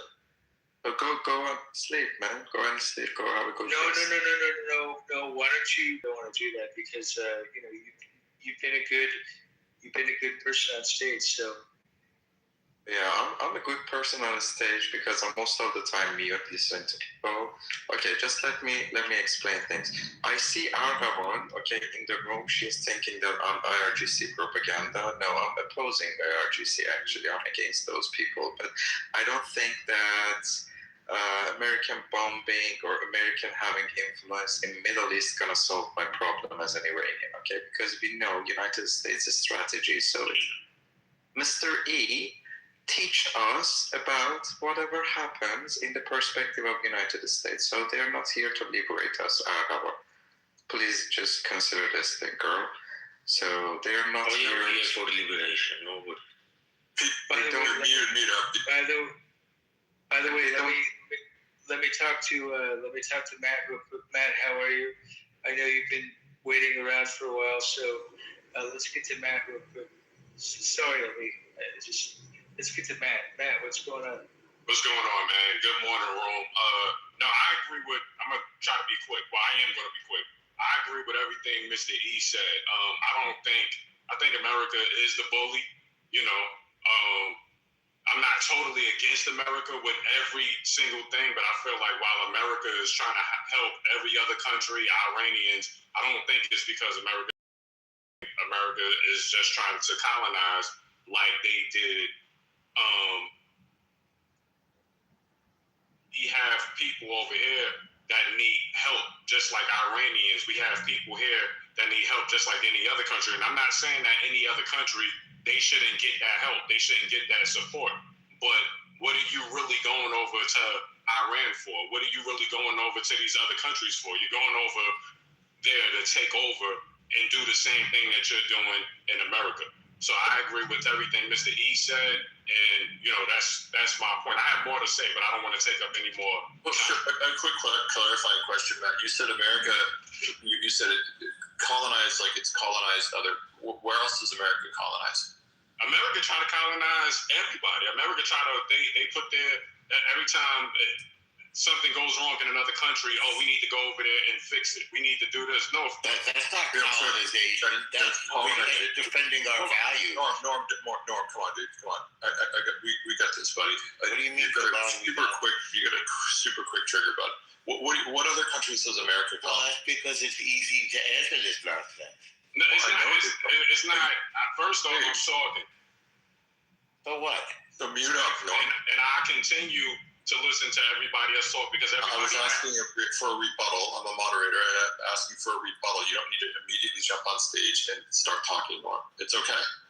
It's not that kind of room. Why not? Because it's not that kind of room. Okay, what kind of room is it? It's It's the one where it's a one mic policy room. That's right. I only have one mic. I know you only have one mic, but I asked Matt a question and then you jumped in. No, he answered and then I answered after he stopped his pen. He meant one mic at a time. You actually got one. So one mic on Matt. Okay. And then after he finishes, I thought, I'll talk or you'll talk. Well, why do we need all this crazy, fragility? Go ahead, Matt. Fragility, your norm. I know how you work in rooms. And it's not that wrong. I like your moderation, by the way. It's just we don't have to be so precious about it. Go ahead, Matt. I don't want to keep so meta is boring. Meta is boring to me. Matt, but we're not colonists. We defend the world's policemen. That's the way it goes. What did you want to say, Matt? I mean, I pretty much said everything that I said, and I understand what he's saying. Yeah, but I'm talking about the mic because he gave me the floor. The moderator gave me the floor. Yeah, it's boring. It don't matter whether it's boring. It's called respect. It doesn't matter. People like you. Respect boring. And there's people like you. Yeah. To come in places and take over. It's all good. It's all good. It's a thing. He doesn't have much. I disagree. I actually disagree with your points, and I agree. I got you more with him, but I just want to have an actual conversation. Yeah, I just have Joe. And that's cool. I have my opinion. I'm not saying. Okay, so let's jump into this, Ben. So how is the United States colonizing? Are you just saying because the United States is world police? Are you confusing? Are you conflating? Yeah, it's evident. Like I feel like America is meddling in other countries' affairs, and I don't think they say well it's for this reason, and it can be a good reason why they're doing it. But are you really doing it for that good reason? Or are you doing it for self-gain? And that's what I mean by colonizing. And this what they've been doing. Is what the founders, quote-unquote founders, been doing since the beginning. But I understand all of it. I understand, what it's for and why they do it. It's for power. Sure, but the gentleman brought up earlier that all countries act in their own best interest. So wouldn't you argue that America is acting in her own best interest?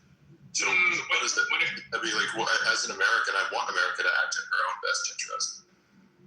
Yeah, I agree with that. I just don't think America is doing it for the right reasons. I think it's what is the right reason? I mean, is to really help people.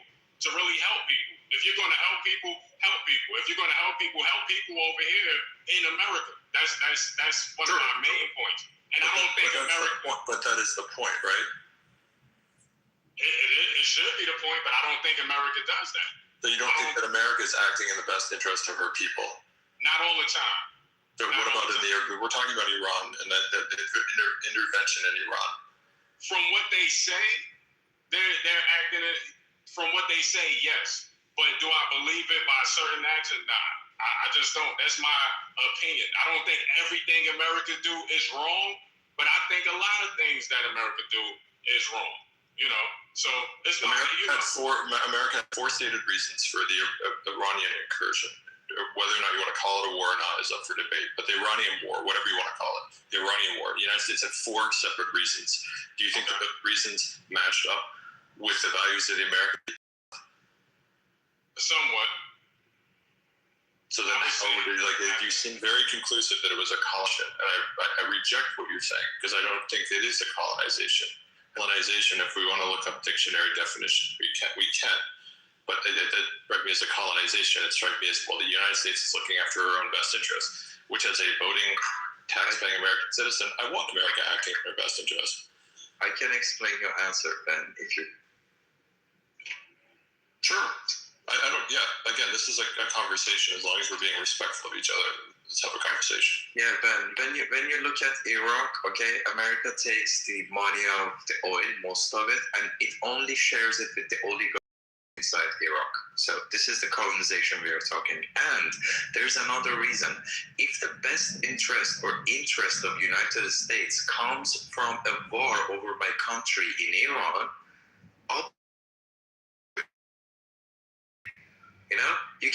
you cannot gain any advantage, attacking my country. Obviously, I'm not gonna let you to do that, okay?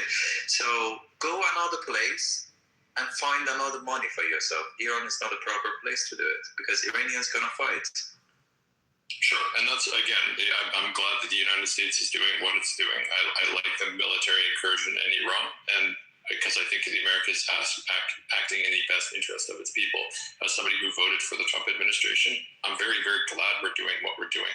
I think a nuclear-armed Iran is something that I don't think that it does not make the world, it does not make the United States, and it does not make our interests safer. But what do you think, Ben, about the only country who used nukes over Japan? You're the only country who have done this, so you have no rights to say the other countries you don't need to have a nuke because you're an aggressive character. Since you're the only country who used the nukes, you are the only one who done this. Sure, and I think if it's in the best interest of the United States, in bombing in Hiroshima and Nagasaki, the only uses of nuclear weapons in history in the time of war, yes, I think that was in the best interest of the American people. So the rationale that was made was, if again, you can go back, you can watch the movies, you can look at the data, you can look at everything. The calculation that was made during World War II was, we're doing this to shorten the war tremendously and to prevent loss of life, and that this very, very obviously huge incursion is going to result in the war ending a lot sooner, and therefore, there's a calculation made. So yes, I believe that was in the interest of the United States. Yeah, calculation done by you, not by the other people, other population. Well, sure.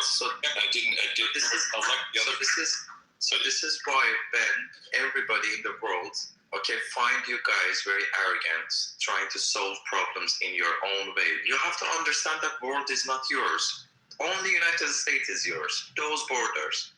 Nothing more, nothing less. And that's fine. But again, I want the United States acting in her best interest. So if it's in the best interest of the United States, then I want it acting in her best interest. I don't care whether it's in the best interest of Iran. I don't care if it's in the best interest of India or Brazil or Venezuela. I don't care. I want the United States acting in the best, because I'm an American citizen. So nice of you, very nice of you. Very nice of you. Is shared with the United States. I'm here to be sure that. Hold on, Peter. We'll get Peter. Go on mute. So let's go to some other people. We have Matt. Jojo, are you there? Jojo, how are you? What's going on, Jojo? Can you go put yourself off of mute real quick? If not, I'm going to go to Cannon. Cannon, what's going on? I know you're eager to go. How's it going? No, I'm just listening. And then we have Kande. Is that how you say it? Kade? How do you say your name? Khadej. You're on mute. What's that? Kadej? Cottage cheese? I don't know. Okay, well, let's go back up to Bibi. Bibi, are you still here?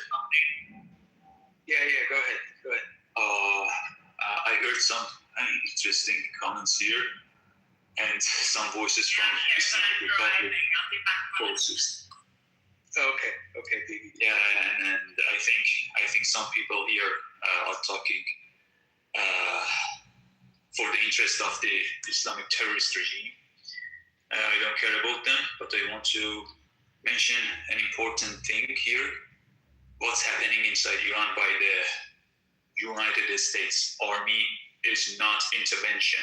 It is Operation Liberation. Please do not judge the army who are fighting for the liberation. When somebody compares the atomic bomb inside Japan and you cannot defend your country, it means you do not know the history well.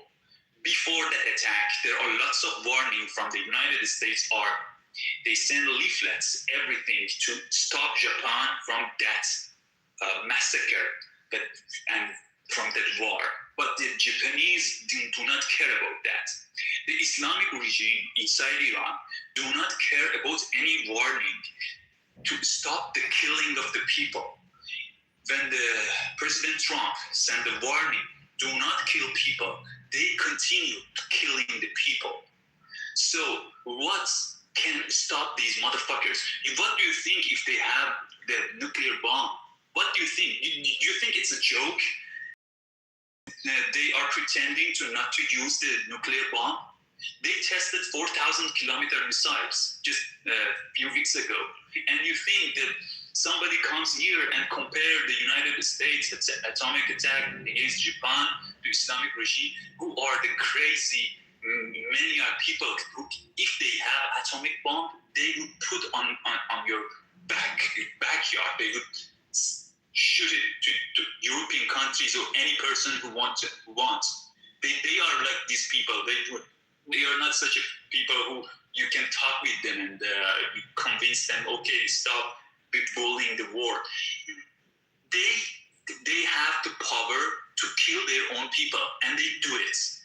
If they had the power to kill or attack to your countries, to the United States or the European country, they would do this. I'm sure, as an Iranian, I'm telling you, they do this because when they had the power to kill the people, they do it. When they want to suppress the people, they do it. They do not care about any values you are thinking about or you are living there. Please, be the voice of Iranian people. I'm telling you that Iranian people, I'm in touch with Iranian former political prisoners. They send me messages. They are worried about the situation because the war is stopped and the operation is stopped now. They want United States to destroy the Islamic regime totally. They are ready to pay for it because they did it with their blood. They are ready to Iranian political prisoners. Iranian political prisoners. Please let me finish this. Iranian political prisoners send me message. They are worried that President Trump do not stay at the course. He should continue. United States should support this operation for the liberation of Iranian people and saving the world from a dangerous regime which can destroy your nation. Yeah, thank you. So Jojo, how are you? Are you speaking to us, or are you alive? Jojo, hello, Mr. Jojo. What's going on? You got about 5 seconds. 4, 3, 2, 1. Okay, later, D. So just to be clear, the United States never just, again, I hear everything that the last gentleman was saying. The United States has never said that it never went to Iran for regime change. The United States has never, it would, obviously the United States would like regime change, but that was never one of the, by the administration, it was never to regime change. So what do Iranians think about this sentence? They don't care about the liberation in Iran. So this is the problem. I understand that. I did not say that. Just to be clear, I did not say that the United States does not care about the liberation. Obviously it does, but that is not one of the stated goals of the incursion. I said, this is how they manipulate. This is how they manipulate the wrong positions. This is how the Islamic regime people manipulate the one wrong sentence. They are just waiting for one sentence. If they see a little doubt about this, they will attack you from that position. This is how they act. I think I'm good on my position. I appreciate you jumping in. I do. I don't know how to pronounce your name. The closest thing I have in English is JS. So I'm going to call you JS because I don't mean any disrespect to you. I don't know your name because I cannot read Arabic or I believe that's Arabic. So I'm going to call you J. So, but no, just to be clear, Ali, the United States has not said that it's going into Iran for regime change, but obviously, the Trump administration has repeatedly stated it wants regime change. It wants regime change, obviously. So Ben, what we heard till now from Twitter, let's say, Okay, Trump said that it was never my priority to liberate Iranians. He said it himself. You can go check on his story. And he also said that I'm coming to erase the whole civilization. Am I right or am I wrong about this? Did he share these things or not? So what should Iranians think about United States administration? Okay? Just think about this. Just think about Iranians' interest. Okay, I thought, do you want an answer to those or not? Yeah, I want. Of course, it's in the United States' interest to have regime change. Again, the United States has very, very obviously said that, and very, very clearly stated that it's in the best interest of the United States to have a friendly regime to the United States. The United States would like democracy around the world. But again, if you're trying to sell a war to the American people or military incursion or whatever you want to call this to the American people, doing a full-fledged Iraq, Afghanistan style, boots on the ground, massive thing is not gonna cut it for the American people. American people do not, voting people do not have the stomach for a very, very long war with a very few exceptions. So of course they're gonna say that. With that being said, of course the United States wants regime change. This is an oppressive regime that's killed 30 to 50,000 of its own people just in a matter of a couple of days. It spreads terror around the world. The four stated goals of the Iran war were destroying its military missile capabilities, annihilating Iran's navy, preventing Iran from developing nuclear weapons, and ensuring the regime cannot continue to arm, fund, or direct terrorist armies outside its borders. Those are the four. And again, those are in the best interest of America. It's in the best interest of America's allies.